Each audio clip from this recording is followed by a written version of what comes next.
Good morning and welcome in, ladies and gentlemen. It is a beautiful day for some flesh and blood on the East Coast. That is, of course, one of the three regions that we represent here at Arcane Games and Events. It's time for more of the AGE Open Series. Bryce Platt's here with Mr. Michael Murray, and we are ready for some flesh and blood action. The question is, are you? Are you, Michael? Oh, yeah. Always ready, but especially when it comes to flesh and blood. Okay, I love to hear that. And we're going to be getting into it in short order, but of course, we've got to give you some weekend stories first. Omen spoiler season is in our midst. We are right in the middle of it, and AGE has already done their spoiler. We got to show off for the first time. I remember the art. I was going to help you. Space There we go. dust. There we go. Corrosive space dust, and I think that's going to be kind of a bread and butter card for Ziggy, at least in certain matchups. It definitely seems like Ziggy is leaning away from that ward mechanic that Enigma relied so much on. You think he's leaning away? Well, it's on some cards, right? Okay. But Ziggy doesn't seem as defensive. By design, and I it see. doesn't.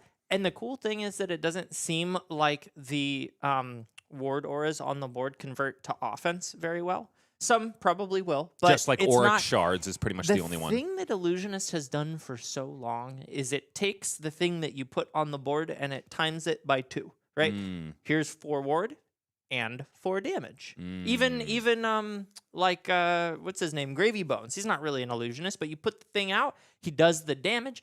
Now you got to kill it. It's a kind of a multiplicative effect. You could sort of think of it that way, which is why Illusionist matchups are so swingy. Yeah. Because your offense is your defense.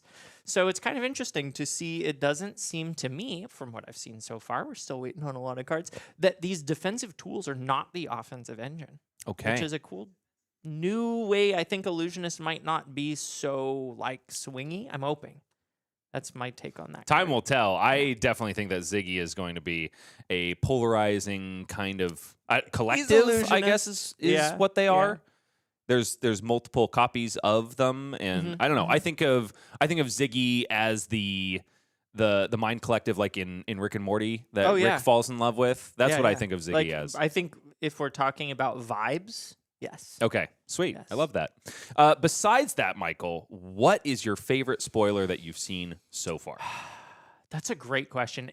I think it's a pretty clear-cut case for me. And once again, I'm going to fail to remember the name. But instant discard, or if this is discarded, it's an instant deal 1 arcane damage. Okay, gotcha. And there are a lot of instances of that in each of the classes. No. It's specifically an instant that is 1 cost, 1 arcane damage, and when it goes to the graveyard, deal 1 arcane. It's super cool in old Acilio because you can just discard it with his hero power. Yes. Free arcane damage. You draw a card back, it's just free, no strings attached.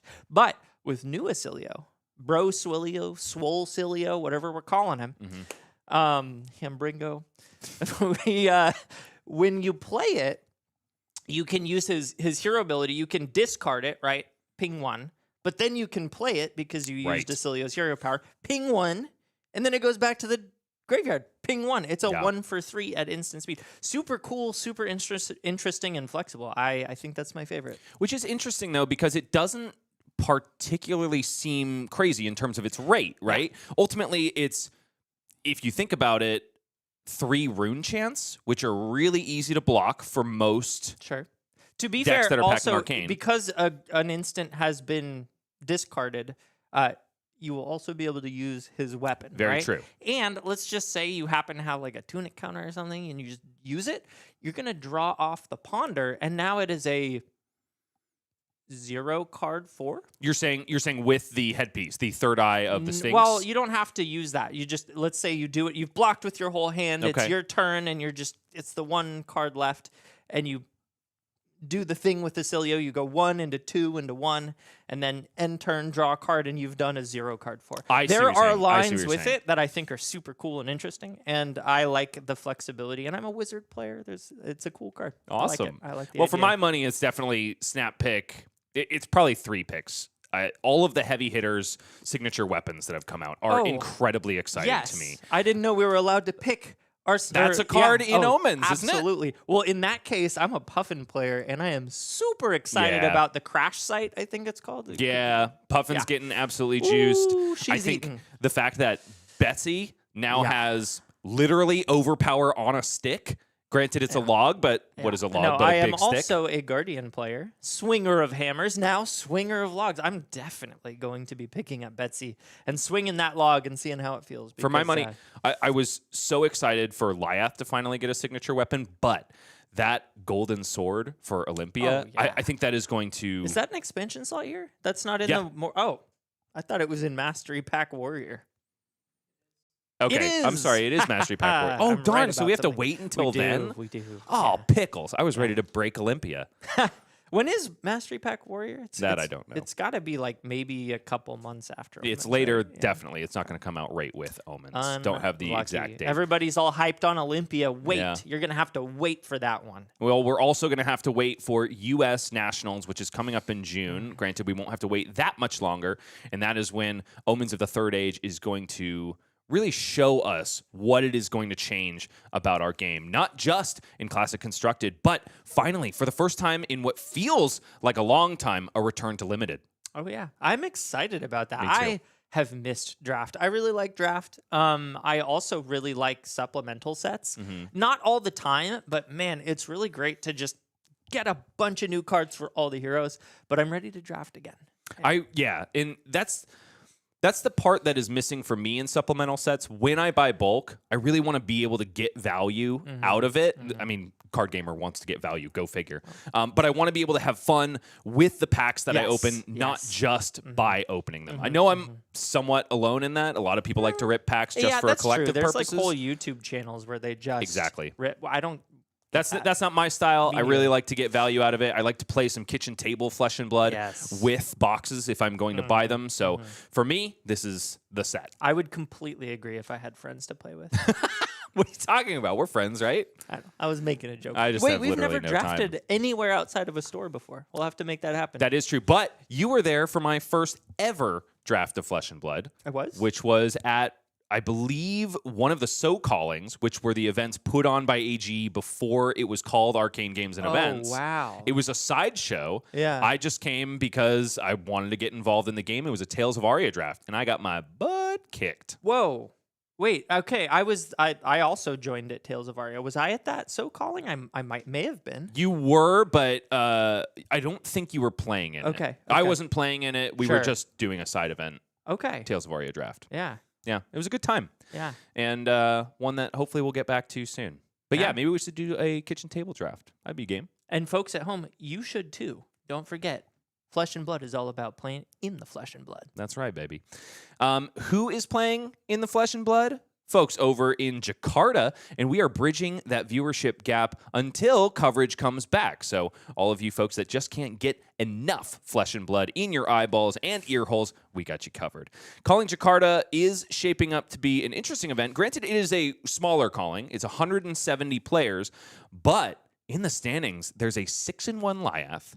Jason Rolfe is undefeated, not playing Lyath this time, though. He's on Victor Goldmane. Okay. We've got Shiwei Wu running it back with Victor, X and 2, I want to say. Okay. And then Justin Koo, the man who can't give up Gravy Bones, X and 1 going into day 2. Yeah. I mean, Gravy Bones is in a really good spot. I know Colin Erickson piloted him to great effect at the recent Pro Tour, and of course, Justin Koo did as well. Here he is again showing us that Gravy Bones is still a force to reckon with, especially in a meta with so many Guardians. A lot of really interesting matches going on there. Victor, being the top dog of the metagame, I will say, does seem to have a good answer into the top 5 decks. Marionette being the one that you definitely have to answer if you're going to a bigger tournament. Yeah, having strong game into Marionette is such a nice thing to be able to say your deck can do. So I can see why Victor is able to come out in the lead at this event. Acilio also is not necessarily favored into Victor. I think it can be a difficult match for the Victor if you're not well versed, but as long as you can either keep on the pressure or understand how to block out correctly, sometimes the Acilio player needs to reach deep into the bag to kill you. And so only the best of the best or the luckiest of the lucky Acilio players can get through that fatigue style. So Victor can be well positioned. I do think of it as kind of a skill match, though. Now, we are in the twilight of this current metagame, but as is the case in Flesh and Blood, it seems like there is so much more to discover. I say that because Mr. Acilio, soon to be very different looking, Yes. compared to the way we have come to understand him. Sure. The highest placing one in Jakarta is X and 2 at the bottom of the first page of final standings. And besides that, there's not that many behind them. So I do wonder if there's still more to discover in this almost the end of an era.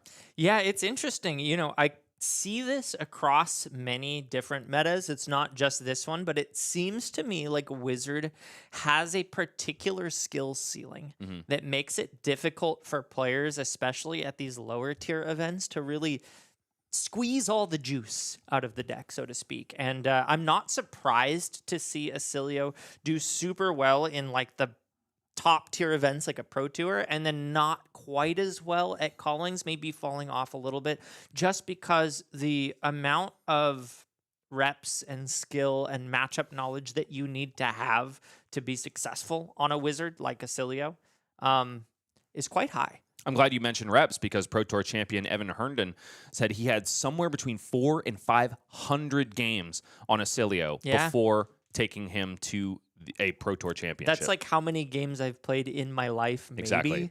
So just goes to show the threshold of understanding and skill it takes to pilot the, based on Fabtcg's website, most complicated hero in the game. Yeah. Now, before we get down to the action, we would be remiss if we didn't mention our exclusive content service, AGE Premium. It is live on our brand new facelifted website. That's www.age.events.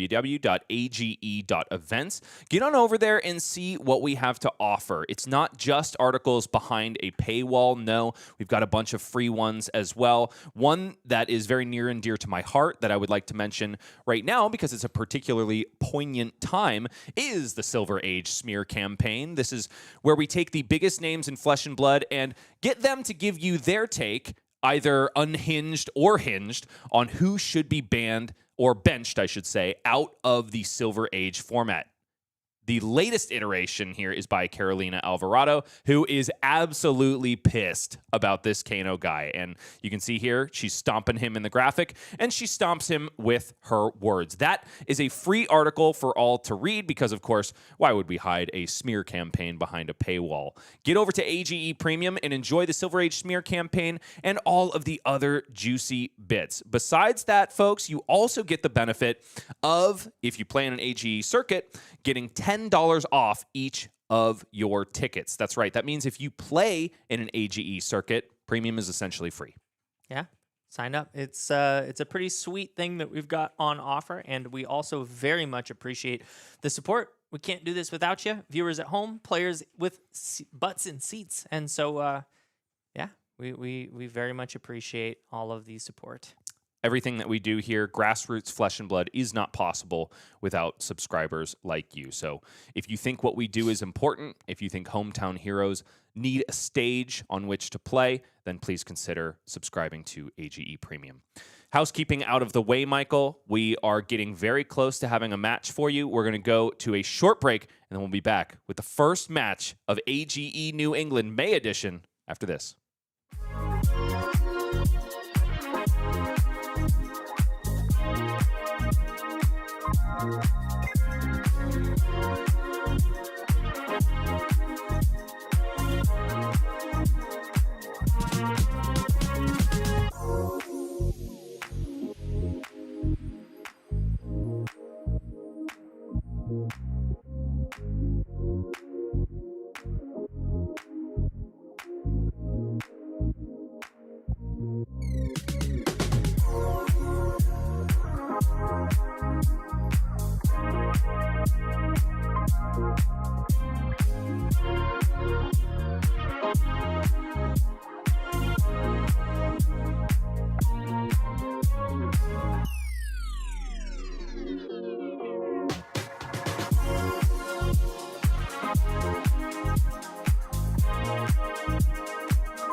We are just about to get into the action in New England. It's, of course, the May AGE Open, and there's a lot of points that are on offer here today for a lot of lucky competitors that have found themselves into the top 16 cut, at least currently, as they race ever further towards the Players' Championship. These are our current top 16. A lot of really good players out of New England, but a couple are absent, Michael. Two that I want to make mention of here are both William Perlman and Joshua Tavares, both of which are finally in the room for the first time this year, both of which have AGE ratings that are above 90, which is no small feat, and yet they have 0 AGE points this season. Well, it looks like they are looking to break their way in all the way up to 8th place.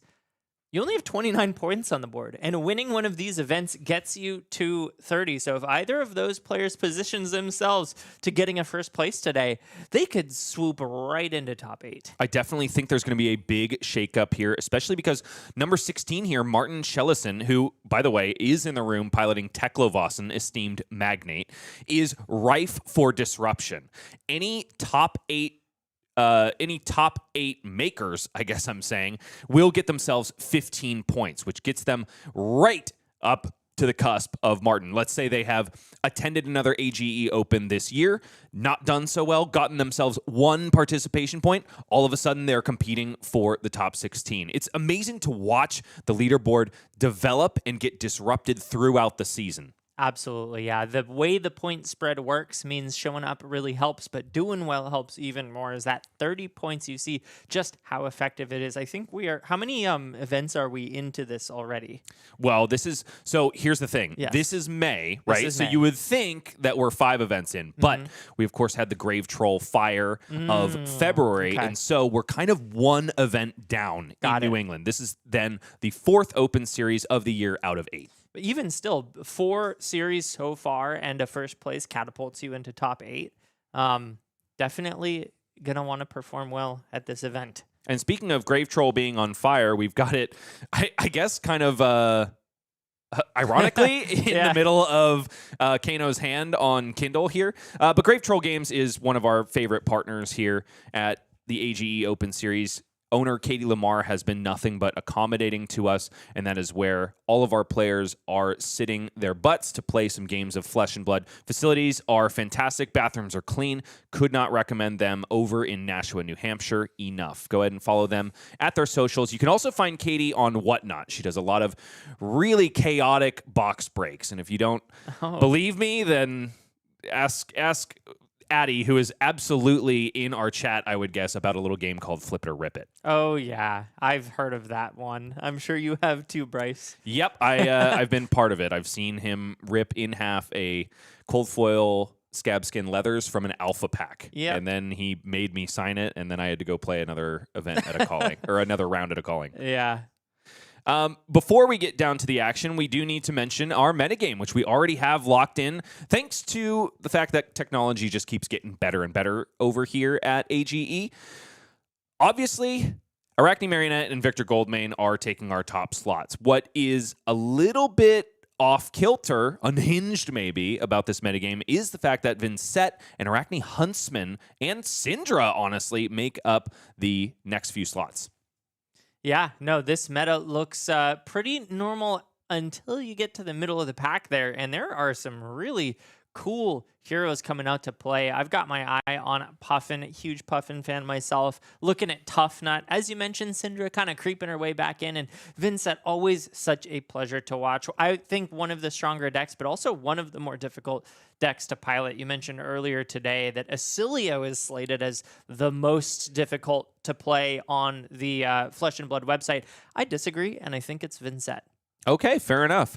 Well, there is one copy of Acilio that's piloted, of course, by Paul Gibby, who is in the top 16 race, also a previous qualifier for the Players' Championship last year. Our feature match, though, folks, is going to be Phi, Rising Rebellion, the one in the room, versus the one Hala, Blade Saint of the Vow in the room. I cannot wait to get some Vala gameplay into my soul.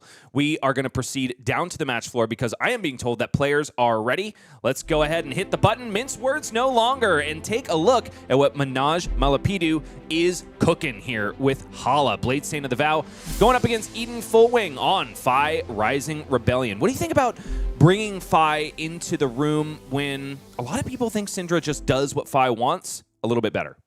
I mean, does she? I think that they're kind of different archetypes, and I do really like the choice of Phi. Whenever you're trying to get really over the top of anything fatigue-oriented, I think of Phi as a little bit less consistent than Cindra with that more explosive ceiling. So it's always fun for me to watch the way that Phi has developed over the years. I even think, was there ever like a fatigue Phi that ended up doing well at that I don't events? know. I do know something about, there was a Zephyr Needle Phi that, his name is escaping me, but Pro Tour quarterfinalist from Baltimore, Yuha. Yes. Yuha Sarnalampi was telling me about at Worlds in Osaka. He was telling me that Zenith Blade Phi was one of his pet decks, and he was just going to go head jab, head jab, head jab, and then if a hand got clumped up, he sends 2 Zenith Blades, and that's usually enough to close the gap. That makes sense.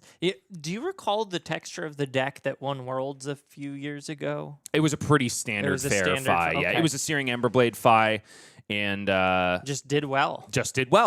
Yeah, Phi has a very, very interesting story in the game of Flesh and Blood, in my opinion. But here we begin another one as we kick things off. I am curious about looking at the side of Hala here. Valiant Dynamo screams mid-range, looking at that right away. And of course, the balance of justice means Manoj is prepared to crack that in response to the Art of the War Phoenix, one of the power cards that Phi can bring. So has the tech for that one as well. It is a big turn for Eden on this first turn of the game. Lava Burst is going to finish this combat chain out, going up to 6 power thanks to the trigger of Tiger Stripe Shuko, and a lot of damage finding its way through the defenses of Manoj Malipeddu. It's only a card in Valiant Dynamo's committed here, so already down to 31 is Manoj, but holding on to 3 cards and 1 in the arsenal.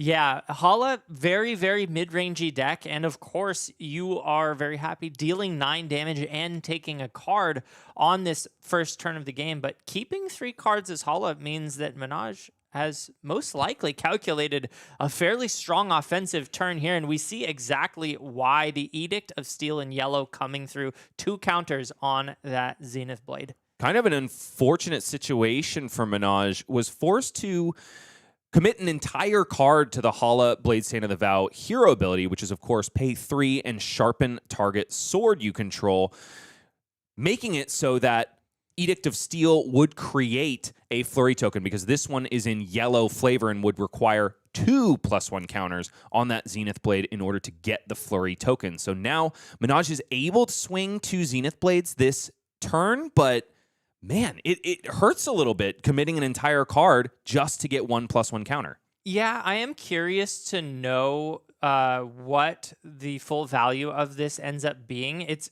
2 cards pitched, 1 card played. I think that's a 3-card 11 if we count the Vigor. It's not really that bad. No, very true. And then the Valiant, that's a 3-card 12. Okay. The way that these Edict of Steels play, yeah, sure, you're pitching the card. You only get the 2 value, 2 swing. Add up the rest of the weapon when you're doing the value calculations. And it turns out this is the thing I think that a lot of people, when they were kind of bemoaning the Hala underrate plays, may not have been doing the math quite right. Because that, to me, a yellow Edict of Steel turn, 3-card 12 is very good. 37 plays 31, even though that was a 3-card 12. Only 3 damage finds home for Manoj. And Eden still has 3 cards in hand. 1, of course, is on the combat chain, and 1 in arsenal. So I think it might still be tempo fully on the side of Phi. Absolutely. And I think using that equipment nice and early, because we don't have any meaningful on hits on the side of Hala, just trying to push the lead ever further. 37 plays 28. And right now, Phi off to a great start.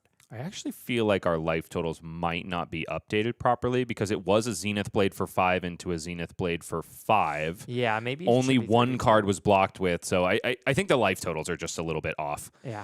Searing Emberblade follows up this Ronin Renegade, which did come in for 4 after Fire Tenet Strike first preceded it. There's more cards being committed to the block for Manoj this time around. It's 2 reds as well. So maybe the resources aren't cooperating here. Phoenix Flame follows up the Searing Emberblade, coming in for 1. Is there a finisher in the arsenal again? Just a quick correction. The amount blocked with the armor and the defense reaction does total Oh, I'm sorry. 7. I missed the armor block. Yeah, so life totals are correct, and Eden just showing efficient blocking early on using that equipment to keep the life total high. I did totally miss that. 1 damage is still on the combat chain there. And the question is there one more coup de grace?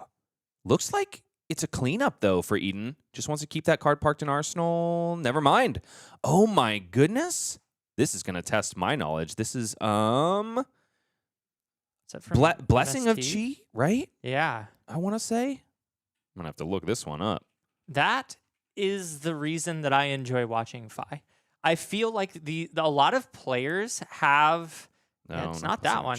A lot of players have really, really interesting takes on deck building, and there's something about Phi. There's just so much potential depth. You think of it as this really linear, you're just playing head jabs over and over and over, but the amount of interesting tech pieces I've seen come out of this hero in particular, the way that players rather, seem to be so creative in deck building, Very interesting.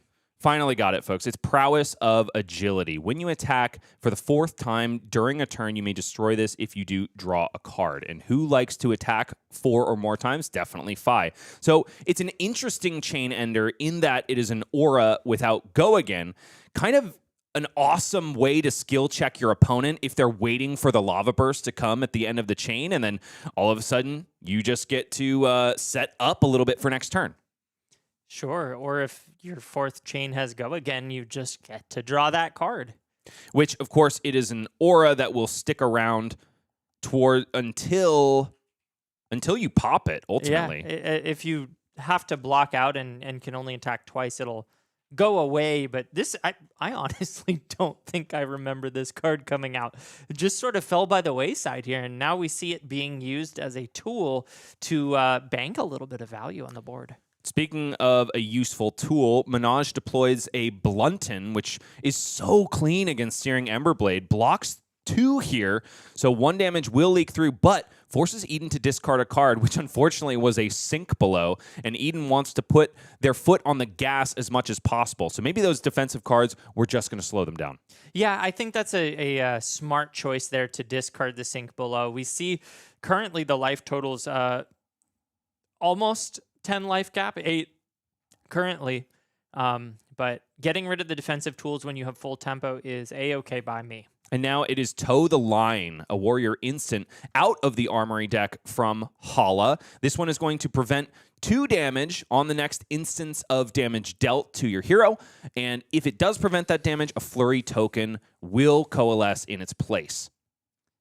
This case only preventing 1 because it was used in response to that Phoenix Flame, but Manoj correctly assessing that the combat chain would not go any further and needed to get that flurry out, losing 1 point of value to do so. Ooh, and a Spreading Flames drawn up for Eden. No resource cards, though, so I think if there was a blue in that hand, it might be go time for that Prowess of Agility and perhaps even the Mask of the Pouncing Lynx. I'm talking about Fi, but of course, Manoj is on the affirmative with 2 cards in hand and a Zenith Blade on the combat chain. 4 go again here. Looks like Eden is accepting all of that damage down to 27. Because a Flurry token was generated by Toe the Line, Zenith Blade does get to swing again, but it's a red in the pitch, unfortunately, for Manoj. Looks like resources not cooperating for either of these heroes. That Vigor token paying dividends, though. Absolutely. Yeah. Really, I mean, it saved Manoj an entire card there on that turn. So thankfully having a little bit of cushion on the curve as 23 plays 23. And we pass it back over. And you saw Manoj point to that Prowess of Agility, like, hey, you forgot to destroy that at the beginning of your turn. And nope. Eden's like, I just get to sit and wait to draw a card exactly when I want to. No, it seems really good. I'm surprised I haven't seen this played before. It has a use case, absolutely. Ooh, Ignite out of the hand from Eden, Fullwing, which could very well mean that it's time to pop Dragon Scalar Flight Path and swing 2 Searing Emberblades, but you would, of course, require the blue in order to make that clean. Yeah, but this could potentially go to pay for that Spreading Flame, excuse me. Nice timing here, and it looks like that is exactly the use. Very clean indeed. So no, it wasn't the resources that Eden was able to find necessarily, but Ignite allows you to cheat around that issue a little bit. Overpower blocks this Spreading Flames, and now Draconic attacks that Eden controls will have +1 as long as they have base power less than the number of Draconic chain links they control. In this case, it's not going to be this Ronin Renegade because Ronin Renegade's base power matches that of the number of Draconic chain links. But from here on out, it's very likely that Eden's going to be getting some extra juice from Spreading Flames. Yeah, this is a scary turn, or shaping up to be. We are about to come up on that 4th chain link, which would allow a card draw, and we have Mask of the Pouncing Lynx still on the board. So Eden is looking to go all gas here. I think we might need to see what that card drawn is before we really make a commitment on the mask, but I think it's very likely that we will see it this turn. Eden is just correcting the power on that Phoenix Flame. Of course, gets +1 from Tiger Stripe Shuko. Also gets an additional +1 from Spreading Flames. And Michael is looking to the sky because the card drawn off of Prowess of Agility, it's a defense reaction. Yeah. that might prevent the line that I said I was expecting. Eden, instead of going all gas, looks like they're going to have to pump the brakes. Fortunately, I actually don't know if they can clear that arsenal, but if they can, then it will be at least a clean arsenal target. And now Blaze headlong getting extra juice from spreading flames because it is coming in for 4, but there are 5 draconic chain links now covered up very cleanly by Valiant Dynamos and Sync Blow, but the arsenal was tenacity from Eden Fullwing, so that's going to get 1, 2, 3, 4, 5, 6 extra power because of the number of cards Manoj decided to block with on this chain. Wow. Really, really cool to see the amount of value that just came out of that hunted random majestic that I've never seen played before that I now don't remember the name of. Prowess of Agility. Yeah. I mean, being able to pocket that defense reaction, right now, it's not going to matter because obviously Manoj isn't going to do anything. Blocked with the entire hand and arsenal, but oh no, I say that and then we see another defense reaction drawn up. So now it is going to be an IP penalty from Eden. Either that, or if Eden wants to deploy the other blue, this could be a turn where 2 Searing Ember Blades come in, perhaps. Okay. Yeah. Starting off with an Inflame, going to find a Phoenix Flame, I believe from the deck. Yes, attack with Inflame. If you've played another red card this turn, you may return a Phoenix Flame. So, unfortunately, no red cards yet played. There's only 2 in the hand. One of them's a defense reaction. So, this is a very middling turn, which is exactly the saving grace that Manoj needs at this point. Yeah, I think I like the use of the boost just to bail out some value. I'm not sure. You definitely need to be able to push over the top. If Manoj takes a fully defensive posture, you don't want to risk getting fatigued either. But the amount of damage that's come across so far, I feel like Eden's got good range here. Yeah. Nip at the heels out of the hand to just sneak 1 damage through here on this Phoenix Flame that was coming in for 2, thanks to the Tiger Stripe Shuko. And now it sneaks in for 1. Manoj now down to 13. It's not a lot of damage out of this Phi turn. Yeah, I don't know how I feel about the use of that headpiece. I feel like it's best served when your opponent has no more cards to block with.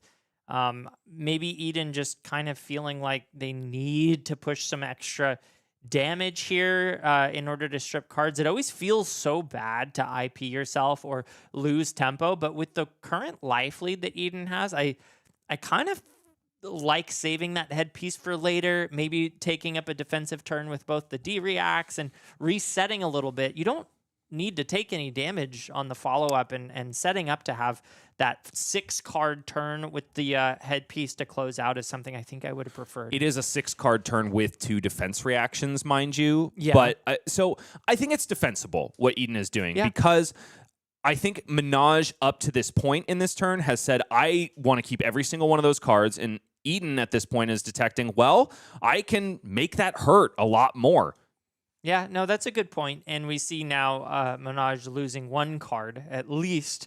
Eden may feel a little bit better about that. But yeah, the IP penalty here does hurt when you have full tempo. You don't want to be drawing those defense reactions. No, indeed. They came up at the wrong time, but Eden also detecting that Manoj didn't have a blocking hand. He had one that he wanted to deploy on offense. And so now, even though one of those defense reactions was kind of mucking up the end of the turn draw up for intellect, it will be able to get value here. Yeah. Sync Blow deployed first on this Zenith Blade, which has go again thanks to being sharpened by Edict of Steel. Also, we'll be able to swing an additional time thanks to the Flurry token generated by Red Edict of Steel. And I'm seeing here now a third, I guess I should have already seen it because this was used on the first turn of the game, but a Shelter from the Storm means that Eden is playing with 9 defense reactions in the deck. And I'm kind of scratching my head now, wondering if this was the right sideboard decision coming into a deck that we know to be at the very least mid-rangey, if not defensive. You know, it is, hindsight is 2020, right? Sure. There is a very different world where Eden doesn't start with a Lava Burst combo that gets Manoj down to, 10 life points below starting. and has to play a much grindier mid-range game just because Hala is outvaluing them. But the way it's drawn up, yeah, you're definitely right. The defense reactions have been not ideal, especially in this case, the blues as well coming at the wrong time for Eden, having to pay 3 resources to get a Phoenix Flame that doesn't even have 1 power. Yeah, no, I definitely agree. I think that you're always allowed to try to meet a mid-range game plan where they're at, and Phi has a very powerful mid-range game plan as well. The 0 for 4 defense reaction is quite efficient at playing that out, but I can't help but think that the Hala with the Valiant Dynamos, you really want the game to go longer to get more value out of that particular piece of equipment, and it can sometimes be difficult to play on the same axis, so it's kind of where that was coming from. Is this yet another all? No, there is 1 blue in the hand from Manoj. I can see it at the top of his hand. But Blade Flurry does not fit into the mix. Instead, it saves 3 life on the Searing Ember Blade that followed Phoenix Flame. And Eden, unfortunately, 3-card 3. Yep. So now we are seeing a shift of that tempo. Eden still has a defense reaction in Arsenal? Or Yes, was that played? has Yeah? a Fate Foreseen. Okay. And now it's a lot of warrior actions here. First, Sharp Incline, then Edict of Steel. Both of those actions are going to sharpen the Zenith Blade, so it's 2+1 counters. And Sharp Incline going to essentially make it so that Manoj started with a Vigor token. Zenith Blade coming in for free now with a Flurry token to back it up. So it's 5 go again here with the promise of more on the back. Yeah, this one's going to hurt. At least Eden has the defense reaction, so the first attack gets stopped. Not as much bleeding as Manoj may have liked to see, but you always are happy when the Phi is on the back foot and defending, just because so many of those other cards in the deck only block for 2. All of that damage covered up on the first one. Eden says no blocks on the second Zenith Blade. Manoj just parking with a card in the arsenal after having to pitch another one of those reds for the second Zenith Blade. So making full use of that hand, which wasn't completely ideal. Eden finally finding a potent offense here. It's a blue and 3 reds, starting off with Rising Resentment. 3 go again, no real on hit here. Ripple Away is going to get in the way, and the rest of this turn is likely Searing Ember Blade, Blaze Headlong, and then it's Inflame the Firebrand. So Eden would be able to send Searing Emberblade, pick up the Phoenix Flame, send Fire That Burns Within, draw up extra gas. Manoj meeting that 4 power attack with a nice 4 block of his own. Fate Foreseen coming down.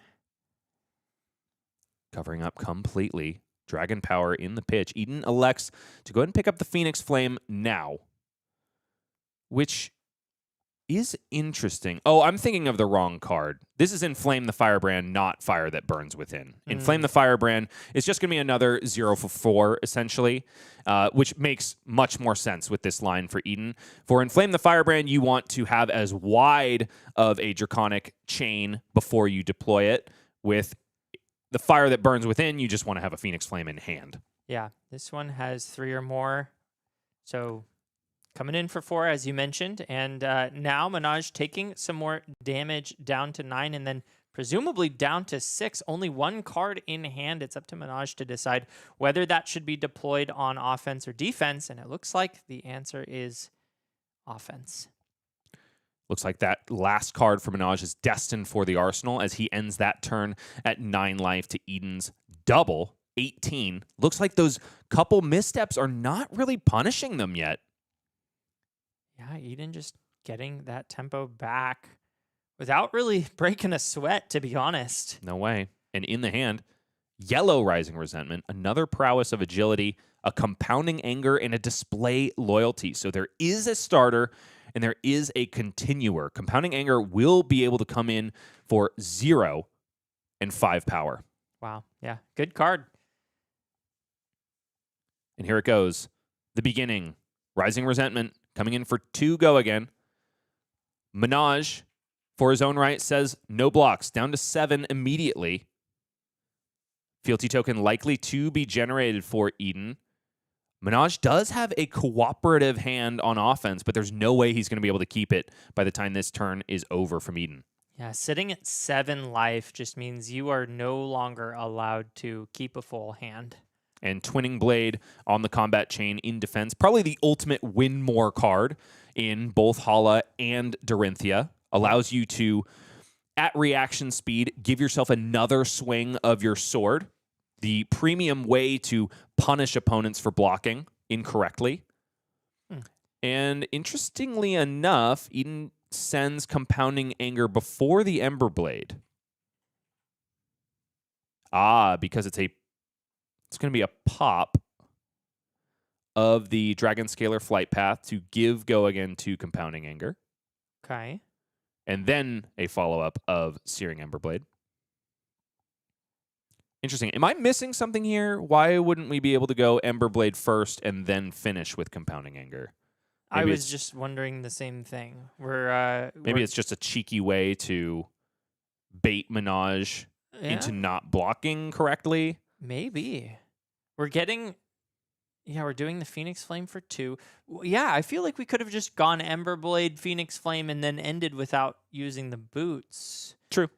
As it stands, though, Eden's opponent is at 1, which is exactly where ninjas love them to be. So who could fault them? Yeah, no, I mean, whatever Eden's doing, it is working. Oh, it's working. Can't fault that. And some of it was keeping defense reactions in hand and drawing them at inopportune times. Mm-hmm. No, Eden piloting that clunk quite well, basically making it seem like it never really happened. Edict of Steel out of the hand for Manoj. Zenith Blade sharpened, give and go again because it has been sharpened, and also Flurry token generated. So it's going to be probably just a 2-card 8, 9 if you count that Vigor token, which I know you love to do, Michael. I sure do. It's all about value in the game of Flesh and Blood. Mm-hmm. And 2-card 9 is A-OK. But Eden's at 10 when her warrior opponent is at 1. Yeah, you're going to have to do a lot better than a 2-card 9 in this spot. And now we've got ourselves in Gulf. Oh my gosh, why am I blanking? I literally just said it. Fire That Burns Within. So Eden goes ahead and plays Fire That Burns Within, which at its base only has 2.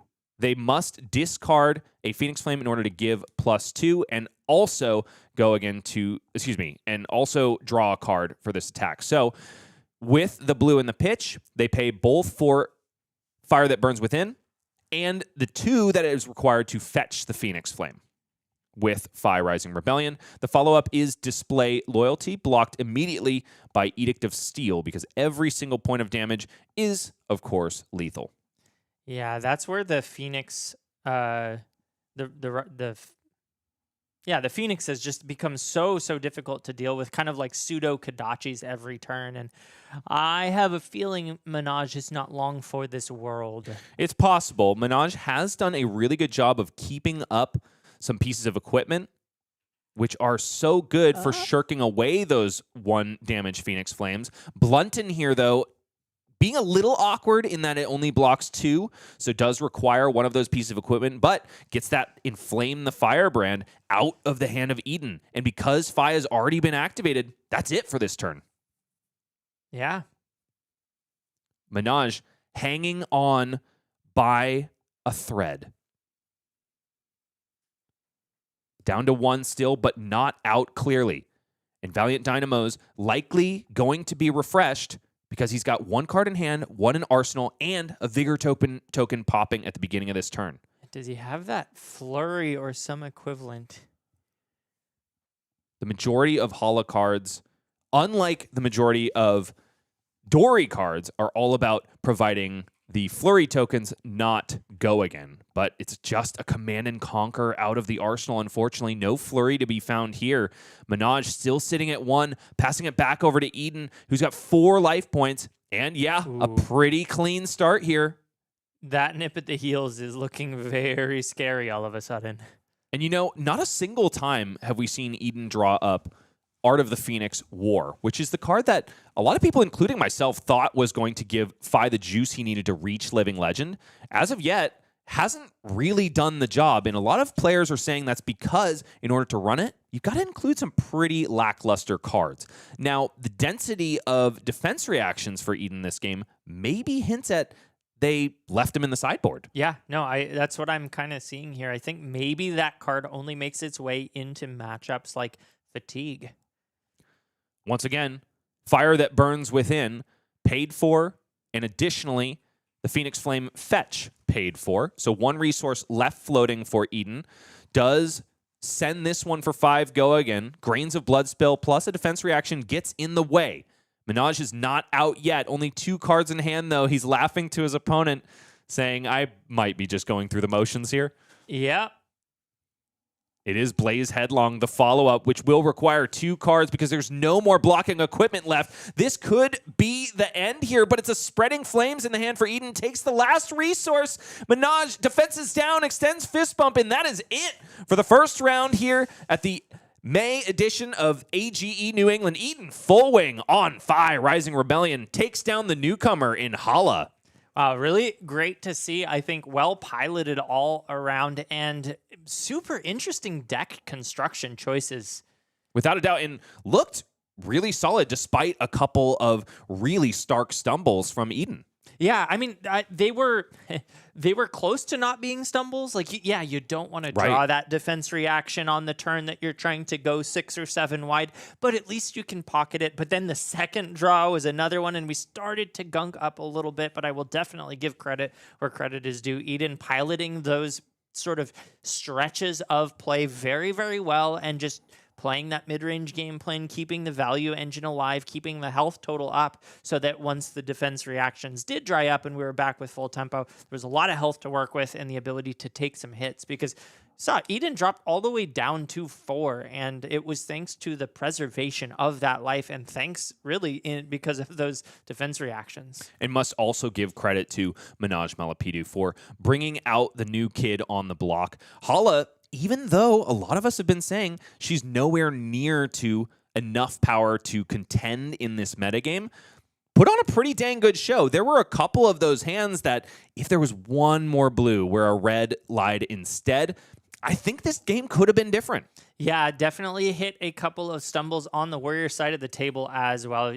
Really the resource curve, the need to be able to pay for the sword attacks. That's one of the reasons that a lot of the premier aggro decks are Redline and Cause Zero.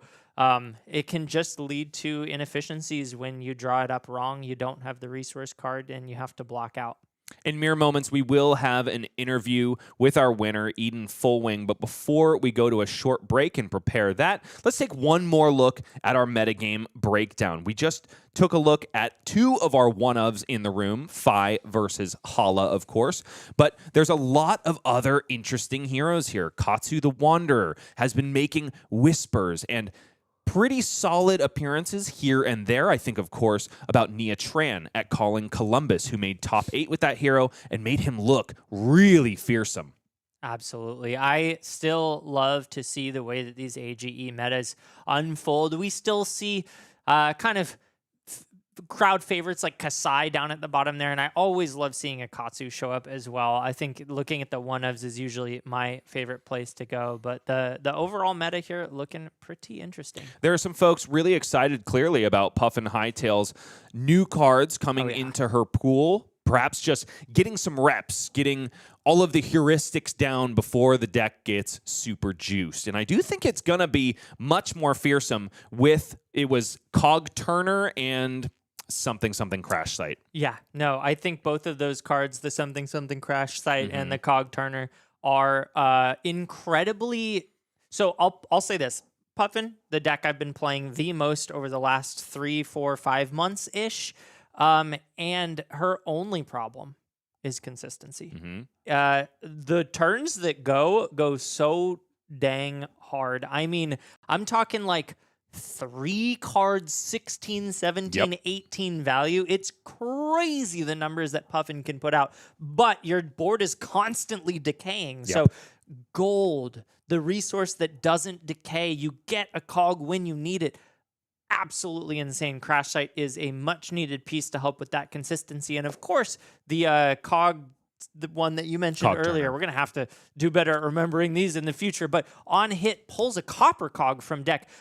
Card draw, not just you're pulling the cog, but that thing cranks and it can affect Puffin's ability. It's like a better version, a one-cost version of the Cogworks Zeppelin. So that was already one of the most fearsome cards in the Puffin deck. Demanded blocks, and this one will also demand blocks. You do not want to let Puffin draw that cog, gain the action point back, and continue the turn with potentially more card draw. So both of these are looking fearsome. Well, if you have been looking forward to Omens of the Third Age, get excited and become a crankin' sky pirate like my co-caster here. She's great. You munch on that for a minute. We'll be back with a winner interview with Eden Fullwing in mere moments.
TLC don't want no scrubs, but we want one right here. It's Eden Fullwing, who just won her first match here at AGE, the May edition, of course, in New England, and is one of the members of Team Flesh and Scrubs, which is my justification for that really long intro.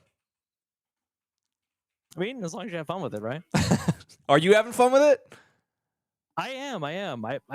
Anytime I get to play Fi is a good day. Yeah, 100%. And it looked really, really good in your hands, Eden, I must say.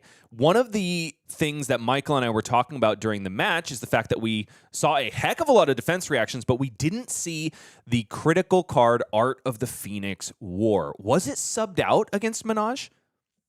Actually, yes. Into Hala, I usually do my Dorinthia sideboard. Okay. And I don't generally run that because it's, as far as it goes, without my beloved Cinderclaw, it's kind of inconsistent. So I prefer the being able to protect my face rather than maybe getting something good. And protect it, you certainly did. We will say, though, that I think you'll agree, the defense reactions were coming in at really inopportune times. For example, when you finally pop Prowess of Agility after saving it very, very astutely for a turn that could go maybe 6-7 links wide, and of course you run headlong into a Fate Foreseen.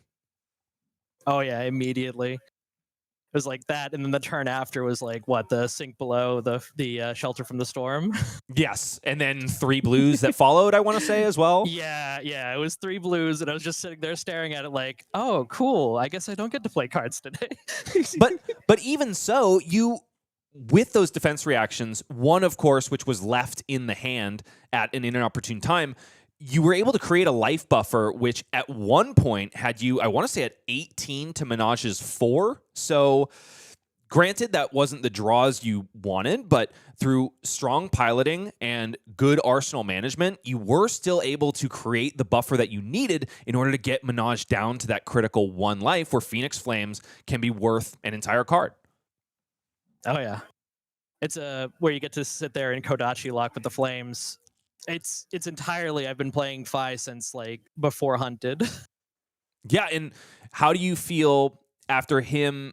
So he got a little bit of juice, right? Art of the Phoenix War is obviously great. Fire that burns within, engulf the, inflame the firebrand. It's beautiful. Really gorgeous, right? But a lot of people, including myself, really thought that was going to catapult him into living legend. As the story has unfolded, it doesn't seem like it is quite the silver bullet that Phi needed in order to really go up in presence. Nevertheless, you have been enjoying him, and what do you think that these new cards have really done for the deck? I feel like, so we're not necessarily sitting on, like Silver Bullet was the idea, but with taking out Brand with Cinderclaw, LSS kind of just like moved the power up a little bit. I think without Brand with Cinderclaw, you have less consistency and less availability of non-draconic, because you have to work on fealties, and we're not Cindra. We can't just make them. We're not a factory yet. So like it's a little bit better getting us our own Art of War, but it's not. We're gonna be here for a minute, I think. Now, Phi has had a very storied history in our game. He has been responsible for certain cards being banned, i.e., a little bit of Art of War for him, though I think that's really Zen's cross to bear, shall we say. But I think of Stubby Hammerers. I think of Belittle and Minnowism. There have been so many different Phi builds throughout the years, and the one that we have settled on is even different than all those that came before it. There were certain times where we thought Phi was going to be unstoppable. A ban list completely changed that. My question for you after all of that preamble is, how is this iteration of the deck in terms of fun? I might be biased, but I honestly have a lot of fun trying to find those like little avenues, like what's the little card that's going to set me apart from the other Phis, and it's just like the building and then the playing process just feels very good to me, despite the fact that we've lost my beloved Cinderclaw. Yep. Now, I think we saw one of those cards that might be setting you apart. That is, of course, Prowess of Agility, which definitely threw me for a loop. While I knew this card from the Hunted, I have since forgotten it because it hasn't been on screen in quite some time. Is this unique to your build, do you think? I don't know if it's unique to my build, but definitely when I look over my list, I always try to include it for 5. Like ever since I've been able to get my hands on a playset of them, they've been in the deck.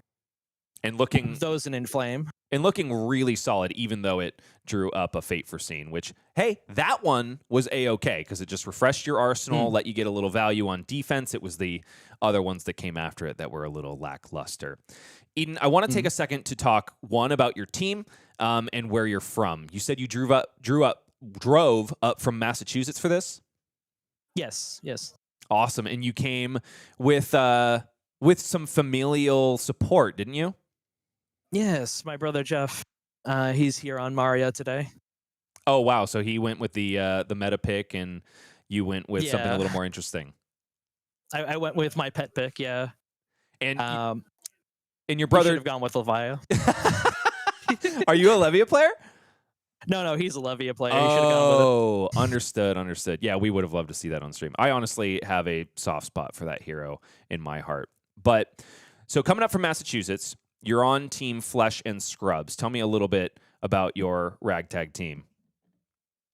Ragtag is definitely the definition. We got some kind of solid players, but most of us just like are leaning towards like I think we're more than 50% judges by volume. Oh, gotcha. Judge crew. I love that. Yeah. I think me and my brother are the only ones. Well, me, my brother, and Jake are like the only ones pursuing competitive stuff. The rest of them are kind of going down the becoming L2 routes. Okay. Are you and your brother judges as well? I'm level 0. He's level 1. Sweet. Okay, very cool. So where can we see you judging at events? Is it mainly just in the Massachusetts area?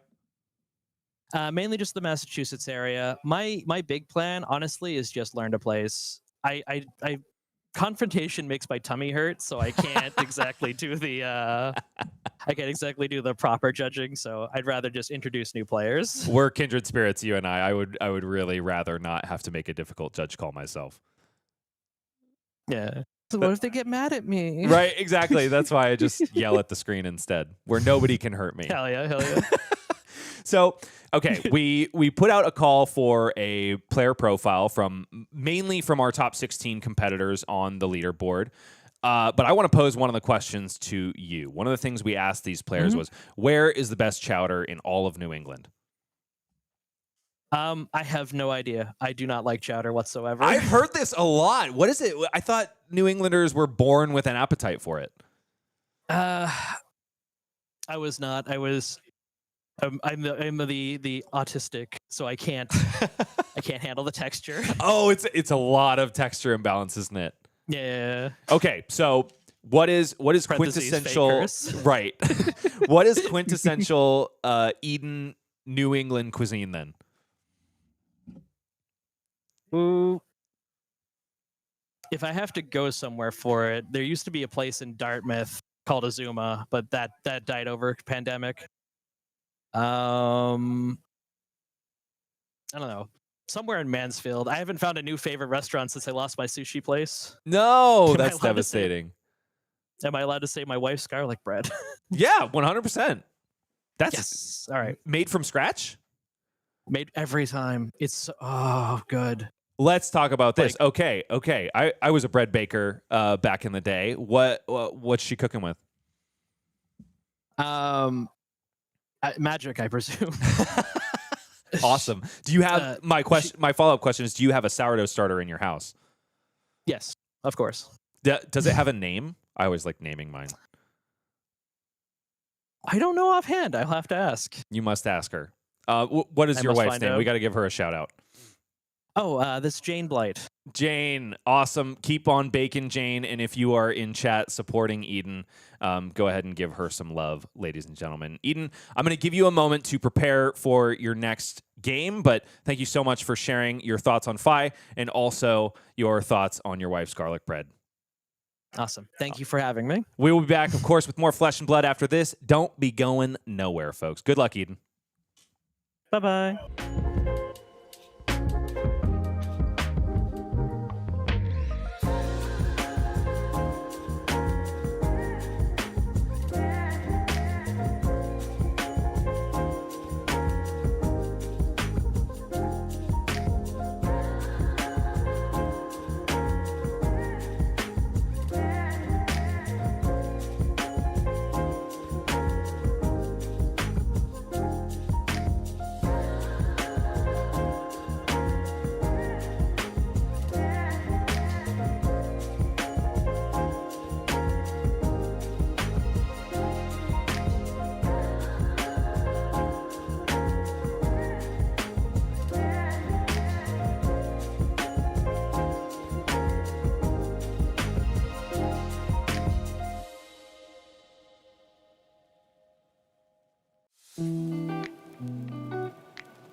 Flame beats Blade in the first round of the AGE Open Series in New England. Bryce Platt's back here with Mr. Michael Murray and with more flesh and blood action on the docket. Before we go there, though, Michael, I do want to flash up our standings one more time because our following feature competitors are not on it. Ooh. And honestly, they should be. We're going to have Jacob Shaker on Arcane Marionette versus Nick Reuter on Vynnset Iron Maiden. Now, Nick made some serious headway, specifically in one of our opens last year. He ended up in the finals, and that's when the wheels kind of fell off of the Vynnset rune chant generating train.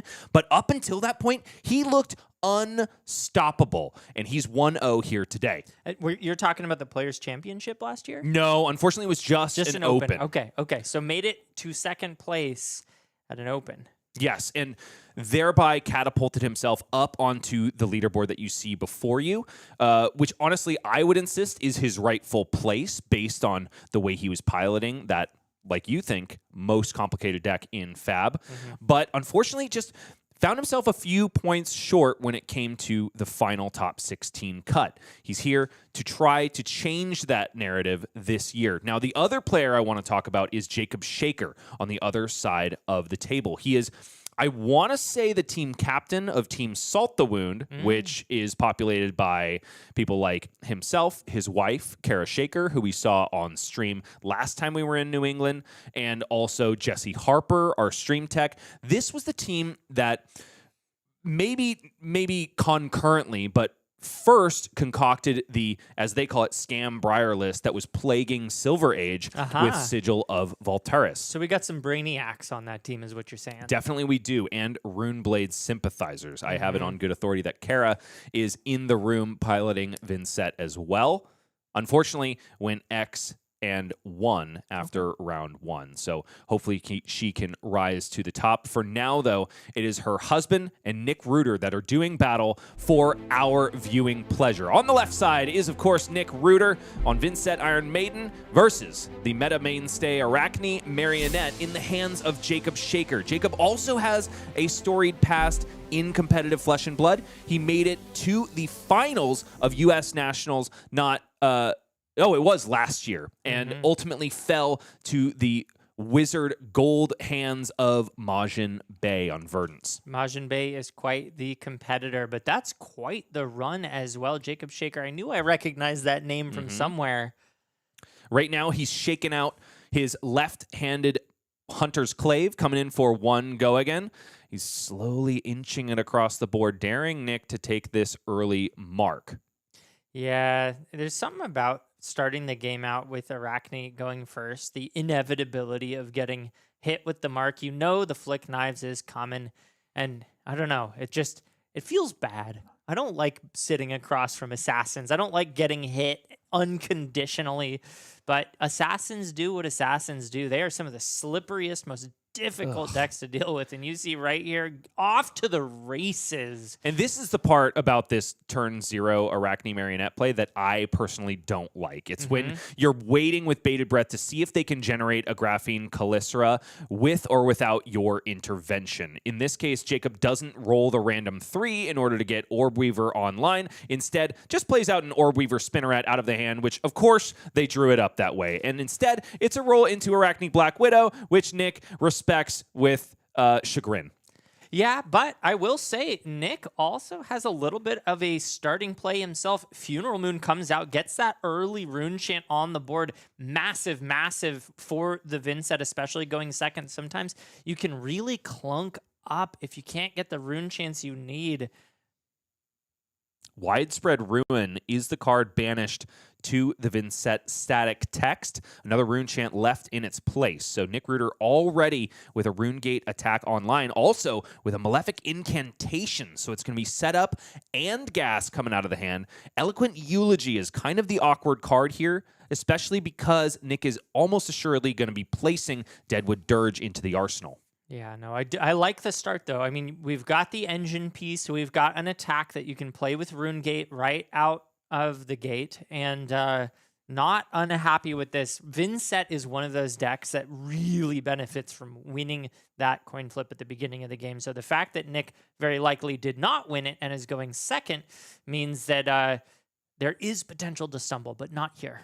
Now, I want to talk about a brand new card here. It is the new offhand, that is Tome of Felling Song, and that, at the cost of 1 resource, is going to allow Nick to generate 1 rune chant out of nowhere at instant speed, which, oh my goodness, I'm sorry, pause what I was saying. There's a Plague Hive in the pitch, folks, covering up 2 rune chants, and Jacob Shaker rolls a 3 on this die, which he doesn't even know which token it's going to generate. It's going to be one of the Outsiders tokens, either Inertia Frailty or Bloodrot Pox. In this case, Frailty is the one drawn up, which is not going to matter a whole lot on this turn, unfortunately, for Jacob. He's going to hope for the next Play Hive, the next go-around, to be a little more impactful. Shelter from the Storm out of the arsenal on the combat chain, blocking all of this damage except for 2. Jacob descends down to 38, eclipsed by 1 on Nick Reuter's side of the board.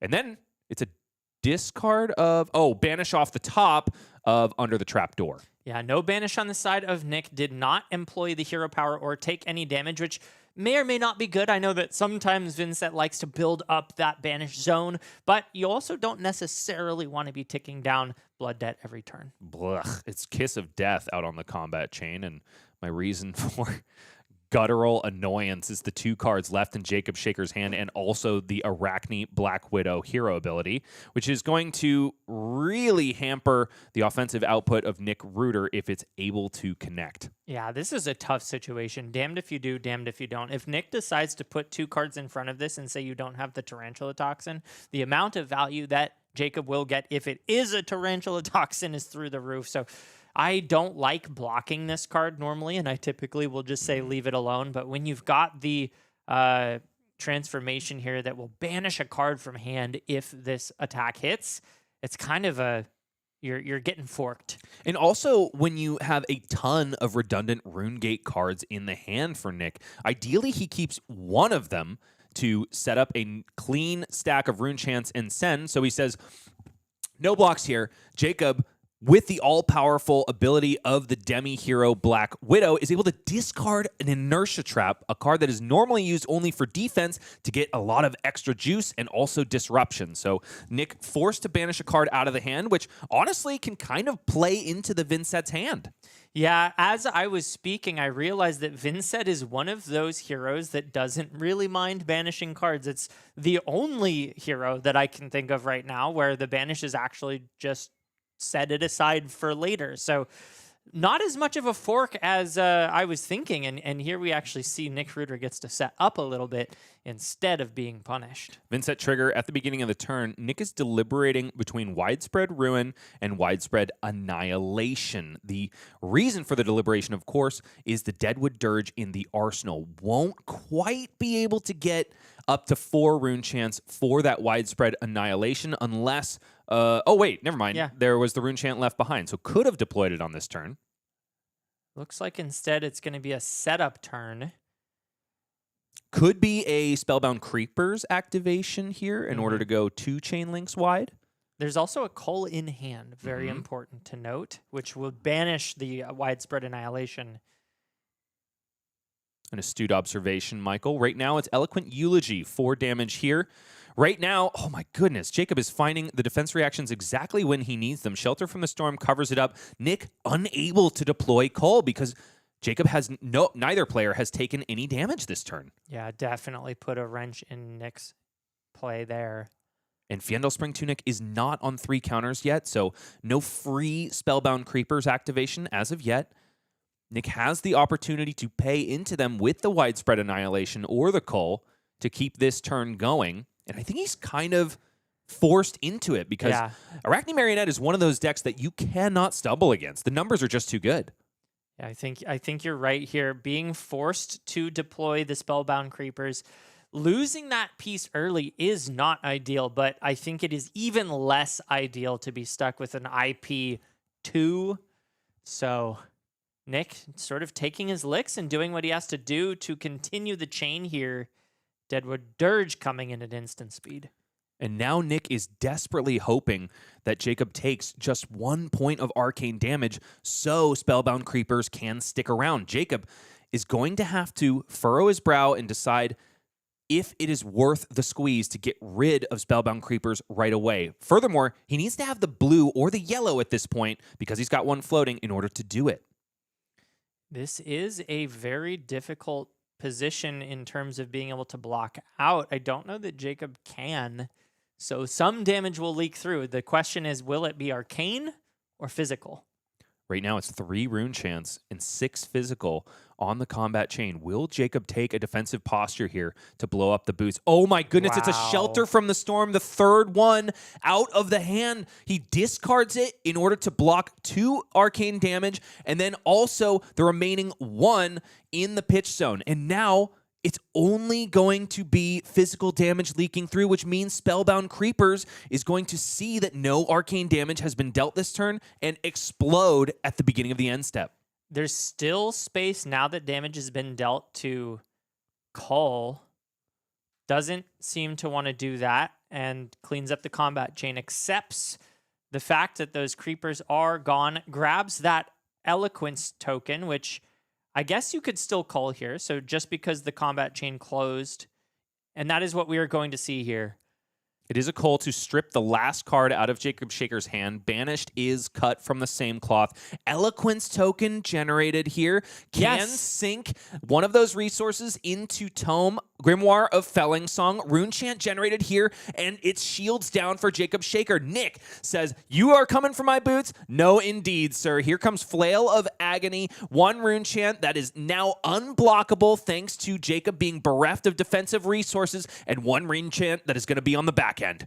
So this was a masterfully piloted turn from Nick, just kind of turning each defensive wall, rounding those corners and finding a line that was able to punch through and keep the creepers around. I am concerned, though, for the next turn. Nick Reuter has used a lot of those on-board resources to make this work, and Jacob only dropped down to 34.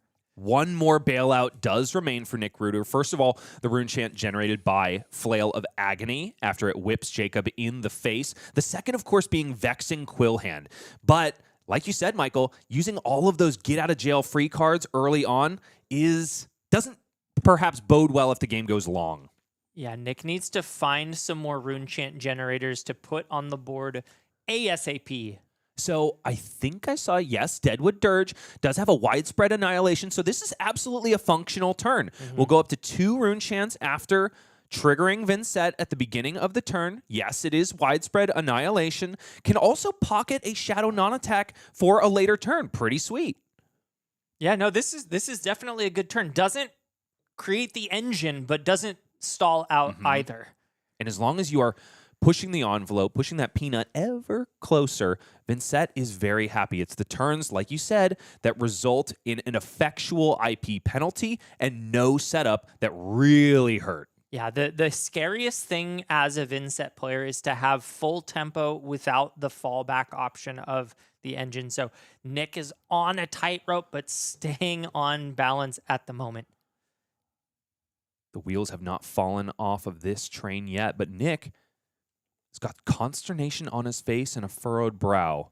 What do you think he's thinking about here, Michael? Well, you've got the Shadow Puppetry to consider deploying, and then the last card in hand, I am not sure what that is. I think it's Envelop in Darkness. Ah. I think he's potentially thinking about using Fiendel Spring Tunic here, but that means what do I do on a future turn if I need it for a Creeper's activation? Nevertheless, he commits. Envelop in Darkness, gains another Rune Chant token, also going to give a +3 power buff to the next attack action card he Rune Gates this turn, which, I don't know. For my money, it's going to be Widespread Annihilation. Oh my goodness. Wow. And it's further commitment. Shadow Puppetry as well is going to be beefing up this Widespread Annihilation. It's Breakpoint City, both in Arcane and Physical. You know, I like this. The difference between 9 and 10 is usually an entire card, especially once you've gotten through a lot of, well, I guess there is no equipment that he's gotten through yet. So Jacob still has the headpiece to cover this if he wants to commit 3 cards and a piece of equipment. But then you've got the 5 Arcane to contend with as well. Got to shout out Jacob's spine right here.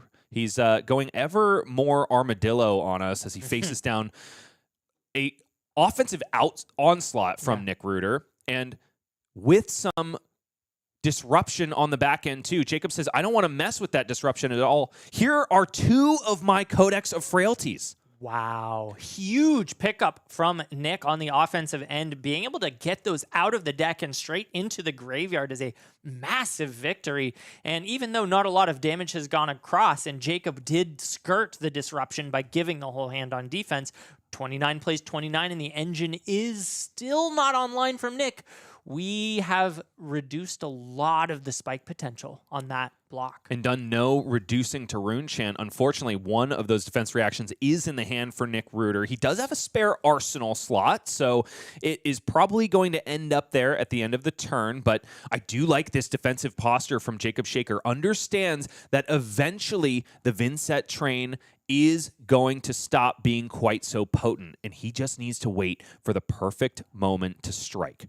Here we see only 2 Rune Chants on the board with a 3 cost in the banish. It looks like this is maybe starting to be a window for Jacob to claw back in. Now, of course, Nick does still have one more important piece, the Vexing Quill hand, which can bail him out this turn. But after that, there's not much left. Has the option to send Eloquent Eulogy the old-fashioned way by pitching it for it. And yes, that is the way he's going about this turn. And I like this play. It is... We've talked about how Jacob is being diligent. This is what it looks like for the Vynnset player to do it in kind. Understanding that the engine is not quite set up yet, but a Deathly Wail in the Banish Zone is a good start. 3rd Codex of Frailty for Jacob Shaker, found in the next hand, mind you, from the first 2, and it's in the Pitch Zone. So all of a sudden, Nick doesn't have to worry quite as much about that really potent book. Yeah, but... I'm not feeling great about the amount of value that came out of that turn. We also didn't end the turn with a Rune Chant, which just means that reduced to Rune Chant in the arsenal is going to be difficult to deploy this turn. I guess this isn't necessarily the turn that you want to deploy it, since Jacob is only playing a 2-card hand, as we see the Leave No Witness come down. And I will eat my words, because you would really like to deploy a 4 defense reaction against this card. And you know, Nick does have a functional hand when all is said and done. Won't really hurt too much by pitching one of these away, though, in order to play the reduced to Rune Chant. Sure. Another option would be to reach for that headpiece. Yeah, and fully commit to it. Get rid Yeah. of that last card from Jacob. I kind of like just getting the assassin player off of the arsenal. I don't hate it Um, either. Looks like Nick may have heard you. No, it's No. 2 non-attack Yeah. action cards. Nick being very careful with his equipment, which we haven't mentioned yet. The boots are now off. Spellbound Creepers were destroyed at the end of Nick's last turn because no arcane damage leaked through. Jacob defensively rewarded once again, and Vexing Quillhand is being thumbed by Nick Reuter. The last get-out-of-jail-free card. There it is. 2 rune chants left in its place as it heads to the graveyard. And Nick is not happy about it. He does not like that he's not been able to find engine pieces up until this point. Shadow Puppetry does bode well for the rest of this turn. Nick likely going to pay 1 life into this so that Deathly Whale coming from the Banish Zone can generate 2 rune chant tokens guaranteed on the back end. So one of these 3 rune chants is going to be unpreventable, and then it'll be 6 go again as the follow-up. Yeah, looks like I'm not sure if Nick maybe pulled the hero power back because he opted not to use it. I can see a world where that is the choice due to the Flail of Agony follow-up. You're going to take the damage anyway if you swing that weapon, so you may as well not pay into the Shadow Puppetry. That being said, it does become possible for Jacob to fully block out here if you make that choice. Not sure which one was made, as it was sort of put forth and then pulled back. Yeah, Nick remaining at 27. I'm trying to remember what he started the turn at. I think he was at 27, so you may be making the right call here, Michael. We're about to find out. Yeah, and 3 was pitched to block, Yeah. so that answers that question. It looks like queuing up the Flail of Agony. No, only 2 was excuse me. pitched there. Jacob Okay. finally representing that 1 resource. So Right. Shadow Puppetry was paid into. Does look like it was a posthumous adjustment of the life total. Flail of Agony is to follow. So Nick, by being diligent, does have to give up extra points of life. And Jacob continues his defensive stance. Maybe because he had 2 blue cards in the hand. Yeah, I mean, it's very, very wise, I think, to play defensive against the Vynnset until you see that big stumble. And the next turn that Nick draws up is going to define whether or not that stumble occurs. I think it's time for Nick to draw the engine or suffer the consequences. Now, it's a block of Mask of Deceit and a random roll for Jacob Shaker. Nick definitely is the winner of the variance there. Arachne Trap Door is the demi-hero found for Jacob Shaker. So not only is he going to be kind of down bad in terms of losing the Marionette hero power, which is honestly one of the better ones when it comes down to the 7 options, he also just gets no extra value from this because the card blocked by Mask of Deceit was, of course, Flail of Agony. Nick now being rewarded for pocketing that defense reaction. Keeping it in the pocket, really, Yes. right? And now can play Reduce to Rune Chant at 0 cost because he has 2 Rune Chants already on the board.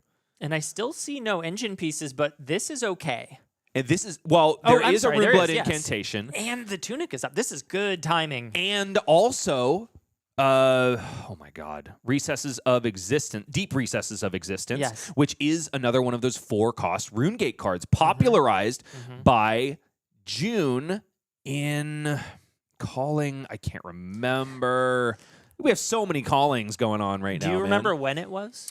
It was 2 months ago. 2 months ago? So that would have been like what? March? No. March, right? Maybe so it was so it was February. popularized by June in March. Sure. I'm stun locked. You got me, Michael. Back over to Nick, who does block with a single card, goes up a rune chant, and starts his turn at 25 life. Vynnset triggers, Deep Recesses of Existence, goes right into the Banish Zone where it wants to be. And then it's a Deathly Whale in the blue in the hand and a Funeral Moon accompanied by Runeblood Incantation. Nick is thumbing Runeblood. I think it's going to be a pitch of a card here, Michael. Yes, because that Tunic resource is a premium commodity.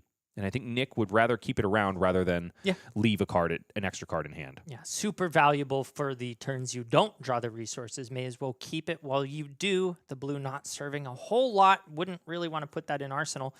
And finally, we have just a little bit of an engine, and it pairs really nicely with the 3 rune chants that you can just go ahead and use. Oh, it looks like Nick forgot to make the rune chant at the banish step early in the turn. Which is exactly why Hazel Hensley, our resident judge, is on the scene, seeming to dive straight into that judge Discord and make sure all is above board. We're going to cut back to us in the booth while they clear it all up. So assuming that Nick is going to keep the rune chant that he should have generated at the beginning of the turn, who do you think is in the better spot right now? Well, finally, with the engine online, I think Nick has the slight edge. Do you think he has the engine online just because finally there's a Rude Blood incantation? Yes, and also, okay, so let me put it this way. We are currently deciding between 3 and 4 rune chants on board. If you go with 3, you still have the Deathly Wail in banish. That might still be the right play. So the engine is starting to percolate a little bit. It's beginning to show signs of life, and being able to get that engine online is paramount to keeping the tempo. I think right now, having survived so long without rune chant generators is a great sign. Yes. If you draw them all at once, though, that could be a bad sign. There is a world where we end up drawing 4 Malefic incantations in one hand, and that is horrific. So we will see how things play out. We're definitely not out of the woods yet, but things so far have, like, the tightrope is starting to widen a little bit, and we might be on more like a plank. We're walking the plank instead of the tightrope. We'll see if Nick is able to find his footing offensively. But you got to shout out Jacob for investing so much into defense this game. His hands honestly haven't been super cooperative. It's been a lot of blues, a lot of redundant codices of frailty, which aren't great in multiples. So I think Jacob is doing a fantastic job of identifying what role he is playing from turn cycle to turn cycle. We often reference who is the beatdown when we talk about influential card game articles. I think in Flesh and Blood, it's less about the matchup and more about the turn cycle. What is my role this turn cycle? Am I blocking or am I putting on the beatdown? And you can see it. The life totals represent that very well. Currently, we have an even game state, despite the fact that the tempo has been extremely one-sided. Indeed so. But if we know one thing about Arachne Marionette is that they can steal the tempo away at the drop of a hat, or perhaps a cut from the same cloth. Yeah, that's a good card. Yeah, 100%. But I do think, so let's go over the resources that, it looks like we're resolved, folks. We're going to cut away from our ugly mugs and back down to the match. 4 rune chants is the call from Hazel Hensley. And I think that makes sense, given that Vynnset's trigger and the creation of the rune chant it's a mandatory effect, right? Sure. So it's about maintaining the board state rather than sloppy play. Yep. It also has a little bit, I think, to do with no new information gained is a very important one. True. It was like a 3 seconds prior, just kind of this little window that was missed. Fast play. I understand and agree with, in this case, the ruling. So we see here now Tarantula Toxin committed to block. That's a big deal. That means that one won't come down on offense. And also Lair of the Spider, which means no damage found its way home to Jacob Shaker's life total, and therefore the on-pain effect of Deep Recesses of Existence is null and void. So Nick Reuter left without any rune chants and also without any extra cards in the Banished Zone to play. Did take 1 from that blood debt and down to 24. I gotta say, there are so many blues in Jacob Shaker's deck, and I do think he sided extra in because one of the last cards pitched was Amulet of Echoes. Not exactly the card you think of as putting the hurt on Vynnset. Oh, yeah. No, I definitely don't think of Amulet of Echoes as an answer to Vynnset. Sometimes because of the number of Deathly Wails they play, I guess you could go ahead and establish it if it wasn't needed on pitch duty. But yeah, I think the ability to block those rune chants, you can see here, Nick, out of resources on board. That is in large part thanks to Jacob's ability to defend against those rune chants. Jacob playing the game on offense for the first time in several turn cycles. Up, sticks, and run. Follow the Hunter's Clave at the beginning of the turn. This time, beefing up a Graphene Calycera. Looks like Nick is not interested in blocking on this turn. He must have some gas. I do see non-attacks in plenty. So I think we're going to see some fireworks from Vynnset here. Yeah, it's time for Nick to really turn up the tempo. I know we've been having this battle back and forth, but if Jacob is continuously able to stop all of the damage and then send a little bit back, Nick's gonna fall behind. We already see down 10 life relative to his opponent. Now, this is at the end of Jacob's turn, so Nick is gonna have a full turn of 5 cards to try to answer, but this is the first time we've seen such a large life lead this game. 10, the largest valley so far. But Nick, with 4 cards in hand and 1 in the arsenal, could definitely change that dynamic on its head. I think there's a life total discrepancy here that players are clearing up. And it makes sense that life total discrepancies happen against Vynnset because there are all these teeny little pings of unpreventable damage, blood debt here and there. Jacob seems to have cleared that up. I guess he was up 1 over what he had displayed, at least on the tablet. 28 plays 17, so 11 life is the gulf. Vynnset, triggered here. Widespread Annihilation, banished for the second time, and then Runeblood Incantation is to follow. Nick, very sure to grab his Rune Chant token. It looks like another judge call here for... Oh, the mark. Mark was not removed. Well, one player succeeds at remembering their trigger, the other one falls. But Jacob throws up his hand as Hazel, probably walking across the room, was like, just remove the mark. Yeah. At this point, it's like, it just happened. Like, we didn't really miss it. Hazel transforms into Stanley Tucci for a moment just to give a resounding Italian yell. Yeah. Next question, we're just going to have one of the players stand up and the judge will play the rest of the game for him. How about that? Shout out to Paul Gibby in the player cam of Jacob Shaker, a level 2 judge in his own right. Also, one of the people that make Talishar happen. Whoa. Yeah, gotta shout out some love to him for, I think he is a software engineer. I think he is. I think you have to be if you're going to be doing that. Helps us with bug fixes and extra features. Gotta love Paul for giving us judge love and also Talishar love. Funeral Moon being thumbed by Nick Reuter is played out here. Did he must have lost life from a shadow non-attack beforehand that I missed in order to play that at instant speed?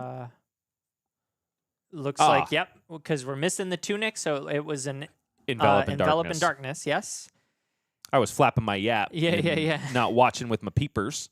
And now we've got a big, tall, disruptive attack here with Vynnset on the stack, or did we not? No, he definitely 16, paid into yes. it. So which is how he was able to play the Funeral Moon at instant speed. Of course. So it is going to be 1 unpreventable damage. But the last time we saw Nick go super tall with a Widespread Annihilation, Jacob simply folded the hand. And I wonder if he's going to do the same thing here. Yeah, it wasn't all that impressive. Disruption doesn't work very well if it comes at the end of the chain and your opponent has full agency to just block with the full hand. I spy with my little eye. Another gem, Schism of Chaos, going to force a card off the top of the deck for both players into the arsenal. Could be really bad for our Vynnset player. Could be very good for the Marionette player. That is exactly what Jacob is hoping for. But chaos will reign. Funnily enough, with the way Jacob sideboarded with all these blues, I think there's a much higher likelihood of a miss given the current deck texture. I will say there's a limited number of blues that can be in the sideboard for Marionette because stock in standard, I want to say it's only like 6 or 8 in the main board. So Jacob has moved through a ton of blues this game. It's true. And both players grabbed that arsenal as 2 more rune chants are being asked. The Malefic triggers, bringing 1 back. And 12 physical on the table. Only 2 cards? Oh, it's a D-react for sure. It's gotta be, No? right? What are we doing? 1 card left in Jacob Shaker's hand, going to be banished when the combat chain closes. It doesn't block. Really yeah. unfortunate turn of events there as Jacob drops down 21. So Jacob perhaps punished just a little bit for over-teching with extra blues. Amulet of Echoes, a dead card in the hand because it was found with yet another non-block blue. Ooh. Codex of Frailty, though, Wow. found off the top from Schism of Chaos. Wow. Really huge. If you'll remember, that last Codex of Frailty was pitched maybe 3-4 turns ago, but because of the shuffle effect of Schism of Chaos, gotten to the top of the deck and right into the arsenal for Jacob. But he sends Leave No Witnesses, which does mean that Nick has the opportunity to allow a dead card found from Schism in the arsenal to be banished away and clear it up for future turns. Surely Nick just got the defense reaction. No, it's the envelop, which without a tunic, I don't like as much. Sure. Here's another opportunity to reach for that headpiece. Does not look like that is the play, though. Oh, right, because Jacob didn't have the card in hand. Not Yeah, the wouldn't timing. be max value. Yeah, not the timing for that. But man, talk about engine pieces. Nick is Yeah. not finding them clumped as we were worried about. There's yet another Malefic incantation. Deep Recesses of Existence is banished to the Vynnset trigger. Also, another rune chant found off of Rune Blood Incantation. Another verse is sung. Jacob still has more than half of his life at the moment, which just speaks volumes to his ability to assess value and play on the back foot. I want to talk about what Nick is thinking about here. I think he's considering pitching this Malefic Incantation to clear Envelop and Darkness out of the arsenal and send Deep Recesses of Existence. Instead, he goes for the more obvious line of play it out. Mm-hmm. In this case, the only Rune Gate attack that is unlocked from the Banish Zone with 3 rune chants is the yellow Deathly Whale that is now on the combat chain. So 3 rune chants and 5 physical. And I like Nick considering that line because ultimately what you want to be doing with Deathly Whale is combining it with Shadow non-attacks in order to just keep more and more and more rune chants going down the line. Yeah, if Nick can find a 2 rune gate or 2 cost rune gate card for next turn, the double Malefic Incantation can fill that role. But Nick is at the point where he needs to start to string together some go again turns. You're not going to get there just sending 1 attack each turn. And this is actually really scary. Jacob takes the rune chance and still has the 5 card hand to work with. But because Nick has finally gotten these rune chant generators online, he can do the Vynnset game plan that she wants to do, which is block with a lot of cards, send a hyper-efficient rune gate attack the next turn, and then say go next. I think Vynnset players are generally happiest when they get to do a little bit of blocking, much like Guardians. Yeah. We've got some good rune gate cards here. Hunter's Clave on the combat chain for Jacob Shaker, now down to 16 to Nick Reuter's 14 after taking 1 blood debt at the end of the turn. And it's the final copy of Deep Recesses of Existence. Let's talk about the possibility of go-wide turns now for Vynnset. I think they're kind of dwindling at this point. We've seen 3 copies of Shadow Puppetry already, all played out, no longer useful. It's 2 copies of Machinations of Dominion that were blocked with on a Leave No Witnesses, leaving 1 left in the deck, and no more Spellbound Creepers. Yeah, no, I was just thinking about the creepers here. Graphene Calicera, the follow-up beefed up by Saver Bloodshed. Mark shirked away by the blocks of Nick Reuter, making this far less of a terrifying card, but Jacob Shaker, of course, has Flick Knives, and now it's Face Purgatory. Ooh, destroying a Tarantula Toxin out of the hand of Jacob Shaker. Nick sniffs it out with a perfect Soul Read. Yeah, that was clean. I was kind of expecting Jacob to go ahead and... oh, no flick if you're not going to hit. No reason to do that. So Nick reading that really well. Excellent use of the face purgatory. Denying a 1-card 6 in terms of value on the Tarantula Toxin. Denying the on-hit of Savor Bloodshed. Denying a boatload of damage out of Jacob Shaker. Nick is really a solid Vynnset pilot here. Mm-hmm. Now banishing the red Deathly Whale has access to the Envelop in Darkness if it's needed this turn. Going up to 4 rune chance means Nick can have his pick of the litter when it comes to cards in the banish zone, but of course also has the card in hand to work with. Nick, I think a little bit frazzled from that early judge call at missing his rune chant. Was issued a warning, we should mention, and just making sure that all of his triggers are very clean indeed. And this is exactly how it's supposed to be ordered. Vynnset is, of course, and Fyendal Spring Tunic is a start of turn trigger. Runeblood Incantation is start of action phase. So 5 rune chants left behind, and Runeblood Incantation does stick around until the next turn. Nick, with just a little bit of a clunky last 2 cards in hand, could opt to pitch that red to play the Envelope in Darkness, or IP himself does opt to sort of do that 2-card 4 value play here. And the nice thing is that he can get the Vynnset trigger off of this, but the life totals are dwindling, going down to 13 to make this play. Now it's 6 rune chants on the board. Nick has to decide between Deathly Whale and Deep Recesses of Existence, knowing he will not be able to send another attack this turn. There's just no action points to be had. Deep Recesses is the choice. Yeah, could go and grab something like a Funeral Moon or a Cull, depending on the way Jacob decides to block here. I've seen the Deep Recesses grabbing a Cull just be such a back-breaking play. Jacob rolls go again on a die. Maybe choose a different one next time there, Jacob. This is the second time Plague Hive has been sent to the pitch zone this game. Inertia token generated. Not exactly what Jacob wanted to see because there's no cards left in the hand for Nick. I think on both of those rolls, Jacob much would have preferred Blood Rot. Yeah.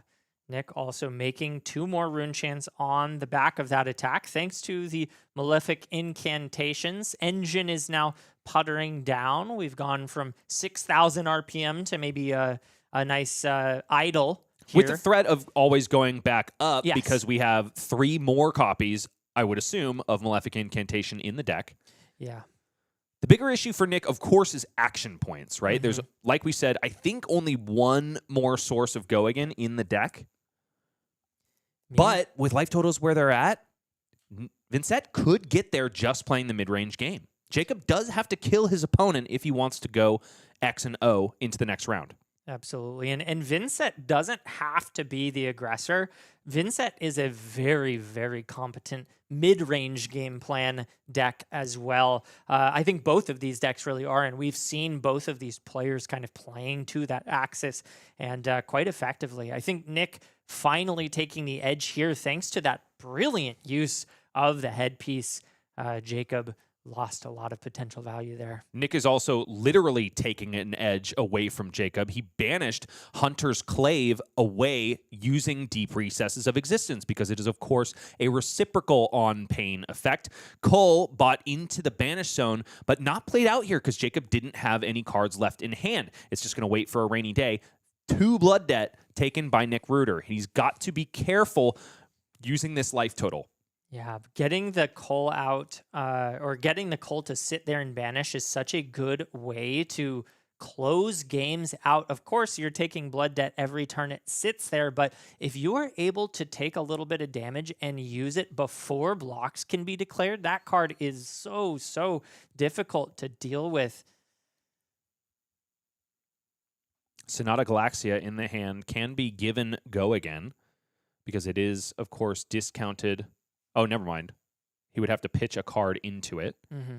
A card that he does have to pitch into it, but it's Oblivion. And Oblivion is definitely a card that Vynnset players are trying to resolve rather than pitch. That's another way that Nick can close this game out is by sticking a 6 health ally on the board and forcing Jacob to deal with it. I don't know. Does Nick have any Deadward Dirge left? Maybe one. I want to say 1 is left in the deck. Oblivion might be difficult to resolve if there's not a lot of rune chant generation left. At least spiky rune chant generation. Of course, no more pieces on the board in terms of equipment. Sonata Galaxia resolved, pitching Sonata Galaxia, which will bring Nick up to the requisite 2 or more cost, thereby giving Sonata Galaxia go again. I don't think he's going to find a 2-cost aura here. Really, he just wants the action point. Going to find, I would guess, a Malefic Incantation. Yep. Mm-hmm. Last one in the red. Or second to last one in the red? I actually don't remember now. I think it's the last one in the red. Okay. That deck is looking awfully thin for Nick. Mm-hmm. Fatigue is a pain point for Vynnset, without a doubt. Yeah, there are a lot of ways to skin a Vynnset.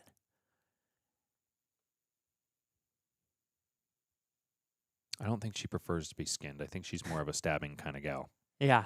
No, nobody likes getting skinned. Phantom Wraith on the combat chain. 3 rune chants to accompany it. So it's going to be 6 physical power after the matter of 3 rune chants. This is a very clean block for Jacob because we know he's got tons of blues. Mm-hmm. Yet another Amulet of Echoes in the banish zone here. And probably 2 cards committed on defense. Jacob might just be posturing to let Nick die to his own blood debt. Yeah, no, that is a very, very legitimate way to play against Vynnset. If Vynnset can't set up those really big spike turns and just plays mid-rangey, it's hard to close games out. That's kind of why I think the Cull is sitting there, and maybe Nick might need to get like a second copy of Cull, just given the fact that we don't have the go again in the deck anymore. Reduced to Rune Chant in the hand in doubles for Nick Reuter. Has one more sputter of a 2 chain link combat chain.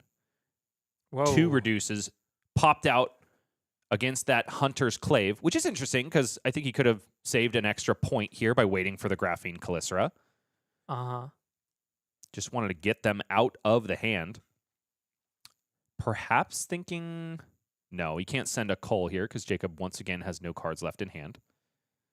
Huh. And man, Jacob showing that he knows the Vynnset matchup. Yeah. This is always a possibility no matter which deck you pilot, unless you've got 2 blocks and no blocks in droves. You can always attempt to fatigue a Vynnset. Something that gets harder and harder as she gets better and better cards, but always a possibility. We talked about, and this is really important here, the go again or lack thereof. I see a potential Eloquent Eulogy into Cull line, which could refresh the action point. And here we also see the Oblivion being played out. Nick has what is shaping up to be a final haymaker. Here we go. He will have to wait until the next turn, though, because doesn't have an action point to get Eloquent Eulogy out onto the combat chain. Nick will be able to park a Cull in the arsenal, but if Jacob, yes, takes some damage here, he's probably going to send it out from the banish zone and have the 1 in hand replace it. It's Cull the first, and because Nick is not responding with the Cull from hand, I think he's trying to set up exactly that combo turn that you were talking about, Michael. Yeah, banishes the Cull from hand here. And no, it looks like he just goes and uses it. I'm a little bit concerned about the timing. It felt like there was a world in which he could set up some kind of lethal with the Eloquence, but no, doesn't opt for that line instead. Too afraid of leaving cards in Jacob's hand. At 7 life, looking to go down to 6 at the end of this turn. I do understand the decision, but that felt like a potential window to push lethal. Here's what I like about that play. Yes, Nazareth is a powerful ally on the board, but she is targetable. And so if you don't remove enough cards from Jacob and force him to block in order to stay alive, then you risk losing it. And ultimately, if Nick can just keep Nazareth around, he does have a 0 for 6 on a stick. Yeah, no, that is one of the best weapons in the game. I'll say that much. Of course, it is killable, as you mentioned, but Jacob took a lot of damage to ensure that he could... No, doesn't swing at the Nazareth. Threatening once again a Flick Knives activation in the reaction step to beef up Graphene Calicera and also give it an on-hit of draw a card. It's 2 cards bought out of the hand for Nick Reuter. Doesn't want to deal with that. The flick is thumbed and sent. 1 damage finds home. Nick Reuter now down to 4 and marked. So up to 6 is the Graphene Calicera, still blocked out by 2 cards, and Stains of the Red back. After waiting so long in the arsenal, comes out to play. Nick Reuter now down to 2, and a card being drawn for Jacob Shader. What's it going to be? Pain in the backside. This can keep going, and all of a sudden, Lethal is on the stack. Nick doesn't like what he sees. Cole is in the hand. Could have potentially... I don't think there's a priority window. Well, after the dagger hit and the card was drawn. Oh, yeah, you might be right. Yeah. Yeah, okay. No priority window for Nick to play out that Cole at instant speed to hit the card drawn for Jacob Shaker, unfortunately, which is perhaps why Jacob immediately threw it rather than trying to move to end and save it for a rainy day. Yeah. It looks like Nick is figuring that out for himself here, sort of slowing down, thinking things out, asking... Oh, and yeah, there is a judge call here. So Jacob's raising his hand and at the prospect of Nick needing something cleared up. Oh, there's also a potential that this Stains was not free. Yeah. Okay. I think it's the Cole priority window here. I think so too. Nick would obviously love to be able to get rid of a pain in the backside, because he's going to be forced to block it down anyway with that Cole, so you might as well make it so that it never happened, I guess. Maybe it's half a dozen of one, 6 of the other, when you think about it that way. Yeah. I mean, getting blocking cards out to kill your opponent is very strong. Committing the Cole to block instead of just banishing. It's basically the same thing. Actually, it's worse for the Vynnset, because then you would have to banish that Malefic Incantation in hand. Oh, yeah, that's a good point. So, yeah, should just block here. Yeah. But maybe wanting to ensure that, having time to think about that, you want to rewind a little bit, just in case the call is a play. It's not a good idea to just go, oops, missed the window. You want to pause, call the judge over, say, hold on, I had a priority window. I need to think about this. It's very, very intelligent play. Either way, this is definitely shaping up to be Hazel's favorite game of the day. Definitely the one where they have worked the most. And it's not just this AGE Open that they have been a huge help to us. It's been several in the past. They are our resident judge at Grave Troll Games, and got to shout out them and all of the people in the judge program that make sure that great games of Flesh and Blood come to their logical conclusion. Yeah, and this one has been one of those great games. I got to say, the back and forth has been thrilling. The neck and neck has been... I mean, I still don't know who's going to take this game, and we are down to the wire. Super exciting stuff. And I think the plot points of this game have been Nick's inability to find runechant generators early, thereby being forced to cash in so many get-out-of-jail-free cards, Vexing Quillhand, Spellbound Creepers too early, and now being bereft of action points, might just not have the offensive sauce to make this dish what he wants it to be. Well, you called them get-out-of-jail-free cards, but if you are able to get out of jail without them, they turn into offensive spike cards, right? So they kind of serve the dual purpose of, oh no, I didn't draw it. I guess I'm not going to lose on the spot. I have the tools. Or, hey, I got everything I need, and now we got the gravy. Right you are, Michael. And I do wonder if Nick's use of these onboard pieces would have changed had he seen, for example, Amulet of Echoes pitched a lot earlier and thereby known how defensively teched Jacob was for this matchup. It does look like the Cull was blocked with. No, No. because Malefic Incantation is Okay. in the Banish Zone. You're right. It was played out there. And Jacob, however, has Pain in the Backside in the Banish, in the graveyard. I think that's just a mistake here. It should be in the Banish Zone instead because Nick is obviously still alive, and he Right. wouldn't be if Pain in the Backside was played. Huh. So now just doing 4 and 4. No go again. Yeah, I do think the pressure of being this close on time might have gotten to Nick right there because Sure. I think it is better for him to have blocked with that Mm-hmm. Cull rather than to have played it. Yeah, I agree there. This is interesting, though, because if 1 damage comes through, that means an Eloquence will go through as well. And I think there's a Cull in the Banish still, no? No, Or that no was already longer. used. Okay, never mind. Already utilized. Oh, the go again into Nazareth would have been so good here. Instead, just a 1-card 8 with an Eloquence ending the turn. And Nick forced to play the Eloquent Eulogy rather than swing Nazareth there because of the blood debt. Would have gone down to 1, which is not where you want to be against a dagger-centric opponent. Both of these players, got to commend them for their stalwart approach. Despite the fact that we are in the dregs of this game, it takes a lot out of you to play a full 55-minute game of Flesh and Blood. 2 cards bought from Jacob Shaker just after swinging Graphene Calystra. Nick, I believe, knows that there's 1 more Tarantula Toxin left in the deck, so astutely using his cards on defense when he's forced to. This might be the last gasp of the Vynnset deck. Beseech the Demigon plus Phantom Wraith coming in for 2 Arcane and 9 Physical here. But I think Jacob might have what it takes to... Whoa! No! It's 2 blocks! It's 4 2 blocks in the hand! Jacob unable to survive the onslaught! There was less than 10 cards left in the Vynnset deck, and Nick Reuter reigns supreme here in round 2. We spent the entire game talking about Vynnset stumbling, and here at the finish line, 4 2 blocks in a deck that typically blocks extremely well. My mind is absolutely blown. I definitely thought that Jacob had the defensive sauce to go the distance, but an unfortunate draw just spells doom. Yeah.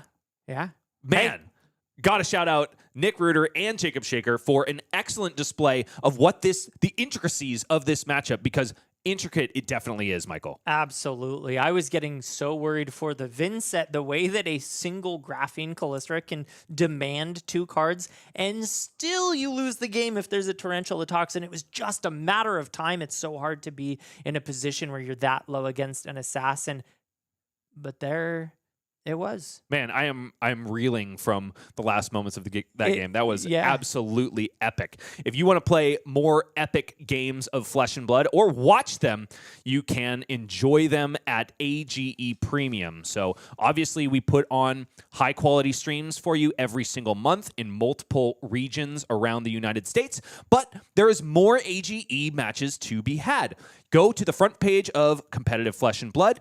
Give us a generous $10 a month if you can afford it. And if you do, you will not only unlock a ton of competitively slanted articles from the best names in the game, you'll also get extra AGE games for your troubles. Soon, by the way, to be commentated by a bunch of rising stars around the Flesh and Blood world. So if you support what we do, you can do so even more by subscribing to AGE Premium. We are grassroots independent Flesh and Blood, one of the few bastions of it left around. We think the work that we do is important, and if you do, we hope you'll consider subscribing.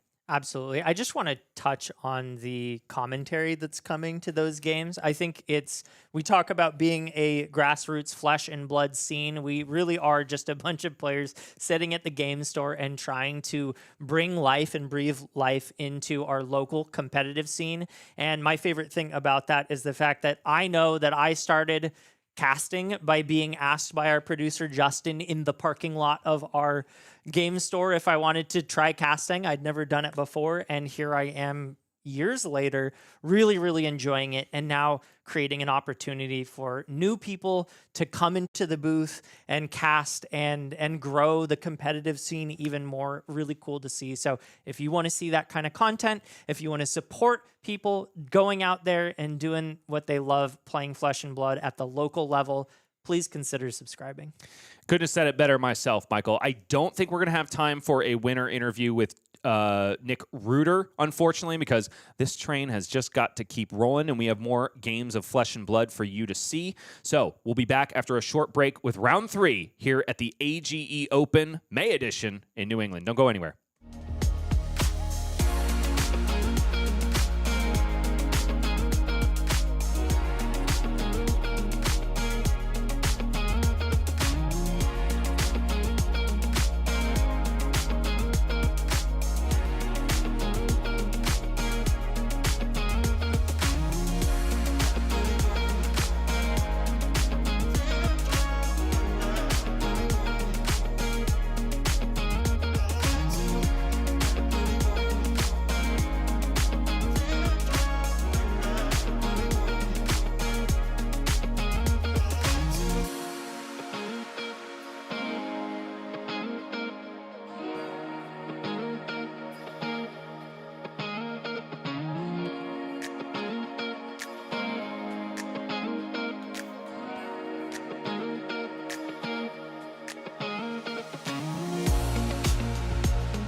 By the skin of his teeth, holding just one rune chant left and no go again enablers, Nick Reuter is able to dethrone the ex-Nationals finalist, Jacob Shaker, on a very new deck. Previously a Gravy Bones sympathizer. Now he's picked up a Clave and a Kallistra, but it just wasn't enough to overcome the Iron Maiden. Bryce Platt's back with Michael Murray at the May edition of the AGE Open Series in New England. And boy, have we had some great matches already. Absolutely. That last one just was so interesting. I love seeing the interaction between Assassin and Vynnset in particular.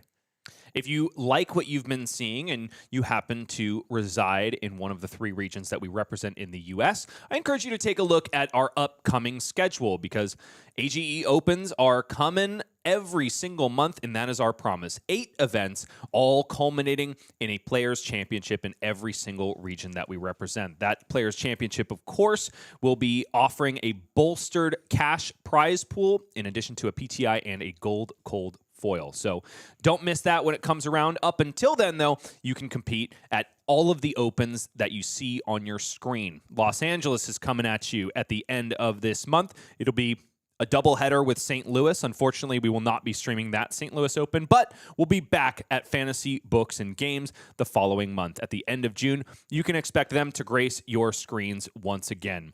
Right now, we're at Grave Troll Games in Nashua, New Hampshire, and the action is heating up once again. Down to the match floor we go because Connor Bryant takes on Adam Wright, the one Katsu wanderer in the room. Connor is a storied player, to be sure. Also, sporting a brand new hat.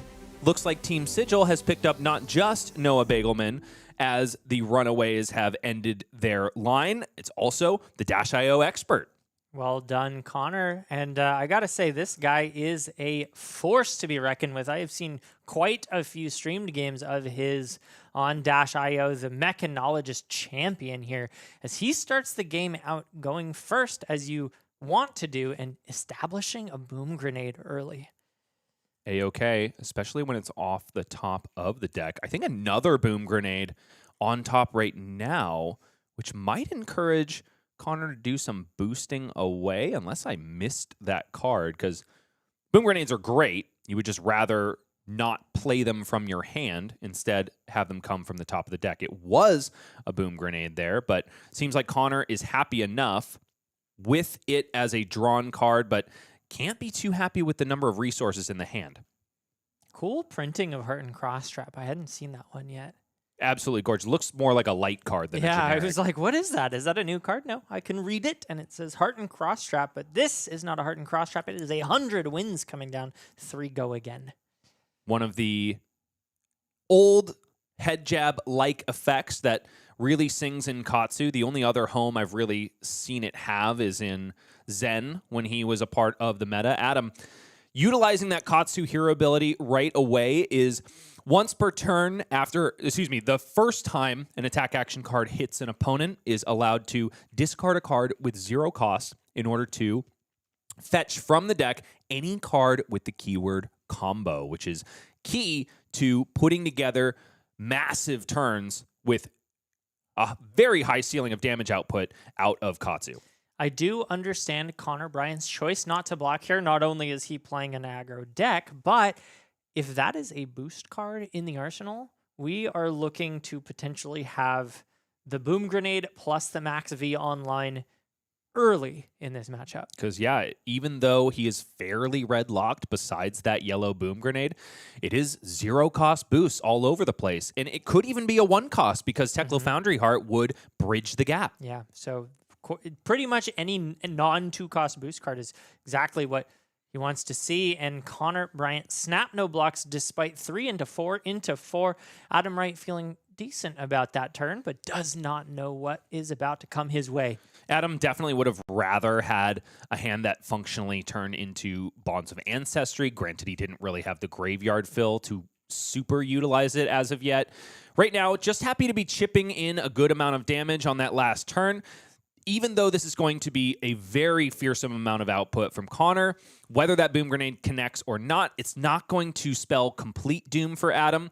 Yeah, he's going to take a chunk of damage, but he's also going to be able to fill that graveyard and get ready for a Bonds of Ancestry turn down the line. Yeah, Katsu doesn't necessarily like to go full sprint right away. As you mentioned, you need some graveyard fill, you need some targets for the Bonds of Ancestry, but Connor Bryant able to get a fantastic curve here, is able to pitch that yellow boom grenade and get the Teklo core using the Teklo Foundry Heart here, and as soon as Adam sees boost both for 0, I'm sure he will see some of the writing on the wall. And players thumbing their equipment pieces. Does look like Adam's doing a little bit of blocking with, that must be breaking scales there, blocking 1. Fast and Furious, the follow-up here. No crank as of yet, so, and none to come, really, because Dash.io has already been activated, so it's just a head jab cosplayer. Boom grenade has been taken, though, and rightly so, because Adam, now facing down maximum velocity, knew that the boom grenade was going to go boom no matter what. Both of these players playing extremely quickly, which is exactly the way this matchup needs to go. Both of these players do best on offense, and so it's just bloodletting on both sides of the board. And as you mentioned, Adam still has 21 life to work with. Yes, that was a giant hit, but now Adam has pretty good tempo here, and Connor also is low at 24, at least low given the turn order of, I think this is the second time Adam is attacking this game. And all of a sudden, with a Surging Strike on the combat chain, this could be really fearsome from Adam, especially if one of those cards in the hand is a Whelming Gust Wave. Yeah, Connor has to really think about this here. Does decide to commit the equipment here. Galvanizing the Golden Cog as it comes out means that this is blocking for 5, so does get around some potential attack reaction shenanigans as well. Ooh, and the punish there. Connor making that kind of a block is hoping that Adam doesn't have the next line in the combo, right? Because he has one card in hand that is posturing that he wants to utilize the Katsu hero ability on this turn. But with the Descendant Gust Wave in the arsenal, all of a sudden Adam can ask the same question an additional time, and therefore it gets extra equipment and card block respect from Connor. I really like the respect that Connor is giving to the breaking scales here. Overblocking each attack means that Adam is not likely to be able to hit and does end the chain there. But wow, did get through a lot of those blocking pieces already. And Connor Bryant only has 3 cards to work with now. One of them is a blue, though, and there's a heist in the hand as well. Red Boom Grenade in the Banish Zone means that there is a relevant on-hit attached to heist. Also, that blue is one of the best blues in the deck. The Cerebellum Processor, very likely to want to establish this one and just use the 2 resources that were generated by the Teklo core. Cerebellum Processor joins Teklo core in the arena, cranked, of course, and Fast and Furious is the follow-up. We'll have an extra bit of juice thanks to the crank that came from Cerebellum Processor. I like this sequencing because if Connor deigns to, he will be able to use Teklo Foundry Heart to dig a little bit deeper and find an item off the top. That's the only way to make this turn sing even more, because then an extra action point means an extra activation of Cerebellum Processor and an extra card drawn. Yeah, that is one of the thought about. I guess maybe I don't give the players enough credit by making that statement, but the Teklo Foundry Heart just giving you an extra look every single turn you activate it, looking for that item, is one of the more powerful ways to use that equipment. Adam looking to the sky for inspiration, trying to decide if this is a blocking turn or a going turn. Has 3 reds and a blue in the hand, couldn't quite catch exactly which ones he's working with. Katsu is one of those decks that I've played just a handful of times, and even though it was released in the first set of Flesh and Blood ever, it still feels like one of the more complicated decks to pilot. Needing to have access in your brain of every single card in your deck. Whenever a card hits, you are allowed to tutor as long as you can discard a 0 cost from your hand. Means that every single line just has my brain cooking whenever I play him. The consternation is real for Adam Wright. Up to this point, has been playing at lightning speed. Checking the graveyard, perhaps telling Connor Bryant on the other side of the table that a Bonds of Ancestry line is lined up. Yeah, is definitely trying to piece together the turn and figure out if there's an IP penalty, if he doesn't block here, or if he can use all 5 cards on offense. In the player cam of Adam Wright is, of course, Jesse Harper. I think capturing the moment. Shout out to him as being our stream tech and also one of the people that make AGE New England happen every single month. I gotta say, we've been sitting here, obviously, Adam, deep in the tank. And while this screen is fairly boring, we're just sitting here watching players think. To me, this is one of the most tense positions. I love it when players pause and think about their next line. The amount of respect that Adam is giving his opponent right now, as well as himself, just making sure that he makes the right decision. I'm getting strong flesh and blood player vibes from Adam right now. It seems like he really understands how to play this game, how to prevent himself from making mistakes, and how to choose the optimal line, especially when you have so many lines you could take as Katsu with a tutor hero ability. The thing that makes me notice that, Michael, which is probably what you've noticed as well, is the blistering pace at which Adam plays normally, and then all of a sudden, dark thinking cap on when it matters most. And I think I noticed that in the way that Connor plays as well. Yeah. It's the sign of a great player. Adam's still in the tank here. There's so much to consider, Michael, when it comes to playing Katsu. Like you mentioned, will an attack hit on my next turn? Will I get to utilize Katsu? At what point in the chain do I need to utilize it before what I wanted to do is null and void? What is my opponent going to do with their equipment, etc.? Breeze Rider Boots being committed is scary, and so is Heist coming down. Adam just displayed that he doesn't want to.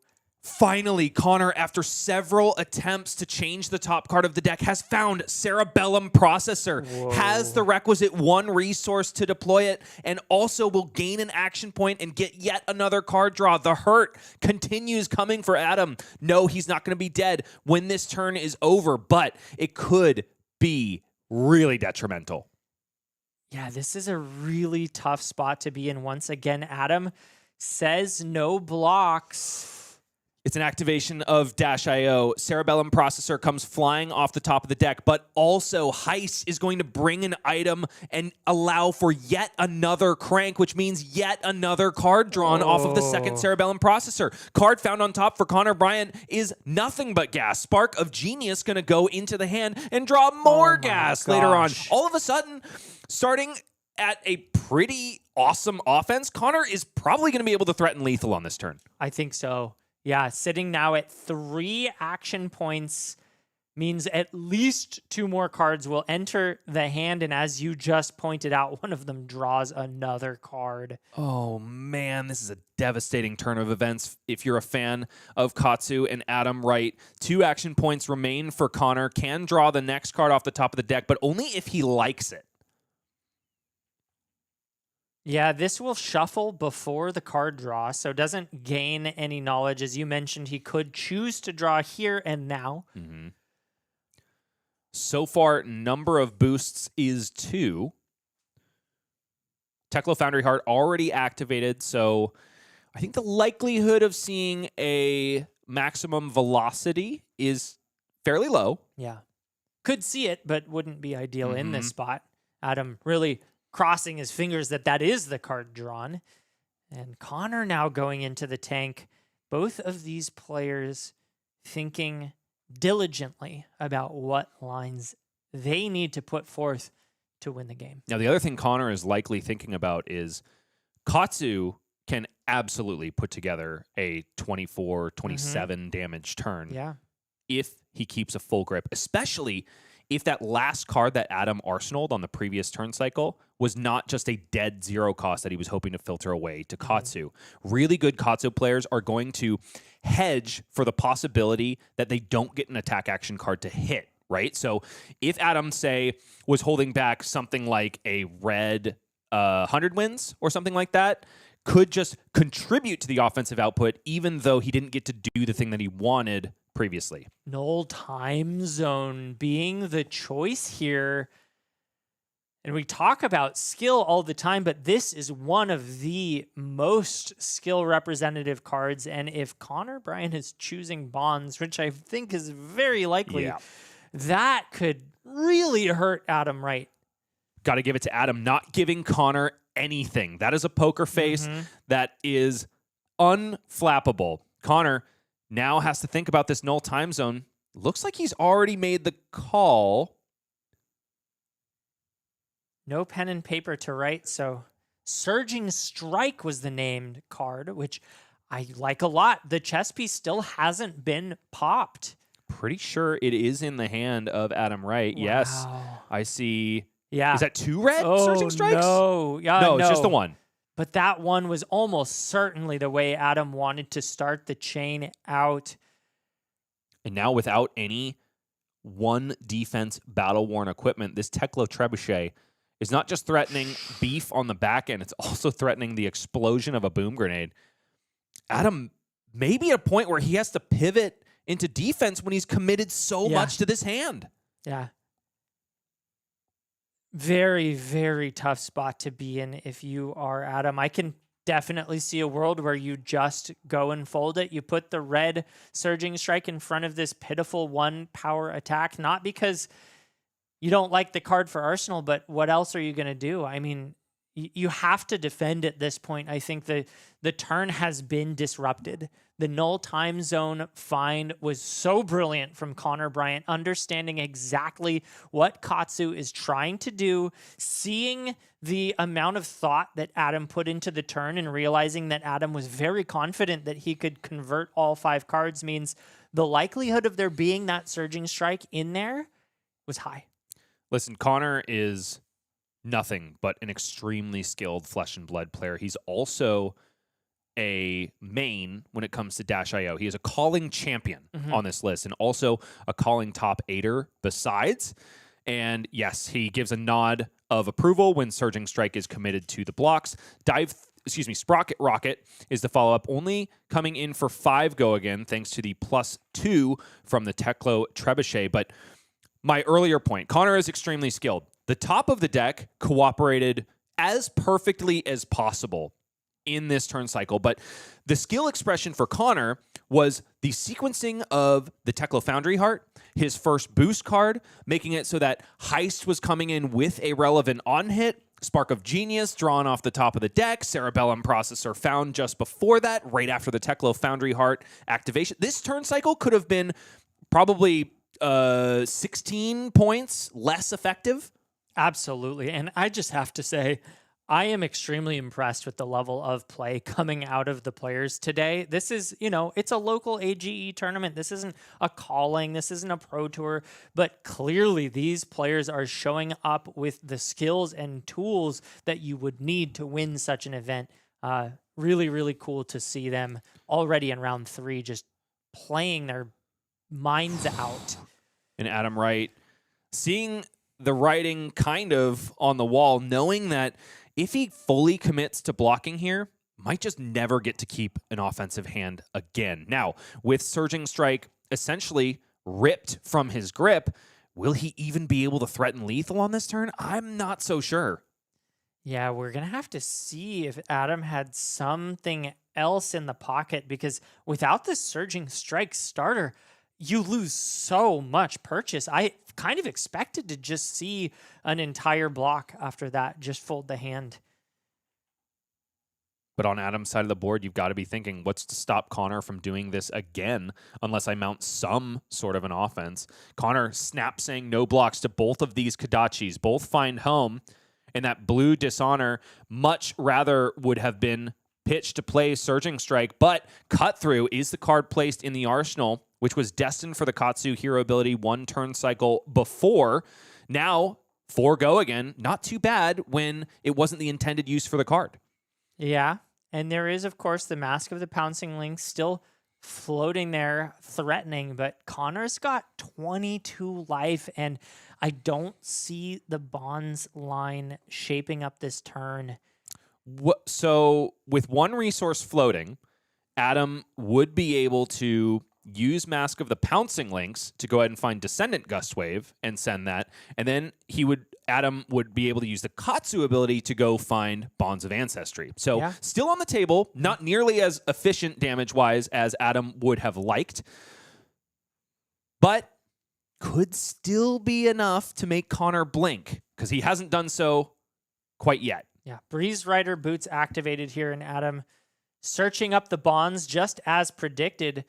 Does look like we are very likely to see a Descendant Gustwave coming down here. The question is it in the hand or is it coming off of the Mask of the Pouncing Lynx? I don't remember what I saw, but given that Adam gave way to the heist on hit, I do wonder if it's one of the reds that is there. I could see it. I think you have to use the mask this turn. If you're going to go down to 2 life, you need to be threatening lethal at the very least. I don't even know if Adam can do that. I haven't done the full math, but 18 life with 1 card left in hand. Yeah, we just banished a Bonds, but it's a lot of life to get through. Can't quite peep that graveyard, at least from the player cam. I think Adam is hoping that there is a really fantastic 0 for 4 Ender, something like a Fluster Fist, but I don't think it's there. No. In the graveyard. Does go ahead and pop that Mask of the Pouncing Lynx and grabs Assault the Wound. So the Descendant Gustwave is likely in the hand. Yeah. This is going to be probably maximum damage potential that Adam could have threatened on this turn, given that Null Time Zone was sent from Connor Bryant. It's Gustwave of the Second Wind. Good enough. Yeah, good enough. As long as it says Gustwave, then Bonds of Ancestry will trigger. This has Go Again, of course, because of the pop of Breeze Rider boots. Normally gains Go Again from Surging Strike coming before it. The critical part of the Descendant Gustwave is more for the Dishonor line rather than turning on Bonds of Ancestry. Bonds of Ancestry just needs any card with Gustwave in its name, which at this point Katsu has a library full of that he can put in the deck. And we are seeing 1, 2, 3, 4, potentially 5 chain links hit, which means that this Salt the Wound is looking to be coming in for 6, 7, or maybe even 8. So let's see here. It'll be 2 more instances of 4. If Connor takes all of it down to 6, then yes, Salt the Wound is going to be lethal threatened. Yeah, and that Gust Wave... Even through Teklo Foundry Heart blocking. Yep. The Go Again. The Breeze Rider boot used here was really, really good.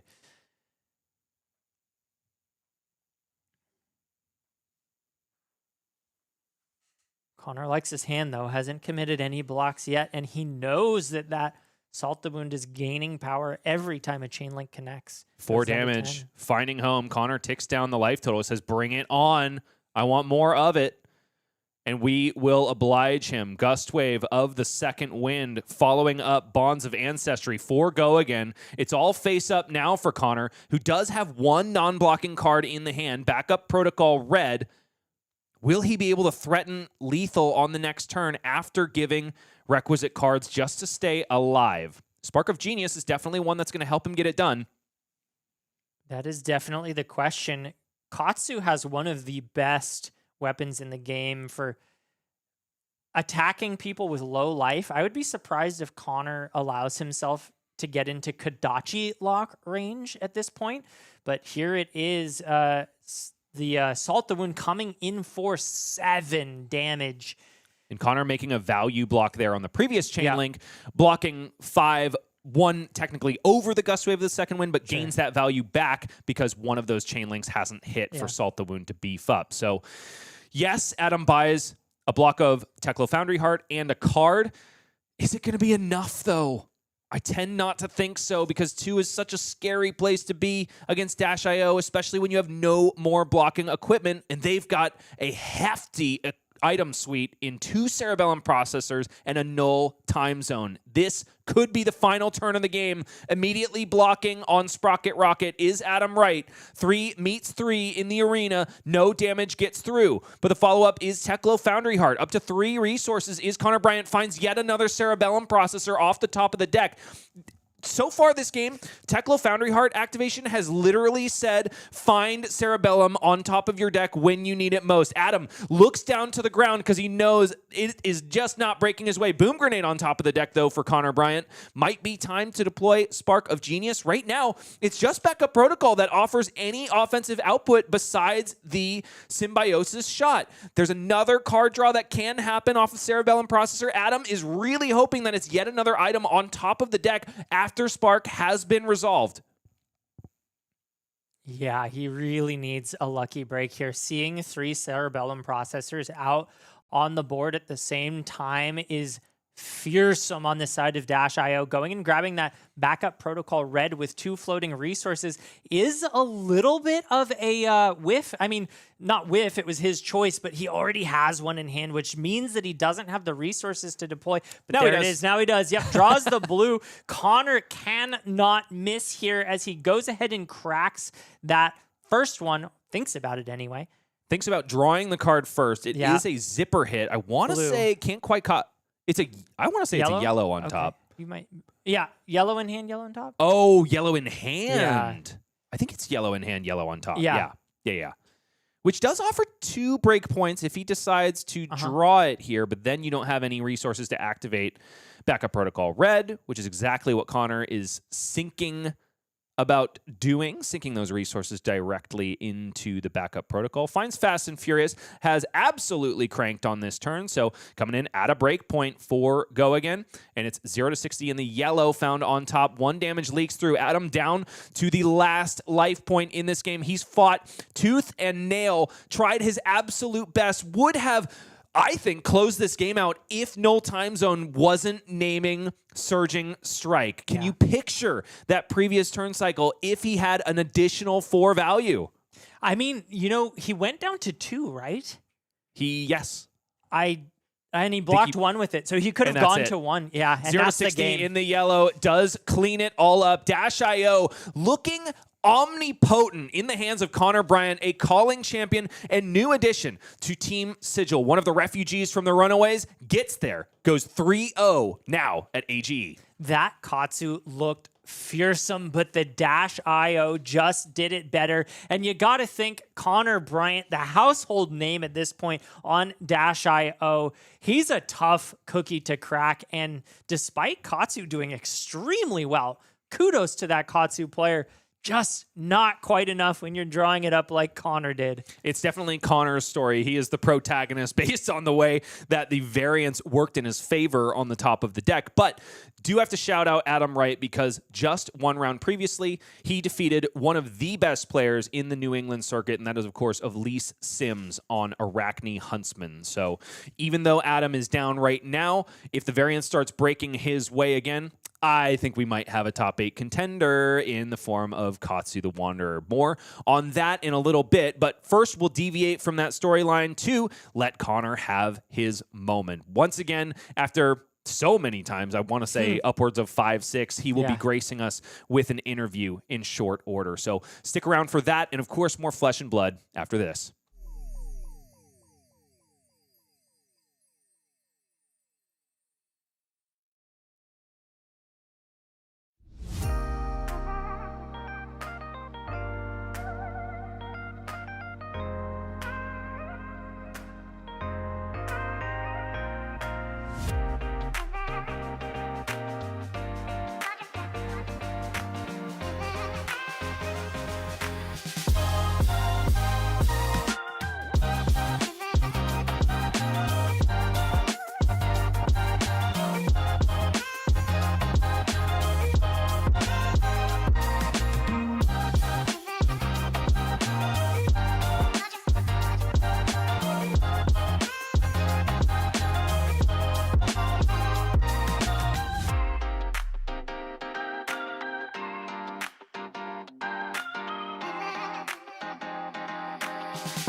Welcome back, folks. We are joined here with our winner of round 3, Connor Bryant, in an extremely aggressive, extremely fast-paced match. But man, it was still a good one. I'm not typically the biggest fan of aggro mirrors. Sometimes they're just so one-sided. But that one, it seemed like both of you were just absolutely bringing your A game. And of course, you were able to win it all. But tell me, how are you feeling after that match? That game was crazy. That was one of the crazier games I've played in a long time.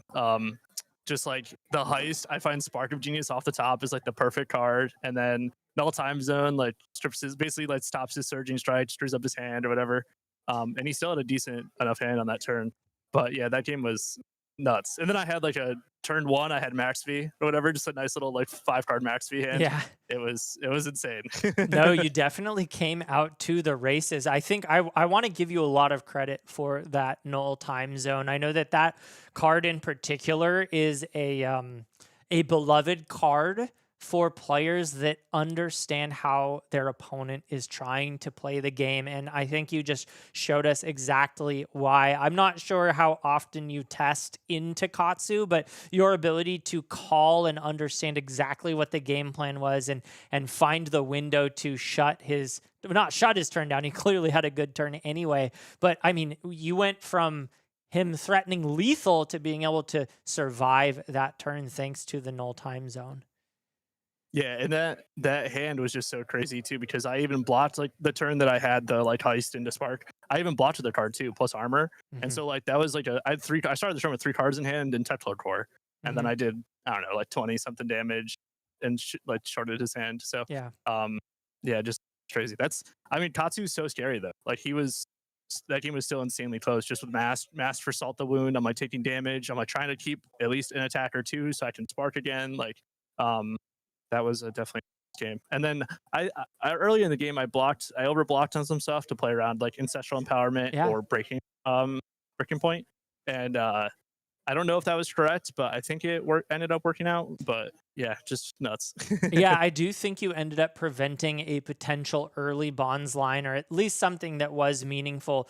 I do remember exactly the line that you're talking about. And I think the slight head scratcher was putting the overblock in front of the non-combo card.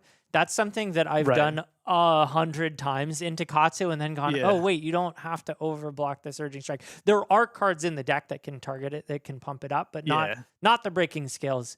But, you know, I think just in general, being able to block out the Katsu early to make sure that they can't get out to the races early is prudent. And we saw exactly why there. But I will also say I was really impressed with the play of Adam, your opponent.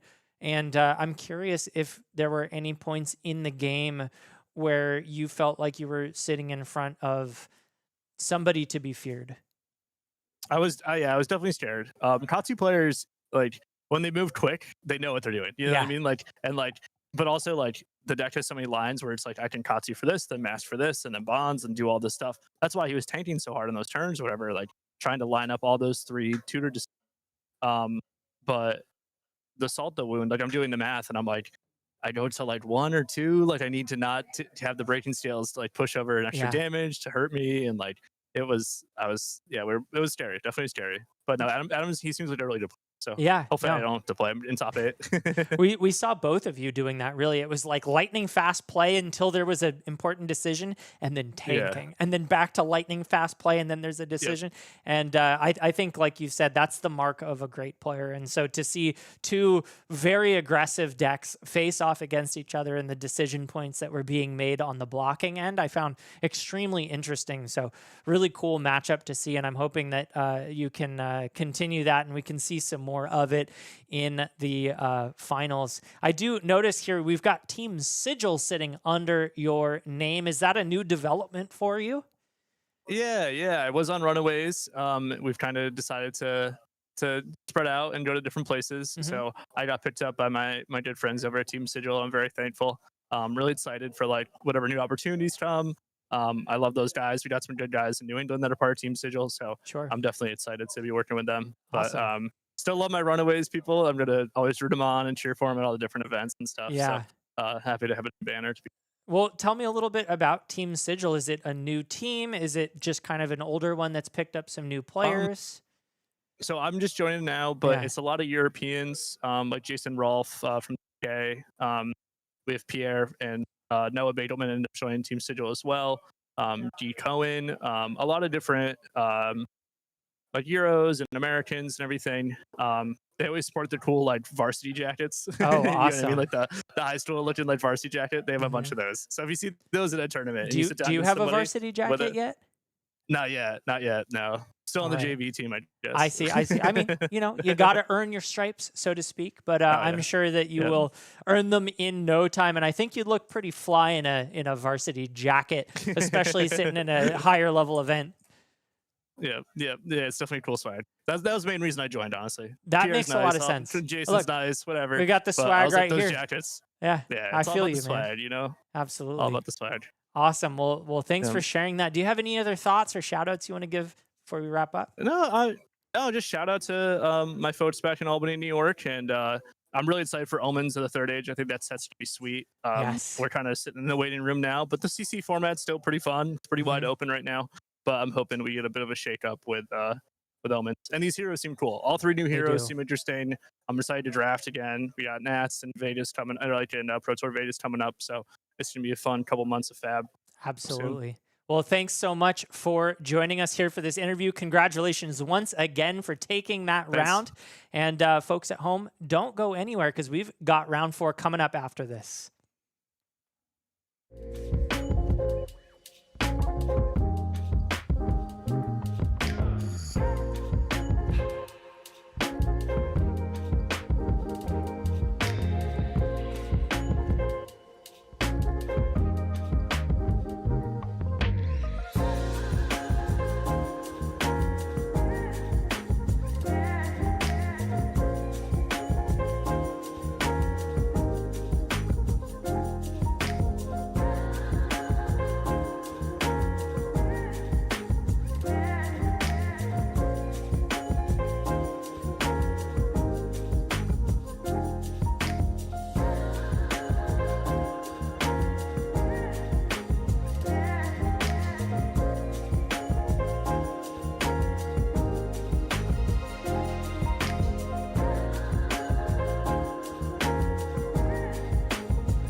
Some games go the distance, others are over in the flash of a pan, and that was definitely the case for Katsu versus Dash.io. The top of the deck breaking Connor Bryant's way, this way and that. Teklo Foundry Heart essentially saying, find Cerebellum Processor on the top of your deck, and that spells doom for a Katsu when you are trying to outbeat down Dash.io. Bryce Platt's back here with Michael Murray with more Flesh and Blood games from AGE New England. It's only the 4th edition of the Open Series, at least this year in Season 4, and things are reaching a fever pitch, especially if you look at the standings. But we're going to instead turn our eyes to the player profile of one of our feature match competitors. This is Martin Schelasin from Maine. I will say I was taken aback when I saw this photo. This is a professionally shot one from the esports scene. Apparently, Martin is a seasoned coach in Valorant. Yeah, really awesome and cool to see him here joining another game, this time playing it.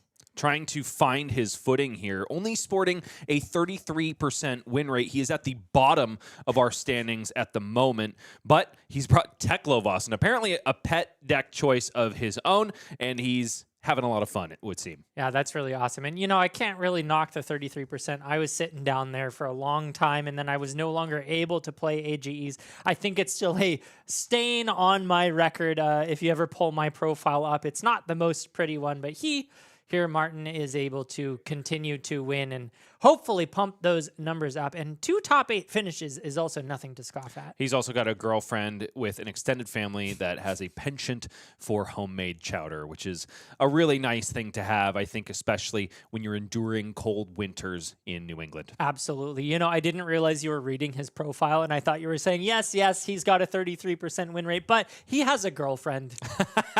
Okay? It's all about the real-life victories, yeah. Michael. Don't know if that is the case for Martin's competitor, but surely we will find out in short order. The match is ready, and the Evos are stacked in the deck for Martin Schelasin. We'll see if it's in his favor or in the favor of his competitor, which is, of course, Garrett Ronco on Ira, Scarlet Revenger. She's here for the first time, not for the first time, newly incorporated into Classic Constructed. Granted, it has been a little over a year now, and she has definitely put her stamp on our format. In the hands of certain pro competitors like Shoma Yamamura, she looks to be a value powerhouse. For Garrett Ronco, though, does look like he's positioning himself to go fast. Blood-splattered vest is the chosen chess piece here, one that usually gets less value than Fiendal Spring Tunic when it comes to super long games. Yeah, definitely the aggressive choice here. And also, I think lucky for Garrett, Teklo loves to prey on fatigue lists in particular. So if Garrett was packing the fatigue version of Ira, it may be tough. Instead, we're going to see if Garrett has what it takes to race down the Teklo before he can get online. And I don't know about you, Bryce, but I've been very impressed with the Teklo Vossen deck lists I've been seeing recently. Without a doubt, Michael. And based on the equipment suite I see from Martin, and also the fact that he's just drawn up a Fate Foreseen, I do think that this is a very control-slanted list, much like one that our very own Evan Bridges piloted to a top 8 at a calling very recently, instead of the Shannon Puttery boost variant. Yeah, absolutely. And seeing things working out quite well for Martin. Already 2 of the 4 Evos he needs to complete Exodia sitting on the play area. The boots, of course, not equipped yet, but sitting in the Banish Zone means they can be played thanks to Teklo Vossen's ability. And getting that chess piece established early means we are off to the races. Martin here blocking out one of those harmonized Kadachis with a card from hand and then reaching for the chess piece blocking. Battle Worn 1 means Martin is looking to try to get that blocking value. I smell more Evos getting played out here soon. I smell them too, and they smell like stone cold steel soul. Martin is so excited to be playing this next card. Well, it's actually just a Fire of Teklo Leveler.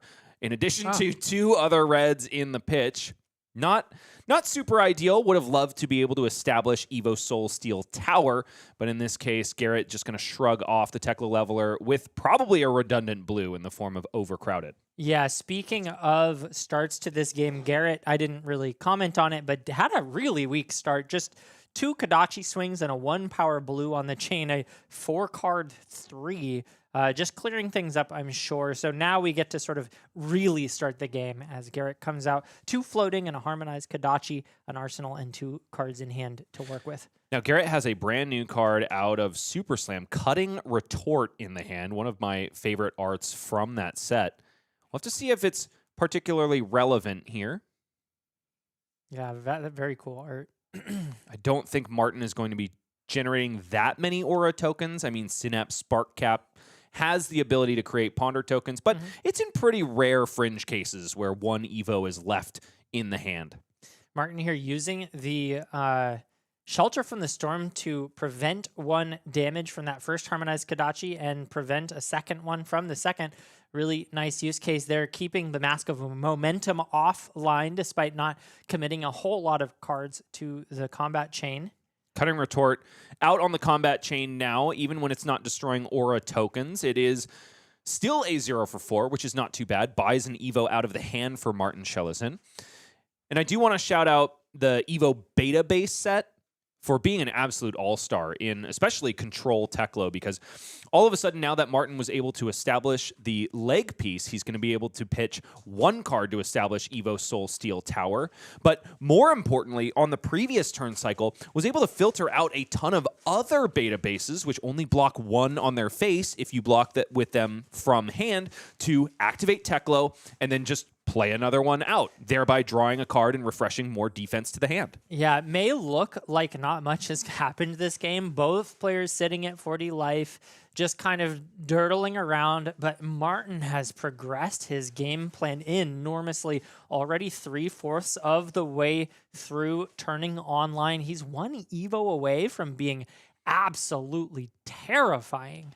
Okay, and it's a Fabricate out of the hand, able to banish the last beta base set piece that he needs, and now making it so Evo beta base chest is able to block this harmonized Kodachi. The second one to follow, though, won't be shirked off as easily. It is... Never mind. Yeah, I forgot there was one we haven't blocked with yet. And that one's blocking for 2 thanks to the Fabricate. Martin is in a really good position, already has the headpiece in the banish zone. He is in Value Town, baby. Not just because of what he's doing, but also because Garrett drew up a full blue card hand. It is definitely incumbent on Garrett when seeing the equipment presentation of a Teklo Vossen that is trying to just find a singularity to put the damage out there. But right now, it seems like Garrett, for the most part, has a very mid-rangey slanted Ira deck.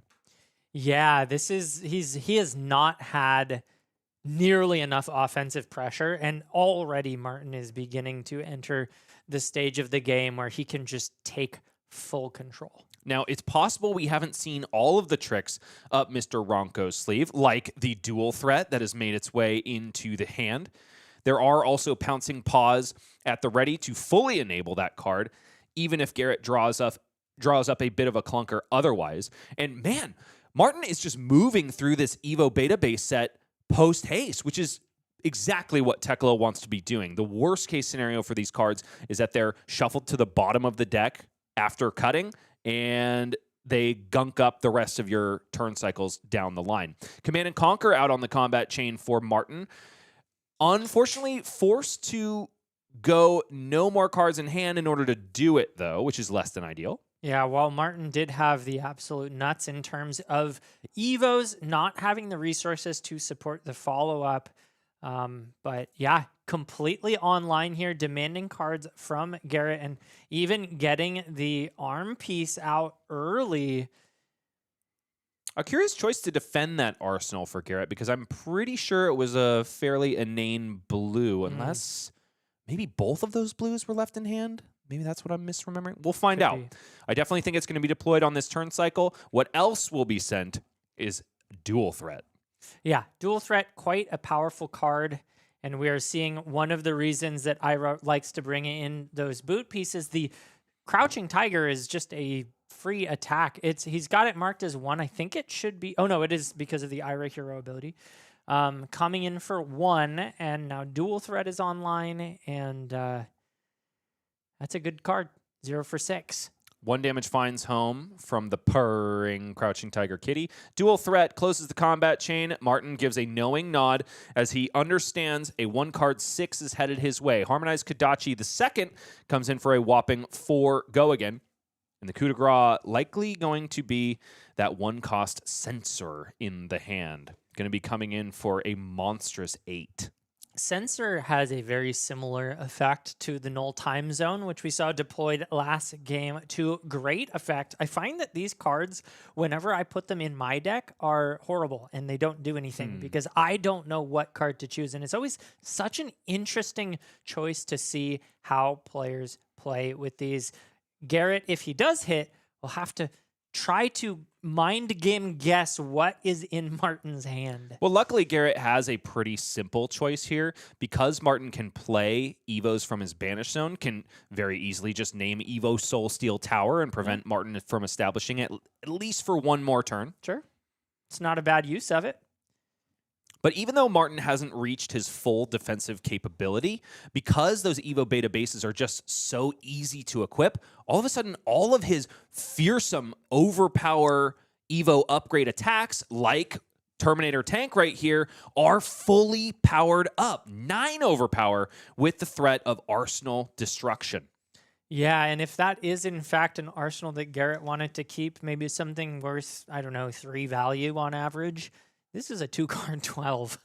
Man, Garrett is pretty blinged up here. He's got, that was a full Antiquity hand, if I'm not mistaken. Or is the Fiddler's Green isn't Antiquity, unfortunately. Oh, a okay. Flick Flack was what was in Arsenal. So Full block. Garrett able to shirk away the fearsome on hit and all of that damage from Martin Schelasin. Not bad. So the value definitely goes to our Ira player there, who remains with 2 cards in hand. You know, we talked about this chess piece being a surefire sign that this Ira was aggressive. And after that play, I'm starting to wonder if maybe, in fact, the game plan might be chip with Kodachis, try to play for the long game, block out efficiently, and try to basically just, chip instead of value. Fabricate sent by Martin Schelasin, which means that this Evo Beta base chest is able to block for 1 more point of value. Just like Evo Beta base head and feet coming out onto the combat chain now. 2 Harmonized Kodachi sent, 2 stuffed. The follow is, though, Censor. Now, I have it on a good authority that the previous Censor named Fabricate. It'll be curious what the choice is here for Garrett Ronco.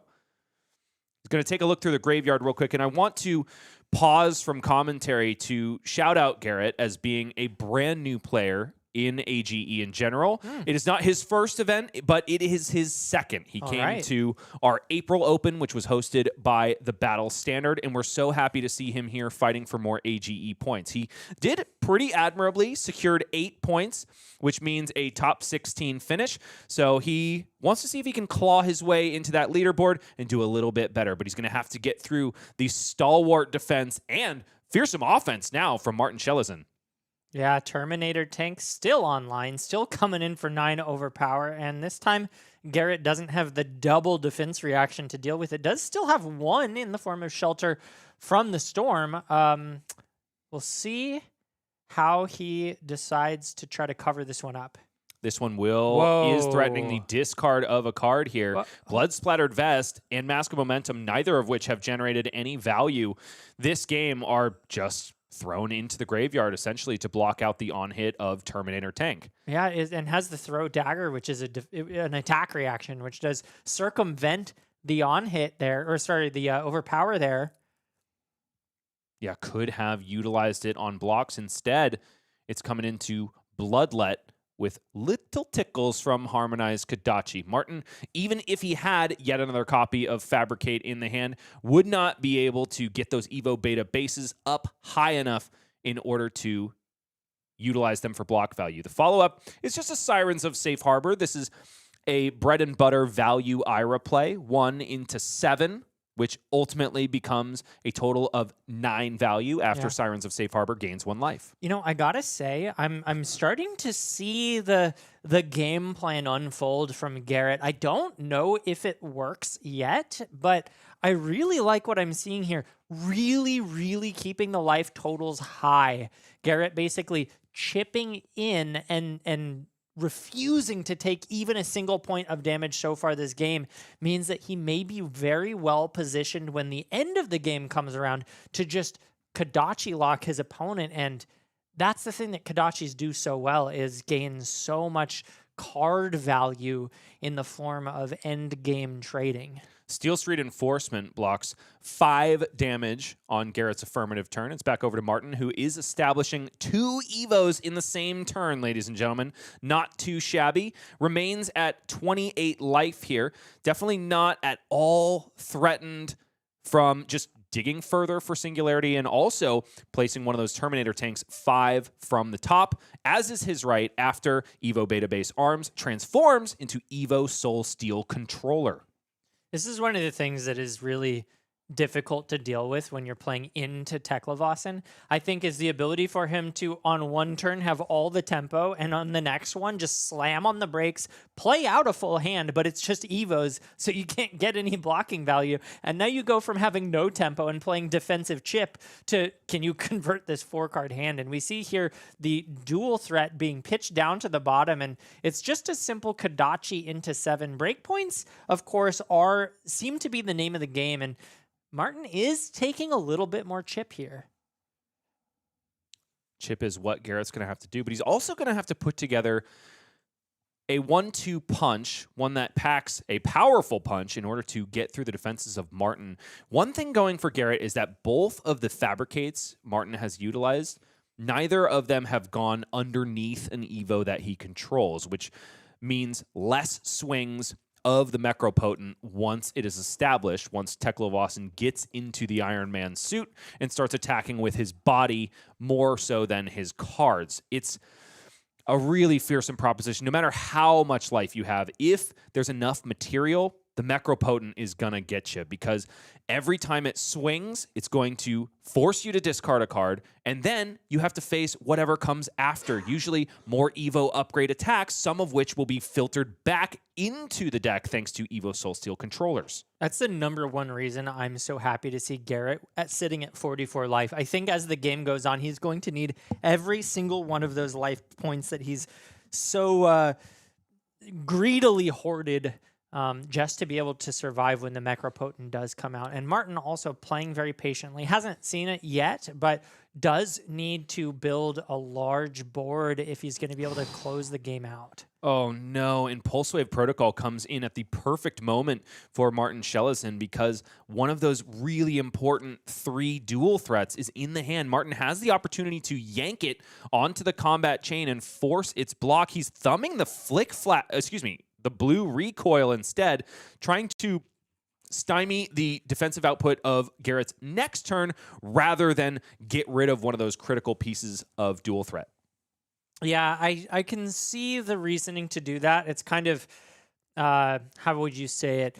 You're choosing the value now instead of the value later, but that does mean that Garrett is going to be able to pitch stack these dual threats. We already saw one go to the bottom of the deck last turn. It could end up being clunky if he pitches one this turn, though.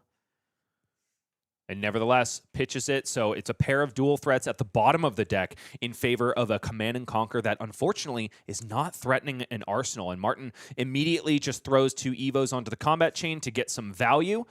In value, he has got 26 plays 44 Teklo versus Ira. And now there's a Ghost Protocol in the hand. There's been a lot of blocking and pitching with them, but now Martin has the opportunity to deploy them. Ghost Protocol Mainframe, the blue one, of course, is a boost attack that is going to get a lot of power thanks to all of the Evos equipped. Yeah, +1 for each that you have equipped. This looks like mainframe on the board or on the side of the screen here. But Martin still has a lot of gas in the tank and a lot up to offer in terms of deck thickness. You can see a big pile still remains on the right side of your screen.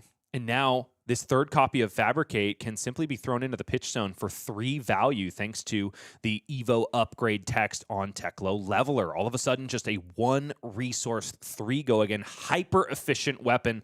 And it gets even better when it's paired with that Terminator tank that was placed 5th from the top by Evo Soul Steel controller. 9 overpower once again. On connection will force Garrett to discard a card of his choice. Does have another defense reaction to put into it, but doesn't have quite the cards to pair it with to completely cover the damage. Looks Unless, like of he'll be course, there's losing another something. defense reaction in the arsenal, but I don't think it's True. there.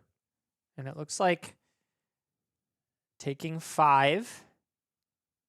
I think ditching this erase face makes a lot more sense. I was about to say censor, but erase face makes way more sense given the context of his hand, which is, of course, a 0-cost blue, which can give Harmonized Kodachi go again, and then you need that 1 extra resource for a finisher. And here we go. Ira, in the hands of Garrett Ronco, doing what she has done so many times, even before coming to the CC format. It is Harmonized Kodachi, 1 cost. Yeah, really, really solid play line. Splits up the damage, makes it really difficult to prevent getting chipped. And we see here a response of pitching to play an Evo and draw a card. Card found on the top is Scrap Trader, going to give Martin the requisite resources in order to play an Evo from the banished zone at instant speed, while also perhaps activating Teklo. Censor here, coming in for 5. Card named is only for Garrett to know, but not going to get a chance because Steel Street Enforcement gets in the way once again. A block card that only blocks 4/1, but does get Evo upgraded. So it gets all the way up to 5, a massive value proposition if you play the mini game that Teklo offers. Yeah, really efficient block there, Martin, taking no damage. And now the life totals only at 10. So we see Martin beginning to claw back into the game in terms of a life deficit standpoint. 26 plays 36. Back over to Teklo, who instantly plays out Scrap Trader, gains 4 resources after scrapping 2 additional Evos from the graveyard, which is perfect because it was exactly 2 Evo Soul Steel cards that he had there. Yeah, able to use the maximum value there. 4 floating is enough to play one of those if he so chooses. Instead, wants to go for a bit of a gamble. I think he's hoping to draw the blue here. So he is forced into doing this because Scrap Trader doesn't have go again. Right, yes. So you have to activate Teklo in order to be able to play those Evos at instant speed. Good point there. Bit of an IP penalty. Inefficient slightly, but good in terms of game plan. You have to get enough Evos on the board in order to transform into the Mechropotent. Otherwise, you're just going to fizzle out before you can kill your opponent. So he's got to keep establishing those board pieces and does so instead of pushing more tempo. Now, it was another Evo Soul Steel controller played there. Did Martin miss the opportunity to place another attack from the graveyard into the deck? I didn't see him do that. I didn't either. That's a good question. May have missed the trigger on that. Entirely possible it would be relevant. It's a block of Evo Soul Steel Tower on the first Harmonized Kodachi, blocking 2 on 1. The 2 that follows may be a different story. No, it finds Soul Steel Controller. And Garrett is forced to pitch 3 reds on this turn in order to do what Ira normally can do on 2 cards. Sound the Alarm is the final attack here, and Martin must lay the hand bare. There's a Fate Foreseen in the hand, 2 Evo Soul Steels, and also a Ghost Protocol mainframe. Thank you, chat, clearing that up. It needs to be an Evo with a different name, so placing it on itself does Fair not enough, appear yeah. to trigger the ability. Fate Foreseen gets in the way of Sound the Alarm. but only so much. 1 damage going to find home. Martin now down to 25. And he is block rich. Yeah. Now, Martin has finally found a copy of Evo Soulsteel Memory, which is one of the most enticing Evo Soulsteel pieces because it gives you +1 intellect, +2 if you transform into the Necropotent. Yeah, very, very good card in this list. And, oh no, goes for the chess piece here.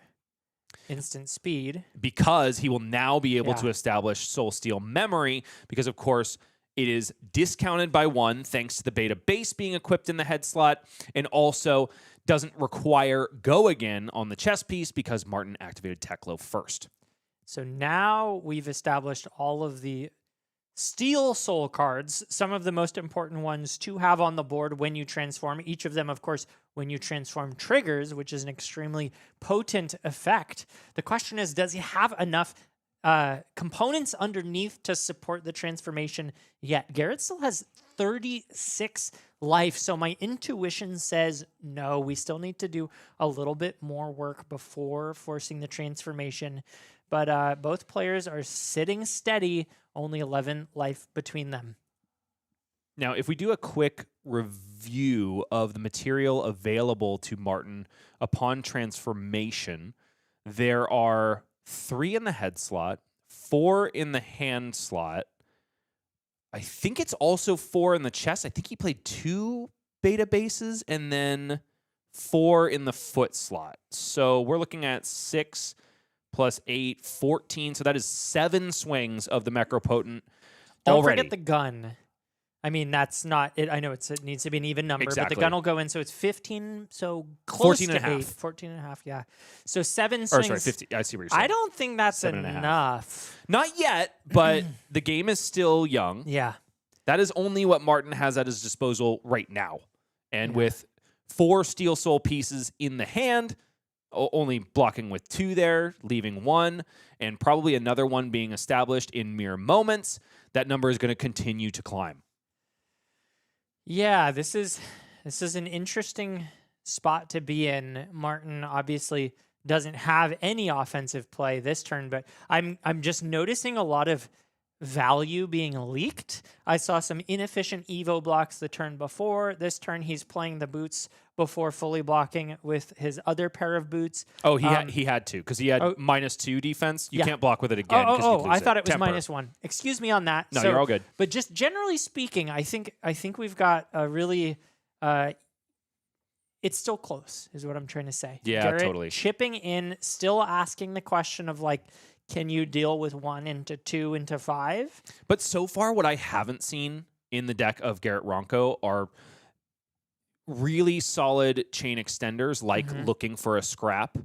Basically, the most offensively potent card I've seen is Dual Threat. Yeah. And granted, 2 of them are on the bottom of the deck, perhaps saved for a rainy day, but that rainy day may favor Martin, especially if you draw that pitch-stacked hand back up and all of a sudden your hand is being torn apart by both the Necropotent and Evo upgrades like Terminator Tank that follow. Absolutely. The thing that I'm kind of curious about, though, is who wins the fatigue race. I know how powerful the Kodachis are at the end of the game, demanding 2 cards per pitched blue. That being said, Teklo is very good into a game plan that tries to go to fatigue. Martin here building up his tower of Iron Man equipment. And Garrett taking a little bit more of a chip. Sorry, never mind, going to 37 rather than Essentially 36, gained gaining 1. a life. Evo Beta Base Head established on top of Evo's Soulsteel Memory, so all of a sudden Martin's intellect is 5 rather than 4, so 5 cards drawn up there. Last copy of Steel Street Enforcement and also a Shelter from the Storm, so a potent defense in the hand for Martin Schelasin. First Kodachi blocked immediately by Evo Soul Beta Base Head, and then an Evo from hand for the second Harmonized Kodachi. Looks like chain is being closed. No, turn is over for Garrett. Wow. 2 cards stranded in the hand. Doesn't have the sources of go again he needs. And now it's 2 defense reactions. 4 defense reactions? That's 2 unmovables plus a shelter, Oh, plus gosh. flick flack. That's not a great hand. A devastating draw up here. I do wonder if Garrett No. Oh, I wonder if Garrett is regretting bringing so many defense reactions in when ultimately he needs to be putting his foot on the gas. The slower Yeah. you play the game, the more you play into Teklo Vossen's hand. Yeah, there was another defense reaction in Arsenal. And I got to say, that turn right there, the Command and Conquer, I've never seen played into a hand of 5 defense reactions. That was a first for me too, I think. But Garrett is taking it in stride. Big laugh from our gentleman whose second event it is. Even if he loses this game, he's down, but he's not out. We are going for 6 full rounds of Swiss here. And so if Garrett wins out, he will be cemented in the top 8. Evo Soul Steel Tower gets in the way of the second Kodachi. The first one shirked off by Evo Soul Steel Processor. Does look like the decks are still relatively even. Garrett is demanding 2 cards per turn with these Kodachis, but Martin is able to not give 2 cards per turn thanks to the Evos being able to block multiple times. This is, I think, the third 0-for-4 defense reaction that Martin has pitched to send Teklo Leveler. Kind of insane value when you think about deck damage. Yeah. Every time you pitch a defense reaction, it gets 3 value, and then when they come back around again, they get 4 value. 1-card 7s aren't too shabby. No, they're pretty good, especially when it's followed up with 9 overpower, discard on hit. Now, Garrett has access to the unmovable that looked so useless on the previous turn cycle, so can block essentially with 3 cards in order to get rid of the on-hit here. Fate Foreseen is going to start this off, though. Would rather play out that plus the unmovable in Arsenal. Decided to keep both of those around. Opting to take 1 less damage in order to... Interesting choice. I feel like if you just play the... Oh, no, because it was targeting cards from hand. Excuse me. So, Michael, at this point, Yeah. I do think a lot of this game, even just the strategies being presented on both sides of the board, I think it's going Martin's way. Yes. We are careening towards a Necropotent transformation and plenty of material with which to make best use of it. Is there a lose case for Martin? Well, what I was seeing was if Garrett could continue to just present Kodachi and take no damage, I was seeing a lose case being Martin just not having enough gas in the tank to close it out even after transforming. But Garrett just took the 6 damage from that CNC and had no option to block. I think that changes everything. Now the life totals are 24 plays 27, and 27 is a whole lot less than what Garrett was holding on to previously. Martin also is being very diligent about getting maximum value out of Teklo Leveler before establishing Necropotent and resolving Singularity. The potential issue there is if Martin decides to sit on it in Arsenal and Garrett is able to send a Command and Conquer when Martin is otherwise not able to block it. Maybe overcommitted on some of his Evos, doesn't have in hand what he needs in order to shore it up. But based on the numbers coming out of Garrett Ronco's deck, I don't know if Martin is ever going to be caught unawares, especially right here. Pitching his Singularity away, knowing that he has plenty of time to wait, maximum material to be gained before resolving Teklo's namesake specialization. Yeah, no, I definitely like this here. Just wants to be able to have an opportunity to play every single Evo in his deck before transforming. And I don't blame him. The way that Garrett has shown he plans to try to win through fatigue means that you're going to need to have gas in the tank to go over the top. And if there's anything I know about Singularity, it is that it can force damage.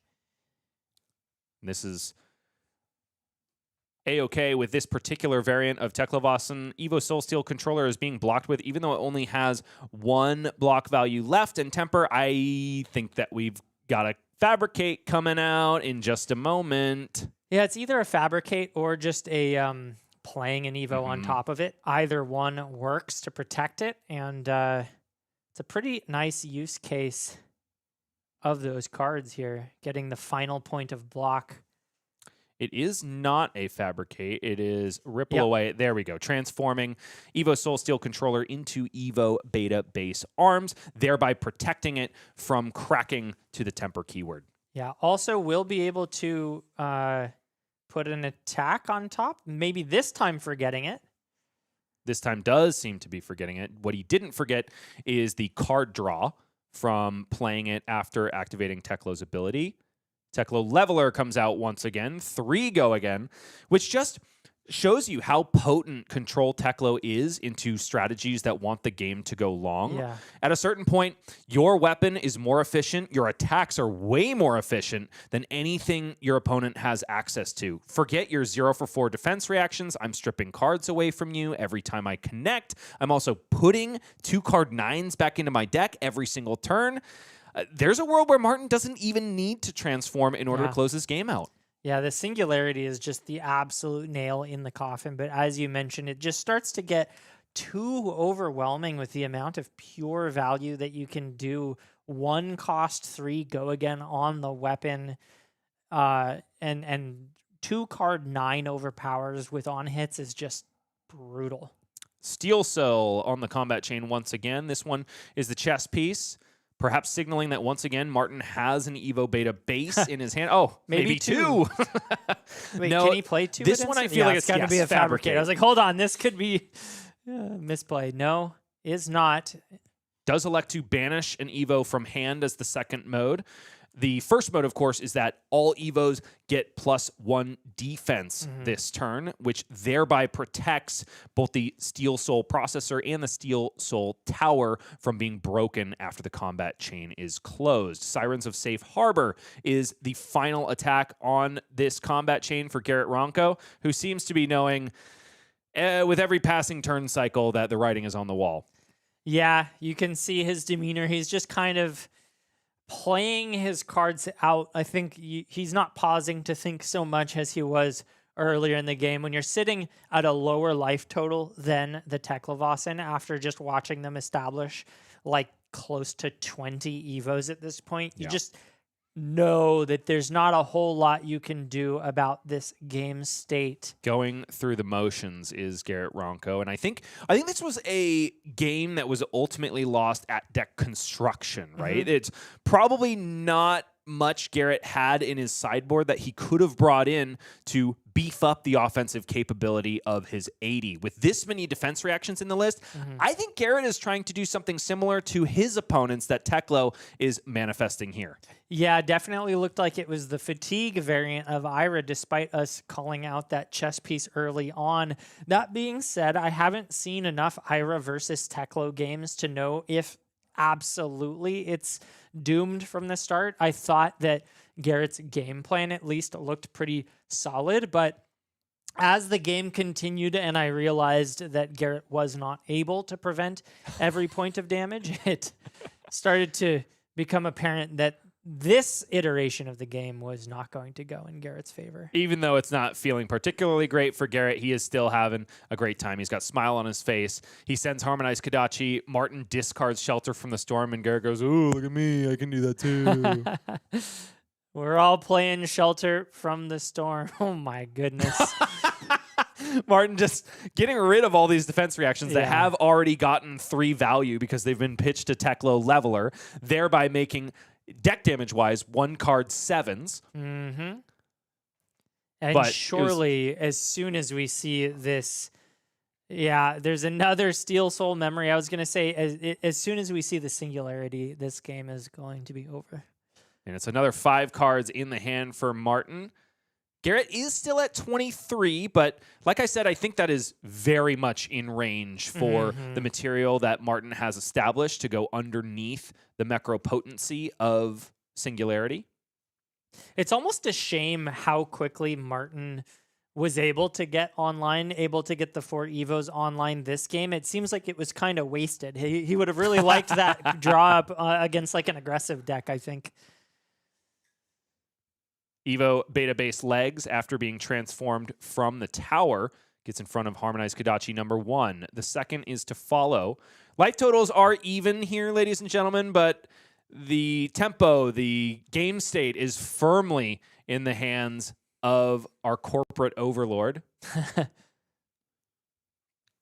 Yeah, is this Iron Man or Elon Musk, would you say? I think it's a combination of the two. It's Sure. definitely, I think based on his lore, he's kind of an evil guy. Oh, okay. All right. So not Iron Man. I'm pretty sure, yeah. Yeah.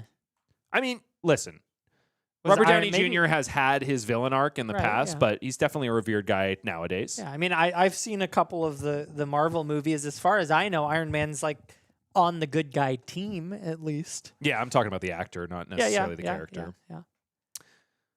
Teklo leveler, maybe again. Instead, Martin activating Teklo Vossen, establishing, wouldn't you know it, yet another Steel Soul Tower in the foot slot. Card drawn, and it's a pass, even though Singularity is in the hand. And like I said, Martin can do the wizard thing of wait for the last possible moment to transform, thereby making it so that you have as many swings of the Iron Man suit as possible. Yeah, just trying to get as many of those Evos out, and likely just going to park that in the arsenal. We see exactly that happen and draw back up. Looks like Warmonger's diplomacy did make it so that Martin was forced to declare peace on the previous turn cycle. Garrett is now under the effect of war, which is probably exactly why Martin didn't want to utilize Singularity, because on the turn you transform, you're going to end up with a whole host of action points, resources, and also intellect and extra cards in deck. You really want to be able to swing the turn that you do transform. Yeah, and we are also now back to that dual threat hand, the one that was pitched together with the weakest link. Garrett attacked with both Kodachis, though, which I'm a little bit confused about. I guess just says I'm going to get 3 value out of this instead of 6. Nope, just says I'm going to play weakest link. Oh, didn't have the enough resources floating. I see what he's laughing about now. So just goes ahead and pitches the blue to finish the combat out, and going to park that dual threat for a future turn. See if he even gets there, though. If Martin starts stripping the hand from Garrett, dual threat is not a card that plays nicely with small hands. Now, I will say that Martin's deck is awfully thin, but it is deceptive, because upon transformation, 2 really potent Evo upgrade attacks are going back into the deck. He's also thumbing 2 copies of Ghost Protocol Mainframe, each of which represents 5 damage on their face. You don't even have to boost once you transform into the Mechropotent, because he just gives all of your Mechanologist attacks go again. Important to note, actually, that the Steel Soul arms are not currently equipped, so that means that this transformation will put no extra attacks into the deck.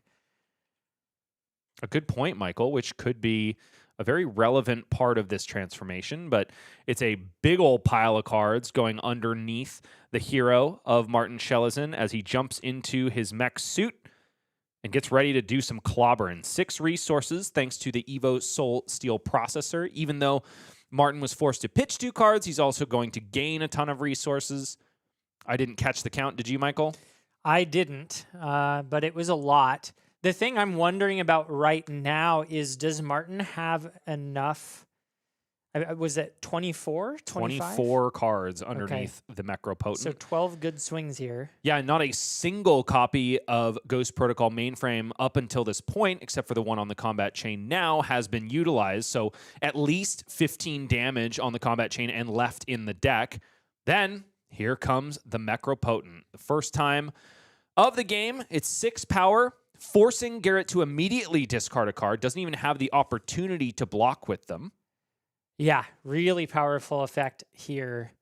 And 2 cards go out from underneath the Mechropotent. Wow, you get to banish your hero? I actually didn't know that was the case. I thought your hero had to stay underneath. I think, yeah, I don't think that's a piece of, I don't think that's like a card you can use to swing with. And did Garrett have that card in the arsenal already? Yes. He did? I believe Okay. that's a dual threat from the previous turn. Okay. Yeah, no, you're absolutely right. So Garrett forced to block with the other dual threat that was representing a dual threat in the pitch stack. Now Martin, realizing the full macro potential of Teklo Vossen and getting ready to really put the hurt on Garrett Ronco. But I guess I wonder if the lack of extra Evo upgrade attacks is going to be relevant here. Yeah, that's what I'm curious about too, because he's starting the turn off using the Necropotent attack, which, does it have go again? It does not. It doesn't on its face, I didn't think, but yeah, it's only attack action cards that gain go again. Right, so really just not utilizing the 6-card hand that he had there. Which is very unfortunate. Just didn't have any mechanologist attacks. Right. And that was the thing I was a little bit worried about going into this. Not getting 2 back was kind of a big deal, and also potentially not having enough attacks in the deck to actually close the game out. It's all well and good that you can swing a billion times with this hero, but if your opponent has enough cards to stop the damage and then continues to swing back, at some point, if you have less cards in your deck, you'll actually just run out of steam. Right, you are, Michael. We were talking about lose conditions for Martin. Possible that he stumbled into one. Now, he did have a Steel Soul controller in the graveyard, but the problem is without scrap attacks, wouldn't have been able to put them in the Banish Zone where they are playable. Now, I know certain Teklo Vossens like to use things like Scrap Harvester to avoid that inevitability. And I do think that based on the number of Ghost Protocol architects we saw blocked with from Martin, there probably just weren't any more opportunities to get Evos back into the Banish Zone where they were playable. Yeah, it's hard for me to make a call right now because I do not know how many cards are left in deck. But if we assume for a brief moment that Garrett has a lot left in deck, this is an interesting position. Now the 4th swing of the Necropotent has come through. Garrett forced to discard a Shelter from the Storm, or maybe it was a card before. My eyes are going cross-eyed at this point. Harmonized Kodachi, the first coming out for Garrett Ronco. I believe it's backed up by a Command and Conquer, which is just going to get 3 extra points of offense from dual threat, deployed not to max devastation. Now, Martin has the opportunity to just block with his body, has not made a single block of the Necropotent yet. And yes, it's that plus a Ripple Away, which is all but useless in the hand of Martin. Going to stymie what's perhaps the last gasp of offensive output from Garrett Ronco. It's just another swing of the mech suit. Another 6, another card discarded for Garrett. Yeah, he's bleeding, that's for sure. The deck is looking thin, but not crazy thin. Martin's is definitely worse for wear, but he's found the 2 copies of Ghost Protocol Mainframe back in the hand, so can put together a really wide turn. The problem with that is that Ghost Protocol Mainframe has to come first, thereby giving Garrett the opportunity to block out with his hand before the Necropotent swings in. That is true, but on some level, you kind of want to have cards available just to stymie the damage. It seems like Garrett needs to protect his life with everything he's got because he can't prevent himself from taking damage. It's just a question of, did he keep enough life in reserve to be able to survive the onslaught that's coming in here as 5 go again is placed on the table? Martin has the opportunity to go 5 go again with the last card in his hand too, but right now he's got to save the resources for a swing of the Necropotent. And I think, okay, Garrett did kind of get max value on the block there by not blocking with all of his cards before the Necropotent came in, saved a Shelter from the Storm to cover up the majority of the 6 that ended that. Garrett giving a sly laugh once again. Both of these players, based on their deck choices and gameplay choices, must be comfortable going to the dregs of the time every single round. So I think that's why we're seeing 2 pretty comfortable players, even though there's only 5 minutes remaining in the round. Yeah, Garrett dropping down to 1 after that series of attacks. Means he's in a very, very difficult position. He is precariously placed at 1 at this point. Back on the affirmative, it is Harmonized Kodachi for 1, likely Harmonized Kodachi for 2. And Garrett realizing that unless he goes for offensive output here, he just won't have the sauce in order to get where he needs to go to actually win the game. But, I mean, as long as Ira still has a blue 0 cost left in the deck, that's 3 value every single turn. Not really, because one of those Kodachis just went to the bin. That's a thanks very good to point. the flick knives or whatever the card's called. Megnetic Protocol coming in for Oh, 5 yeah, this go is again it. here, and that is going to be the last gasp. The Macropotent reigns supreme in this metal versus metal, but very different flavors therein. A gun on one side firing Evo upgraded bullets. On the other side, it's Harmonized Kodachis, the first ever weapons in Flesh and Blood, one of the first at least. And in this case, Martin comes out on top. I am a little bit curious to know how that game goes if we don't have a CNC into 5 defense reaction hand. I could see what Garrett was going for. Sure. I think in what I would consider to be a 100-0 matchup, Yeah. Teklo into Fatigue. I actually, for the first time, saw a glimmer of hope for the Fatigue player, and there may be a way to navigate that game even as the Fatigue player, where you just are able to be super, super efficient with your cards and let the Teklo kind of spin their wheels a little bit, get ahead in deck damage, and then use that life reserve that you gained to take the hits and not lose the cards from deck. I saw that maybe working. Not this time, though. Listen, I kind of hear you. Kind of. And I'm going to dissent a little bit, Sure. just because I think Martin did misplay a little bit in not having an Evo Soul Steel Soul controller established on the board when he transformed. Sure, you can kind of picture a different world where Garrett's able to survive long enough to where Kodachis are the only thing left on the board, but that becomes a much harder proposition when there's 2 more copies of Terminator Tank coming your way. And Definitely agree. just with Macropotent swings, Martin was able to get him down to less than 4 cards in deck. What if all of a sudden Terminator Tanks are connecting and stripping yet 1 more card? Yeah. Even with 15 extra life to work with, I could see that being a very difficult thing to deal with. But nevertheless, it was an exciting, very long game for us to witness. And there's more of that coming up very shortly. But first, we do have to talk one more time about AGE Premium. It is our exclusive content offering at Arcane Games and Events. You can sign up at www.ageevents.events.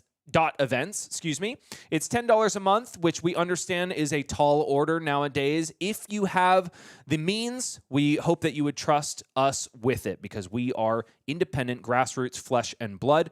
We're one of the only purveyors of that kind of stuff still around, and we think the work that we do is so important, because we are essentially a feeder program into the World Tour. We give players the confidence and the reps that they need at a high level, and also on camera, mind you, in order to proceed very confidently into, say, Pro Tour Yokohama or one of the other Tier 4 events that all of us are working our way towards. Absolutely. And if you are lucky enough to be one of the players that gets to attend the AGE events, like the one you see on your screen, you essentially get to join Arcane Games and Events Premium for free, given that we are also offering $10 off of every single AGE entry as long as you are subscribed. We have a very important moment coming up in Flesh and Blood's history. That is the first benching of heroes by the community. That's in the Silver Age format, of course. And if you're not sure where to put your vote, consider Kano, because Carolina, for her part, is really pissed off about this guy. And so proceed over to AG Premium. This one is a free article for all to read, because why would we hide a smear campaign behind a paywall? Instead, it's laid bare for all to see the crimes that Kano has committed upon Carolina, and probably you as well. So consider him for your ban vote this season, and just have a grand old time with Carolina. She and I had a blast editing this article together. Absolutely. Definitely consider banning Kano, but don't consider it without the information that you should go pick up from that article. You don't want to be an uninformed voter in any kind of political scene, especially not Silver Age, where heroes you know and love could be gone for an entire season. We don't have time. I know you're shocked, but we don't have time for a winner interview before we pair the next round. Michael and I are desperate for calories as well. So we will be back in mere moments with more informed voters, more Steel Soul Necropotency, and of course, more Flesh and Blood after this.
say what I mean, and everywhere I go is the wrong place to be. I think I should go home, but I don't know where it is. Bring me back to me, please. Bring me back to me, please. Bring me back to me, please. It's making me feel so weak.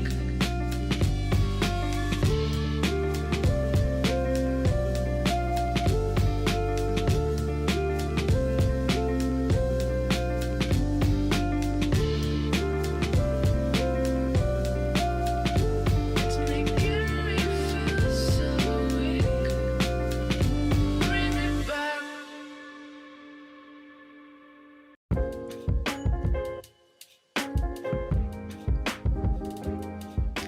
Could have sworn I was watching Arcane Games and Events Open Series, but that last match looked more like Project Runway. The close definitely won the day there. Absolutely. Two fearsome competitors on screen for sure when it comes to wardrobes. And who wore it better is the question that we're all asking. Bryce Platts or Michael Murray? We'll leave it for you to decide. Sound off in chat to see whose threads are doing a little bit better. Yeah, let's get a straw poll. Are we more about the fun and colorful or the sharp and boring? Probably a little bit of both. That's Yes. why they hire us. You get sugar and you get spice. There we We'll go. leave you to decide who is who as we get into it.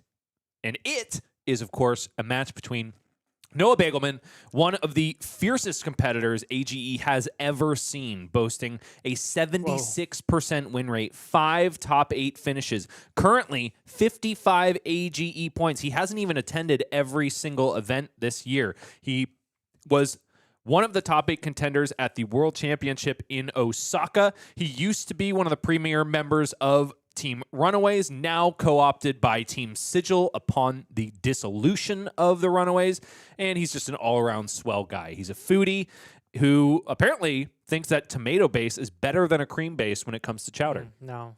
Yeah, I like the cream a lot. Okay, fair enough. So, well, you are a mayo enjoyer. Yeah. Also, don't clip that, anyone. Please. Just keep that one in context. That one is clipped for sure. We'll be playing it on our channel in just mere moments. But anyway, Noah Beygelman before you. He is also our reigning AGE New England Players Champion. Took the whole thing down last season, and I know he's trying to do it again. Yeah. Noah Beygelman, man, 76%. They should rename this guy to Noah Boogeyman. That is a terrifying stat line.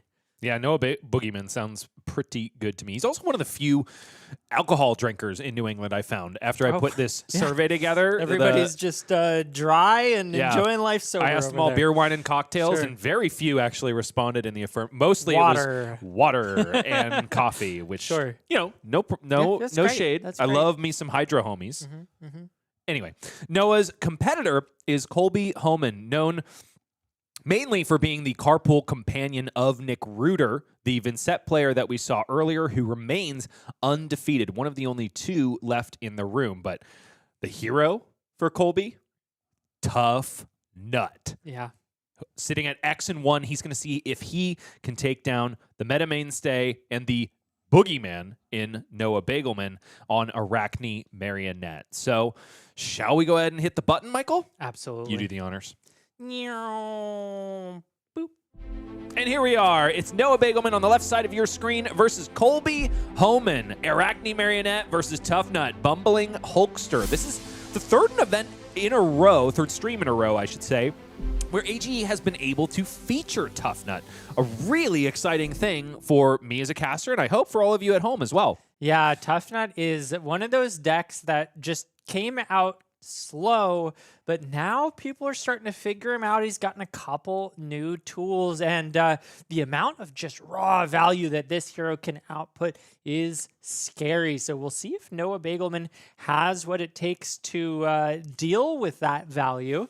As things start off, Colby going first and sending 7. The question here for Colby's deck is going to be how offensively slanted is it? Right now, it's just a crowd goes wild, which is, of course, free after being cheered by Tuffnut Bumbling Hulkster. And coming in for 7, +1 over its base because of the activation of Gauntlets of Tyrannical Rex. Colby is going to be doing what I've talked to you about off air as something that's pretty boring, ultimately. Just try and send rock every single turn. Tuffnut is all about being a value engine despite having only 3 intellect, but there's just something about watching it and playing it that is so much more fun than people who, for example, enjoy Hatchet's Dorinthia. Right. Yeah. It's a similar game plan. You're kind of just grinding out your opponent. But the way that Tuffnut does it is just so much flashier. And I'm not sure if it's the art or the weapon or a combination, but it for me, it's always so exciting to watch Tuffnuts show up and see what they can do. Really cute interaction on this first turn of the game for Noah Beygelman. Swings in with Hunter's Clave. Colby, because he controlled a toughness token at the beginning of Noah's turn, is able to block with Crowd Goes Wild, a card that normally blocks for 0, in this case, shirking away the mark of Hunter's Clave. Follow-up is Pain in the Backside, blocked by yet another Crowd Goes Wild, and the coup de grace, Kiss of Death. But does Noah hold on to the Tarantula Toxin? I don't think so. Flick Knives activation being thought about, slowly committed to by Noah Beygelman. Right-handed Clave finds home in Tuffnut's eye. Mark conveyed, Kiss of Death up to 4. Now, is this used maybe to gain the go again, or Perhaps? are we just doing it to clear the dagger slot? That it might just be that, because you're obviously not getting to keep the mark with this timing. Right. It is a spreading plague. I thought I saw that. So now that Go Again has coalesced, Hunter's Clave II can follow up, and Noah can still get that fabled mark that he desperately needs at the end of this first turn cycle to exactly that, Michael, get a Graphene Calicera online. The roll is 6. So Arachne Trapdoor, not bad, not as bad nearly as much as it was for Jacob Shaker earlier on in the tournament. Yeah, actually a pretty good hit here. As long as your opponent is planning on attacking you, getting a free defense reaction is not bad. Now, if I were Noah Beygelman, I'd be looking for an inertia trap as speedily as I could find it. But does he have it in the deck is the real question. Inertia makes sense. There's certainly a lot of lines in which the Gauntlets of Tyrannical Rex are activated, or you just gain ancillary power from some other effect. But it is entirely possible that the play here is weak. And this is the, I think we talked about this last time Tuffnut was on screen, but there's kind of 3 modes that Tuffnut can play in. Extremely overrate, where you start the turn off with a Go Again enabler, like we're seeing here, into a rock. Middle of the pack, which is just kind of swing rock, and then really underrate, which is you're trying to swing rock and then you hit a red. Here we're seeing the very overrate version. Now, a lot of Tuffnut players in their own right are fairly allergic to reds, and this is exactly why. Without Fiendal Spring Tunic online and at the ready, Colby is at the behest of the top of his deck. If a red is found, unfortunately, it's not going to be a rock swing here. What Colby really wants is either a yellow or a blue. An ideal world is blue as long as Noah has not got an inertia trap and he shows it for all to see. No inertia trap to be found. So Colby looking for a blue here, finds it. Unfortunately, no cheer from the Tuffnut static text, but that extra resource is going to be converted into 1 more point of value thanks to Gauntlets of Tyrannical Rex. And so here it is, rock for 8. Yeah, pretty darn good turn. We've got the 1, 2, 3 card 8, 9, 10, 11, 12, 13. Yep, that's a Tuffnut turn. That is A-okay as far as Tuffnut is concerned. And one of the things you always have to be cognizant of is that all of these rock swings simply don't require cards from deck. So it's almost laughable to think about fatiguing a Tuffnut just because the majority of his offensive output comes from pitching cards rather than playing them. Yeah, absolutely. But I will say I see Noah already starting to give us a little bit of a hint as to his game plan, and it looks like he's preserving his life total, and I think that is a smart game plan. We mentioned the 3 possible Tuffnut turns that can unfold: great, middle, and awful, and I think one of the best ways to punish a Tuffnut is to make the game go long and get as many of those awful turns as you can. 1 damage finds home. Mark gone for Noah Beygelman. The cornerstone of the turn, though, is generating a token weapon named Graphene Calycera. All of a sudden, the weapon zones of Noah Beygelman are all the more fearsome.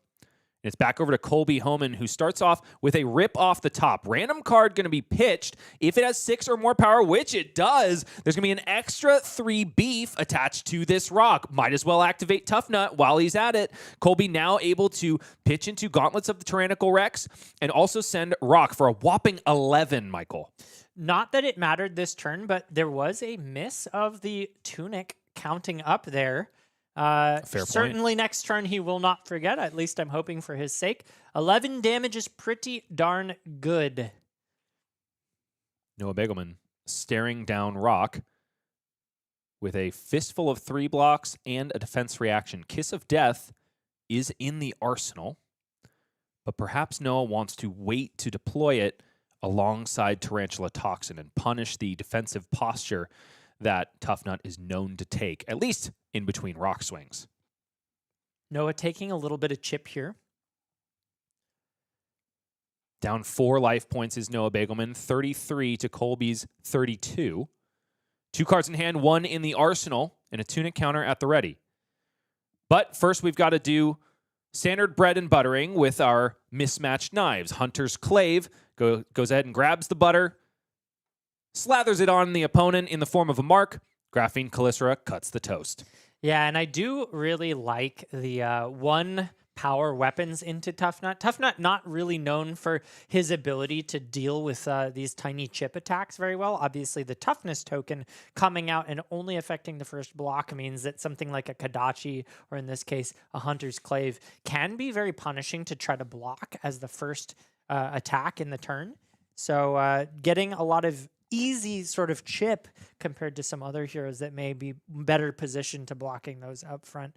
First clash of the game goes the way of the nut, and Colby leaves his card on top because no hero stands alone is going to win yet another clash, and so now Kiss of Death coming in for 0 unless Noah has something to say about it. But also, Colby has been able to clear out his hand and knows that there is a blue on top of the deck with which to swing rock. Yeah, that's a big deal here, and I really like this.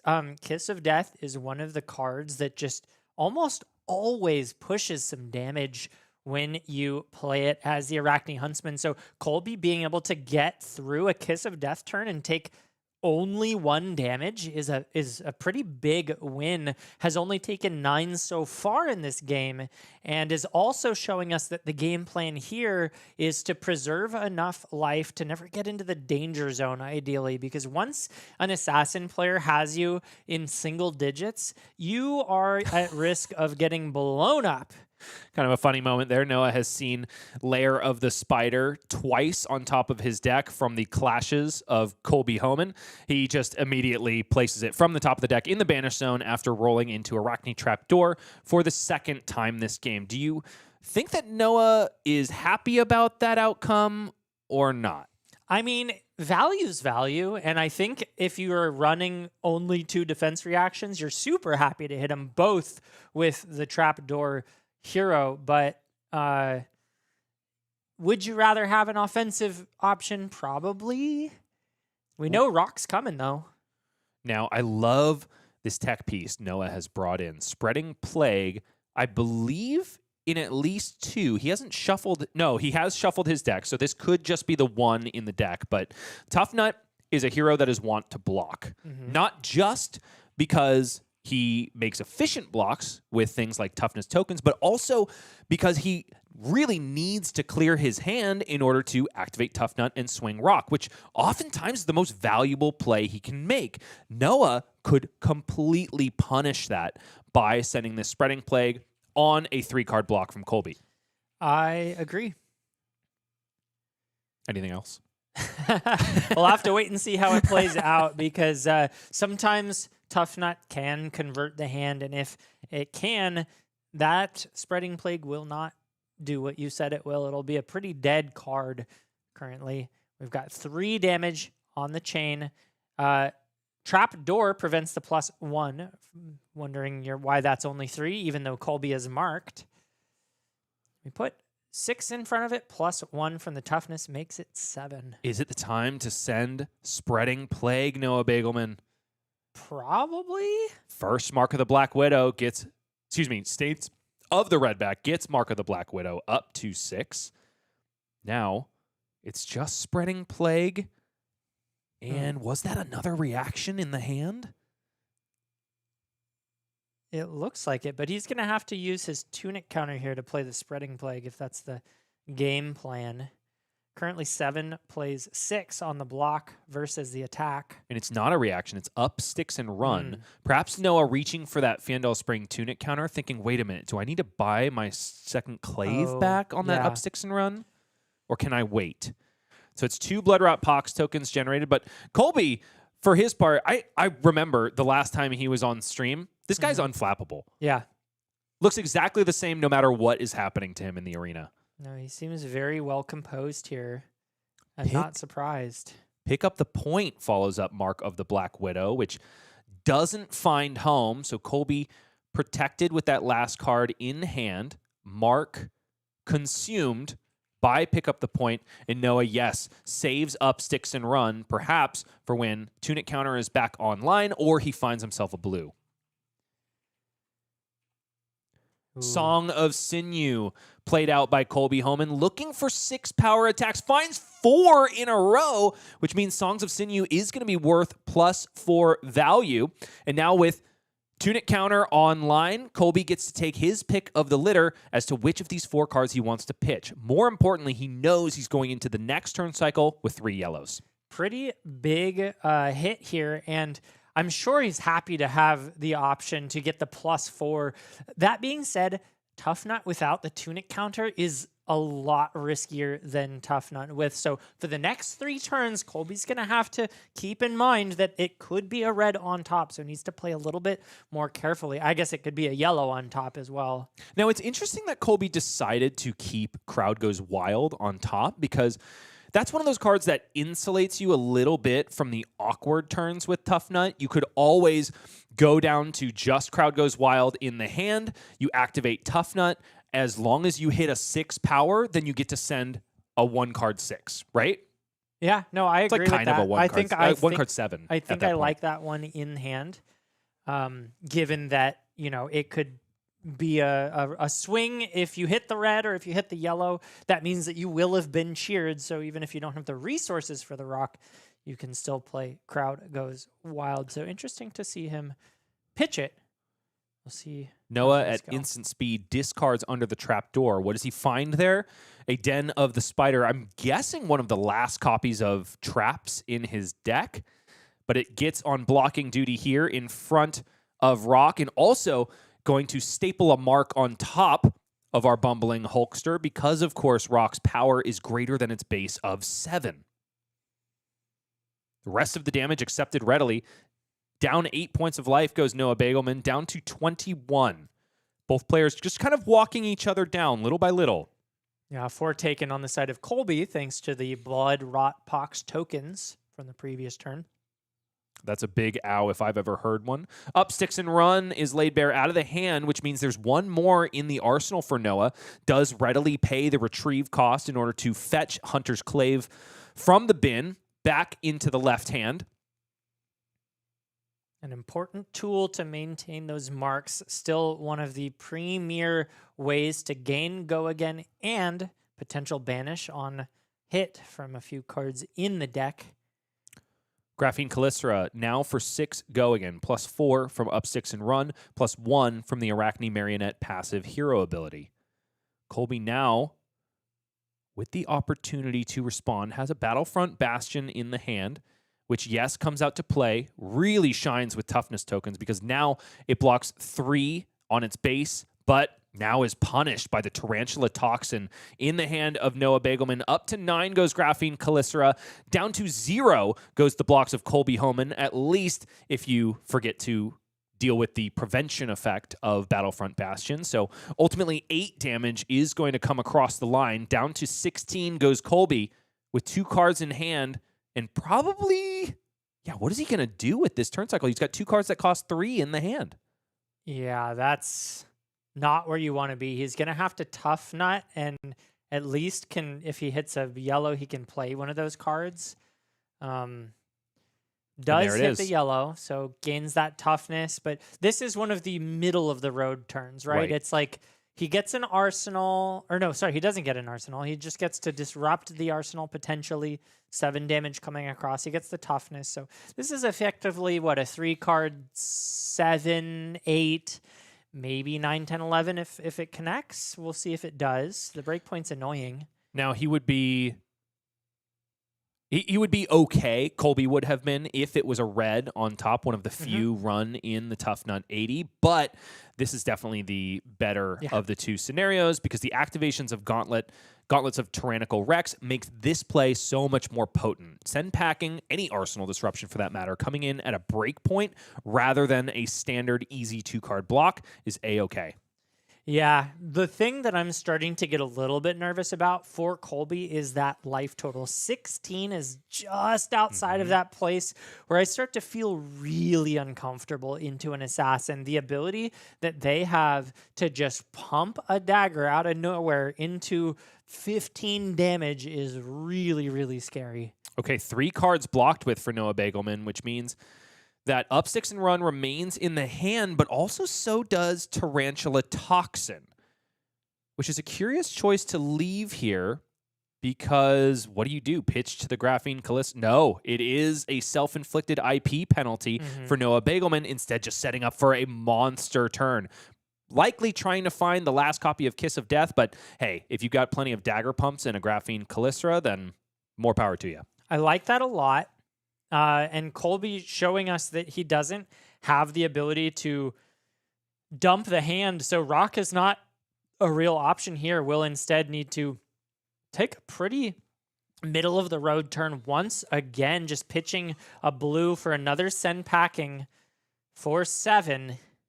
But this is one of the rare instances in which Tuffnut is able to establish an arsenal. So I wonder if Colby found a go-again enabler or at least an ambush card that can come from the arsenal.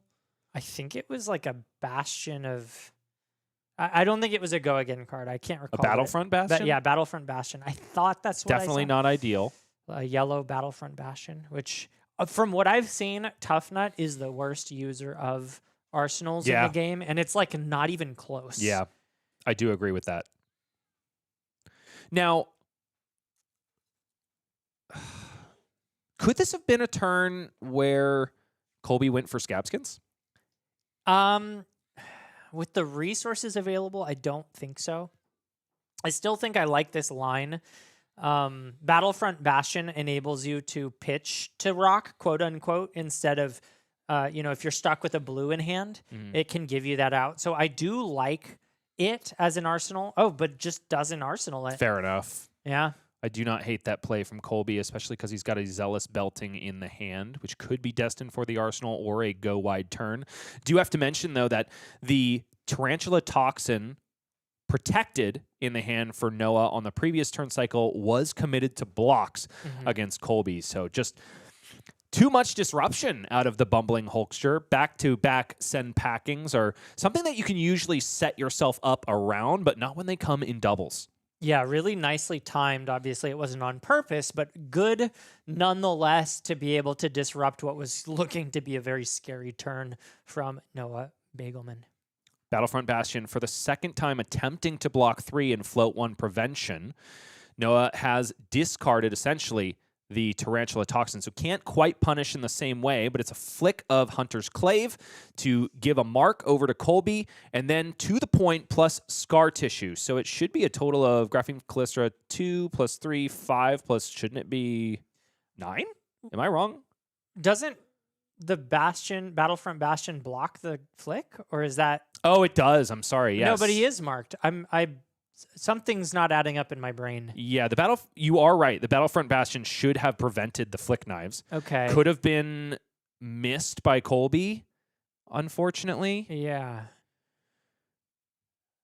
Yeah, I'm not sure what happened there. Yeah, rough situation. And now Colby stranded with 2 red cards in the hand.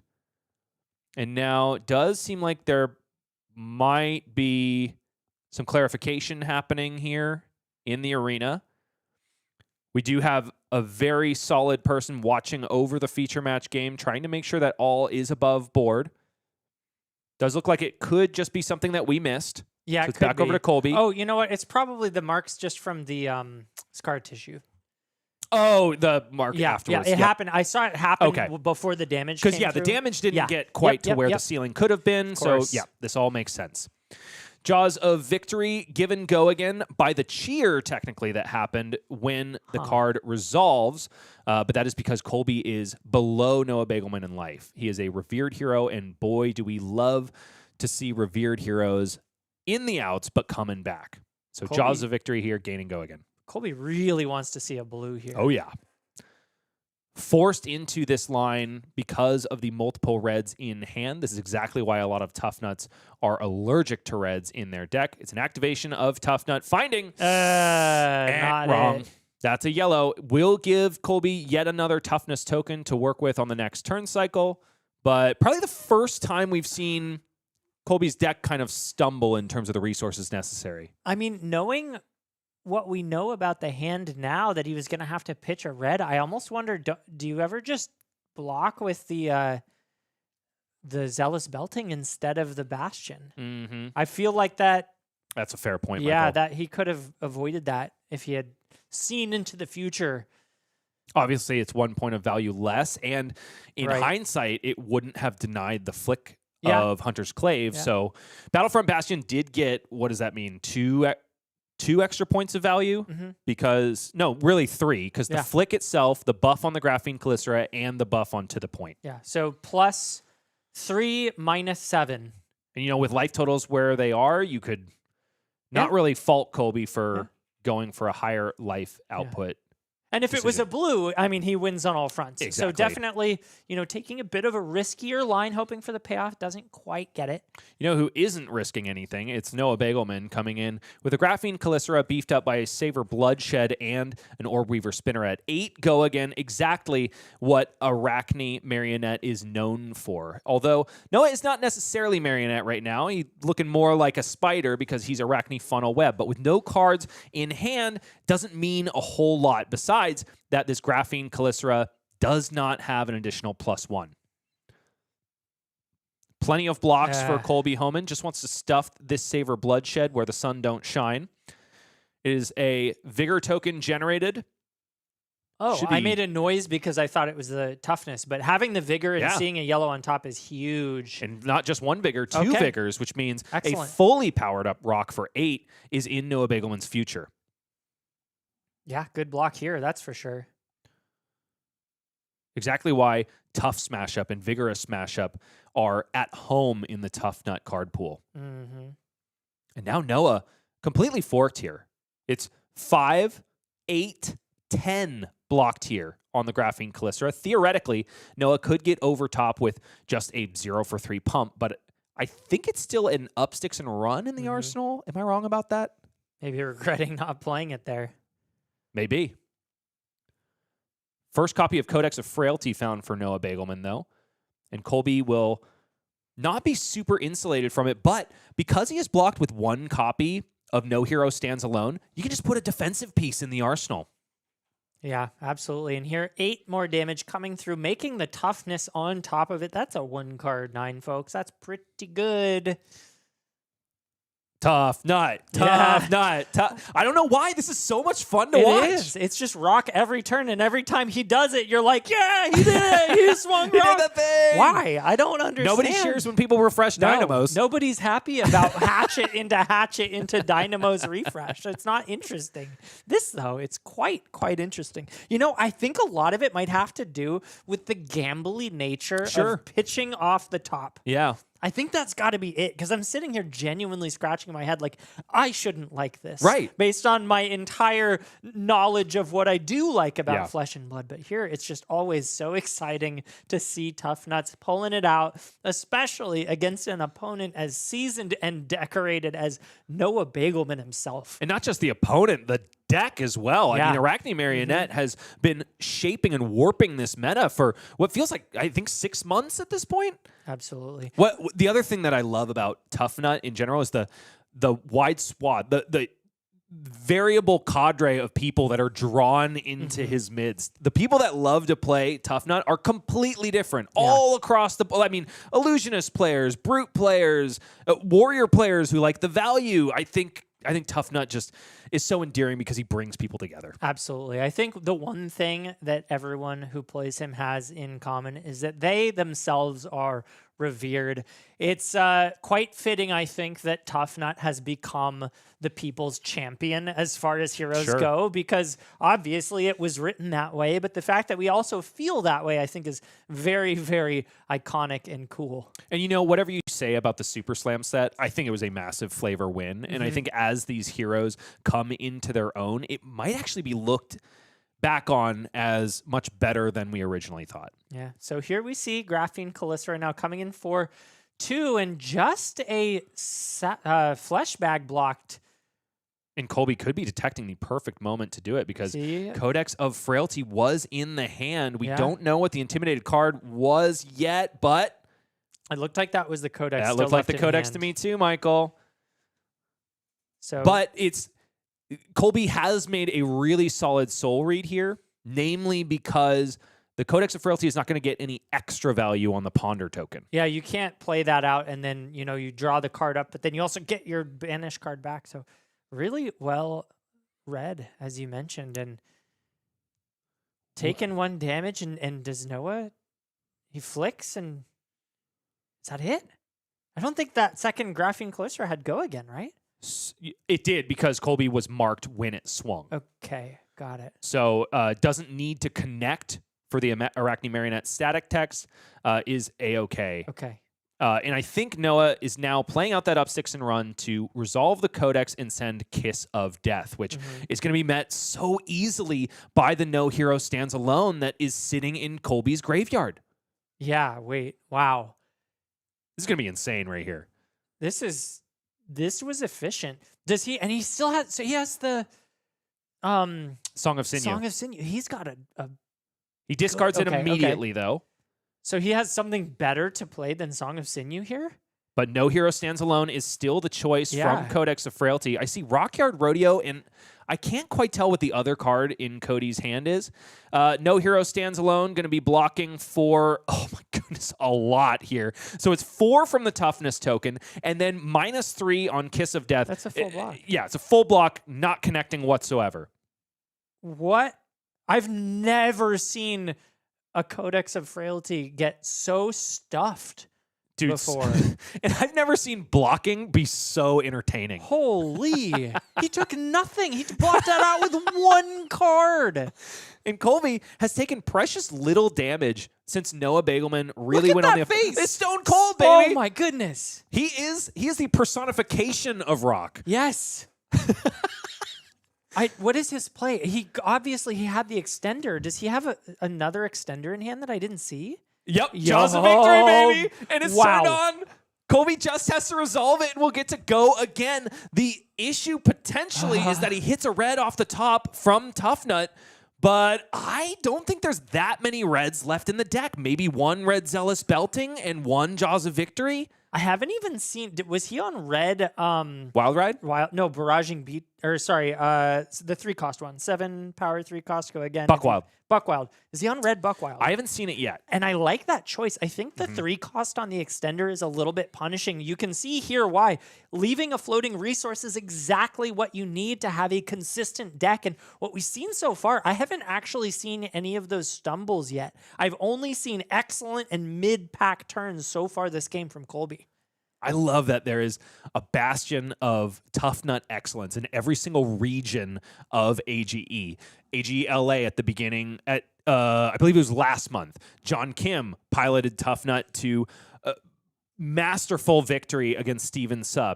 In St. Louis, I can't remember his name, but we saw him very nearly make top 8, stymied by Valda in the final round of Swiss. Tuffnut activation here for Colby. Homan does find a yellow and a 6, mind you, so an extra toughness token, and rock for 6 because of the frailty token from Codex of Frailty. Yeah, only a 3-card 14 here. And then if we count the 1-card 7 that was blocked with previously, still overrate, guys. Still overrate. And Noah needs to figure out how much damage is he willing to take here to keep just a little bit of tempo.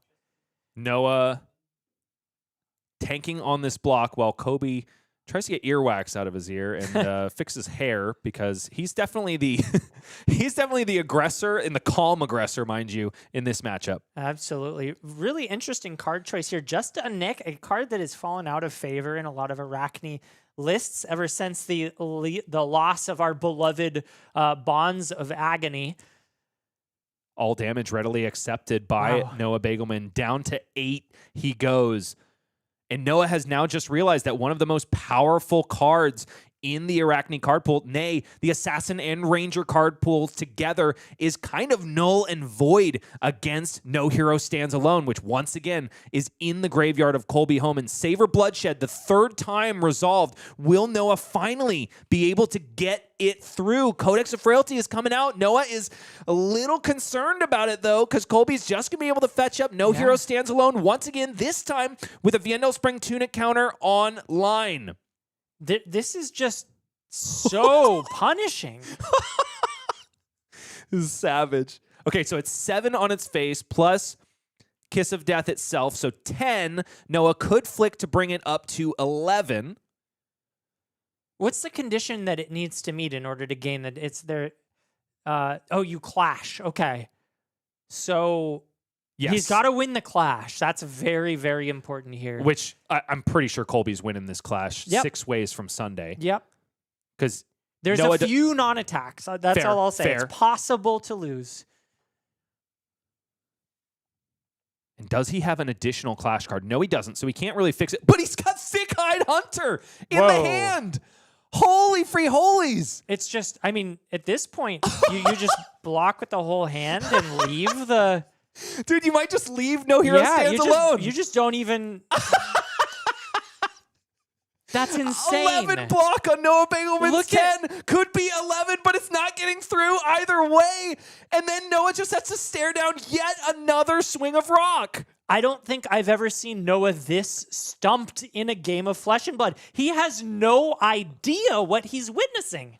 I don't know if Colby realizes what he has done to his opponent. The mental damage inflicted by this Stone Cold Steve Austin, nay, Stone Cold Tuffnut is out of control. But does hit the red at the worst possible time, though. Huge miss here. Does generate a toughness token, but it's not a swing of rock. That was a big deal. That was the huge. First stumble of the game, and it couldn't have come at a worse time. So devastating for Colby Homan, and Tuffnut enjoyers abound. Now it's back over to Noah, who finally has full steam ahead. No threat of his life on the previous turn from his opponent, but I think there's a defense reaction in the hand. Okay. There's Gas 2, cut from the same cloth, going to reveal the 3 cards that Colby has, one of which is a 0 block. Ooh. This could actually really bite Colby. Doesn't have a meaningful defense except for, of course, No Hero Stands Alone in the arsenal. Yeah, which is quite meaningful. Still has 11 health to work with, so not quite in that danger zone just yet. Hunter's Clave comes in. I wonder if Colby is going to wind up the crowd right in front of it, just like he did on that first turn of the game. This one's coming in for 5. Oh, yeah, to fair. the cut Sorry. from the same cloth. I'm getting ahead of myself here. So if he blocked with No Hero Stands Alone here, he would actually be losing value on the win of the clash, which is pretty funny to think about. There we go. Comeback Kid plus Gauntlets of Tyrannical Rex will... I like this. It keeps him a off clean mark block. if there's no reaction, which it doesn't look like there is yet. Goes for the flick on the Calicera. And that's because Noah's holding onto a copy of Orb Weaver Spinneret. Mm-hmm. So would kind of be leaving value on the table, I guess, if you were to resolve it without generating a Graphene Calycera. To the point, though, is definitely going to get this attack over. Down to 7 goes Colby Homan. Once again, beneath the life total of his opponent, so cheer effects are turned on. But as we just saw, the last copy of Jaws of Victory go to the bottom of the deck. That might not be too relevant here. Or Weaver Spinneret out of the hand of Noah Beygelman.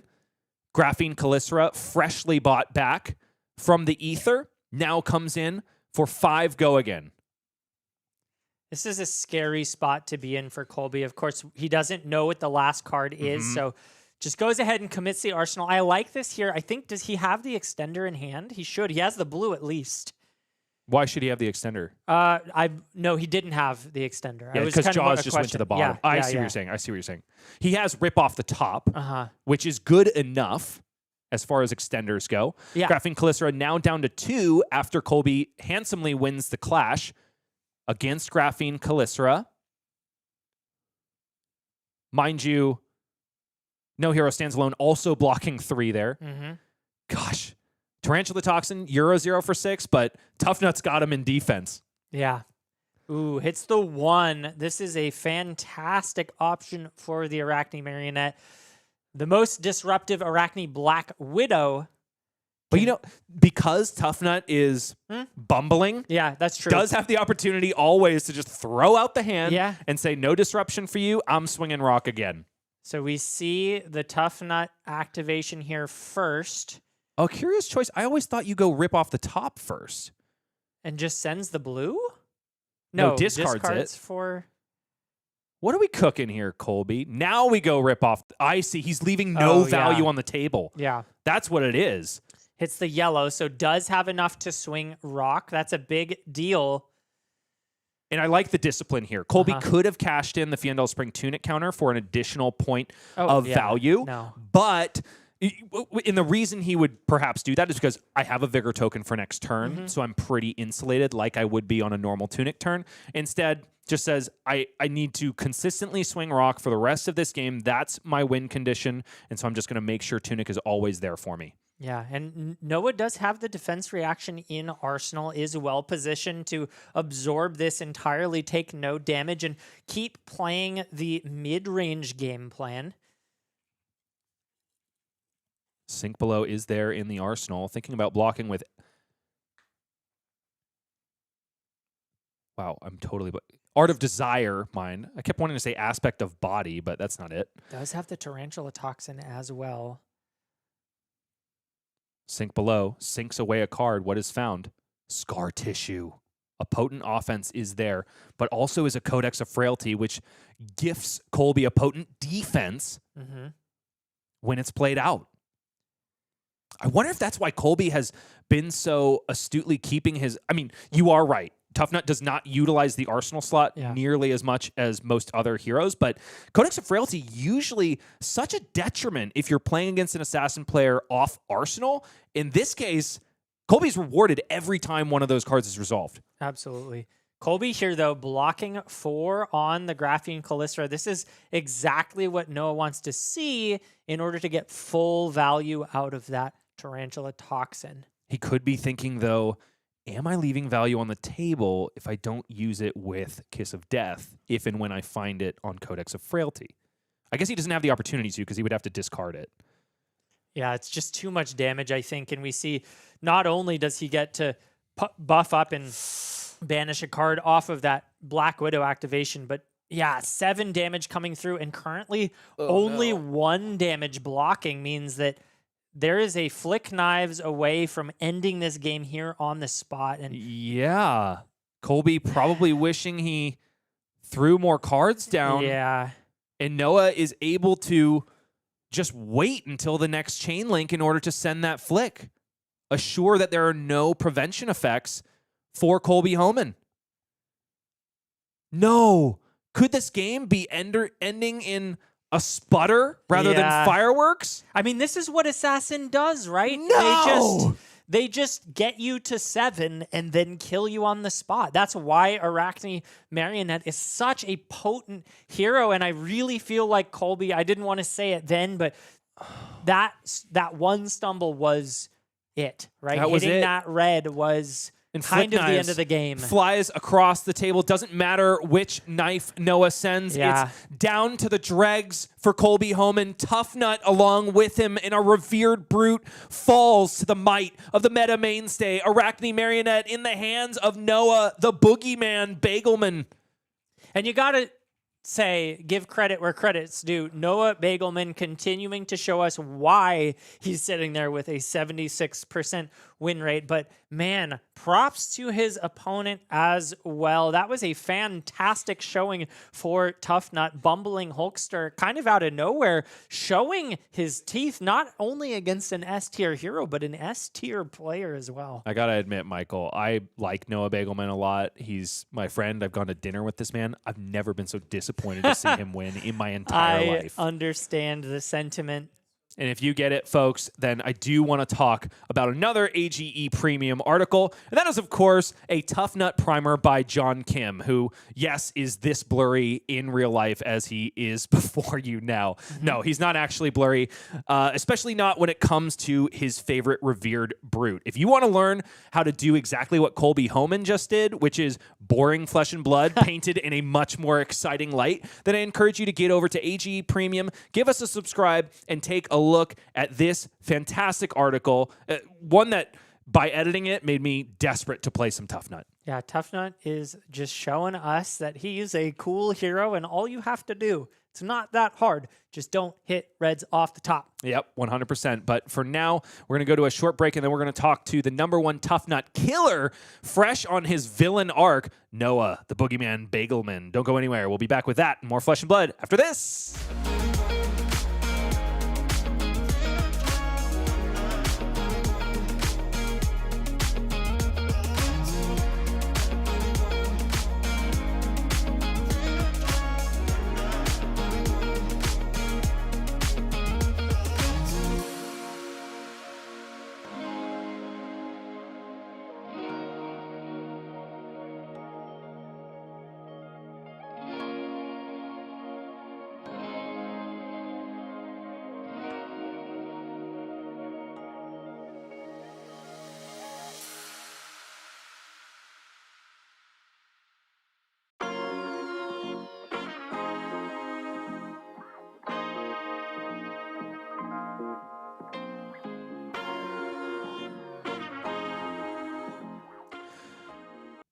Noah, the boogeyman Beygelman, is here sitting before us. Why are you a boogeyman, Noah? Because you just beat up the favorite hero in Flesh and Blood for so many people. How do you feel about yourself? Going into the round, I was not really sure how the game was going to go. Like, I literally took a damage on turn 0 because I wasn't sure if it's just like they block a bunch of cards and I end up getting fatigued. But yeah, I figured out about halfway through that when I play cards in the reaction step, I truly am the boogeyman. Yeah, kind of hard for Tuffnut to interact with that. Well, when it's Tarantula Toxin, and you know, it's, especially, yeah, it's okay. You're on your villain arc. I totally understand. One day you're going to be like Robert Downey Jr., put on the Iron Man suit, and be back in the good graces of the polity. But for now, you're the boogeyman, and that's all good. Talk to me a little bit about your learnings in that game. It also seemed a kind of a surprise to you. Your first Codex of Frailty finally comes in, maybe on like turn 7, 8, and all of a sudden you put a potent defensive card into your opponent's arsenal that stymies everything you were trying to do with that Codex. And not only that, an early Scowling Fleshbag block makes it so you don't even get value from your Ponder token. Yeah. I was kind of nervous blocking with important cards. I still wasn't sure if Tuffnut could pivot to just trying to fatigue me. I didn't want to block with spinnerets because those are kind of just like true damage. That was my hand in that situation. Why I was tanking so long was if I got fleshbagged, if I lose the Codex, that's actually better for me because then I can just arsenal it, play it on the follow-up. And if I hit the spinneret, my hand still plays fine. So it's kind of like either way I was okay. And I get the problem card off the board. I lost the 50-50 in that instance where I lost a little bit of damage, but I think at the end of the day, the Tuffnut having the no hero stands alone, I think is the name of the card that lets you ambush, effectively get block 6. Just because of my deck plays so many pumps, eventually they're going to be able to get value out of it. And I kind of just want to attack in a way where when they block with that card, it's not convenient for them to then play their next turn. So like if I attack in a way where they kind of want to block with that card now to be able to cash in the 6, but then maybe they can't block with other cards in their hand to fully be able to leverage rock, or maybe have to make some more risky plays to be able to rock, I think it ends up being fine. It's kind of like overcrowded too. Like I'm not going to skip out on the best card in the game, Codex of Frailty, just because my opponent has a card that they can get back and at least stymie my attack. I'm still getting a whole ponder out of the deal. So Makes a lot of sense. Now, besides that, where do we think we are in terms of win rate against Tuffnut? Because a lot of people are starting to pick up this hero. We basically have a champion for it in every single region that AGE represents. We've got John Kim in Los Angeles. We've got another gentleman in St. Louis who almost made top 8 at our last event. Now Colby Homan in New England. After everything that you saw, are you willing to say that there's an edge for Tuffnut? I was definitely scared for a lot of the mid game, but to answer your first question about the win rate, I'm currently 1 of 1. I was saying before the matches, this is the first time I've ever played against a Tuffnut in paper, at least that I recall. Apologies if I played against you before and the match was not memorable, but yeah, this is the first like one that I remember playing against Tuffnut in person, and I could definitely see where the hero has an edge. I would say probably some hits on the ban list maybe to Marionette. We already know Acilio's getting hits, and I assume that that's probably not the best matchup. A lot of lightning tricks seem a little bit scary. Being able to have the new heroes play at instant speed, I'm not sure how much they're going to be playing in the reaction step where Tuffnut is not the strongest. But if it's a lot of like pre-buffs or just a bunch of attacks for 4, I think Tuffnut could actually have a decent spot, especially given that lightning heroes have a propensity for playing cards that don't block. Maybe Ziggy plays a lot of ward. The rock damage is unpreventable, the secret effect. So yeah, I think it could be okay. And zooming back in to a micro standpoint, looking back at your game against Colby, there were 2 instances in which the top of the deck didn't cooperate. One was way more devastating than the other. One when Colby randomly pitched a yellow and wasn't able to swing rock because didn't have Tunic online. The other, the third copy of Jaws of Victory, which even with a Fiendal Spring Tunic bailout, doesn't get to the fabled 3 resources that swings rock. How does this particular game change if 2 more rocks head at your face? I think I ended the game at 8, and I'm pretty sure that rock with the Jaws of Victory would have just been for 6. I'm pretty sure there was a frailty. I think you're right. And I didn't need to go I don't think I needed to go so hard. And in the end game there, where I have the Sink Below in my arsenal, my hand is like 2 blue 3 blocks, a Codex, and the Toxin. So I think I could have been more defensive and just kind of chipped down in the end game with reacts getting over. They have to overblock. This is the thing I was trying to keep most aware of, is that I was outside the threshold of 1 more rock swing. Like I could take a whole rock to the face, given that I'm at 8. I can always put the Tunic in front if the Tyrannical Rex gets involved. So yeah, I think obviously it's flesh and blood. 6 damage is huge, right? It's two full cards worth of value. Another 7 or 8 damage is definitely big as well. So it's hard to say exactly, but I felt like I had a decent enough buffer and hadn't seen many of the really powerful above rate assassin stupid cards, Now, turning from flesh and blood, which granted, that's why we're all here, but I also like to talk food with you, Noah. Anytime we're together at a tier 3 or a tier 4, we always end up at some overpriced restaurant. Not usually overpriced, usually reasonably priced because they're so awesome. I have to turn to your player profile. Now, I have a person in the studio that disagrees wholeheartedly with you in regards to your position on cream versus tomato-based chowder. I honestly, for my part, didn't even realize that tomato-based chowder existed. I guess that's basically what a chopino is, right? Exactly. That's like my favorite food. Ah. I'm already biased from the start.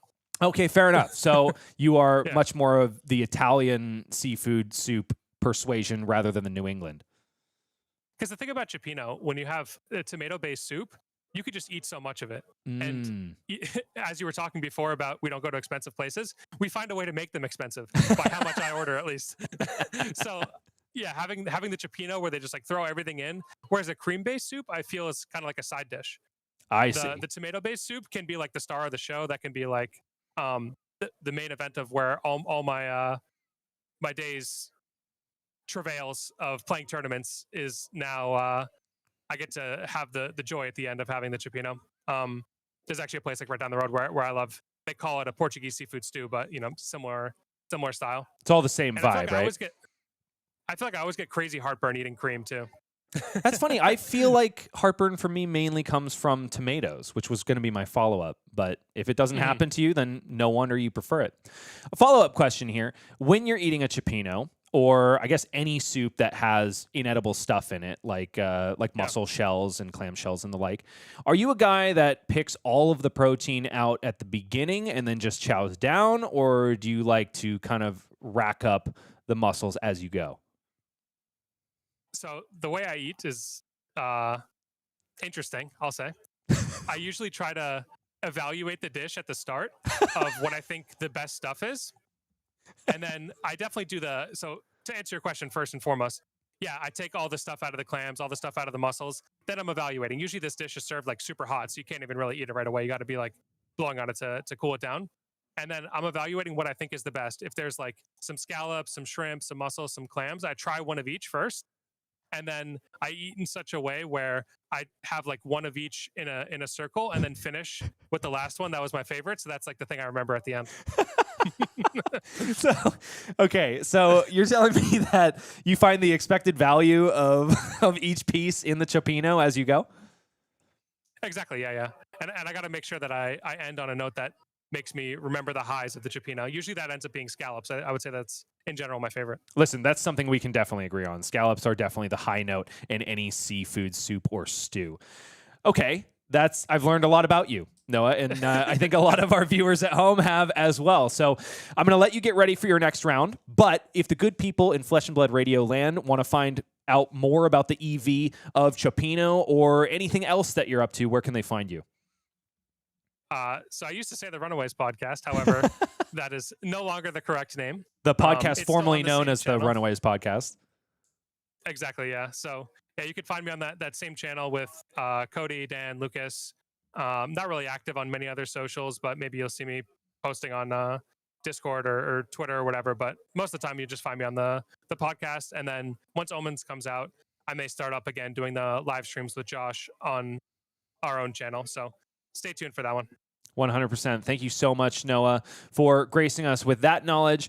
And we will wish you the best of luck, but not too much luck because of what you just did in the rest of your tournament run. Say goodbye, ladies and gentlemen, to Noah, the boogeyman, killed a unicorn, Beygelman. And we'll see you for more Flesh and Blood in mere moments. Don't go anywhere. It's making me feel so weak, feeling like a puppet controlled by some strings. It's killing me 'cause I just can't say what I mean, and everywhere I go is the wrong place to be. I think I should go home, but I don't know where it is. Bring me back to me, please.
The boogeymen that you've heard in children's stories look a little bit different at AGE New England, and takes the form of Noah Beygelman. Mr. Killed a Unicorn himself, unfortunately felling Colby Homan and Tuffnut Bumbling Holster.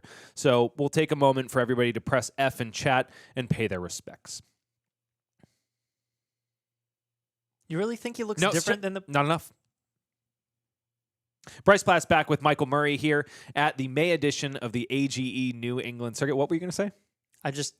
That's what the boogeyman looks like in my dreams. Oh, Noah does? Yeah.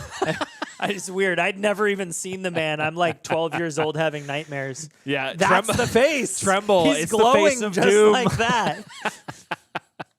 All right, enough fun. We're here to, I guess, play games. So maybe we should have more let's fun. not have no more fun. Our next feature match is going to be Elyse Symmes on Arcane Huntsman, who has been having an uncharacteristically rough start to the day. Did take early losses, 2 of them. One in round 2 and one in round 3, if I'm not mistaken, was felled by Adam Wright on Katsu the Wanderer. Got a shout out. Elyse's mother, May 5th, is apparently her birthday, so she celebrated that instead of Cinco de Mayo and Star Wars Day. Yeah, really, really unfortunate that you have to miss both of those, but I do understand the situation. Mother's birthdays are important. Also, one of the other few alcohol drinkers in the mix in New England does prefer cocktails, preferably something interesting with fruit. And I can't begrudge her that. I love me a fruity cocktail. Yeah, I'm a cocktail guy, and if it's got fruit in it, all the better. Are you? Which? What's your favorite? I mean, like, when we're getting vacation-y, I love, like, a mojito or a pina colada. Yeah. Like, just the vibe of that, maybe in a hammock on an Yeah. island somewhere. I'm a Mai Tai guy Sure. myself. When Oh, it comes yeah. I down mean, to that. really, I'd be hard-pressed to find a cocktail I don't like. They're all really good. All right, well, after this, Michael and I are going to make a quick trip over to Tahiti and see if we can get some tiki drinks. But for now, there's more hard-pressed games of flesh and blood for your viewing pleasure. And we'll go ahead and hit the button, proceed down to the feature match area, back over in New England for some more action. It's Xavier Slicer on the left side of your screen taking on Elyse Symmes. Both of these heroes, ironically enough, are going to be trying to do some slicing, some looking more like daggers in the chest, flying at high velocity, and the other slow, deep cuts to the deck. And that is the case of Huntsman, of course. Does look like Elyse is on the play here. And I said it was an uncharacteristically rough start for her, and I mean it. Like, Elyse is incredible in the AGE circuit, both last year and this year. I would be so surprised if she doesn't make it into our top 16 again.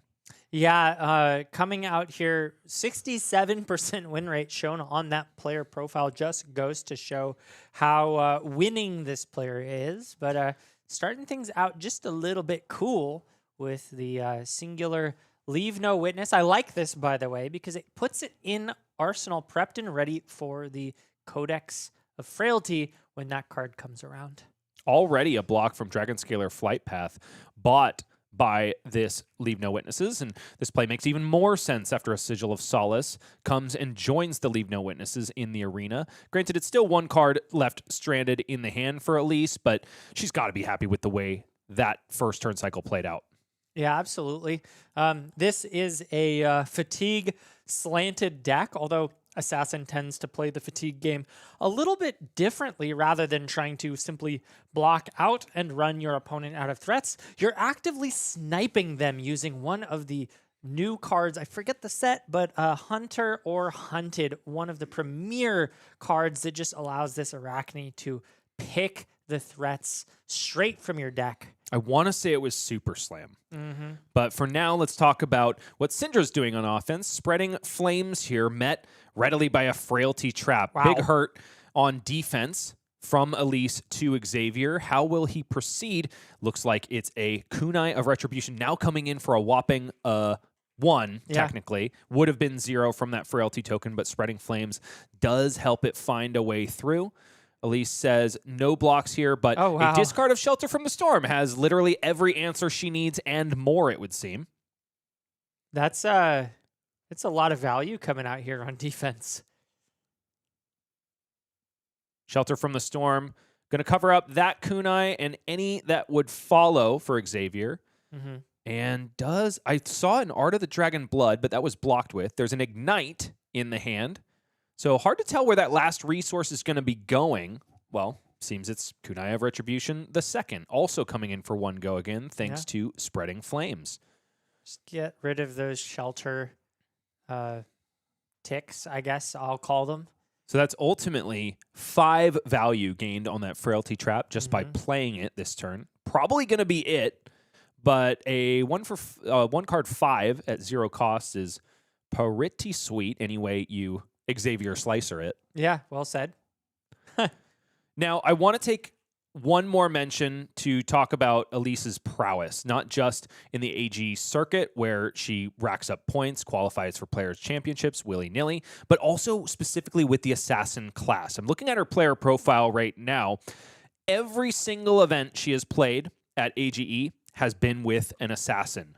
New Alluring Desire, Arachne Huntsman, Arachne Marionette, Arachne Slipped Through the Cracks. It's clear that stripping opponents' cards away and sneaking in tricksy reaction damage is exactly how Elyse likes to play the game. Absolutely. Elyse is an assassin main through and through. Ignite blocked out by a gorgeous Command and Conquer in Marvel treatment from the Hunted, right? Yeah, I think that's like a $600 card, or has it gone I think down? it was like since $450. $450. Oh, it is Dynasty. I'm sorry. Right. Producer in my ear corrects me. The Command and Conquer in the Hunted was, of course, the London one with swords crossed overhead of King Arthur. No, the reason I asked is because we're approaching $1,000 just sitting on the table. Yeah, and we also have a Marvel Arachne Huntsman. There's a gold cold foil Spider's Bite. There's a signed Scale Peeler. And yeah, there's also is that the complete Fabled Fandel Spring Tunic? Oh, yeah. Man. With the signature. Ripped out. That is one of the benefits of maining a particular class, I think. One of the things in the equipment zone that I do want to point out for Elyse is the fact that she elected to bring Graven Cowl rather than what I see most Huntsmans doing in terms of the other Graven piece, Graven Gloves. Usually that's the piece I see employed by Arachne Huntsman players. In this case, Elyse says the head slot is the place where she wants multiplicative defensive value. Yeah, I think what's the head slot that they're giving up in order to put this here? Crown of Providence, Balance of Justice, obviously not at its full power against Cindra necessarily, but I mean, she can draw 2 cards, give her an Ancestral Empowerment and a Mask of Momentum trigger. Yeah. I mean, I guess the goal is to never give up that Mask of Momentum trigger. No, the more curious aspect of this loadout is the Flick Knives, because does that mean that Elyse is running Retrieve Effects, perhaps? Sure, maybe. Kunai of Retribution does trickle the first blood out of Elyse's life total. Down to 42 she goes after resolving a Sigil of Solace on turn 0. Display Loyalty is the follow-up for Xavier. 3 go again. Fealty token generated, of course. Does look like Xavier was bereft of a natural Draconic starter, hence the red pitch in the pitch zone for Kunai of Retribution. Slay the Scholars blocked with. Not a very effective card in this matchup to be attacking with, but 3 block is what you need it for most. Flick Knives activation keeps Mask of Momentum alive here. Elyse happy to block on this second chain link. And now Burning Blade Dance is the follow-up. It's just another head jab-like effect. And if there's one thing that Arachne can do, it's block 3 all day long. So Mask of Momentum definitely not going to get any value on this turn cycle unless Xavier has a tricksy bit in the hand. No, looks like it's just an activation of Cindra to get both of those telepathic daggers back where they belong and then a card into Arsenal. Question mark? Could be. Xavier is threatening to throw that card onto the combat chain. It is. Inflame the Firebrand, given a hefty bit of damage there, also makes all other cards draconic for the rest of the turn. But the important bit here is the power, of course. So 1 more damage leaks through, and all of a sudden Elyse is back down to her starting life total. Do you think she's upset about that? No, I think we're pretty happy. I'm sort of wondering if Xavier has a game plan of trying to go tall over the blocks or just sort of play out as many cards as possible and try to win through chip. You know, the appearance of Spreading Flames does hint that there are big combo turns in the deck for Xavier, but becomes all the harder when things like these hyper-efficient contract cards are played out turn after turn. For his part, Xavier was able to find Shelter from the Storm to skirt the banishment of a card on top of his deck, but Elyse takes a yawn because that's part of the game plan anyway. As long as Cindra is blocking, you are happy. Hunt to the Ends of Wraith, a fantastic tech card, I think, for Xavier in this local meta. Not only is Arachne Marionette running rampant, but he knows that there are plenty of assassin aficionados, and Elyse gives a wry laugh because she goes, that's in there for me, isn't it? Yeah, it could be that. I even think that the card is just good enough to play as a 0-for-2 starter. Because there aren't a lot of super high quality starters, this is one that sometimes makes the list, but especially into a meta filled with Arachne. Cut to the chase, and Black Tech Whisperers block on Hunt to the Ends of Wraith. Ignite, the follow-up, to go again. Threatening a Kunai of Retribution to follow, which is going to be very difficult to block. So another fealty token, more excitement for the Emperor going to be displayed for Xavier Slicer. But Demonstrate Devotion is in the hand, so Xavier could have elected to send that at a cost of 0 instead, but Kunai of Retribution is the follow-up. Baits out the Shelter from the Storm. I really like this because not in response can Xavier flick. I think you just end the turn here. Yeah, probably. Say That's thank you A-okay. for the card. I will trade it for a weapon attack. Not bad at all. But Elyse, for her part, likely just happy for the onslaught to stop, at least for now. The follow-up is Command and Conquer. So it seems that Elyse had a plan for every single card in the hand, no matter what. Codex of Frailty, of course, in Marvel treatment, going to the bottom of the deck for yet another juicy, gorgeous Command and Conquer. Pretty annoying when you've got a Sink Below in hand. Does Xavier have the 3 blocks needed to cover this? Because if not, I wonder if you just blow up the arsenal and go I next believe turn. Blood Runs Deep and Burning Blade Dance are both 3 blocks. But then is there a starter? I don't think so. No. So no, there's Rising Resentment. It's a 2 block, but it is a starter. So just as Xavier is able to kind of bait out the discard of a Shelter from the Storm, in this case, might be wishing that he just ended up sending Demonstrate Devotion instead. Certainly some value lost on the Ignite trigger. Yeah. 33 plays 38. Xavier behind both in the deck race and the life race, but at least for now, we haven't seen massive offensive overlap as Cindra is wont to do. Ripple Away gets in the way of Rising Resentment, which had kind of a fake on hit of discounting a card with 0 cost or less. Burning Blade Dance is the follow-up. This one has a very real on hit of effectively flicking a dagger, but it is covered up by Shred in short order. One thing I just wanted to point out is the fact that we are seeing defense reactions in Xavier Slicer's deck means that it's very likely that we are in a pile right now. I don't know for sure, but it wouldn't surprise me if Xavier brought close to 70 cards into this matchup. You have to expect at least, I would say, 6 cards to be banished from your deck when playing against Arachne Huntsman. Perhaps less if you do bring the full suite of defense reactions, but Xavier probably astutely knowing that he's got to be prepared for the long game. Yeah, and is able to push just a little bit of damage here now, at least down to 35. Now, had the opportunity to get 1 extra point of value to buy back the daggers and then flick one of them in response, because Flick Knives had yet to be active, but had yet to be activated. Blood Runs Deep was the thing that flicked that remaining dagger for Xavier, but instead elects to keep both up and ready. Eradicate now out of the hand of Elyse Symmes. Did Elyse block with Shred last turn?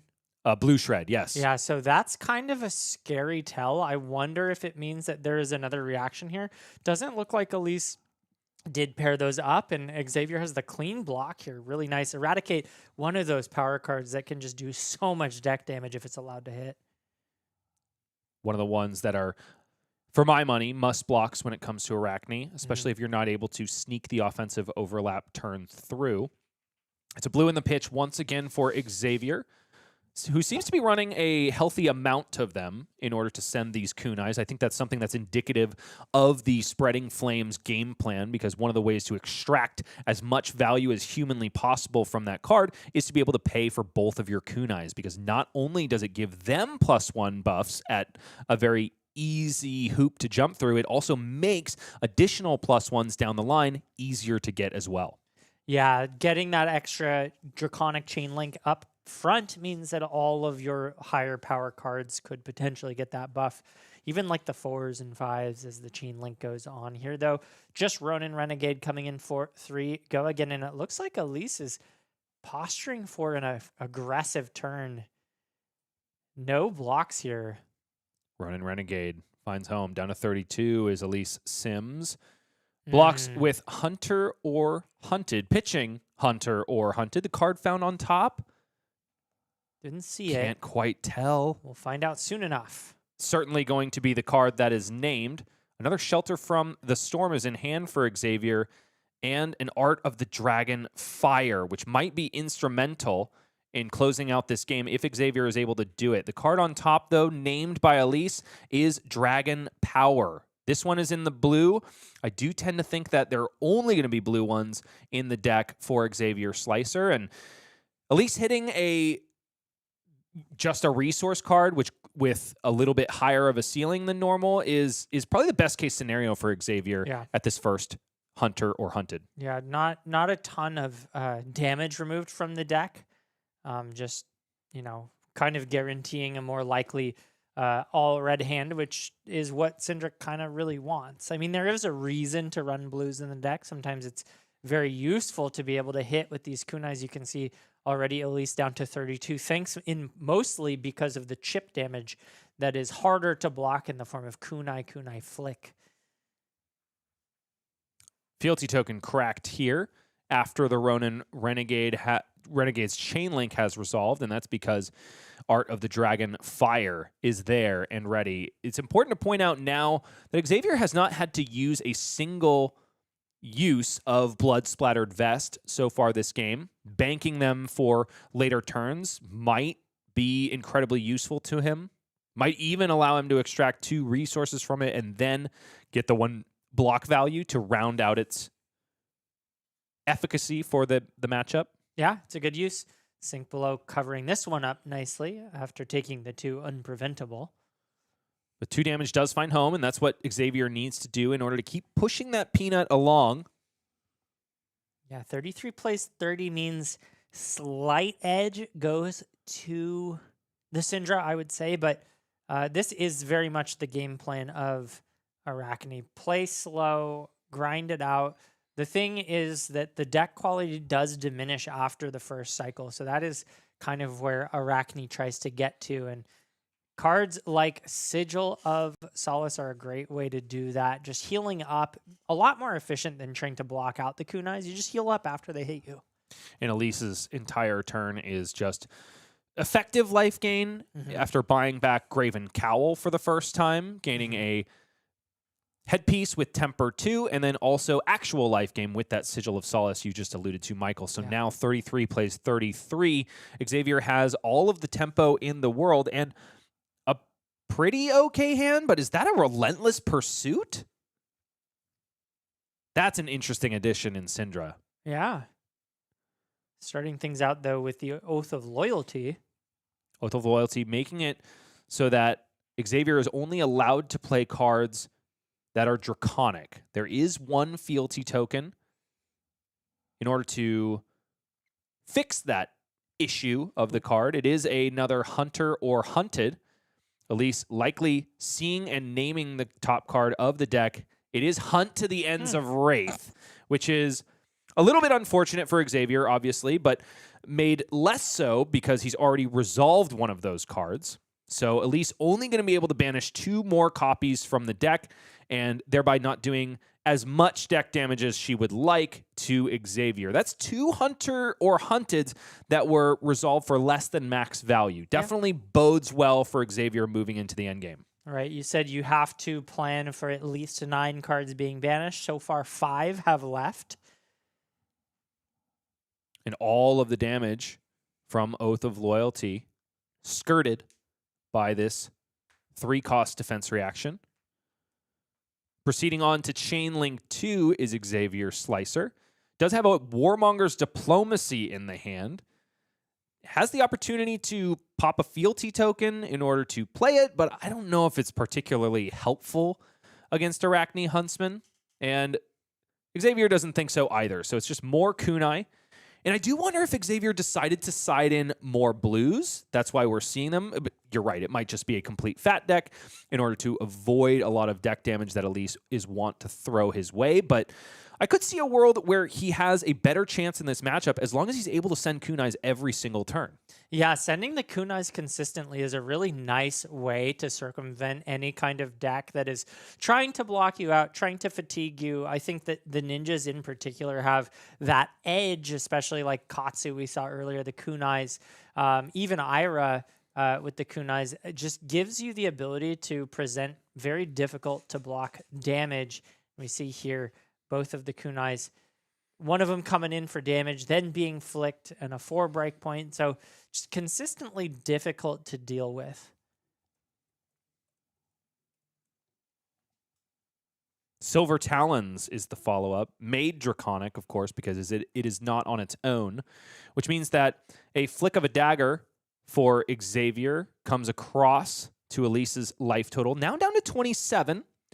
Now, Xavier had another opportunity to go ahead and, yes, buy those daggers back and send another flick, but elected not to do so.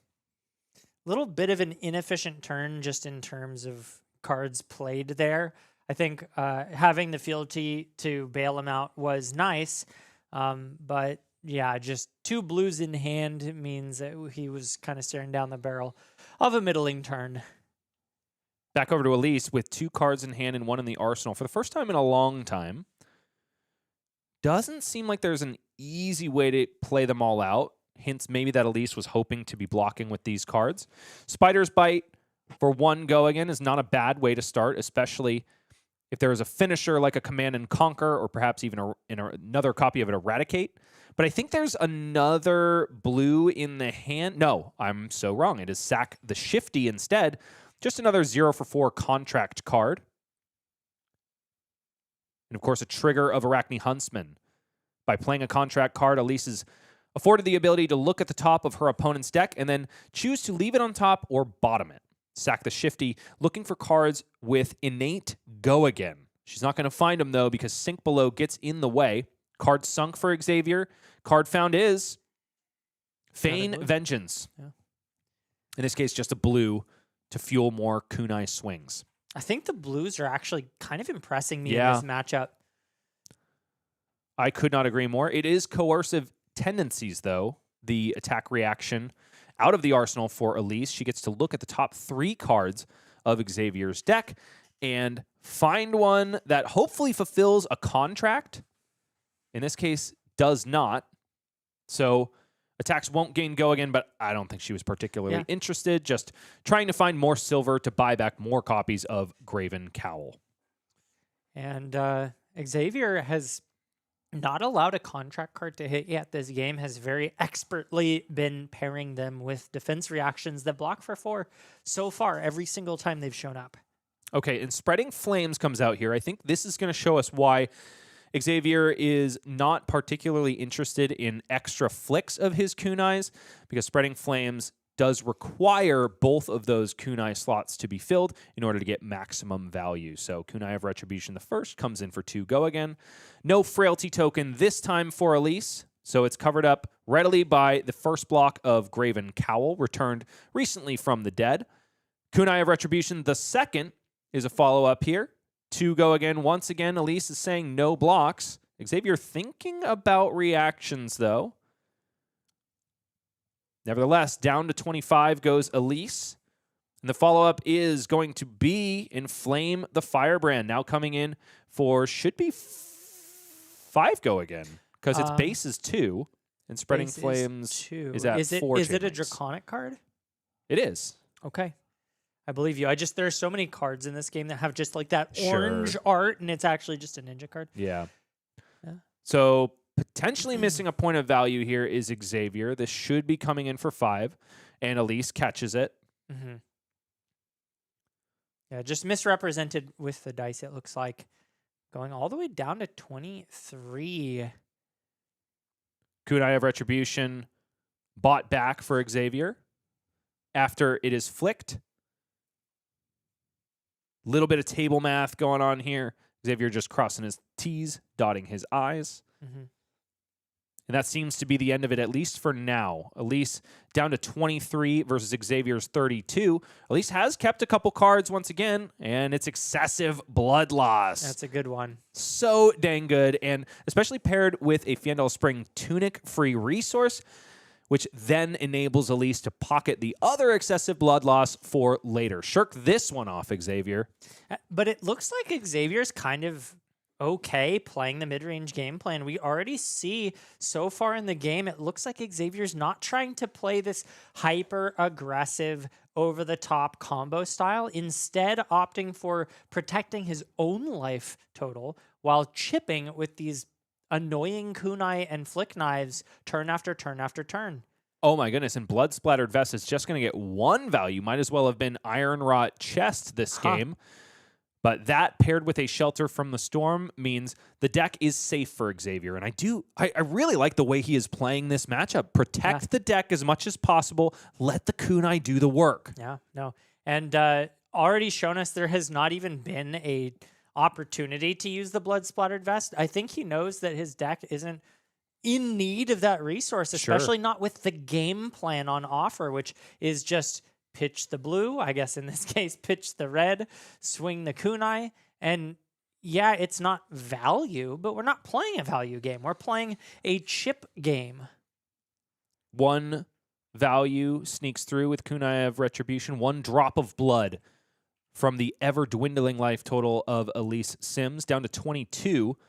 And Xavier elected to pitch one of the 2 breaking points in the hand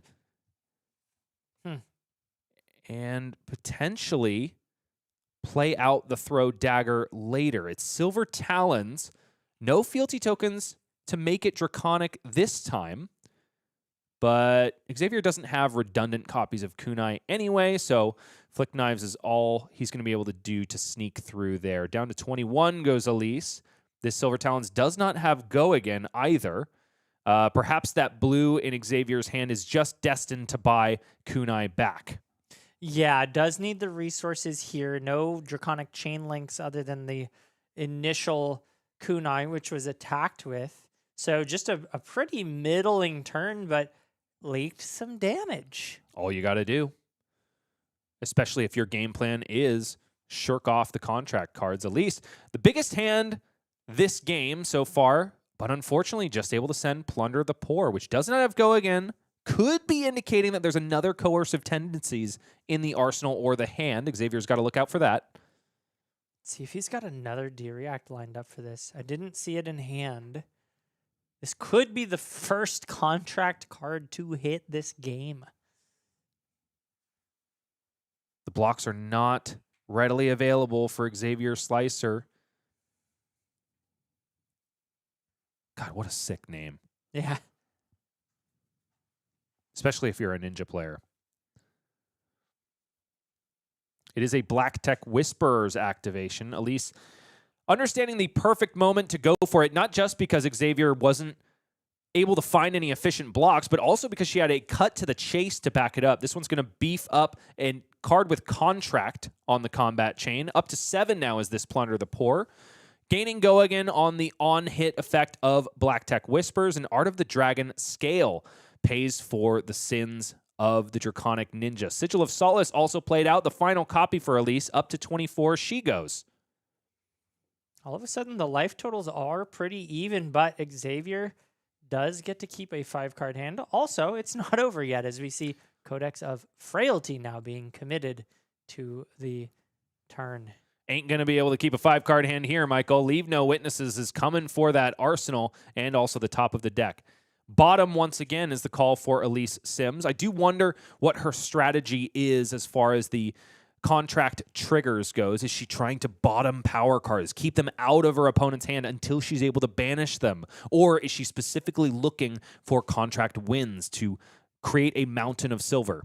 Yeah, there's definitely a lot of decision making that goes behind how you choose to bottom those cards. I've talked to a lot of different arachnes that have different philosophies. Personally, I flip a coin in my brain.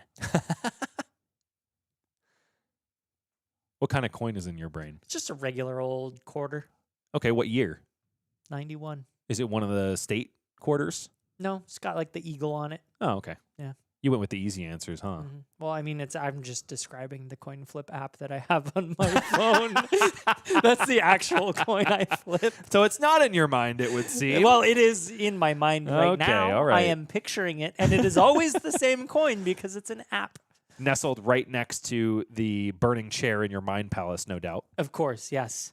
It does look like Leave No Witnesses is blocked out completely by Xavier Slicer using Mask of Momentum, which he doesn't seem to be expecting any value from in this game. And based on the way he's been posturing, I think we understand why. As long as there's damage left in the deck and kunai's on the board, Xavier is enacting his game plan. Very important, though, to note that because of the hefty attack coming, the life totals are back to being even. So although Xavier has the tempo, it's unlikely that he will be able to connect with a ton of damage here because Elyse is just such a defensively postured deck. Now, I don't think it's going to work out here, but I love the way that Xavier has sequenced this turn. It is a Flick Knives activation here. If Rising Resentment connects, he'll be able to banish that Art of the Dragon Fire out of his hand and make it cost one less. But like I said, Elyse is not one to want extra head jabs to find home, so it's a Frailty Trap, shoring up all of that damage and then some if Xavier wanted to send a kunai or that card in the arsenal. Looks like he's deploying it anyway. Breaking point. Firing in for only 3. I like this. Obviously, Xavier can't know, but there is another Codex of Frailty in hand that is destined for the combat chain. Oh, just kidding. -2. I forgot about that. The double Frailty coming through means that only one card needs to be committed. So Elyse kind of winning out quite well with that Frailty trap from earlier. Now, you saw a little bit of hesitation from Elyse on that block, and I think that's because there's a Codex of Frailty in hand, and the question is, will she be able to utilize the card in Arsenal and clear it up so that she can resolve the Codex of Frailty? Time will tell. I believe that was placed there by a Ponder token coming before. Oh, no, it was the excessive blood loss parked there a little while ago. What is Elyse? Did she just forget to tunic, or did she hit that? I think she did it so fast, like it was a sleight of hand thing. I see. Yeah, because if she did, that would have been a better play. Obviously. Utilize, tunic and then send excessive blood loss for free. Pretty happy to demand cards, though, from Xavier. This is one of the... Oh, he doesn't... That's interesting. It seems to me like the game plan has shifted, and all of a sudden Xavier no longer really protecting the life total nearly as closely as before. Well, at least for now, maybe Xavier just has a good enough hand to send on offense. Ultimately, excessive blood loss is essentially saying, give me 2 cards either way, either on blocks or in deck damage. Right. And Xavier says, well, this one maybe I'll pay for in deck damage and in life.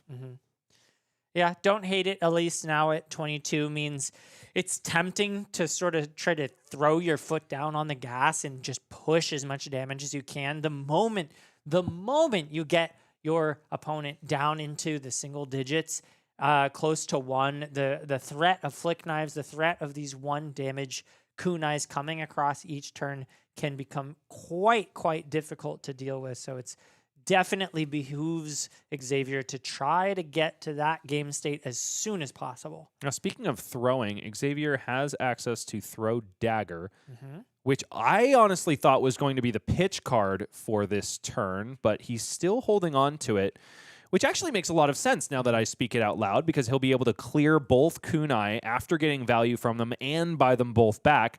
Now that Inflame the Firebrand is the 3rd Draconic attack on this chain link, and Elyse must know that there aren't any more Draconic attacks until they are played on the combat chain. because Inflame the Firebrand definitely would have come one chain link later if that was the case. But I think Xavier's super happy to deploy it here because it means Art of the Dragon scale in the hand will be made draconic. Yeah. Oh no, this is a little bit of a not a card you can deploy here. I guess I'll put it that way. So just goes and pitches it for the Art of the Dragon scale. That is scale, Yeah. and so on hit. Now that it is made draconic by Inflame the Firebrand, Elyse will get a -1 defense counter on an equipment she controls, and then it will be destroyed if it has 0 defense. Yeah, so this feels like a must block. You don't want to lose your Flick Knives. You don't want to lose your Tunic. I guess the Flick Knives hasn't really gotten any value yet this game, so you could theoretically give that up. But Elyse has 2 defense reactions in hand, so probably just going to go ahead and deploy them here to get the value. It's not the most efficient use of Sync Belows, but it is a little bit forced. You can't lose Tunic. You can't lose, well, I mean, maybe you can lose Flick Knives, but for my money, Xavier would definitely be blowing up the Tunic sooner than the arm piece. Yeah. I was thinking blocking with it, like putting it in front and then putting the 4, fair. You know, just because I don't know if we care about them. They might be glorified iron wrought gauntlets here in this deck. This just in from the producer's desk. Connor Bryant, the Dash.io aficionado, did go undefeated in his Swiss rounds. Not a surprise to me whatsoever. 6 rounds of Flesh and Blood means 6 rounds of Dash.io with a master in the pilot seat. I don't know what that guy is going to do when Dash.io hits Living Legend. Yeah, he might just have to quit Flesh and Blood for life. For newly acquired being newly acquired by Team Sigil, I'm sure his new teammates are hoping that is not the case. Man, I was just thinking about how well Connor drew it up, but Xavier showing that he's got just as much gumption when it comes to drawing the right card at the right time. So far, so good. All of these defense reactions have paired amazingly into their respective contract cards, blowing up Elyse Symmes' boots as well. She activated those Black Tech Whispers, thinking she was connecting, only to be stuffed by Sync Below. Ronin Renegade blocked readily by a blue shred from Elyse Symmes. Kunai of Retribution the first. 1 damage is good, says Elyse. Down to 19 she goes. 20 plays 19. Now Xavier once again with a very shallow life lead that could be different by the time this turn is over. It's a Flick Knives activation down to 17 now after both the Flicked Kunai and the Attacked with Kunai connect. Now, Xavier is at a fork in the road. Do I deploy this 1 for 5? Seems the answer is yes. Not made draconic, though, is this Art of the Dragon scale, so it's just 5 vanilla damage, but a hyper-efficient turn. Yeah, I don't mind that at all. A lot of chip coming through, at least taking 3 so far on the chain. Does have the Graven Cowl to put in front, so can just trade 1 card for 1 card, but at least silver lining, there is no silver left on the board, so Elyse will not be able to buy that one back finally as it goes over to her turn. It's a 3-card 11, including the flick for Xavier Slicer, but only 2 of those cards actually came out of the deck in order to do it, and that is an important piece to this puzzle. If we do a quick deck check as far as we can see it, it does look like Xavier is still feeling pretty healthy. Elyse on her side, though, is, that deck is pretty thick. Yep. Yeah, definitely winning the fatigue battle, and you kind of expect it to be that way. Xavier's game plan seems to be have enough cards in deck to not fatigue too quickly, but don't try to fatigue yourself. You're not going to win that way. You got to lean into the Flick Knives and the breakpoints on the kunai. Now, the contract deck damage only gets scarier as the game goes on because Elyse is pitching cards like blue excessive blood loss and also blue surgical extraction.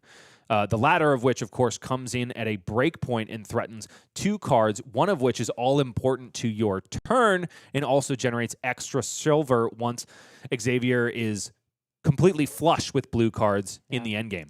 Xavier is opting to take this damage now, and I'm starting to kind of scratch my head. There was a point in the game where it felt like Xavier had figured something out, like just kind of slowly creeping ahead. The life totals, it may be though that you can't play that way and that eventually the deck damage does catch up to you. But now at this point in the game, it's like all of the advantage that Xavier had originally accumulated is gone. I just don't know if that was phantom damage or if that was real at the beginning of the game. Now, I'm scratching my head as well, not specifically because he's not blocking, but because no respect was given specifically to blue excessive blood loss, which dealt 3 to the life total and 2 out of the deck, hitting 2 ancestral empowerments in a row, which I do think hurts Xavier a lot. Yeah, well, not only that, but it also gives 2 silver. So I was just talking about that Graven Cowl not being able to be brought back. Well, now it is. That was JK Rafflemouth. effectively, that was a 1-card 5. Flick Knives activated there. A little more bloodletting on Elyse's side of the board. 16 plays 15 now. That a drop of dragon blood, an interesting inclusion here. Resource gained for Xavier, card drawn thanks to the number of draconic chainlings he has. Now, this could have been an ancestral empowerment, 1, and then 2, if Xavier had elected to block with Silver Talons, the last card in his hand. I also don't think he knew going into this turn that he was going to be creating a fealty token, which looks pretty ideal now the way it just randomly got drawn up, because now he can cash in that fealty token for yet another point of chip damage on the make draconic clause of Silver Talons. Yeah. And on top of that, can swing another kunai, which is pretty nice here. I thought for a second he was going to reach for both, which is a scary proposition. Is this the turn where he decides to pop Dragon Scalar Flight Path? It I might think it be, is. Yeah, because you can just have all those resources. You got to kind of dump them in somewhere and at least dropping down 1 life at a time. And this is also the benefit of flooding your deck with blues as Cindra. It's not nearly as scary to go down to 0 kunai into your next turn cycle if you just have the blues, the blue density in the deck. So it's yet another flick, effective flick of Kunai of Retribution and 4 more arcane damage. Arcane, huh? Unpreventable damage, I should say. Or no, not even unpreventable. I'm losing my tongue here. It's just a regular old attack. Good old 4 damage. Did I say, oh my gosh, wow. I think maybe you were thinking of the flick, the I 1 was damage, thinking of the right? flick. Which is, I get it. I'm just We've had a couple joshing long ya. games today. I am yawning up a storm, but thankfully I have this mute button on the side here so I can hide that from the viewers at home. Maybe you could employ its use right now, Michael. Yes, that's a very rude thing to say, and I. Okay. Eradicate comes out of the hand of Elyse. It's a secret to you all what Michael said while he was muted, but it was expletive. I have access to a mute button too. All right. We're at that point of the night, huh? Jeez, you're I guess fired. day here, You're but- fired, hands down. Warmonger's Diplomacy banished off the top of the deck for Xavier Slicer after only 1 damage comes across the line from Eradicate. Now, Xavier did not end up using Dragon Scalar Flight Path on that last turn cycle. And I think what he's really waiting for is the final copy of Spreading Flames, of which I'm pretty darn sure he has 1 more. I can see the argument for waiting for that point here. Xavier taking a little bit of an off turn just to set up and hoping to chip, I would say here. Always annoying to have to block a singular kunai, but given the fact that Arachne doesn't really convert a 4-card hand all that well usually, I wouldn't be surprised to see Elyse just throw a card here. Does not opt to do so, though, and goes down to 10. So Xavier continues with his little life lead here and comes in for 3 go again. The chips keep coming, and they ain't potato, Michael. No, sir. And they're going to continue because Xavier is going to be able to flick the previously attacked with kunai on this hot on their heels, and even though that doesn't connect, Elyse still lets just a little bit of blood. Down to 9. Gotta say, once again, Xavier is really showing us the proper way to pilot Cindra into Arachne Huntsman. Wait. I don't think he ever attacked with that one. No, he did not. Yes. Not sure. Looks like we're getting all cleared up here. Yeah, Xavier's just reviewing all of the combat chain links in order to remind Elyse. I do not fault these players at all. Once you get to the 10-minute mark remaining left in the round, your brain starts doing funny things, which makes it all the more impressive that both of these players have been, well, especially Elyse, who's probably been running marathons all day long, continues to perform at such a high level. I mean, if what you said at the start of the round is true, it sounds like Elyse has been doing this for their entire Flesh and Blood career, because a assassin player through and through would cook my brain, that's for sure. Plunder the Poor out on the combat chain after a spider's bite. And another Came defense before. reaction. Boy, beats it. howdy. He's got him. Always at the ready. Yeah. Now it's 2 blues in hand for Xavier and also a Demonstrate Devotion. Not a great Cindra turn on its own, but given what his game plan is, just sending Breakpoint City is okay. No, this is fantastic. We're not really going for value. We're just going for chip. And Xavier has found another sort of pace, another rhythm, of just eking that life total ever ahead. Definitely stumbled a little bit in the middle of the game there and faltered evening up the life totals, but now, just like he did previously at the beginning, is really kind of starting to find his rhythm. Demonstrate Devotion creates a fealty token because Kunai of Retribution came before. 14 plays 8, and Elyse is in the hot seat now. Fate Foreseen in the hand, though. Probably going to be an efficient block here, but not before Flick Knives does its dirty work. Down to 7 goes Elyse. Shelter from the Storm found on top. A very nice pickup for the next turn, which is exactly why Elyse leaves that sucker on top. Yeah, at least buys her an extra turn of those annoying kunais coming through. Nicely timed as well, because next turn there will be 2 of those kunais to contend with.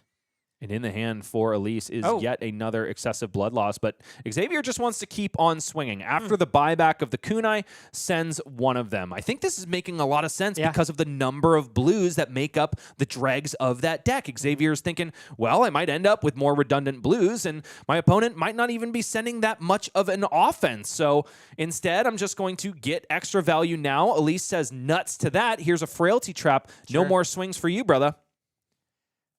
Wow, Xavier's just poking. Which is funny. I do think in a parallel universe, Peter Budensick at the Players' Championship in Los Angeles just last year employed a very similar strategy against Anthony Pham's Riptide, who he knew was trying to take him to fatigue. So instead, never attacked, simply sent kunai every single turn cycle and ended up carrying the day as a result. If I recall, did he not fatigue the Riptide in turn? I think he did. Yeah. Spider's Bite coming in for 1 go again. Followed up by a Surgical Extraction. The first one resolved for Elyse. But God, such a fearsome card. Yeah, this one does more than banish a card off the top if it connects. Instead, we'll be threatening one from hand as well. And also at this point in the game, when we're at pitch stack, going to generate a lot of silver too, because it is searching specifically for blue cards. Yeah, I can see a world where Xavier decides to give 2 to this one for blocks, but because the connection of that Spider's Bite occurred earlier, he'll need to give 3 blocks in order to properly cover this up. Instead, pitches to grab back a kunai right here for 3, and maybe he's just thinking about a 2-card 7 play here with the fealty token and the Art of the Dragon Fire. yeah. So it's going to be 1 off the top of the deck. It is red. And then 1 out of the hand. So even though the card is looking for blue, that's the contract, Elyse is still allowed to pick apart the hand. But interestingly enough, chooses the yellow rather than the Art of the Dragon Fire. Yeah, I think Xavier's okay with this. Of course, the damage being conferred brings him down to 9, but still has the life lead and is able to pitch this red here and keep offering these annoying breakpoints. Elyse, as we know, though, has that shelter from last turn. very able to cover up all the kunai potential hits. And we see the fealty being broken just Wait, because, well, a no. draconic card wasn't played. No. Huh? Oh, Oh. yeah, it is. That's so devastating. Well, no, sorry. He swung with the... The kunai, but Oh, you're yeah, right. No yeah. draconic card has been played, so technically that fealty should be null and void. Well, he pulled it away and then he brought it back. Yeah. I think he was thinking that he could deploy the Art of the Dragon fire, but didn't have the requisite resources. But I'm pretty sure that fealty token should be gone. Okay. Elyse pitching a blue, coming in with the scale peeler this time, following it up with the spider's bite. 2 floating resources and all the disruptive dagger hits in the world. Currently sitting on the combat chain. 7 plays 7. Now the life totals are once again evened up as just a little ripple away being played out here. 4, no on hit. Isn't all that threatening. And Xavier does realize now that that fealty is in fact supposed to be gone, and think is probably sort of okay with this hitting. But the danger, of course, is that not only does that put him at 3 life, which is a scary place to be, but we're still staring down the barrel of flick knives. So really 3 life is 1 if you count both daggers, which are very unlikely to be able to be stopped. Oh, yeah, and flick knives showing us its efficacy in this matchup, especially when we're coming to the bitter end. Elyse activating it for the first time this game. Perhaps only 2 activations fated to be utilized. Down to 2 goes Xavier Slicer. Kunai of Retribution once again, probably for the 60th time this game on the combat chain. 1 go again here. But Xavier has a 5-card hand, and Elyse only has 7 life right now. So that's a scary place to be if Xavier believes that his hand has what it takes to take full tempo. Elyse might be in a little bit of trouble. Down to 6 should be Elyse. Or did she already tick it down? Maybe she did. No, I think she started the turn at 7. I thought so too. Maybe it's recorded on the life pad. Rising Resentment in the yellow is the follow-up. Blocked readily by an overcrowded from the arsenal. Ambush! A keyword that allows action cards to be blocked with from the arsenal is what facilitates this play. Down to 5 goes Elyse after Flick Knives finds home, and yes, posthumously adjusting the life total for the first kunai.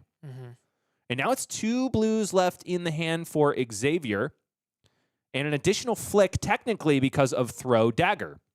Yeah, I really like the throw dagger position here, drawing an extra card and creating more just annoying, peppering, difficult to deal with damage. Another tickle coming for Elyse. 2 plays 5. This game, while going to the bitter end in terms of time, is also reaching its conclusion in terms of life force. Both of these players are on their last breath. Kunai of Retribution, technically the 3rd, coming in now for Xavier. He's holding back the throw dagger. Is it going to be sent? Could, of course, draw into more gas.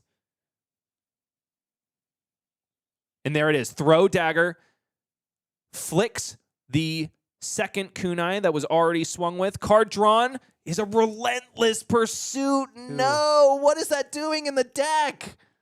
Blue, I guess. Ugh, that's so devastating. Yeah, not what he needed to see here. And Elyse still has 3 cards in hand.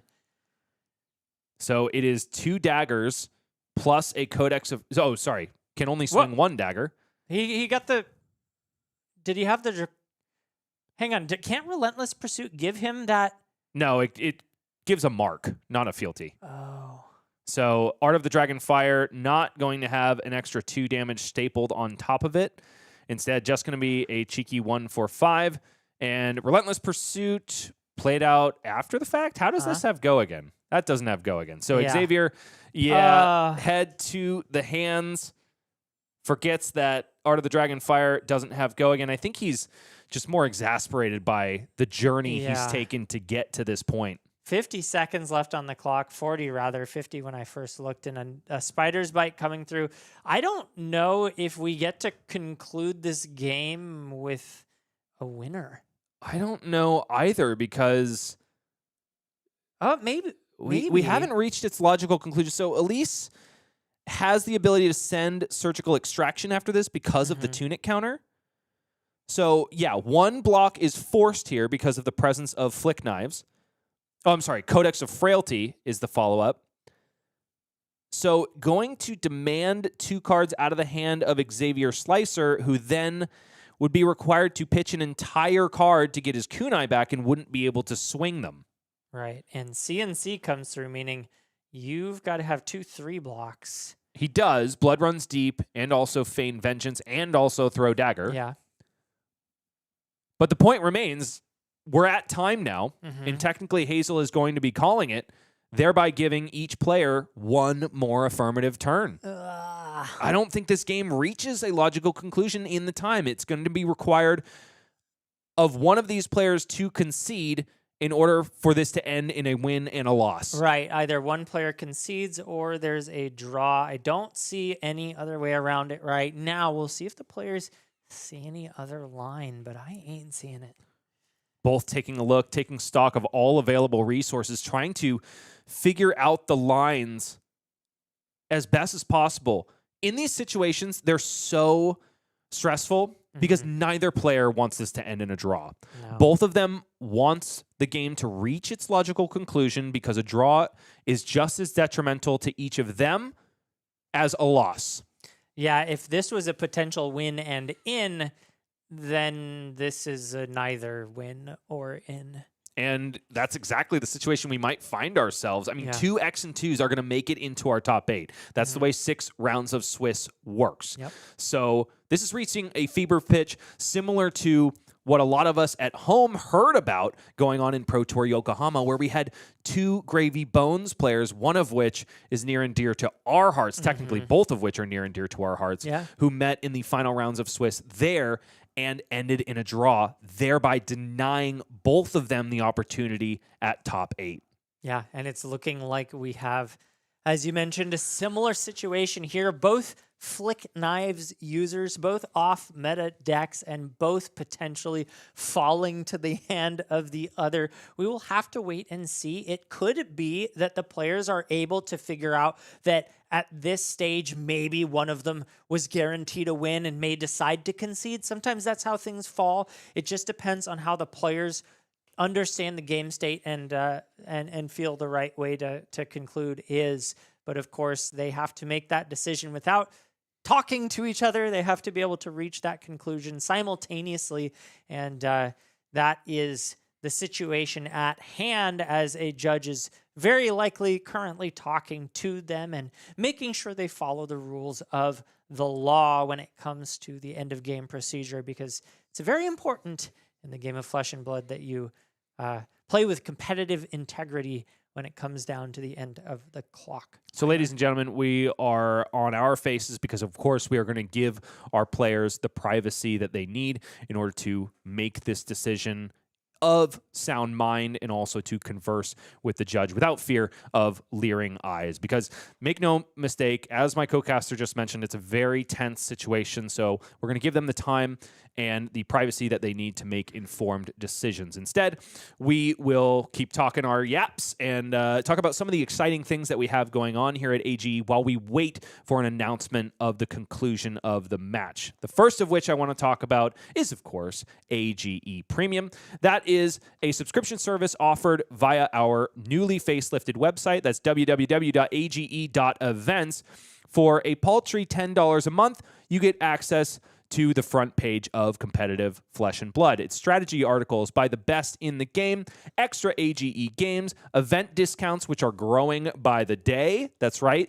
AGE Premium subscribers will get a full $10 off any AGE event tickets that they purchase. So technically, with some napkin math, you realize that AGE Premium is free if you play in the circuit every month. And besides that, there is even more. My personal favorite aspect of our site is the monthly AGE puzzles put on by Ben Dodd of Time Skippers Famedom. He makes some really good flesh and blood brain teasers, and the latest is all about truth or trickery, that Lyath card that you don't often see played, but made us all rack our brains with the possible permutations when it was first spoiled. Excuse me, by 3 floating. Yeah, that's a fun card. I definitely would like to check out a puzzle or two involving that one.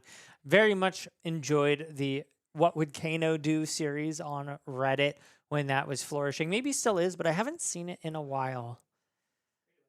And we're going to go ahead and talk about another of my favorite article series, and that's, of course, the Silver Age Smear campaign. The second we heard about community bans coming to the Silver Age format, we said, well, we need a soapbox for content creators and strong players to stand on and try to sway public opinion toward the vote of their choice. The latest iteration of which is by Carolina Alvarado, an incredibly seasoned cosplayer and also stalwart of the game. I was blown away by her game knowledge when she wrote this article, and she and I worked on editing it together. She really hates Kano, and she's got a lot of really good reasons for it. Granted, I was mainly asking for the petty reasons, like the way he dresses, the smirk on his face, but she gave me that and also some really well-demonstrated game knowledge. Oh, yeah. I mean, Kano is such a devastating hero to face in Silver Age and always asks the question, did you come prepared with your arcane barrier? Sometimes I can see how players might say it's just easier if he's not in the format. Yeah, fair enough. And of course, he'll just be benched for a season, not completely banished. So I do encourage you to get over to www.age.events and check out the Silver Age Smear campaign because it is 100% free to read. That's right. Not every single piece of content we put out on there is required of a subscription purchase. So check us out, see what we have to offer, and see if it is worth your $10. I know money is tight for a lot of people out there, but if you think what we do is important as a grassroots independent flesh and blood tournament organizer, then I hope you'll consider supporting us and subscribing at AGE Premium. We are still waiting for an announcement of the conclusion of our final round of Swiss. Both Elyse, Symmes, and Xavier Slicer's tournament runs hang in the balance. This is one of the potential matches that had Win-In stapled onto it. We don't necessarily know that this was going to be a make or break for either of these players, but one thing we do know is that if it ends in a draw, both of their top 8 journeys are no longer. Yeah, they have to come away with a victory in order to even be considered for the top 8, although it is possible that neither of them would make it anyway. It depends on the way the tiebreakers fall with the other X and 2s. Okay, and now we have to lock and load a full-throated thank you. Get ready, Michael. 1, 2, 3. Thank you. You were supposed to... Oh. We were supposed to, okay. Thank you, Grave Troll Games, the official sponsor of the AGE Open Series, at least in New England. Check them out at their socials on Facebook and Instagram at Grave_Troll. You can also find Katie Lamar, the owner of Grave Troll Games, on Whatnot, where she does some completely, as far as I'm concerned, unhinged box breaks for the audience at home. I thought you were queuing us up for the answer to who won. So I was like sitting here like, I don't know how you knew it would this. come through your ear just as much as mine. I was wondering if it was telepathy. I was like, what is happening right now? And you got to keep them guessing. My Thetan levels are off the chart, Michael. Wow. I don't know what that means. Isn't that a Scientology thing? Yes. It is? Okay, so you do know what it means. No. Why are you lying to me? Hang on. Do we have it, Justin? Top 8 is ready. We do have a top 8 announcement ready. It looks like Justin, our sock puppet producer, is prolonging the magic. So let's go ahead and hit the button and find out what the nail-biting conclusion was to that match. It was no win for either of our players, unfortunately. So it may have ended in a draw, may have ended so that a win or a loss for either of those players didn't really matter. But what we do know is that Marionette reigns supreme once again in New England, but not without a single copy of Teklo Voss, an esteemed magnate, making it into top 8. But he's going to have to go once more into the breach against Connor Bryant, who was his first matchup of the day, mind you. Yeah, I'm actually super excited for these 1-8 and 2-7 matchups. The rest of the middle stuff, we've seen that before. Arachne, Marionette, Acilio, fine. But yeah, those 2-7s. So folks that are watching on on YouTube. Go ahead and tell us in chat which of these matches you'd like us to feature. For my money, though, I'm definitely looking at 2 and 7, Nick Reuter and Adam Wright. I can't believe Katsu was able to fight his way tooth and nail into the top 8, and that is something that I think should be rewarded with some more airtime. Absolutely. And I was really impressed with the way Adam piloted that other game, even though it resulted in a loss. I'm kind of excited to see more Adam Wright gameplay. That was some really great showcasing of Katsu. So before long, folks, we'll be back with more Harmonized Kodachis, more Evo Steel Souls, and more Flesh and Blood after this. Do not go anywhere. Top 8 is next.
I don't understand it, but chat, we hear you. The Marionette Mirror will be our feature match for the quarterfinals. Bryce Platt's back here with Michael What's wrong? Yeah, so it's always funny the 30th time we do it, isn't it? When we do what? The joke about what we're watching next, Bryce. You know we're not doing the Marionette Mirror. Oh, was I gaslighting? You're gaslighting everybody, including me, and I don't appreciate it. We're watching Katsu. All right, I'm fair putting my enough. hand down. The jig is up. My mask is thrown off. You caught me, Michael. Yeah, we're going to show you Nick Reuter and Adam Wright in the top 8 facing off. That is second seed versus the 7th. That's one of the 3 ofs in the room and one of the 1 ofs in the room. I will mention that 3 of our 1 ofs have made it into the top 8.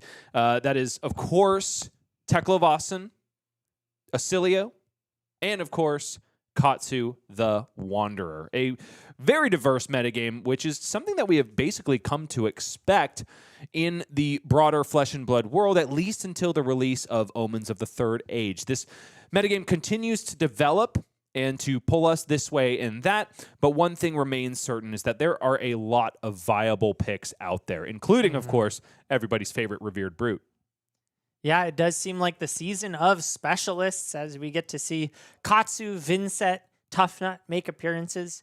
Of course, Teklo as well. So very many players being rewarded for specializing in their off-meta hero. But of course, there are fair share of Arcane marionettes in the top, as well as Acilio.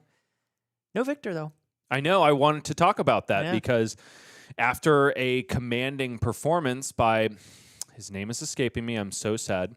Jason Rolfe in Jakarta, but also the gentleman who won calling Rotterdam after eliminating 3 Acilios in a row. Oh, yes. I do think that it's kind of Victor's time, but certainly not the case in New England. It does seem regional. Like each region that has a top deck, it just seems like no way anyone could beat that. The victors, when they show up, are just crushing it. The Acilios, when they show up, we saw it at Pro Tour Yokohama. It just looked like nothing held a candle to that deck.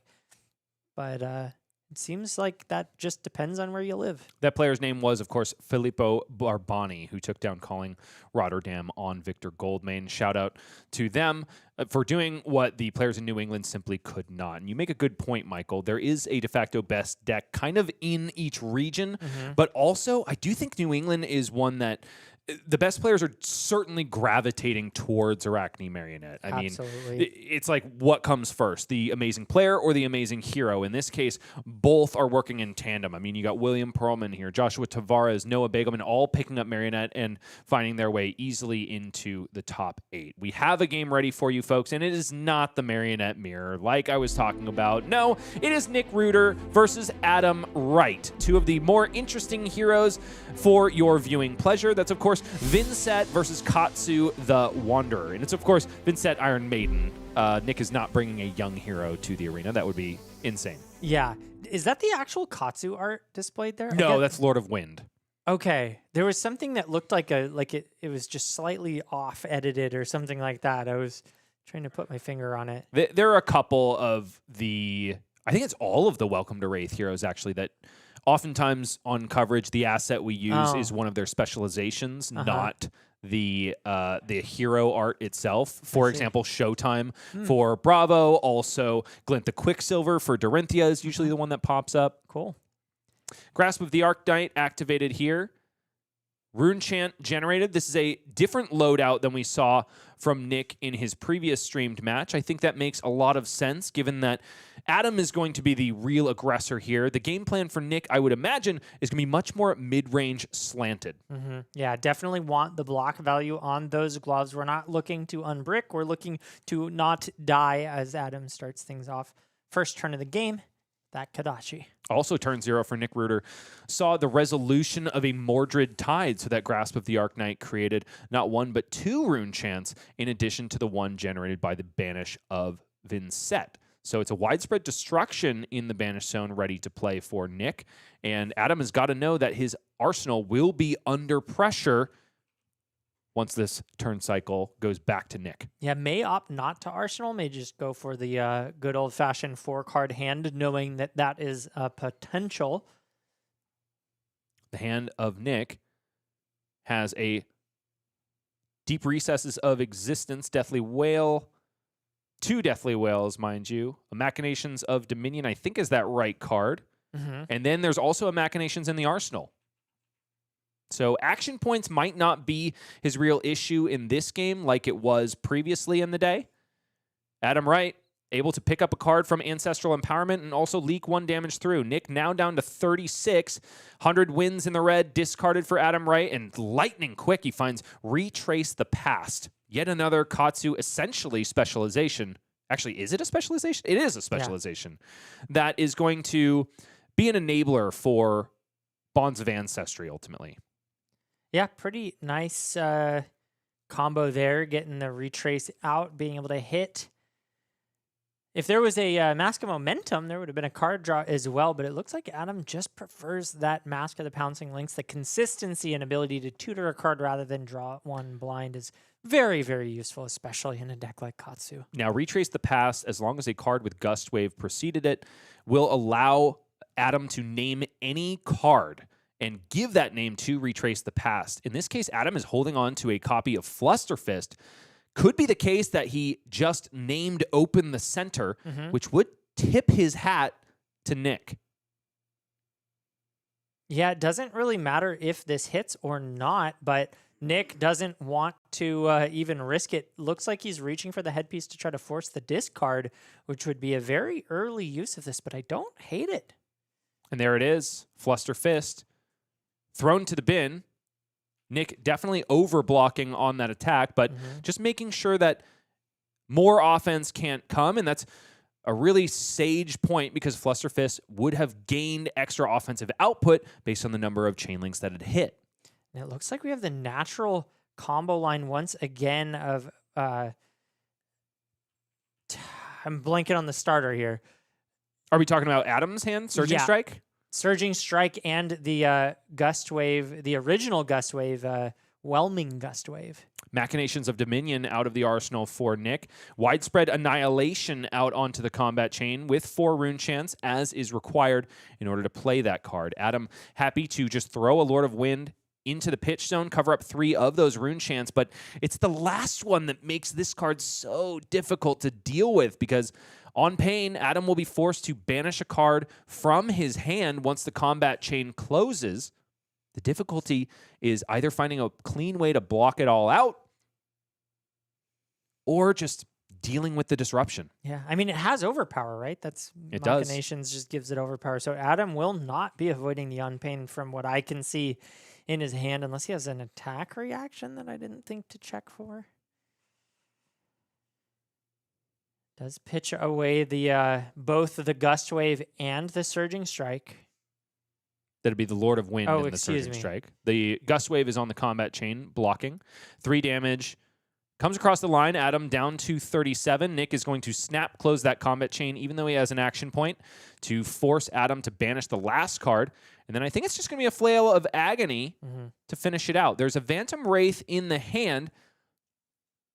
And now, yes, so Nick did close the combat chain first to make sure that Adam couldn't block the Flail of Agony, which does mean that Nick doesn't need to banish the card remaining in hand. So it's a Phantom Wraith in the arsenal, which is not bad because it's only a 2 cost. There are a lot of cards that can pay for it the old-fashioned way. Yeah, we'll be able to do something on this turn, but has no rune chance to start other than the one that it will be created by banishing a card from hand. So looks like Nick may be in a little bit of a slower turn here. Not much disruption to speak of either. And that might be okay because there is a setup piece. Malefic Incantation Red is there.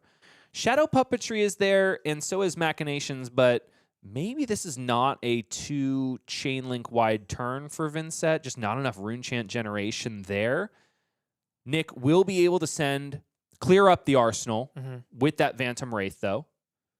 I think I like turning this into a setup turn, and as you mentioned, clearing up the arsenal to set up for potential Shadow Puppetry in arsenal, and then go really, really wide on the next turn with a double Rune Gate attack. That might be a line that we can potentially see, depending on how the rune chants line up. There are 2 blues. The only rune chant attack, though, is one that costs 4. So Nick might be adding more to his blood debt than he can stomach. Right. I was looking at the gloves, which would be the second rune chant for the turn, but not enough to get up to 3 or 4, which are the only rune gate options in banish and or hand. So still tanking on that. The issue with going with the Grasp of the Arknight line is that you would end up needing to keep 2 of those blue cards, which then begs the question, do you banish Shadow Puppetry like Nick is doing right now? You definitely don't want to banish that Malefic Incantation. So yeah, 1 rune chant left behind. Oh, and then just a Widespread Annihilation cast from the hand. Yeah, I like it. Really? You don't like establishing Malefic Incantation? It's a Katsu. I think you want to keep them off the 4-card hands as much as possible. Okay, fair enough. And I guess I do like establishing the Malefic Incantation, but I also understand the need to force blocks. Although Adam showed us last turn that he's more than happy to send blocks. So just covers the whole thing, goes for the arsenal, and says, can you disrupt me again?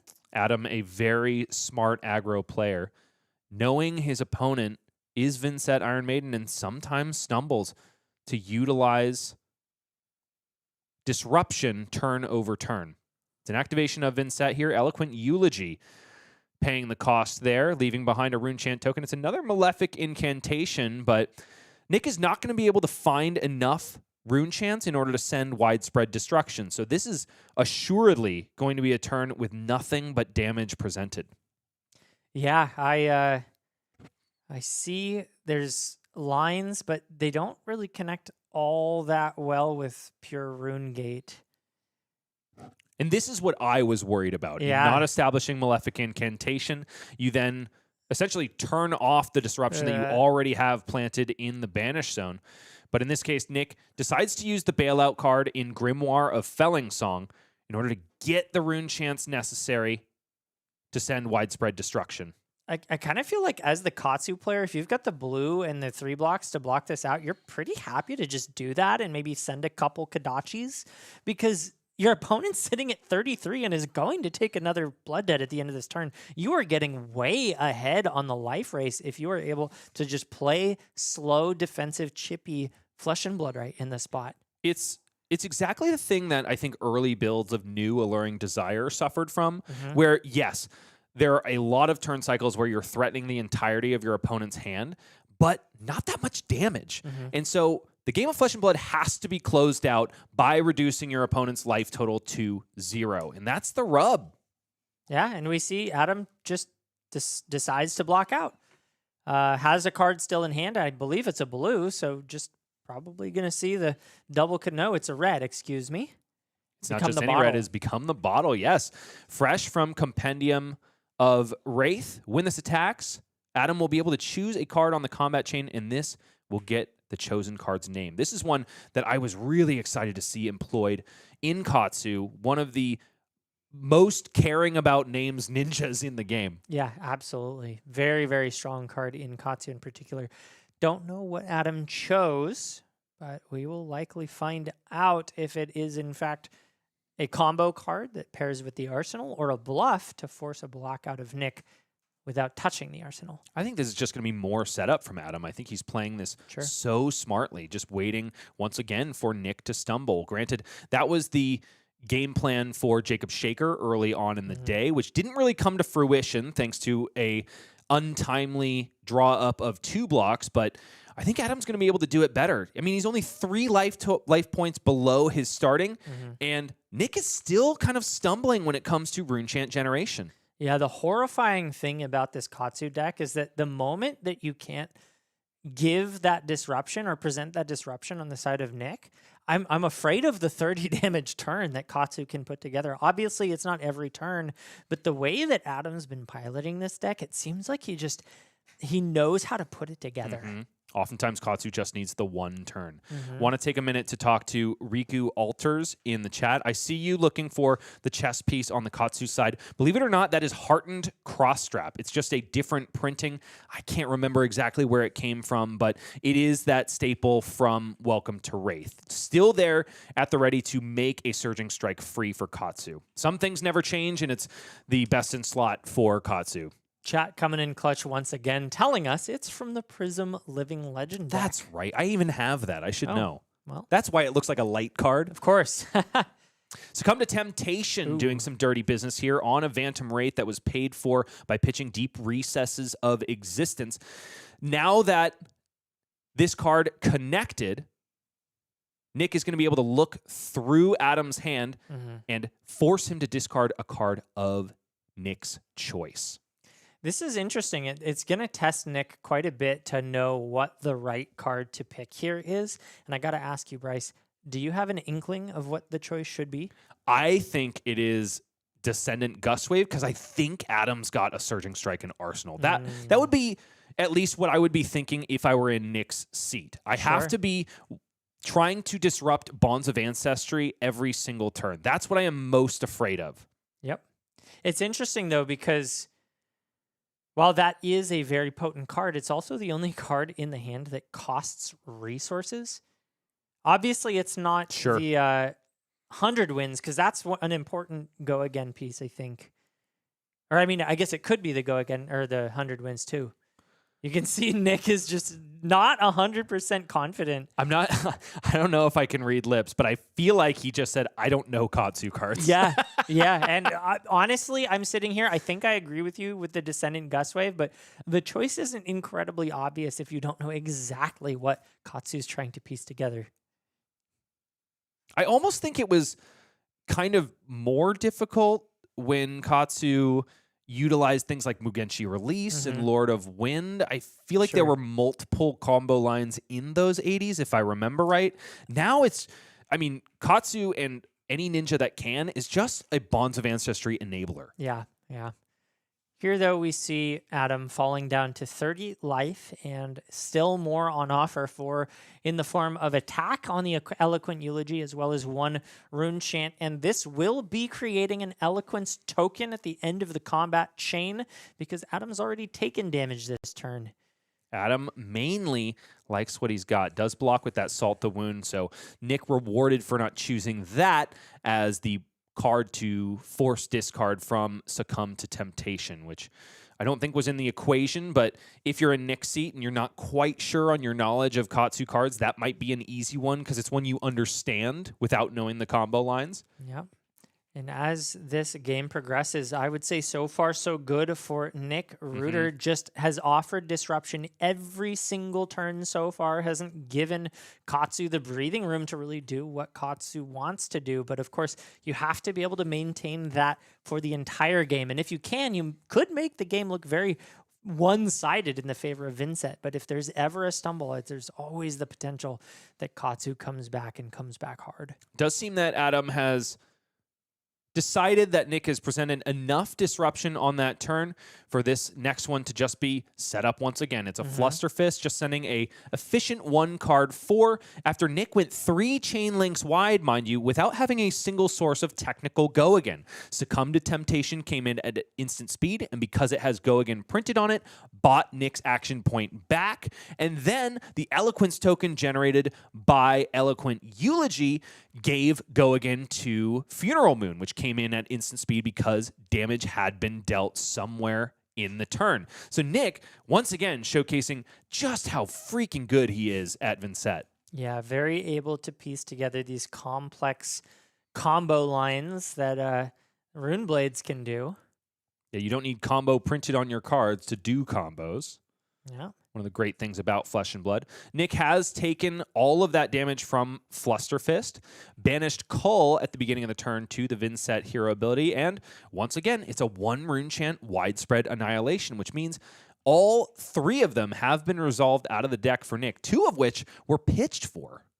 This is pretty annoying because this is guaranteed stripping at least 2 cards from Adam's hand. It's either going to be 2 cards in damage dealt or 3 cards in no damage dealt. And you got to say Adam's probably going to pick the latter if the rest of the game up till now has anything to say about it. Hello, Michael. A prismatic ley line Yeah. in the hand for Adam Wright. I saw somebody mentioning it in chat earlier. This gentleman is looking to do probably 1 card 7 type things if he can put the combo together. Yep, and just goes for the block here. Likely to give that card up now if it isn't serving him. Nick, now that a rune chant has been dealt with, does deal with his Malefic Incantation trigger. And if Nick didn't know what was up with that prismatic ley line, he does now because Adam blocks with it there. Still deciding it is not time to hit the button. 27 plays 23 back over to Katsu, and it might just be another value play of Harmonize Kodachi the first, Harmonize Kodachi the second. Yeah, I do like this. From the Katsu player, just being very conservative with the life total and relying on the blood debt and the Kodachis. It's very reminiscent of the last game that we watched. In that case, it was the Kunais doing the chipping, but Adam here doing his best Cindra cosplay and sending in 1 damage after 1 damage after 1 damage. Now, these turn cycles, even though it's just a lot of setup and blocking from Adam, are anything but simple. He's got so much to consider. There's a Cull in the banish zone for Nick Reuter, and there's another one in the hand alongside a Succumb to Temptation. So Nick really getting rewarded by his deck in terms of the amount of disruption and the variety therein that he's able to present every single turn of this game. Yeah, needs to keep that disruption up, though. And even a Katsu on a 4-card hand can be terrifying, especially when you're sitting at 21 life. So Nick Reuter is starting to get in the danger zone as long as he ever stumbles and doesn't find that disruption. But this turn he has it once again in the form of Cull in the banish. Deadwood Dirge is the first action, though, going down to 1 rune chant and back up to 4 in order to play Widespread Ruin. 4 rune chants and a 6 power on the combat chain. If Adam takes any damage on this turn, Nick will have full steam ahead to deploy the Cull from the banish zone, and he'll also have a really nice target to banish out of his own hand because, of course, Cull's banish a card clause is reciprocal. Yeah, and he also has a Cull in hand. Yeah. Yeah, That was the is first that what you thing I said? That okay. Got you. I heard the Cull reciprocal effect, but you said Cull one too many times, and I lost the plot. Another sugar-free Red Bull for my friend over here, waiter. Yeah, please. 6 and 4. These are untimed rounds, folks. If you've noticed that the timer is, first of all, very low, and second of all, ticking up rather than down, that is because all of our top 8 matches are untimed. Wow. All these players are required to still play at a reasonable pace. I'm happy to see the defensive play here from Adam. I think that was very heads up. Stopping all of the damage, knowing that there is a Cull in the banish and saying, I don't want to deal with that right now. Let's just keep letting the blood debt do the damage for me.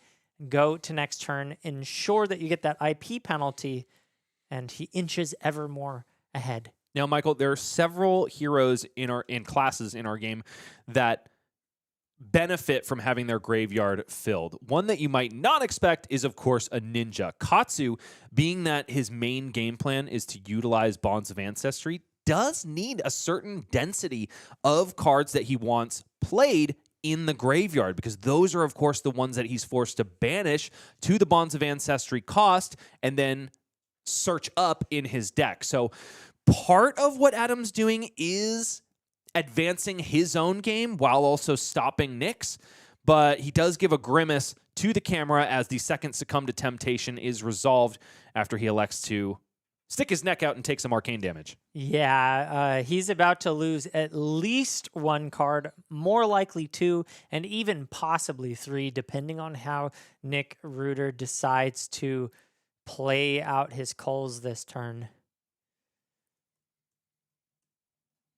Definitely getting ahead here, though, because Adam didn't put anything in front of this and took a chunk just to basically lose it all on the backswing.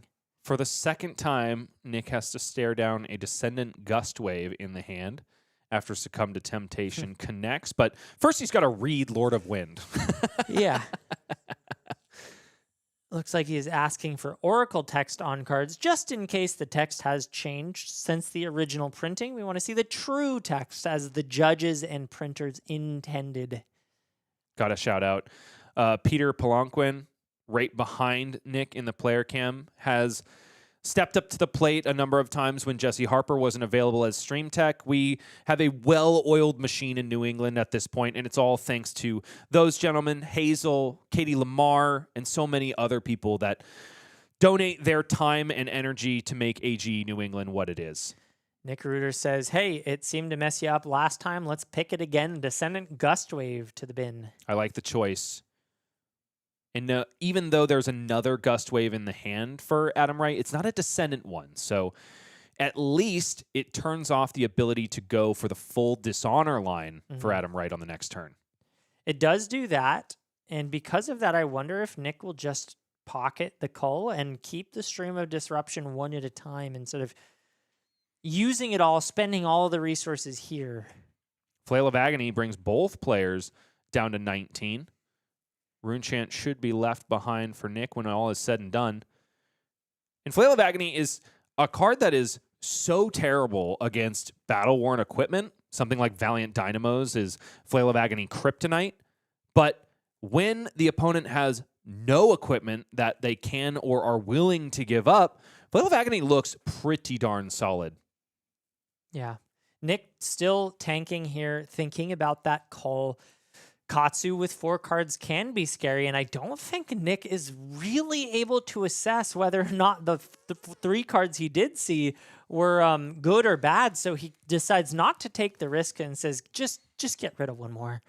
I don't want to find out that what looked like a complete dog water hand was actually complete gas. And I think that it's funny because it should be clear, right? When you see someone's hand, you can go, oh, that's a great hand. Katsu is not one of those You just decks. don't know. Yeah. A 2-3 card hand could end up being upwards of over 20 damage, and that's because of equipment pieces like Mask of the Pouncing Lynx and because of the tutor ability on Katsu the Wanderer. It's also important to note that Adam has been sitting on this arsenal for basically the entire game. Long time. Now, a Flusterfist with a card in hand and a card in arsenal. Immediately, your eyes must flick to the Breeze Rider boots. When an attack action card hits, Adam has the ability to pop those boots and give going into any card he plays this turn with combo. What has combo, Michael? Flusterfist. That's right. I saw Nick's hand there, though, and it looks like he's got the 4 breakpoint in the form of Reduced to Runechant, and he's got the Runechant to pay for it. So unlikely for this to connect here, especially as Nick has the foresight to go and try to read those boots before they get used, just so he knows what kind of tricks might be up Adam's sleeve. I thought boots were made for walking, not for reading. Boots are made for what boots do. That didn't make a whole lot of sense. You like saying boots, huh? Boots. Give me some boots. Boots in the chat if you're feeling bootsy today. Man, we are off the rails here, Michael. Again, this is reminding me of that prison game with John Cam and John Zapata. Hey, Sorry, John Zapata. Zap at you. No, I think I've seen every chain link so far this game. I haven't missed entire chunks of time, so that's good. As it goes back to Nick Reuter, and no damage taken. A rune chant created, and Vynnset hero ability on the stack. Adam left with one card stranded in the hand. Does make me wonder what the intended playline there was if Nick had dared to let Flusterfist connect.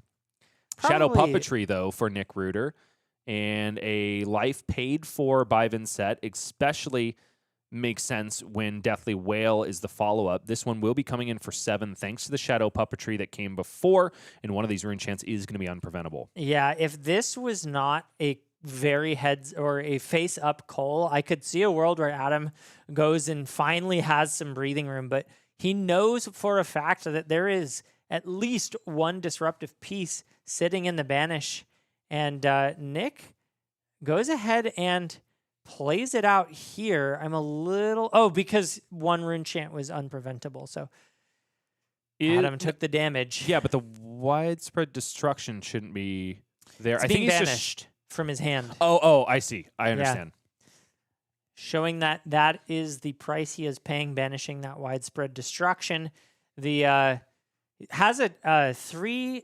The Phantom Wraith costs 2, right? That's correct. Yeah. Okay. So has a follow up once the combat chain closes here. 7 damage being threatened.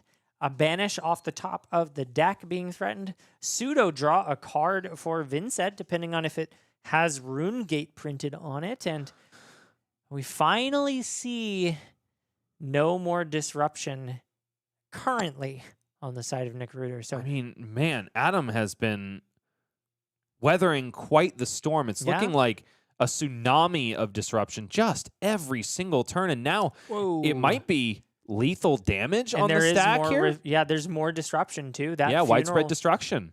Moon turns on a much stronger Rune Gate card, which I'm sure Nick will opt to go for in this position. Not just because it feels kind of like an optimal play to continue disrupting your opponent, but also it clears 2 cards rather than 1 out of your banished zone that are going to be taxing you every single turn. And yes, widespread destruction after the resolution of Funeral Moon comes to bear. Adam blocks as much Arcane as he can with what he's got left floating. And then, 2 cards, including the second copy of Prismatic Leyline. And yes, there it is, the yellow Surging Strike that's been sitting in Arsenal for so long. I knew it.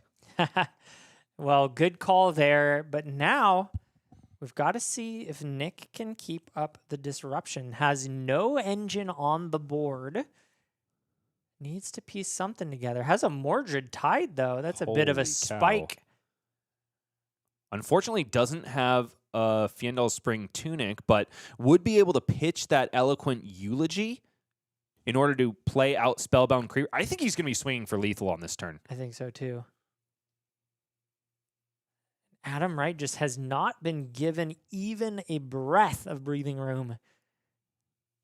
No, not at all. He honestly hasn't really even played the game. No. I don't know how much damage has come from Blood Debt, but it's a significant chunk of the amount that Nick has taken so far. Hey, great power comes with a price, and Shadow Runeblades are the best example of that idiom. 3 rune chants, 6 physical. Not going to make that mistake again. Yeah. Has the Spellbound Creepers ready and available if needed, and Adam's got to be thinking about his life total right now. 9 isn't a whole lot to work with. Especially when your opponent is at 15, but an effectual, let's call it 22 if he gets to block with his Spellbound Creepers. And this game could have gone completely differently. If Adam had 1-2 turns with space, he very well could have deployed this Prismatic Leyline combo and pushed Katsu's normal upwards of, north of 20 damage turn into the 30 range. And this Nick could be singing a different tune. But as it stands, Spellbound Creepers Going to allow for the instant speed resolution of Mordred Tide. And now Flail of Agony continuing this combat chain means that 4 Runechant tokens. No, is it? It's 3, because how much does Deathly Wail makes 1 instance of 2, not 2 instances of 1, right? Think so. Yeah. I think it's 1 instance of 2 when they create Runechant tokens equal to the Okay. So create 2. So it'll be 3 into 2. Well, it's 3 because Adam did do the responsible thing and block out Flail of Agony. Oh, smart. So just 3 Runechants 3. left in the place of the Deathly Wail and the Flail of Agony, and Katsu remains to just tread water. Yeah. Needs this Vynnset to stumble in order to find a window to get back in the game. And I got to hand it to Nick. There were a couple times where I was questioning his play lines, like not establishing Malefic Incantations, but he is clearly the right man to be piloting this deck, because it's the fact that he has not missed an opportunity to disrupt Adam a single turn this game that has kept him in a winning position. No, I think that play was actually the pivot that could have lost you the game if you were the one sitting in that chair right now. So a lot of credit to Nick Reuter. Really understands this matchup and what he needs to do, even if he doesn't understand the hand when he looks at it to choose a card to banish. And now that he's got his opponent blocking just to stay alive, he's got the space to develop not 1 but 2 Malefic Incantations, 1 from the hand, the other from the deck, thanks to Sonata Galaxia. And this feels like the nail in the coffin to me. Adam needed Nick to stumble, but expecting a Vynnset to stumble while they have 2 Malefic Incantations on the board is very, very wishful. It's a rough situation, to be sure. But the way Adam's been piloting Katsu throughout this day makes me think he might just have a way forward. Did he not get a Malefic from that? No, he did. That's the one that's on the board. The other one is in hand, because he I still think has what it. Nick is going to do is pitch his red Deathly Wail in the hand to activate creepers again. Mm-hmm. Another 2 wide Runegate turn. A-okay with Nick. Yep. At this point, he's able to continue the disruption, not through cards that say banish, but through good old-fashioned threatening lethal. Gosh, so fearsome. Malefic Incantation, the second. This one in the yellow, putting yet another bind counter on Spellbound Creepers. And then the Flail of Agony is the follow-up, interestingly enough. Yeah. What do you think about that? Could have... Oh, he didn't deal any damage, did he? No. So wouldn't have gained any rune chance by closing the chain there. Yeah, no, I like this because it guarantees that he at least takes the damage himself. And also, it takes 2 cards out of Adam to block this. So if he doesn't give up 2, which he doesn't have, Nick will definitely get 1 damage through here and gain the 2 rune chance from the Deathly Wail instead. Gosh, are we going to see yet another game where Adam doesn't get to even utilize Heart and Crosstrap? I think so. Oh, my heart is bleeding for Adam right now. And everybody in chat who is really hoping to see a Katsu game, because this just isn't one. Yeah. Yeah, this is... He really wishes he was playing like a Guardian if this is the game plan. Last copy of Prismatic Leyline found for Adam Wright, but it's too little too late. There's just no more space to put together the Katsu combo that you really are desperate for. Granted, when your opponent's at 11 life, there is a world where Katsu threatens that much damage and more with a 2-card hand. Yeah. I've seen it. No, it's still possible for Nick to stumble, but it's a very tall ask with 2 fresh Malefic Incantations sitting on the board. There's a lot of, at least 3 more turns that Adam has to survive in order to even think about keeping a card. Now, I do wonder what the status, of Nick's deck is. No, we're totally fine. That's still a fat stack. He's good. He's chilling. Just has a very even curated pile there. Mm-hmm. 2 rune chance plus Phantom. I'm sorry, it was more than that beforehand. Adam has already blocked 4 of those rune chance. Now it's 6 damage, vanilla, mind you. Yeah, actually, Silver Lining here, it looks like Adam has found a window to go to 1 and keep 2 cards. No, Spellbound Creepers once again. Does he have the non-attack action in hand? Oh, no, you're right. He has Funeral Moon. He's got Funeral Moon. I thought But that that was a won't- rune. Oh, yeah. It won't gain go again. Right. So, Adam, Little bit of breathing room. something. It's something. Card in hand, card in arsenal. Spellbound Creepers finally gone. Could put Yeah. a much lower ceiling on what Nick is able to do, but And he's got the Surging Strike is what it looks like. What color? yeah, Heart and Cross Strap popped here. Red? Going to make the next card that costs 2 or greater Huh. cost 2 less. Surging Strike in the red comes in for 5 go again. What is Adam going to be able to put together here? Would be able to, on connection here, discard a 0 cost from hand to go ahead and find a Gust Wave, and then also pop Mask of the Pouncing Lynx to go ahead and get a blue Bonds of Ancestry. But Nick wants nothing to do with that. Yeah. Blocks it out entirely. Become the Bottle is the follow-up here. Still an opportunity for combo shenanigans if Nick disrespects, but he does not. Succumb to Temptation, blocks it out. And Adam, for the first time in 5 turn cycles, actually throws some of his cards on offense. Yeah. But now he's sitting at 1 life. And there's a is- Machinations of Dominion in hand. The turn after Spellbound Ooh. Creepers goes away. Nick gets to do 2 chain links at least. 6 go again. 4 rune chants. Adam Wright at 1, facing breakpoints. Ay. In arcane damage, does not get to block Yep, it out. that's That's it. Nick Reuter says, thank you so much for the game. You played so excellently. I am so sorry. I was disrupting you from the first moment, but Yeah. that's just what Vynnset be doing. I mean, Vynnset is a very, very disruptive deck, and I think loves to sit down in front of aggro decks. But I also think that the Katsu player, Adam, really played it well, looked for his window, just wasn't fortunate enough to find it. The disruption was unending. We are still waiting on one of our top 8 matches, but let's see how the rest of them concluded, ladies and gentlemen. It is Joshua Tavares who takes down Paul Gibby on Acilio. Noah Beygelman reigns supreme in the mirror. And of course, as we know, Nick Reuter takes down the one Katsu that just couldn't in the quarterfinals. An unfortunate turn of events for the original Ninja.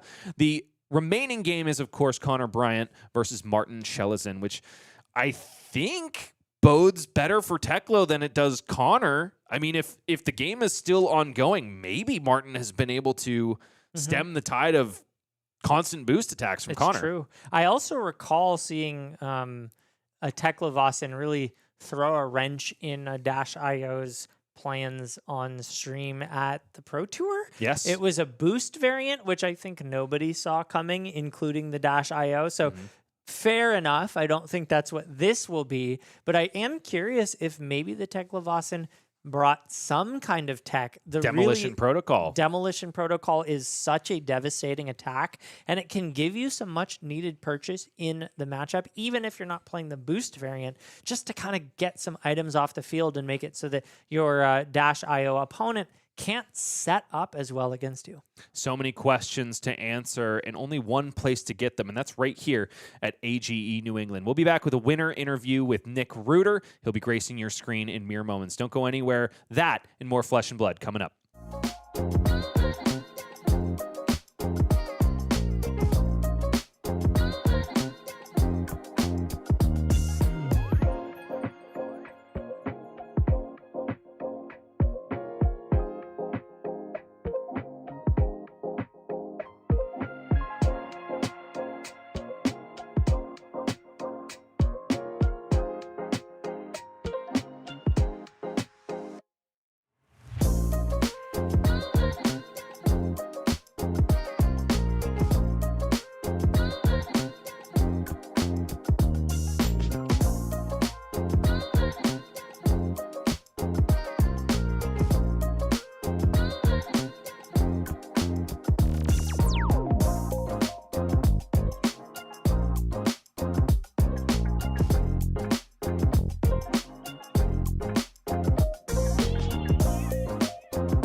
Welcome back, folks. I am joined here with the winner of quarterfinals playing Vynnset Iron Maiden. This is none other than Nick Reuter on your screen. Tell me, how are you feeling after that victory? Hey, Michael. I'm feeling great. It's good to be back at the AG after a long break where work kept me away from super fun games today, and getting to top 8 and playing great games on Vynnset is always a Absolutely. Now, I got to say, I obviously watched that whole game through, and it looked like you were playing a lot more flesh and blood than your opponent. I'm not sure if you faced a lot of Katsu, but I've got to imagine in general, when you play against aggressive decks, you must have a disruptive game plan, and you showcased that brilliantly. Was that kind of how you drew it up? Did you feel like you were rolling hot? Tell me about how the aggro matchup typically feels when you sit down in front of a player like Katsu. Yeah, so Vynnset almost always has 2 packages in her inventory, one against fatigue opponents, one against aggro opponents. My aggro package, more disruption, like Succumb to Temptation and Widespread Destruction, the Arsenal Destroyer. I will say that while that game was not a crazy high roll, it was quite lucky that I drew a steady flow of disruption rather than all of the cards at once. I certainly want to give you some credit for that. I think one of the really important turns of the game was one where my co-caster Bryce was kind of scratching his head at your choice in playline. You pitched a Malefic Incantation instead of establishing it just to keep the disruption stream flowing, and we didn't really understand that play until we got a few turns later and realized that you hadn't missed disruption yet in the game. And I think that really showcases that you understand what you're trying to do and willing to even forego what we consider to be the all-important rune chant engine to enact it.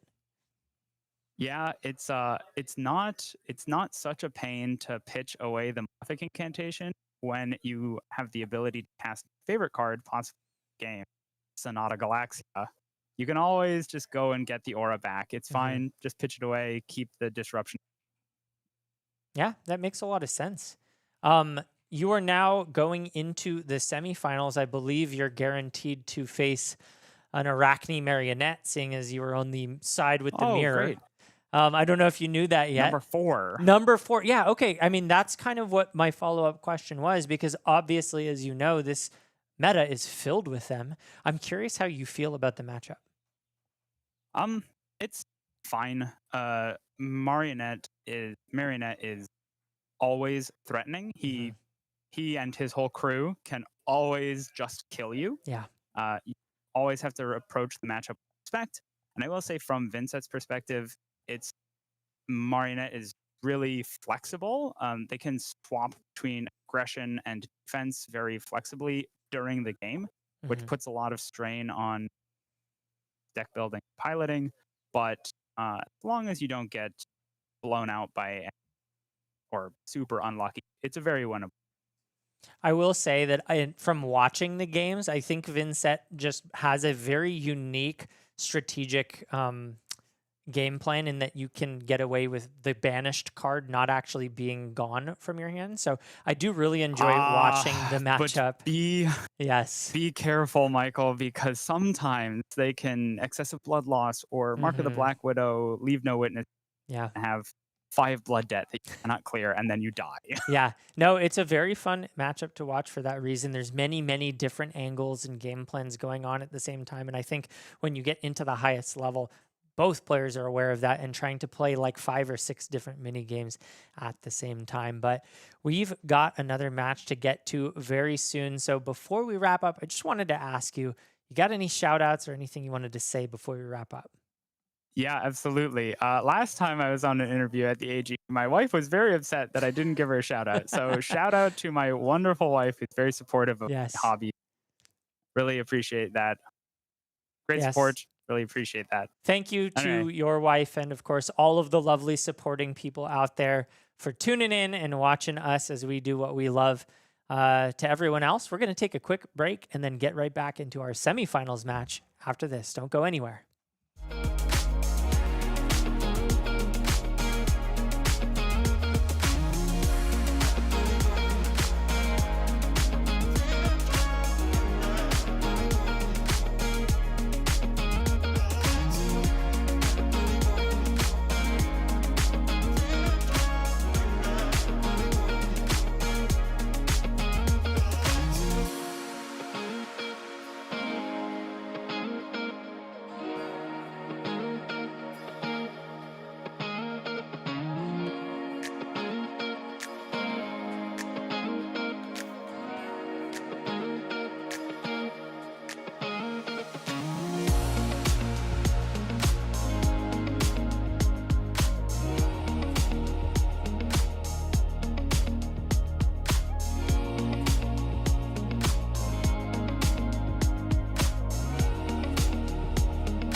The harmonized Kodachis get tangled up in a whip, a flail of agony, mind you, in the hands of Nick Reuter. Unfortunately, the Wanderer does wander out of the building as we give Adam Wright the boot. Bryce Platt's back with Michael Murray, which means, of course, that we are reaching the conclusion of the May Open in New England. That's AGE once again coming at you with plenty of great games of flesh and blood.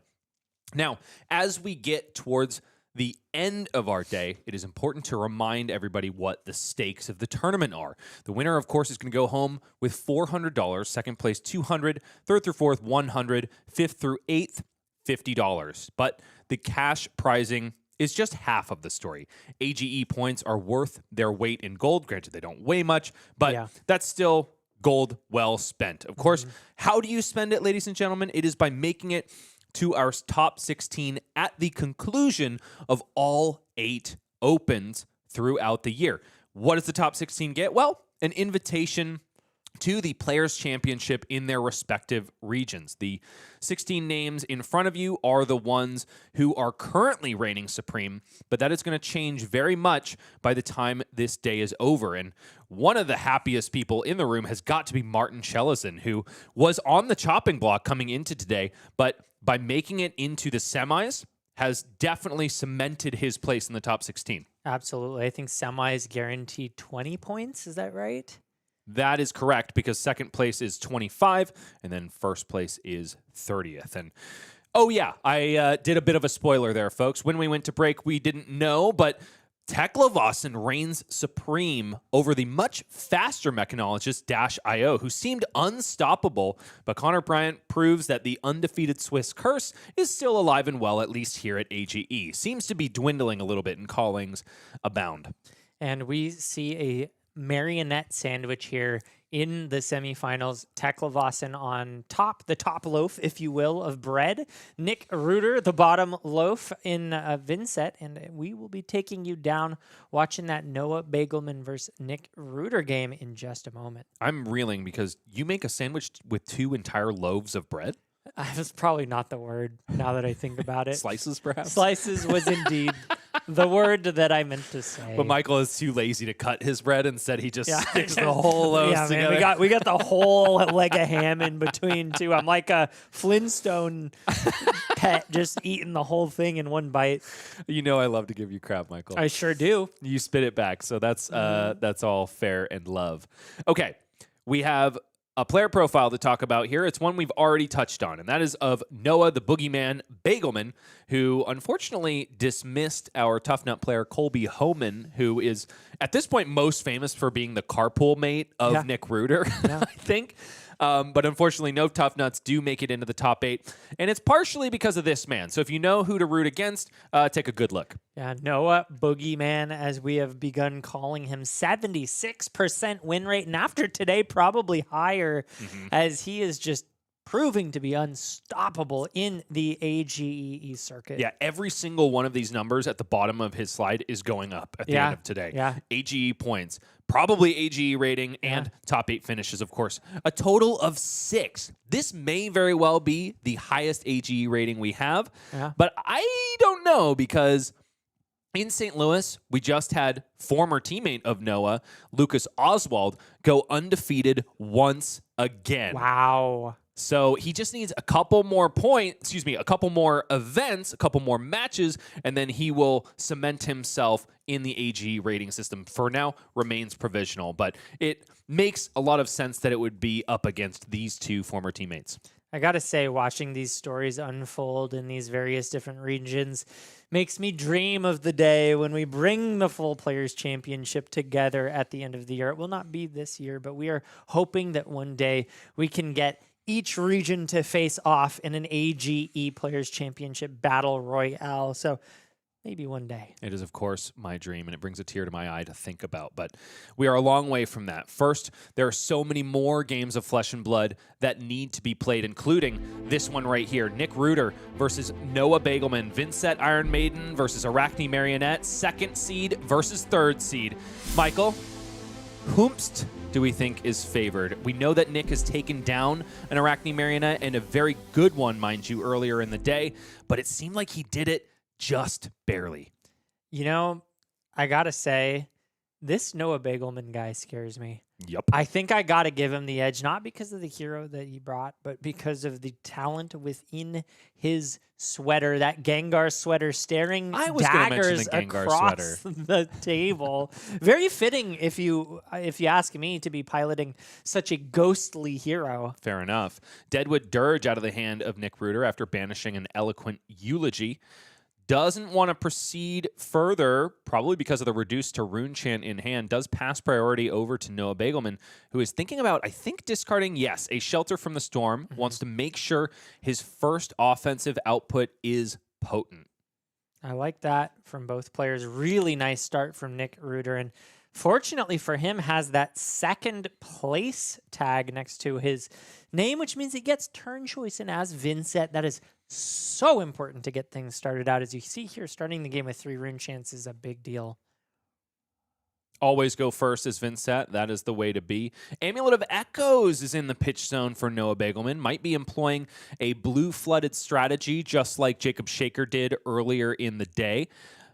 In that, Amulet of Echoes probably not ever going to be resolved in the arena, but really just there to block rune chants. Yeah, super, super important to stop those rune chant damage, because a lot of these cards, their disruptive effects just ask if damage was taken. So that counts arcane damage, not necessarily the on-hit of the rune gate attack itself. As we see, Nick really likes his hand, and I don't blame him. He has Shadow Puppetry already and the ability to activate, just the ability to go too wide here. So likely just giving up some armor. Also has the defense reaction as further cover, and you see him deploy it here. Reduced to rune chant, gets a 4th rune chant on the board and stops the on-hit of this Hunter's Clave. Effectively threatening double mark, which is about as useful as double go again in the game of Flesh and Blood. But Nick very happy to shirk mark away for as long as humanly possible. But I do think that Noah is incentivized to flick on this first turn of the game. That is often the case for Arcane Marionette. Wants to clear a dagger slot as quick as humanly possible to make space for Graphene Calicero, which is really the dagger you want to be pairing instead of redundant claves. I want to take a minute to shout out some Arcane Games and Events history here. These players have met in the New England circuit before. It was at a June Open, but last year, 2025, of course, because we haven't hit June this year. Noah, at that time, was piloting Cindra, Drakai of Retribution, at her pinnacle of presence. And Nick, in his own right, sticking to his guns on Vynnset Iron Maiden. And Nick took that one in the end. All right. So far, we've got a bit of a rivalry brewing as Nick Reuter takes a flick, gets marked, loses the mark immediately. And this card, something of body, Art of Desire body. That's the one. Does hit, banishes a yellow, but has that go again and allows the Leave No Witness to come down. Luckily, there is no arsenal right now. So Nick, happy to take that damage. This one is banished off the top, of course, Shadow Puppetry.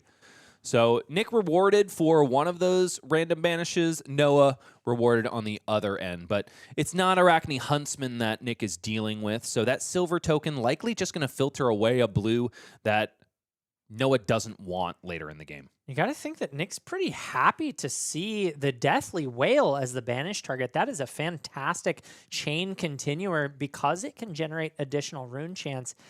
He's now playing out this monster of a turn. Envelop in Darkness is the chosen action after Nick mistakenly put Beseech the Demigon out into the arena. Instead wants to pitch that one. Oh, because that gets him up to exactly 6 rune chance so he can get Nazareth out of the Demonastery and into the arena as soon as humanly possible. Wow, and all of a sudden, Noah is going to have to answer a 6 health ally on his next turn cycle, lest he be buried by a bunch of free swings of 6. And that's after he's got to deal with 6 rune chance and 9 physical from this Deathly Whale. Yeah, that's a lot. I thought I saw Shadow Puppetry in the hand, but I guess not. 2 cards devoted to the block for Noah Beygelman. Going to take 3 here when all is said and done. That's after all of the rune chance. So down to 31 he goes. Both players at 31 here. But Nazareth is on the board, which makes it so that Nick might very well have an effective 6 life or more if Noah can't remove it efficiently. Yeah, that card, such a potent card to be playing out. And yeah, absorbs 2 full attacks and gives Nick the full tempo going into his turn. Now, that's not exactly what Nick wanted to happen there. Granted, a 1-card 6 is awfully useful to you, especially when you're under overwhelming pressure from a deck like Arachne Marionette, but he would have much rather Noah not had the cards in hand to remove Nazareth properly and leave it as a potent offensive tool later on down the line, but that's wanting to have your cake and eat it too. Yeah, it is really nice to be able to just keep attacking with that card, but certainly being able to not get disrupted at all when you're playing against an assassin, basically time walking him, that's got to feel pretty darn good as well. And you got to realize too that Nick threatened what was that, 6 plus 9 damage? 15 damage. So to do that plus a time walk, pretty good. Ain't bad. Tunic cashed in here, but what for is the question. Looks to be a Runeblood incantation. Does enter with verse counters, but unlike Malefic Incantation, will be spent at the beginning of Nick Reuter's action phase rather than when an attack action card is played. But there's a yellow Malefic to pair with it. And so many rune gates. Every single one of the rune gate cards in Nick's Banish Zone are unlocked. He's going for Eloquent Eulogy, which I love because, of course, in the hand is a Funeral Moon. If the Eloquence token is generated, then Nick is going to be able to continue going wide without the use of Spellbound Creepers. And it looks like it is taken, and that Funeral Moon super useful because there's a second Eloquent Eulogy in the Banish Zone. So being able to play that out here as well and continue the chain, really importantly, getting rid of some of the blood deck cards in Banish. Can't really afford to be constantly taking damage against a deck like Arachne Marionette that is so aggressive and can kill you from 15 life sometimes. Noah says 4 is okay. Down to 24 he goes. Closing the combat chain is Nick Reuter and leaving an Eloquence token behind. Then Funeral Mood will gain go again and is also playable at instant speed because somebody has lost life this turn. And wouldn't you know it, like you mentioned, Michael, another Eloquent Eulogy can be sent on this turn. So all of a sudden, it's not just a potent offense coming out of the hand of Nick Reuter. It's also a clear, once again, of the Banish Zone so that he is taxed a little bit less with each passing end phase. Yeah, and also just getting to end the turn with another Eloquence. Super, super useful if he happens to draw up another one of those instant non-attacks. And he did. He's got another Funeral Moon in deck, so may have another source of go again if needed. Up, Sticks, and Run deployed for Noah Beygelman. Pitching Codex of Frailty is he to get Hunter's Clave back. It has taken a long time, I will say, for Noah to get a Graphene Calicera online. Oftentimes, the objective early on in the game is to flick a Hunter's Clave, leave your opponent marked, go for a transformation, and if you don't get the one you want, which is of course Arachne Orb Weaver, simply block with your Mask of Deceit to fix that issue and get your daggers where you want them. We are several turns into the game at this point, and Noah just hasn't found the space to do exactly that.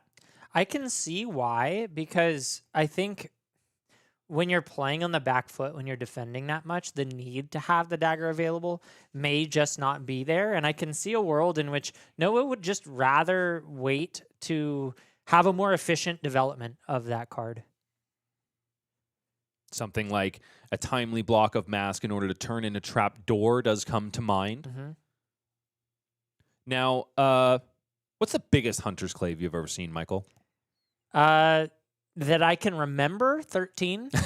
Is that because that's the one you're looking at right now? Yeah, my mind doesn't go that far back in the past. I've seen Graphene Calyceras come in for, I think 17 was the worst I've ever seen, which was absolutely brutal.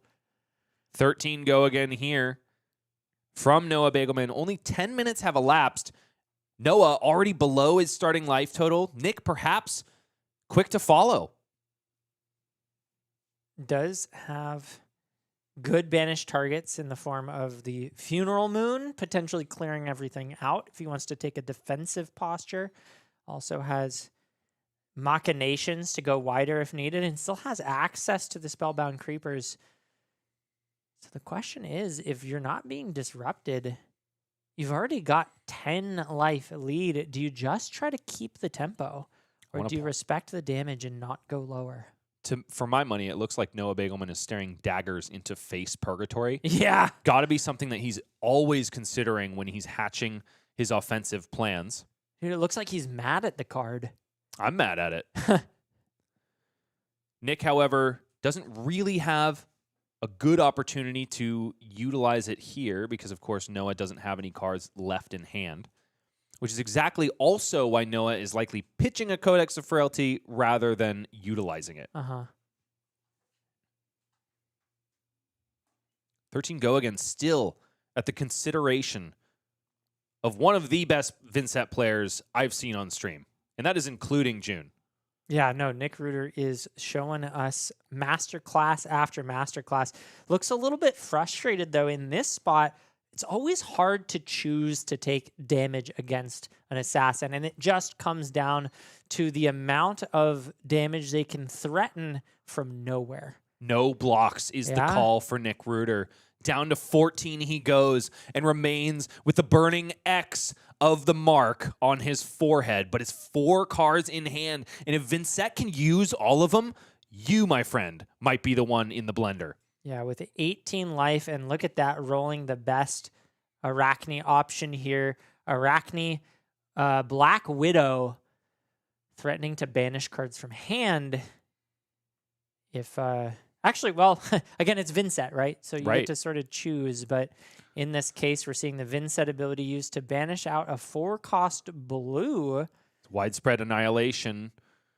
The one that offers disruption to the opponent, but there's only 1 rune chant on the board. 2 after Runeblood Incantation follows. That's not quite enough to send Widespread Annihilation.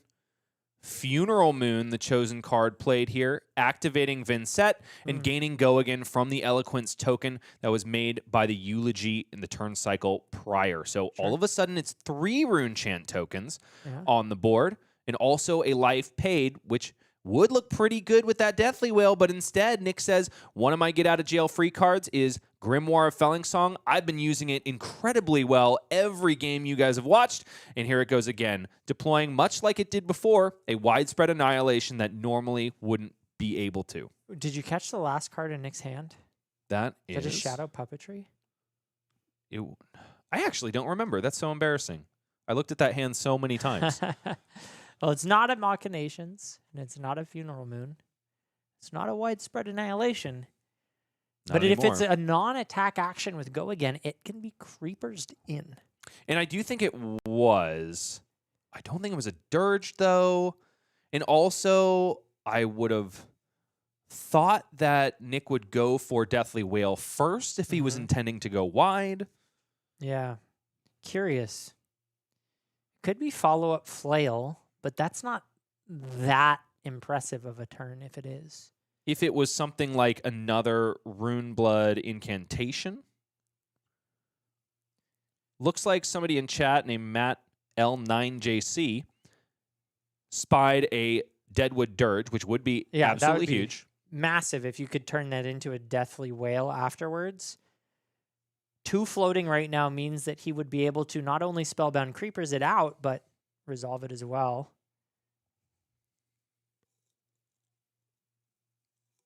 10 total damage on the combat chain for consideration by our reigning players champion, Noah Beygelman, who has made the finals, I believe, of every single AG event that he's attended this year. Wow.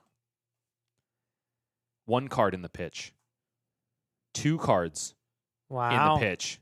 Blocking out all 4 rune chants. Excuse me, only 3 of it because 1 is, of course, unpreventable. Okay. Why are there 2 cards in the pitch then? That's a great question. Did Nick miss that? Maybe. He might have missed that. But he took 1. Noah's at He did? 17. Okay, maybe it was he attempted to block them out. Nick reminded him, and we just left the pitch incorrectly represented. Interesting. Which does have implications if that card comes back around again and Noah's able to say block with it and it goes to fatigue. Chad is saying you can still pitch to the rune Oh my chant goodness, and that's take correct, yeah. damage voluntarily. So he's So doing as not to that. banish the card. Is that better? I guess. Yeah, Sure, leave the why not? floating resource. Yeah, sure. For future rune chant blocking. Wow.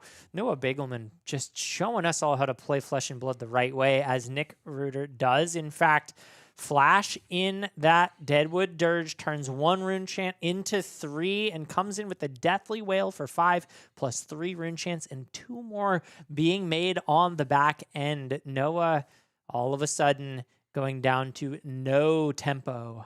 And 11 life when all is said and done, with Nick still set up to potentially send another 4-cost Rune Gate attack if he's able to find it. Because 2 being made here, 1, and yeah, absolutely. So Nick is absolutely set up for at least the next turn, assuming he does draw the Rune Gate attacks. It's possible that you don't, so we'll have to see what he draws up. Noah has a think, not because he can do anything about this, but instead because he wants to know what his fate is going to be going to the next couple turn cycles. During his winner's interview, after the Tuffnut game, we talked about how he was constantly making sure that he could accept a full rock and still live and prevent a potent offense. Perhaps his mind is doing some mental gymnastics in the same vein here. Nick drawing up a D-React, not necessarily what he wanted to see here. Only has 3 cards to work with effectively, but that call is always such a disruptive piece. Uh-oh, showing a little bit of a card there as the call is chosen as the banished target. So Noah's probably feeling okay that it's not a Rune Gate sitting out there. And yeah, Nick doesn't have an attack. Forced to do complete setup here is Nick Reuter. Yeesh. Which kind of is a bummer because of the Spellbound Creepers part of the equation. Right. Does really want to send arcane damage Noah's way. Can do so by swinging the Flail of Agony, but it's less than an ideal situation because these 4 rune chants are meant to be generating extra pressure via Rune Gate cards. Yeah, it wouldn't surprise me if he just gave up the creepers here for a full setup, but man, leaving Noah with a 4-card hand when you're sitting at 13 life, about to be 12 thanks to that blood debt, you are just 1 T-Tox away from, well, not literally 1, but you are very close to being blown out by attack reactions. Of course, having the Face Purgatory does help a little bit cushion from any kind of really, really explosive attack reaction heavy hand. I think we're going to see Nick go for the flail here. And the reason being is that he's making Noah make difficult decisions if he does so. Number 1, Noah's got to think about the cull. Yeah. He will not efficiently be able to block both the rune chant damage and also the flail when Nick already has a pretty potent setup in 2 more verse counters on Runeblood Incantation. It's not ideal, but Nick is going to potentially have a Rune Chant at the end of this, which means that Reduced to Rune Chant is ready to go. Yeah. No, I like this play a lot, actually. And Nick is taking damage, so that Cull is online one way, either way. Now, here's the rough point for Nick. By swinging this flail, he affords Noah the opportunity to block with Mask of Deceit and transform into Arachne Orb Weaver and finally get his daggers where they should be. I don't think he cares about that much. Okay. I think that was stupid of you to say. No, Damn. sorry. Your tone there, I just had to double down. And there's the Cull. So just Nick is not allowing Noah to play the game. Goes and banishes his that card. It was stupid of you not to remember the name of that card. How about that, Michael? Yeah, not a fan of my attitude. I can see that. Machinations of something. Damn, we got halfway there.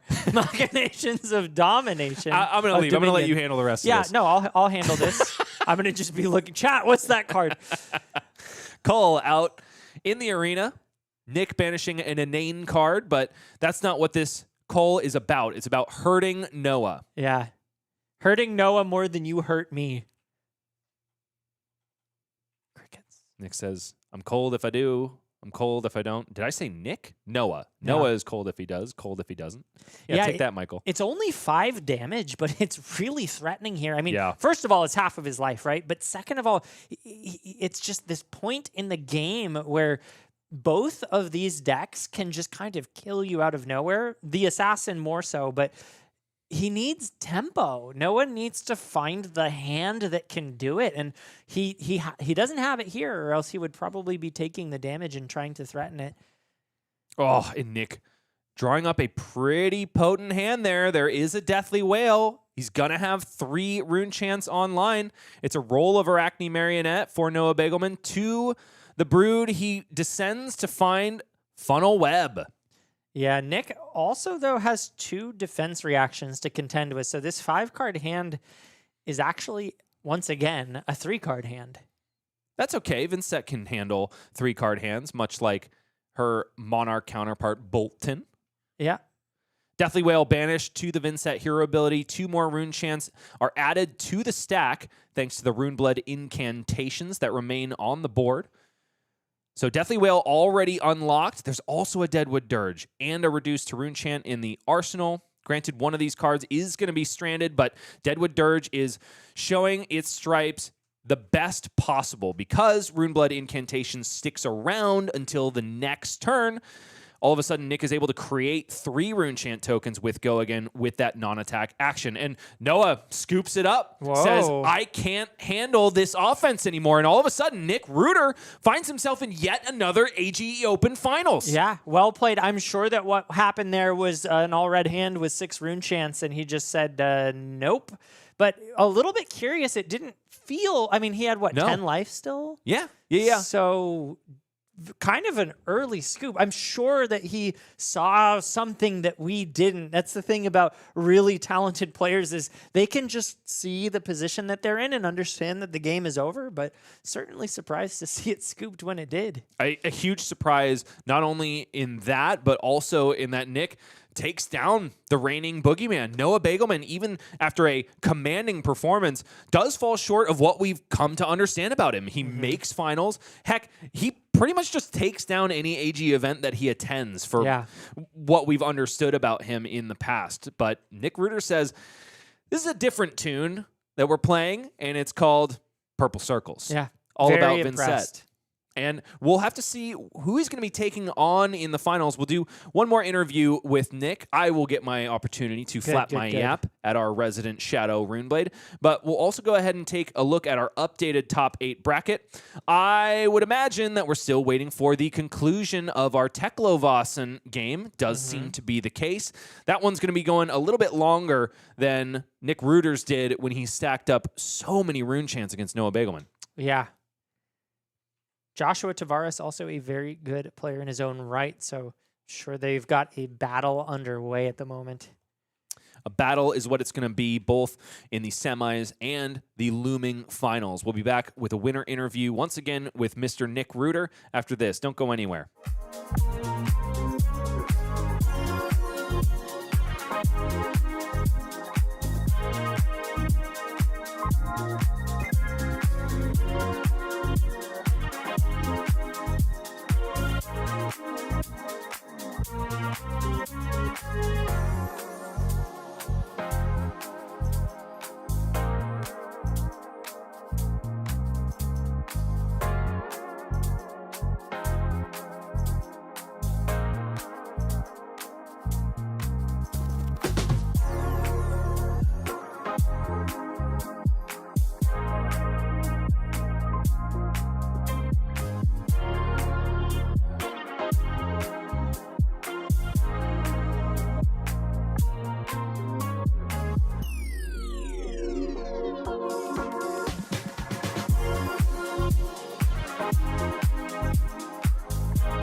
Howdy and welcome back, ladies and gentlemen. It's a familiar face in the booth, not just from this AG Open and one match ago, but also from ones of the past. Nick, welcome back once again, and we have to give a quick nod to your carpool companion, Colby Homan, who is likely waiting for you to finish once again. No, he's left me. What? It's Paul is driving me this Oh, time. okay. But Gotcha. Colby put up a good showing on Tuffnut. We have been developing that deck with our group, and he's a real champion of the Brute. He looked incredible. We had him on stream earlier against Noah Beygelman. He just barely didn't get there. I would say 1 to 2 rock misses off the top, and it could have been a very different story. Yeah, that's just the nature of Tuffnut's deck. But Colby, if there's anyone who can get there, he's the guy. Yes, 100%. And Nick, you seem to be the guy to get there for Vynnset. It's been a while since we've seen you on stream, but it's clear that you have been putting in the work. Tell us about more recent developments in your Vynnset deck. Well, maybe like 2 months ago now, 1 month ago, June Lextudis had an absolute bomb performance at a calling and inspired literally the entire Vynnset world. Everyone was so hype about that, and I learned a lot from watching her games, from looking at her deck list, listening to interviews about her deck building philosophy. Jacob Lesberg and Manoj Malipeddu are on the red line with me. They both play Vynnset, so we have all been discussing how good she is these days. The new book is quite good. Grasp of the Arknight issue out in AG California was a piece of tech that I particularly like. I really thought that was a great idea, and I have used it to great effect as a flexible go first or second piece with Vex and Quillhand. Deep Recesses of Existence is an insane card. I have not done anything crazy with it today, but every time you see it, you're like, yeah, this is a card I want to do something with. Flexible, exactly like a good Flesh and Blood card.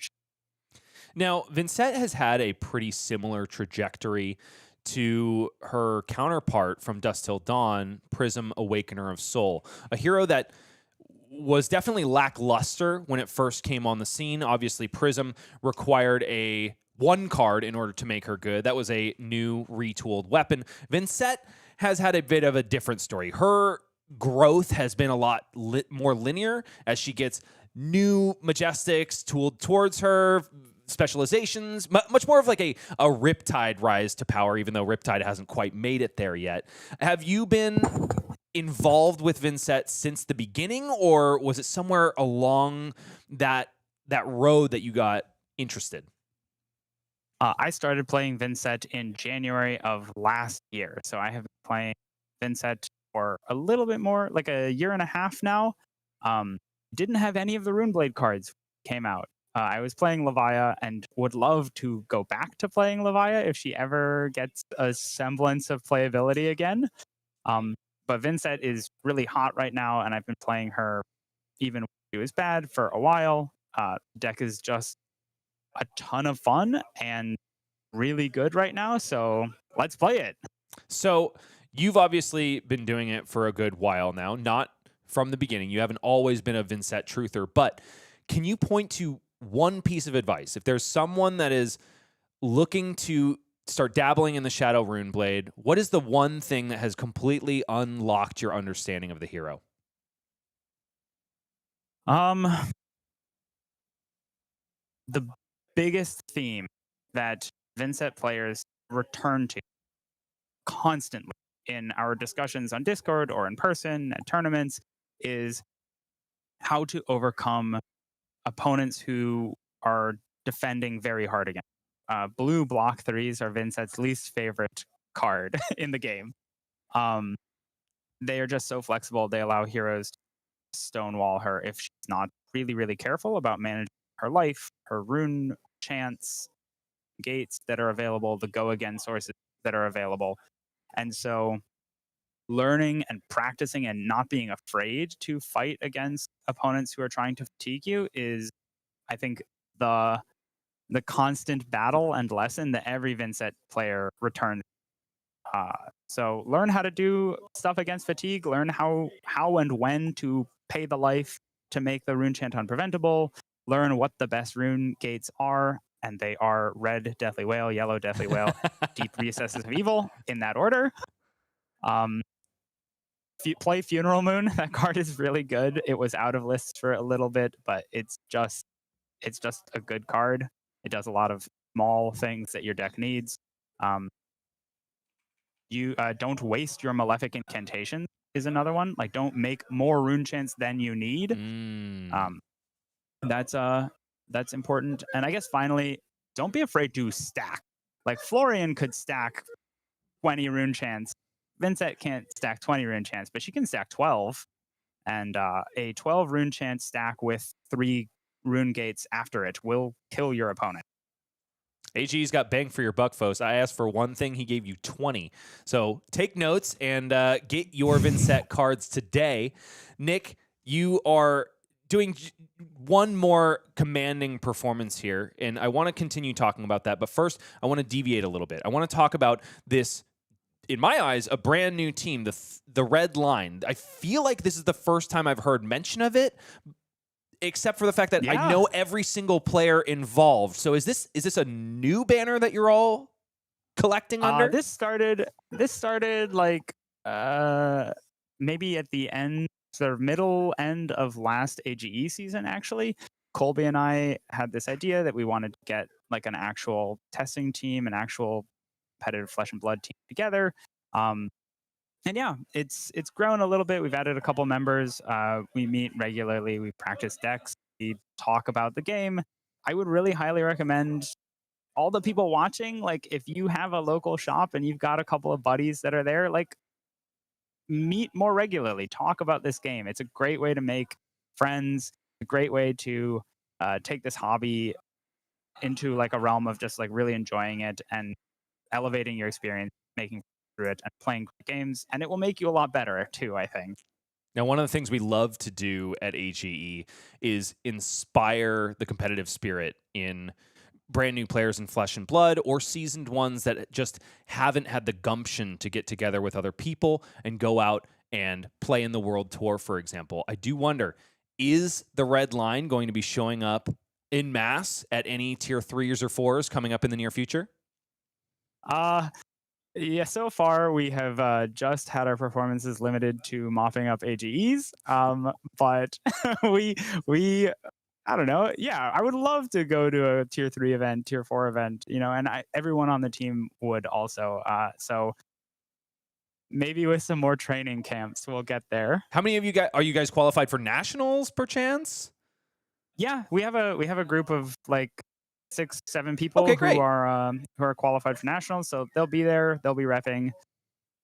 Yeah, excited to go. Well, we're excited to see you, and we know that there will be a lot of extra names to watch because the spotlight's on you guys, brother. You've placed at least 2 of you in the top 8 just today, right? It was you and Paul. Were there any other representatives in top 8? I don't even remember who everyone in the top 8 was, but I think it was just me and Paul. I think so too. Today. But that is a commanding performance. We regularly place people in top 8s at AGs, RTNs, Qs. Yeah, looking to get our first callings and higher top 8s. It's been a really fun journey. And That's I'd like, awesome. speaking of competitive play, I want to make one note that Noah and I have now played 5 times, and I have never dropped a game against him. Dadgum. So I'm pretty sure only one of those has actually been an AGE, correct? A couple of them have been, but we've played it like RTN, Okay. ProQuest. Gotcha. As far as our stat line goes, I only saw 1 game in the books, and you did definitely take it down. So, Yeah. wow, 5. That's a lot On the flip against side, a huge though, player like Noah Beygelman. Yeah, it is, but on the flip side, I've played against Bryant 6 times, and he's taken every single one. No shame there, brother. Maybe go No, talk to he's- Martin and see what the sauce was to get it done. Maybe you got to switch to Teklo. Nah, no way. can't make me. You don't want the hard life, right? You just want the medium hard life. Martin seems to enjoy Teklo, and that is awesome. I love that for him. I will not be picking up the deck. Well, we're going to give you a moment to prepare for your second AGE finals. Do you think you have what it takes to get there this time? Yeah, I definitely do. I feel very confident on the deck. I've been having a really nice day playing against, semi locals. And I have heard that it's Josh in the finals, who was my opponent in the first finals that I made it to on AGE. Me No on Vynnset last way. time. Oh my gosh, I And he completely took forgot it about down. that. Yes, and he was on Yeah. Cindra, correct? Yeah, that's right. I have learned a lot about the Vynnset deck since then. So hopefully those lessons translate into a win. Well, this just in, we have got the grudge match of the century as far as AG New England is concerned. That's coming up in mere moments. We're going to have more contentious battles, more rune chants, of course, more knives, and more flesh and blood after this. Stick around.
What started with 34 has chipped ever more down to just 2. One's name is Nick Reuter, the other Joshua Tavares, who we haven't seen on stream yet, even though he is definitely one of the people to watch at AGE New England. But what are they playing for, Michael? This match is, of course, a $200 match because the first player is going to be going home with $400, the second $200. And also, it's 5 AGE points that separates these two, which are all important, I would say, for both of these players, because Joshua Tavares has yet to attend an event this year. He's sitting at 0 AG points despite having a 90 rating based on his performance last year with a 66% win rate and 4 top 8 finishes. Also performed incredibly admirably at the Players' Championship. Ended up in the top 8 there. Absolutely, yeah. Getting those 30 points right here, right now would be a big deal for getting them up in ready for the next Players' Championship coming up at the end of this season. What else is on the line here, Michael? Apparently, bragging rights, and very important ones, because Nick just informed me that the previous AGE Open where he was a finalist, the man who stood in his way was Joshua Tavares. Okay, so they're running it back. Josh ended up taking that one down on a very different deck, mind you. That was Cindra, Drakai of Retribution. This case, there are daggers, but they look a lot different with Marionette. So far, we've seen Nick seemingly able to pilot this Marionette matchup quite well. So able to take down Noah Beygelman. We'll see if he can do it again. It'll be the third in his coffers by the time the day is done. Total, if he has his way. I thought, who was it that said they had faced 4 earlier? Maybe it was Nick. I think Maybe I missed one. This might be number 6. Well, if you want to know how to pilot Vynnset into Arcane Marionette, I have got the guy to show you how to get it done. And his name, of course, is Nick Reuter. He's on the left side of your screen now. The entire store is watching with bated breath as he takes on Joshua Tavares, 2nd seed versus 4th seed, which means that Nick once again gets the choice of turn order. Yeah, both players queuing up and ready to go. How do you think this one's going to go? I think if Nick has his way of it, it's going to go pretty similar to the game against Noah Beygelman. But Nick is looking ever more comfortable against Arcane Marionette. I mean, against Jacob Shaker, it seemed like he just barely got it. Yeah. But I am hearing from the producer decks, this is the 5th Marionette that Nick has had to face today. And Nick's got a fairly good start here, able to create 1 rune chant, 2 rune chant, 3 rune chant before the end of this turn. Has the Eloquent Eulogy in Banish and even gets to pocket that Shadow Puppetry. Huge start. It's starting exactly like the game against Noah, honestly. And Yeah. Joshua back on the affirmative for the first time this game. Let's see if he's able to get his Graphene Calycera online earlier rather than later. I do notice that Josh started with a Shelter from the Storm as well. Unlike Noah, doesn't discard it at the end of Nick's turn, decides to keep it around, I would think, for the arsenal. Yeah, pretty good arsenal target. Can't blame him for that. A nice 0 for 4 go again is the defensive variety. And instead just wants to start things nice and simple with you know it, you love it. Pitch a blue, swing a Hunter's Clave, and almost certainly flick the other one. It is a very different start, though. There is a Stains of the Redback and a Mark of the Black Widow. I think Josh is going for a little bit of disruption if he can manage it on this first affirmative turn of the game. Nick wants nothing to do with the Mark unless Josh is willing to commit the flick. Does seem like he's thumbing it, but hasn't made up his mind. Yeah. Flick is good. Flick is good. Nick down to 38 now. Has the Burning Axe upon his forehead once again. This one in... Actually, is that cold foil? No, it's not. That's the standard full art. Mark of the Black Widow, the follow-up, this one in the red, coming in for 4 thanks to the passive upgrade that Marionette offers. And now Stains of the Redback is free. So the ceiling of this card is 7. Would force Nick to banish a card, but as we saw in the previous game against Noah, that could play right into what Nick is trying to accomplish. Yeah, it's always a tricky balance to maintain. You can't let too many cards go to banish, or you are really going to start taking the hurt at the end of every turn. But we see Nick saying no block, ready to banish that card, and now takes an additional 3 that maybe he wasn't expecting. Down to 31 goes Nick Reuter. The banish card of choice might just be an Eloquent Eulogy. I think this is almost exactly the way the game started with Noah. I'm pretty sure there were 2 Eloquent Eulogies in the banish by the time it passed back to Nick. Sure. And also has that Deathly Whale ready to go into the banish zone as well. So Nick's starting things out with a lot of cards in the banish. The Shadow Puppetry to enable the Deathly Whale to be played with Go again.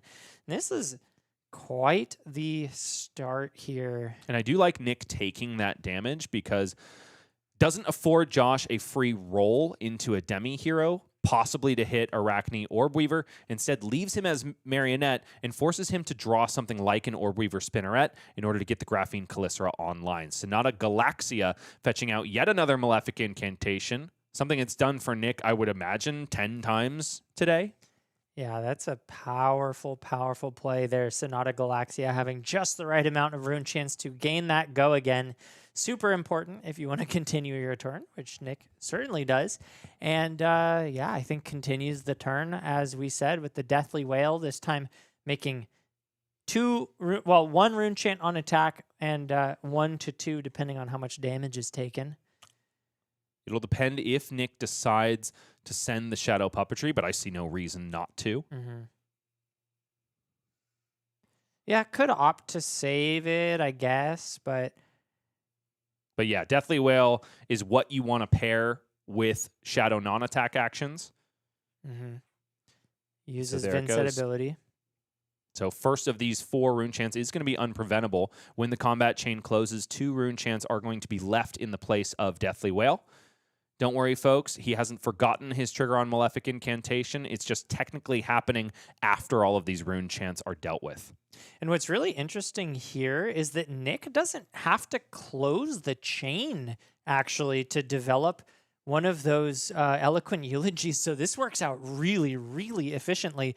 Able to just use the 1 rune chant from the Malefic Incantation to play the Eulogy and still keep 2 for the next turn. There's a mantra starting up in chat from BIOS Update Fab. It goes something like this. If Nick has 1 million fans, I am one of them. If Nick has only 1 fan, that is me. If Nick has no fans, that means I am no longer on Earth. If the world is against Nick, then I am against the world. Well, if that isn't some fresh pasta. Copy pasta? Oh, yeah. Hell yeah, that's what I'm talking about, bro.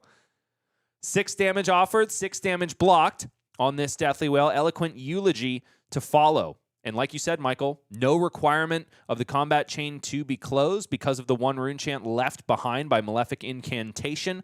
So Nick gets to kick 2 rune chants into the next turn, no matter which way you slice it. Yeah, this turn was so efficient. 30 plays 36, but it's going to be a different story before the turn passes back to Joshua, who still has the Shelter from the Storm in the arsenal. I do like leaving it there for as long as possible until, say, Nick deigns to send a Widespread Destruction. Yeah, I do too. I think that's a very nice use case of it, trying to skirt the disruption, the arsenal disruption that card offers. And having already taken the damage means both of these Rune Gate cards on pain effects are live. Oh, it's a discard of Reaper's Call to mark Nick Reuter and then a block of Mask of Deceit, thereby allowing Joshua to transform into Arachne Orbweaver. No, it's not the most efficient way to do it. Obviously, you'd like to do the Lucas Oswald, mark your opponent, and then randomly roll into Orbweaver, but that just doesn't happen every single game. Yeah, no, it's a good use of that. And right now the life totals are fairly even. So I think Josh just taking this window here while he's still somewhat healthy to get there. Gosh, you know what Nick is really good at? Drawing cards. Well, drawing the right cards is what I'm Yeah. looking for. Creating an Eloquence token and then finding one of these effects like Cull or Funeral Moon that benefit from them. Graphene Calycera for 4 go again is the retort from Joshua Tavares, who sits at 33 to Nick's 29. Nick thumbs a card to get on blocking duty, but which one is the question? The follow-up for Joshua is pretty much null and void because we know the arsenal is laden with a shelter from the storm. There's always a question mark in my mind when I see the Graphene Calycera come through. Is there a Tarantula Toxin? I never like blocking the daggers. Sometimes it's just correct, and if you always respect it, you're going to end up taking so much free damage. So there are positions where you just have to say, I don't think you have it, and then put a card in front so that you can preserve some life here. And it looks like Nick is doing just that, blocking with the Cull, interestingly enough. Not the card I was expecting to see here with the Eloquence token on the board. I agree with everything you said except for the first part. There's a question mark in your mind? I thought that space was taken up by a quarter. There's a quarter, and it's got 2 question marks serving as the loaves of bread on top and on bottom. Where's the burning chair? Oh, gosh. We're going deep, ladies and gentlemen. These are some inside jokes for Michael and I. That was for us. We promise we won't do it too much, especially because Nick is retorting with Machinations of Dominion plus Yellow Deathly Whale. Yeah, so has the go again once again and has the Rune Gate card in the form of Eloquent Eulogy to basically just run it back and do the same thing he did last turn, able to keep the rune chance after all is said and done and continue having these just really clean setup turns. If this match isn't enjoyable enough, consider the grudge that stands between these two players. Both have met together at an AGE finals before, but one reigned supreme, and it was the gentleman on your right. Does he have what it takes to take down Vynnset when 4 other marionettes succumbed to Nick Reuter? Looks like he's playing a mid-range game plan. Once again, no marionettes have had the confidence to go no blocks and send a 5-card hand yet. 1 rune chant made after the combat chain is closed. Only 1 player took pain on that turn. 3 malefic incantations drawn up for Nick Reuter. I didn't see an attack. Lest my eyes deceive me, this could be a Runeblade hand of all time. For Joshua, though, it's a lot of gas. Up sticks and run, plus Orb Weaver Spinneret into Graphene Calycera for 8. No go again yet, and none to come, because, of course, we know the arsenal remains Shelter from the Storm. Yeah, this is definitely a bit of a clunker. No attack means can't even really get bailed out with the face Purgatory, and instead Nick just says, I guess I'll take some damage and go for setup. Silver lining, no disruption. It's not terrible, though, for Nick, because if you're forced to do this, banish a non-Rune Gate card, it might as well be Envelop in Darkness to set up 3 Malefic incantations. Sure, he stumbled this once, but these 3 are going to make it so he never does again. And Joshua, for his part, doesn't even want to look at them. Well, at least for the next 3 turns. Vomiting these all out at the same time does leave you a little bit vulnerable once they're all gone, seeing as you will have virtually none left in your deck to keep playing with. And there we go. Finally, a Rune Gate card. The last card drawn up for Nick Reuter at the end there, but now he is vibing. I think whenever Nick is bumping his head and his shoulders, he loves what he's doing. So New England players, take note. Nick might just have a tell. Well, it's one thing to love your 5-card hand. It's another to keep it when you're facing down the barrel of an assassin who also gets to keep a 5-card hand. So we will see exactly how things piece together. But wait a minute. Joshua Tavares is sitting on 3 defense reactions in hand and arsenal. But half of that hand looks really good. Saber Bloodshed plus Tarantula Toxin.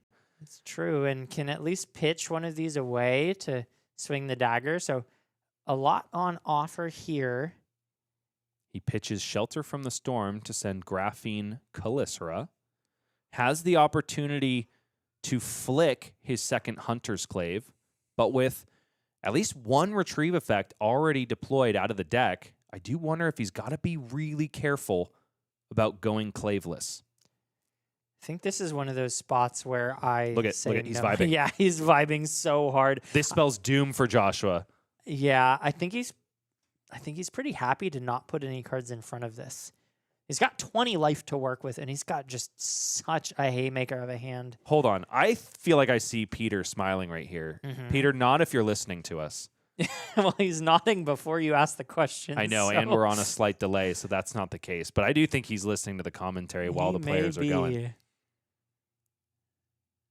On the right hand of the screen, we see somebody playing console games. Oh, That's it's a William phone Perlman. game. Excuse me. One of the players I was honestly hoping we were going to see on stream today because he, like Joshua, has been unable to make an AG open so far this year, and of course found himself in the top 8. He is a battle-hardened champion. He is definitely a champion of AGE, and I expect to see him in the Players' Championship this year just like he was last year, even though he's starting with Bagel.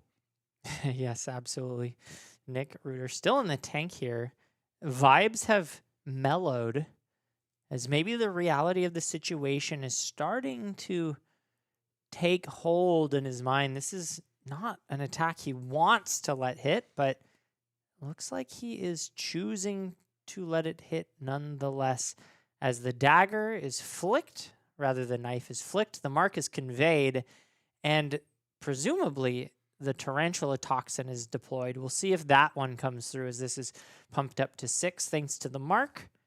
I feel like Josh has got to send it right here Yeah, and now. I do too. And Nick rewarded for not punishing. Happy to see it. Josh sheepishly, while scratching his head, gets the damage through. Now, if he draws a dagger pump or a dagger attack reaction, Sad. this Savor Bloodshed basically means nothing. Needs an attack here. Could draw another defense reaction. Didn't. It is Mark of the Black Widow in the hand, but it's in the blue. And he's no longer marked, so that's a pretty weak draw. Yeah, Josh not feeling great about that. Nick does have to consider the possibility of another Reaper's Call in the hand, Right. but his hand is too good. I don't think there's any way he can respect this. No, yeah. The one thing I will say, though, Nick Reuter sitting at 10 life is now starting to get into that really scary range against assassins where sometimes they can just out of nowhere blow you up. And Joshua Tavares still has 26 life. So despite Nick Reuter's hand being all gas, no brakes, I'm a little bit worried about can he threaten like that much damage? 26 damage? He can't threaten 26 damage, but it is going to be a lot of disruption. Not a lot, but banishing a card out of Joshua's hand. He's also potentially going to be getting a Nazareth online. I think he might be 1 rune chant short for that. But it's going to be a good turn. I do promise you that. Because he's got Widespread Annihilation. He does have the blue, which is a little bit clunky. The Oblivion, if it's not making a Nazareth, is less than ideal. Yeah. Does go for the armor block here, just in case it was like a Reaper's Call, as you called out. He saw one earlier, so didn't want to risk it. Wait a minute.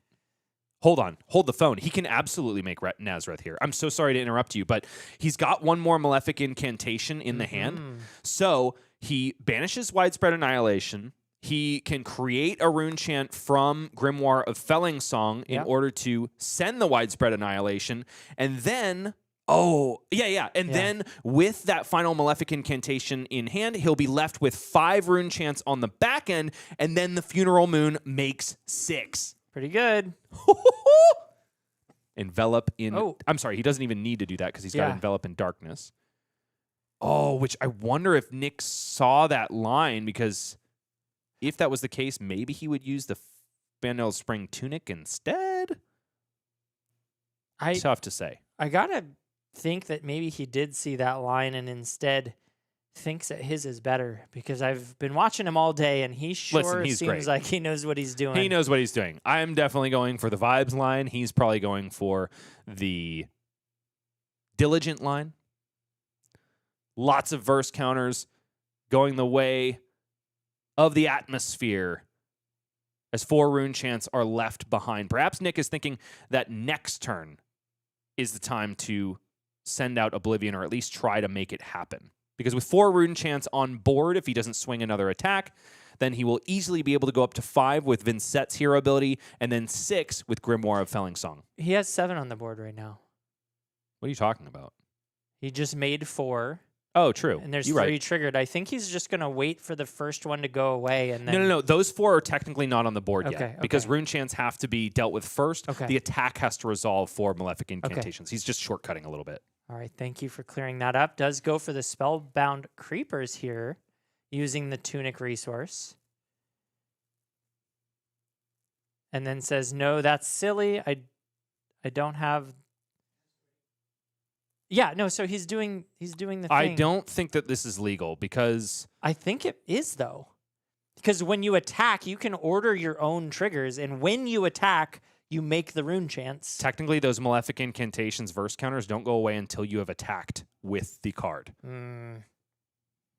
So we might signal down to the match area and make sure that all is above board. I am pretty darn sure that you cannot count those rune chants as being made until Widespread Annihilation has attacked. That's a very niche. Could completely rules. change the texture of this game, so I do want to make sure that that is taken care of. One person in chat says you can. A second says you can. I said you can. So maybe I'm right.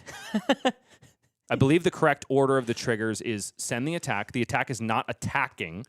Malefic Incantation will not eliminate a verse counter and create a rune chant until it sees that the attack is attacking. Not that it's been played. Spellbound Creepers, however, you can... No. Spellbound Creepers requires you to have attacked. Am I getting them mixed up? I'm pretty darn sure that's the way the card reads. I could be throwing a whole wrench into this tournament. Yeah, I mean, it's a very, very important and very, very niche thing to understand here.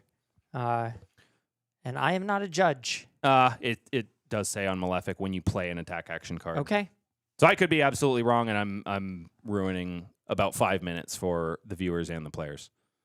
Could be. In which case, hey, I'll be the boogeyman. I just want to make sure that this ends the way it should. Yeah. I mean, I didn't have the card in front of me, so a lot of it was just based on vibes. Reading it, though, I do see that you're saying it is when you play an attack, not when you attack. Right. Which is a slightly different but oh so important wording for the folks at home, especially when you read through those lawyer-like rules.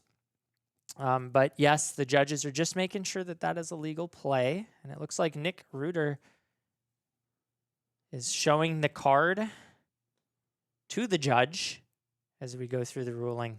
The reason I think that is because really persnickety players have always represented on stream their Malefic triggers, not until their rune chants have been either blocked or taken. It could be that that is how they're choosing to order it. I'm not sure why they would be so persnickety about that ordering, or if maybe there are some very well-known players that also believed what you did. But at this point, it looks like we are moving ahead, and it is being considered a legal play. So looks like Nick knows his deck pretty well. And listen, I am glad to be corrected if, man, Nazareth is easier to resolve than I thought. Yeah, I mean, when you've got 4 Malefic Incantations and it resolves in that order. But here we're seeing the the Spellbound Creepers gaining the action point back, which means that Nazareth will also be attacking.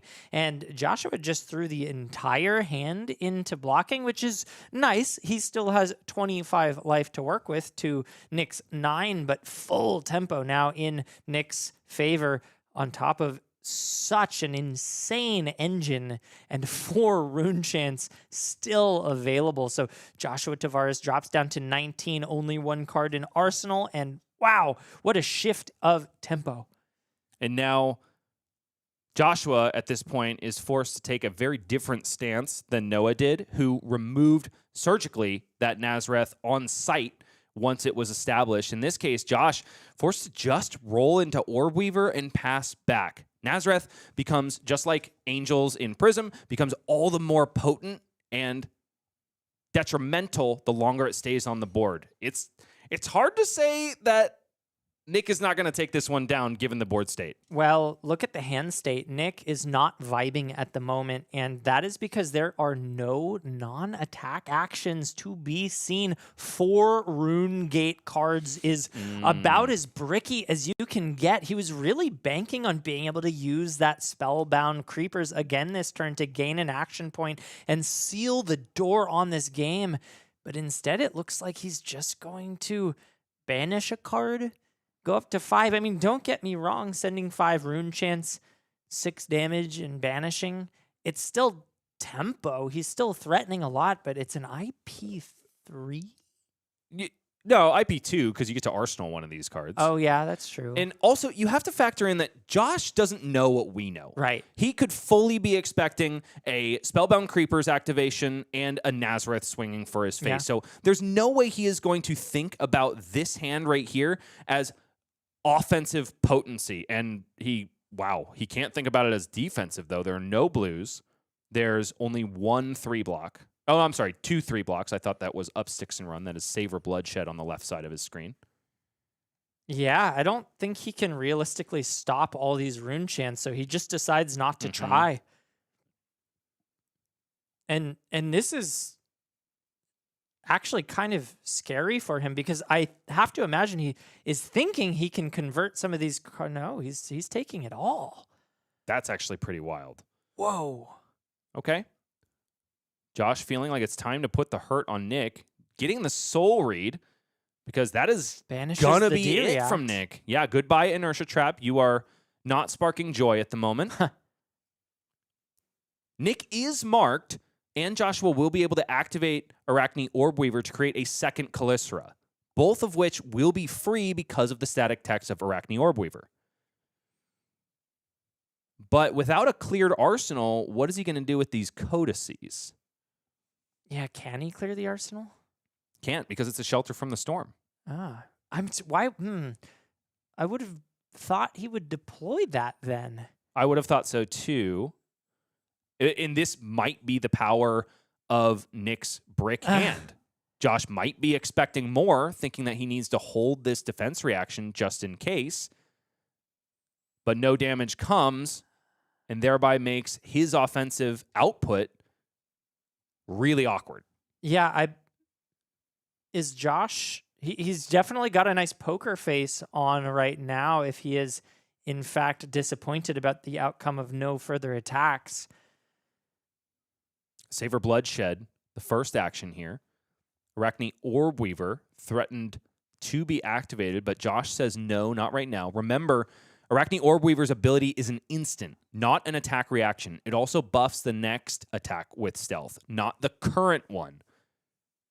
Yeah, so it is not... Everything here is... It's not face up because we can see there's 3 cards that Nick doesn't know, but there's nothing that Josh can do in the reaction step to force this dagger hit. And hey, you know, this seems like a pretty darn good use of the face purgatory if I've ever seen one. If I'm sitting in Nick's seat, of course, because he's got kind of a clunky hand again. Is It's it? fine. What are you talking about? Deep Well- Recesses. That's true. Yeah, Deep Recesses is A-okay here for his Rune Gate card. He's got 5 Rune Chants Yeah, the 5 Rune and a way to Chants. use Spellbound Creepers in order to swing Nazareth. This is gas. Yeah, he just needs to make sure he doesn't die right here and right Mm-hmm. now. So I like the reaching for the face purgatory. It's a good time to do it, and still tanking though. Now he will be giving up with this block. He'll be giving up the 1 non-attack in the hand. Has a chance to draw another one. And opts to overblock a lot, fearing maybe the double T-Tox, Mhm. which, whew, You got to respect it. I mean, it can steal games out of nowhere. It is a Codex of Frailty discarded for Joshua. Shadow Puppetry is a hell of a card to draw here. A discard of the second Codex of Frailty to Arachne Orb Weaver. Shadow Puppetry is such a sick draw up for Nick right here. Yeah. So now Nick only has to consider, what if that is a Tarantula Toxin? Oh, wait, I'm not dead. Yeah. He's fine. So if it is a Tarantula Toxin, though, or... No, never mind. He can... No, he has to respect the Tarantula Toxin because he's also got to think about the flick, and he also wants to be able to pay 1 life into Vynnset on the next turn cycle. Right. Yeah. And he can't do all of that if it is Tarantula Toxin. He's giving. It's also card draw, importantly, but he's giving up the Shadow Puppetry to do this.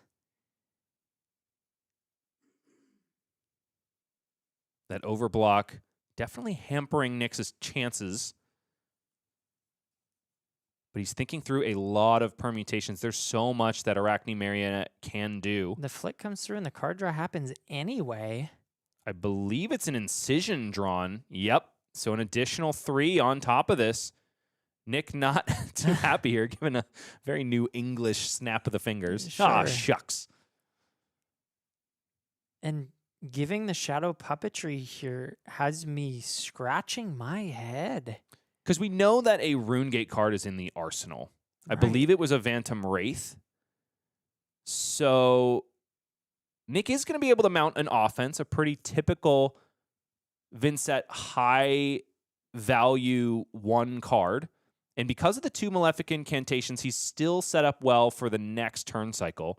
But Josh, by holding back so many cards, has kind of done what Nick did on the previous turn and bluffed his way through what was not that scary of an offense. Yeah, no, the extra card on the first Graphene Calycera. I mean, obviously you have to play around things. But Nick is now sending a 1 card 12. And if you want to count the rune chance on the back end, you may. Now, the difficulty of Deep Recesses, it is one of these on-pain effects. In this case, there's no chance that Nick takes any damage. So he's not going to be able to recur something like a Cull or a Funeral Moon. Mm-hmm. It's only going to be Josh who is being forced to banish a card from his graveyard. Likely just going to be a juicy Codex of Frailty target. But hey, you are right. 1 card 12, pretty freaking sweet. When Yeah. your opponent's at 8. But if Josh is able to hold any cards back, oh, I see no blues, Michael. That's true. That's true. We see some reactions. We see the cut from the same cloth and a scar tissue. And yes, it's a defeated look Command on the and face, conquer. on the visage of Joshua And he Tavares. just goes to 2 What else can he do? from the rune chance. Yeah. I mean, at this point, I think you just have to try to push and bluff your way. But yeah, the fact that Nick can basically block with 4 cards from hand and send Nazareth every turn, it's a tough spot. 3 cards in hand is not bad for Arachne Marionette, though. We cannot count him out at all. What the difficulty is that there is no mark on Nick. Mm-hmm. So Josh might have to commit Stalker's Steps to go wide enough here, Could be the play. which is scary, obviously, because then you go down to no Arcane Barrier whatsoever. Mm-hmm. Deep Recesses is going to force the banish of a card from Joshua's graveyard. He banishes Command and Conquer. Okay. Why not? Why not? Codex Target. Our producer is a better assassin player than I.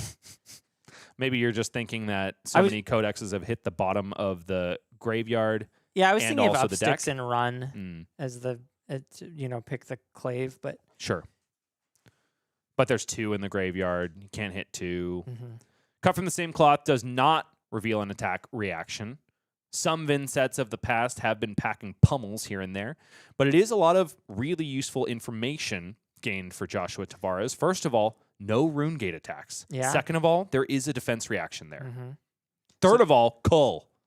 So this is potentially a setup turn that Joshua could take. Just send a little bit and maybe pocket that reaction. Graphene Calycera comes in for 5. No go again yet. unless Josh wants to stick his neck under the guillotine and go down to no arcane barrier.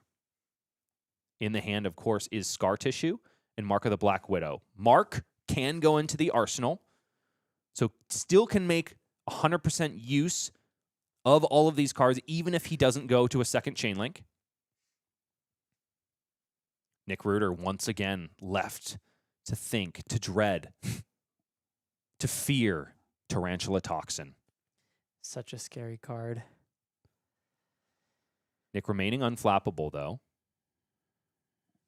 With perfect information, I think Nick will be the first to say that the previous block was a misplay, but you simply don't have that in the game of Flesh and Blood.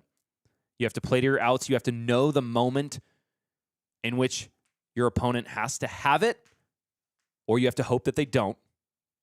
Nick didn't decide that that was the time.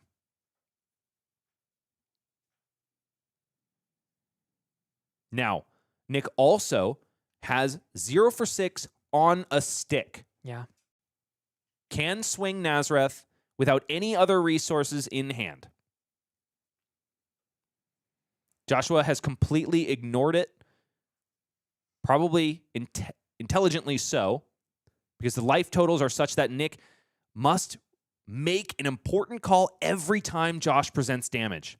He blocks 5 on the face of this Calycera. Josh furrows his brow because he knows that the reduced to Runeshan is still there. Do I send Scar Tissue when I know it's not going to find home? Seems like a pretty good arsenal target, but it's always a tough call. Now, Nick will have to banish one of these cards in hand at the beginning of the turn. He's also got a Rune Gate attack in his arsenal, which cannot be paid for by these cards without the help of the Tunic counter. You know, if you send the Scar Tissue here, you force the defense reaction, which means that Cole must be the target to put in the banish. And if it sits there, it could tick down Nick's life a little bit, which is a nice kind of silver lining. Now, nobody has taken damage this turn, so Nick doesn't have the opportunity to play out the Cole, at least on Joshua's turn. Nick could also pretty easily just play out Cole on his next turn cycle, but he's got to be sending damage. I don't think that's a winning play. Yeah. Reduced to Rune Chant does come out to play. 3 Rune Chants now sitting for our Vynnset player.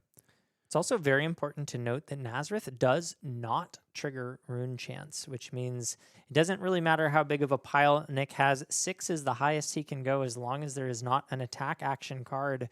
And Cull is banished. 4 Rune Chants now on the table. And Wait. we're going for the whale play. Wait, why aren't we sending Nazareth? Because Cull is potentially online, and this is a much Fair. more difficult break point to deal with. What are you talking about? Why would I send 5 when I could send 10? You can't send 10. Nazareth does not trigger Rune Chants. Oh, fair enough. You right. You right.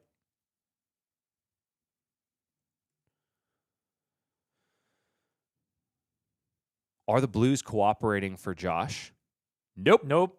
Oh, no. Uh-oh, Pescatio. An all red hand once again, and this is like the out I think that Nick was thinking of here with this play. Hey, you didn't block the Rune Chants last turn. Can you do it this turn? Mm-hmm. And right now, Joshua's answer is no. He can block 4 of them with 3 cards. I mean, yeah, I guess you block 3, and then you block with 1, and then you... Probably block with your Tunic at this point on the flail itself. Give the whole hand up? Yeesh. Listen, you're giving up at least 3 cards. Right.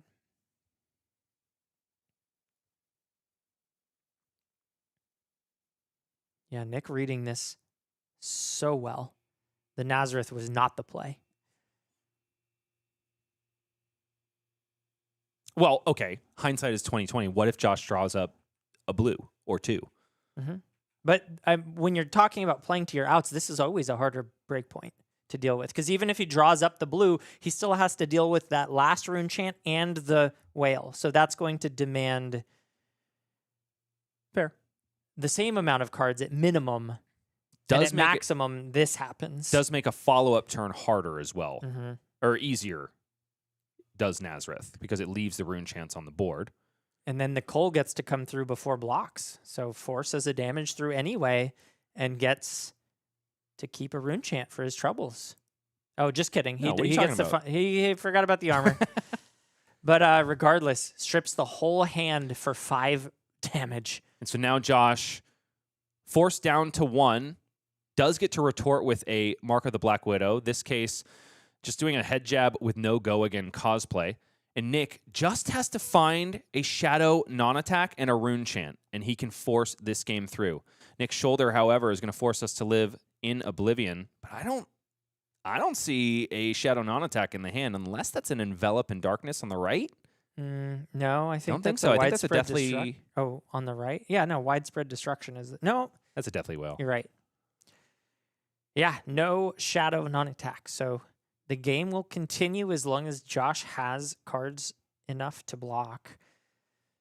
Nick's just got to be very diligent at this point. I think it's definitely his game to lose.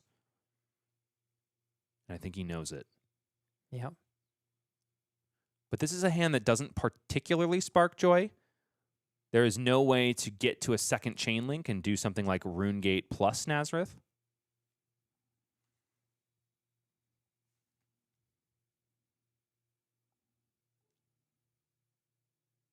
Nick, in the blender here, with 1 block to consider.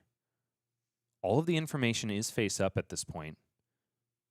He's just doing everything he can in his mind to put together the victory.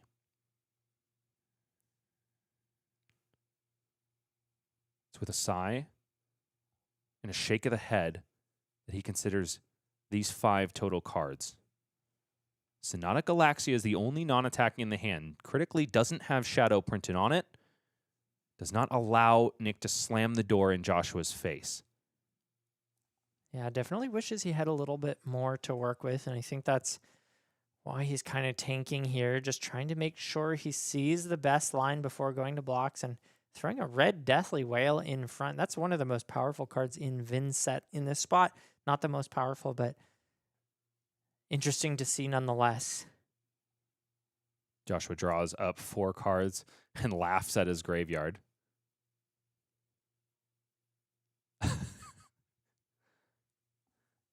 Must be friends looking on. 1 rune chant generated for Nick Reuter. 3 energy counters cashed in on Tunic in order just to create another rune chant and make it so that Phantom Wraith can come from the banish zone, rune gated out, leaving 1 rune chant behind. Amulet of Echoes is there to shore up the rune chants. Finally, Josh finds a blue and finds them in multiples. Has 6 physical to deal with now. Will be alive at the end of this turn. It's a better spot to be in than last turn. Or maybe about the same. The last 2 turns. Yeah. It was 2 full red hands in a row.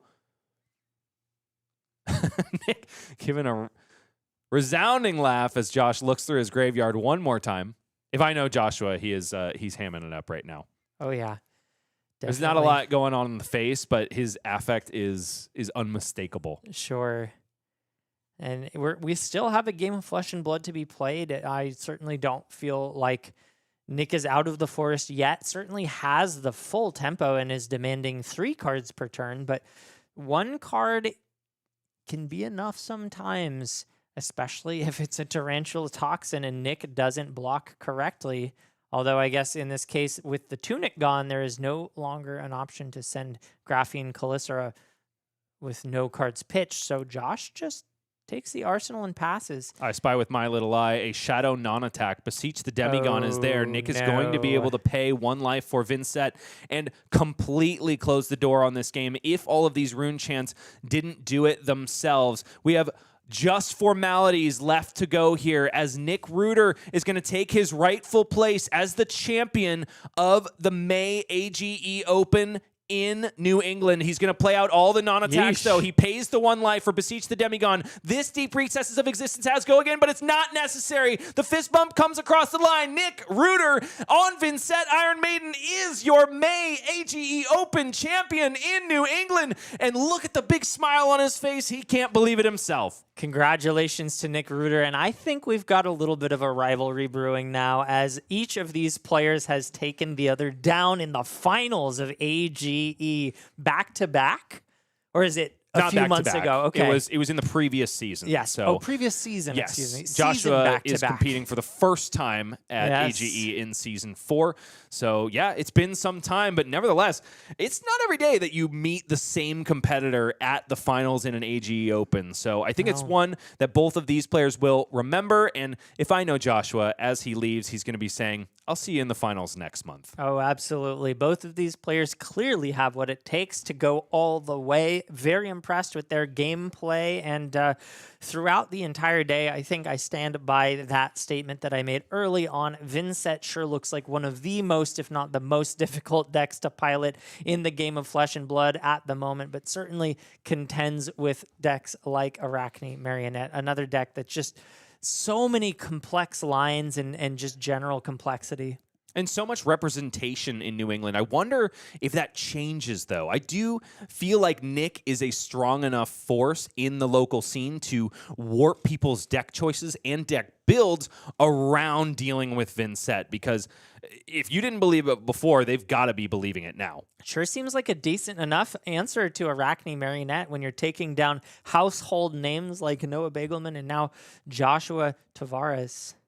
One more word about AGE Premium before we go to a quick break and get one more word from Nick Reuter, who is going to be interviewed by us for, I think, the 4th time today, if I'm not mistaken. Wow, he's the new face of AGE St. Louis, or East, I'm sorry. AGE Premium is an exclusive content service put on by us at Arcane Games and Events. You can go to www.age.events to see what we got cooking over there. It is, of course, the front page of competitive Flesh and Blood.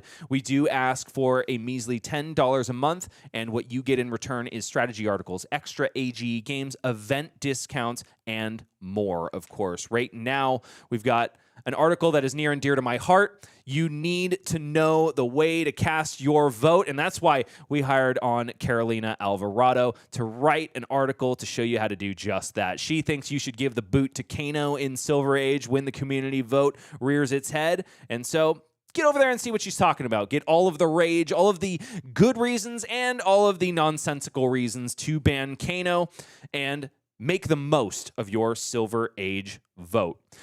Also, as a part of AGE Premium, you do get event discounts. I've already mentioned that, but they're getting heftier, Michael. You get $10 off whenever you sign up for an AGE event, which essentially means that if you play at AGE every month, Premium is free. We think that this service is so important to our players. We're all about building people up into better players, and so therefore, we want to offer it to our players, our biggest investors, at a premium discount. Well, I love that for them, and I love that for us as well. Thank you to everyone who is supporting us, and for those of you on the fence, please consider it. We very much appreciate it. You might be wondering, Michael, where can people get these illustrious discounts on events? Well, we've got an upcoming schedule flash right on your screen. Next up is, of course, the Open Series in St. Louis and Los Angeles happening concurrently on May 23rd, the latter of which will be streamed. We will not be returning live to St. Louis until the following month, June 27th. And then, oh boy, do we have a fun announcement. It's not on the graphic here, but Grave Troll Games will be hosting its Battleground event on July 11th, and we have such a tight-knit relationship, we would love to make a double header happen that weekend. So the July AG Open in New England will be happening the day after Katie Lamar's Battleground event. So be on the lookout for that. It's going to be a double header stream and double header great games of Flesh and Blood, just like the ones that you saw on display here today. Congratulations to Nick Reuter, Joshua Tavares, and everybody that competed at the AG New England circuit today. We thank you all so much for playing, and we thank you all so much for watching. Thanks for donating your time and spending it with us. We know you have a lot of options of ways to spend your time and hard-earned cash, but whenever you give it to AGE, it makes our day just a little bit brighter. Michael, shall we take one more break before we crown a champion? Let's do it. All right, we'll be back with a winner interview and no more Flesh and Blood after this.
34 players entered and only one emerged a champion. His name, of course, is Nick Reuter. His chosen hero since January of last year is Vynnset Iron Maiden. We could not be happier with this result, as I'm sure you are as well, my friend.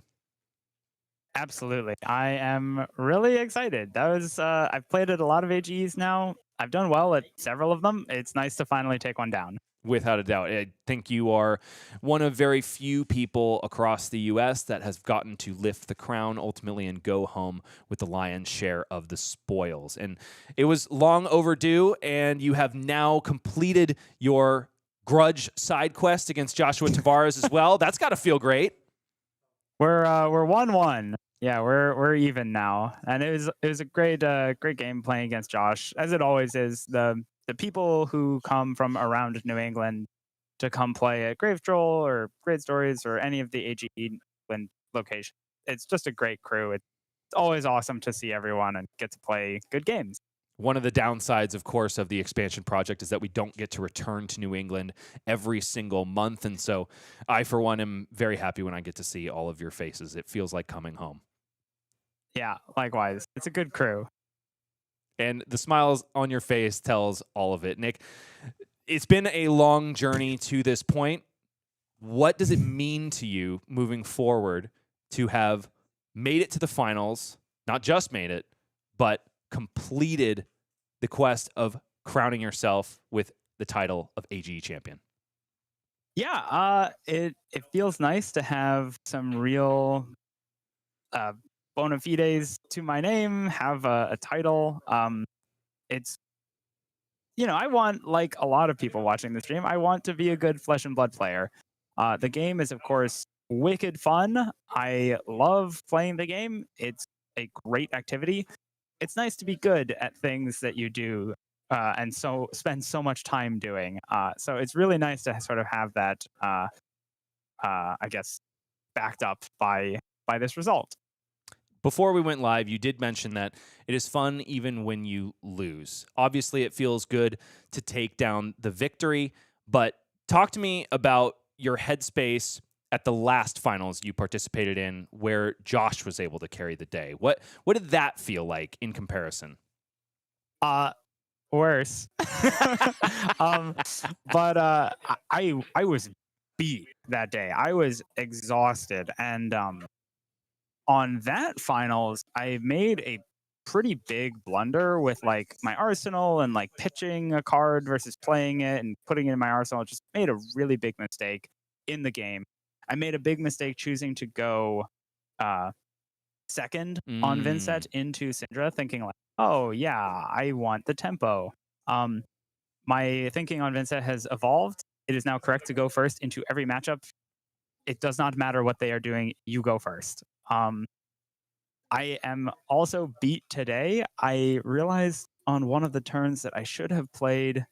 I had to pitch a Funeral Moon to play the Envelop in Darkness to make the 4th rune chant to then get enough to send the Widespread Annihilation.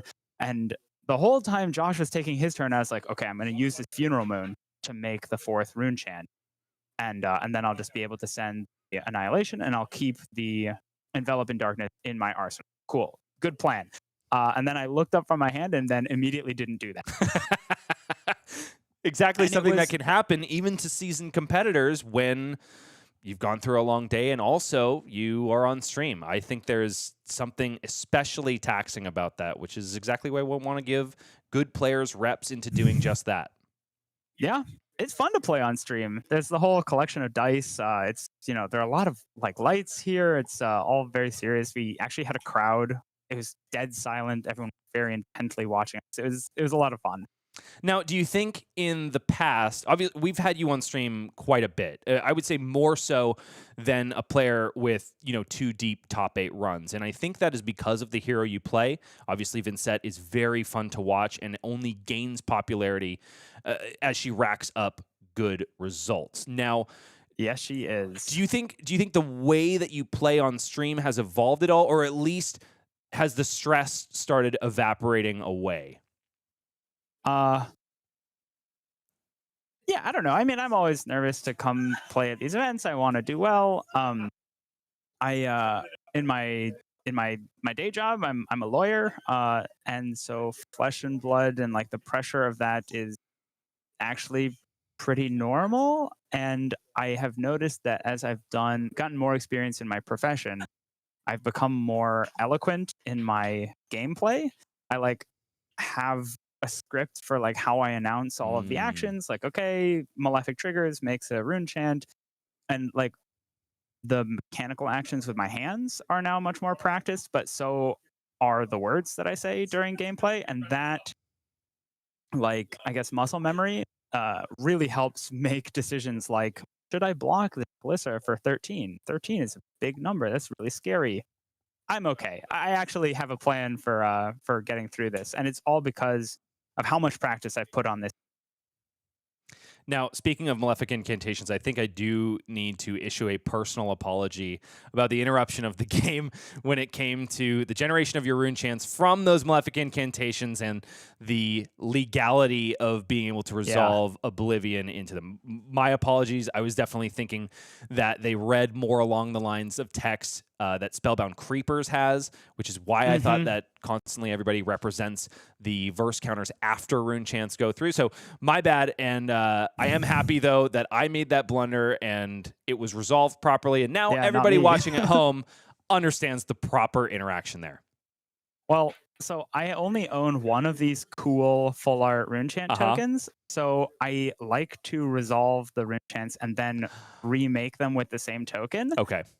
But when you're using Nazareth, my favorite friend in the deck, you need the Malefic rune chants to come before their buddies resolve. And so I have this crummy, normal, non-foil token. So this guy had to come into play. You know, he plays an important piece, even though he's not that pretty. So is that kind of a tell for all the players in your local scene? If the crummy rune chant token comes out, then Nazareth is sure to follow? Yeah, absolutely. Okay, fair enough. It is not 100%, but it is very likely that if I do the Malefics first, I'm trying to summon Nazareth. And so I actually felt pretty slick about this last time because I just like blitzed the words. I was like, oh yeah, okay, so I have a bunch of triggers, okay, and so then I'm just gonna make the rune chants, and I like disguised it. I felt pretty good about that. Well, I definitely noticed, and you baited your caster into thinking that there was a rules interaction being violated right there. Yeah, the Malefic incantation rules interaction are so cool because they are really flexible. Like you as the turn player get to choose when is the best time for them to resolve for your advantage. And that makes a big difference in the games where you're playing against someone who is of equivalent skill to you, where the edge you get is really, really slim. Right. But it's a game of inches and flesh and blood. Oftentimes, like the finals we just saw, it comes down to a single point of life and so much tension. So kudos to you for getting every edge possible. I do want to talk real quick about one of the moments where that game almost slipped away from you, and that was when Josh had a very ineffectual hand, but because of how terrifying Arachne Marionette is and cards like Tarantula Toxin are, you did go for a massive overblock on a first Graphene Callisto with Face Purgatory. Were you kicking yourself for a turn cycle or two there? No. I think that with the information that I had, it felt correct. I'm going to watch the game back and study what the game was. I'd be really interested to know what he had in his hand. I cannot remember. A lot of defense reactions. Yeah, he was saying that after the game. He was talking with Noah. But I think that that's what Face Purgatory is there for. Like on that turn where it is critical that they don't hit you, that's when you use Face. And sometimes they don't have it, but can't know that. And if you're wrong, you lose. So just use it. That's what it's there for. Now, Nick, after a victory like this, I do love to ask people, who is the first person outside the game of Flesh and Blood that you are going to tell and celebrate with? My wife. She's actually at dinner with some friends. I was supposed to be there, but then I ended up doing well at this tournament. So she texted me. She's like, "So, percent chance that you're coming to dinner 0, right?" Unfortunately. Say hello Unfortunately, to them for me. But dinner can be on you because you're going home with 400 big ones and also 30 Exactly. AG points, which, if I'm not mistaken, Nick, will catapult you onto the leaderboard where you weren't before. And honestly, that Oh, felt actually? like actually. Oh, that's awesome. Yeah, 100%. The lowest seed was Martin Schelasin coming into today, and he was at 16 points. So you're cemented. Okay. Yeah, because last season I paid a lot of attention to the leaderboard. I was studying for the bar, so like except for that, I had a lot of time to like put into Flesh and Blood and the AGE.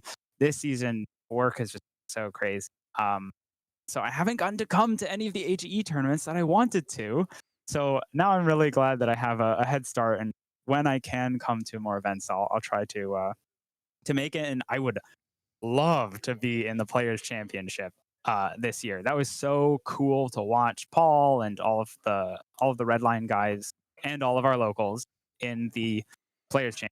But I'd like to be there. I'd like to play in those games. Well, we will definitely need to see you at more opens because while 30 points is a great start, it's definitely not a shoe-in when the Open Series is done. I believe it's usually around 60-ish points that people are at in the 16th seed. So definitely get back out and play more because I don't think I speak for myself in saying that we want to see more of you. Everybody in chat was popping off and providing you a lot of support. So take a quick victory lap. I want to see you guys. 100%. Take a quick victory lap. Tell us where the good people in Flesh and Blood Radio Land can find you, and also give shout outs to anybody that supported you along your way.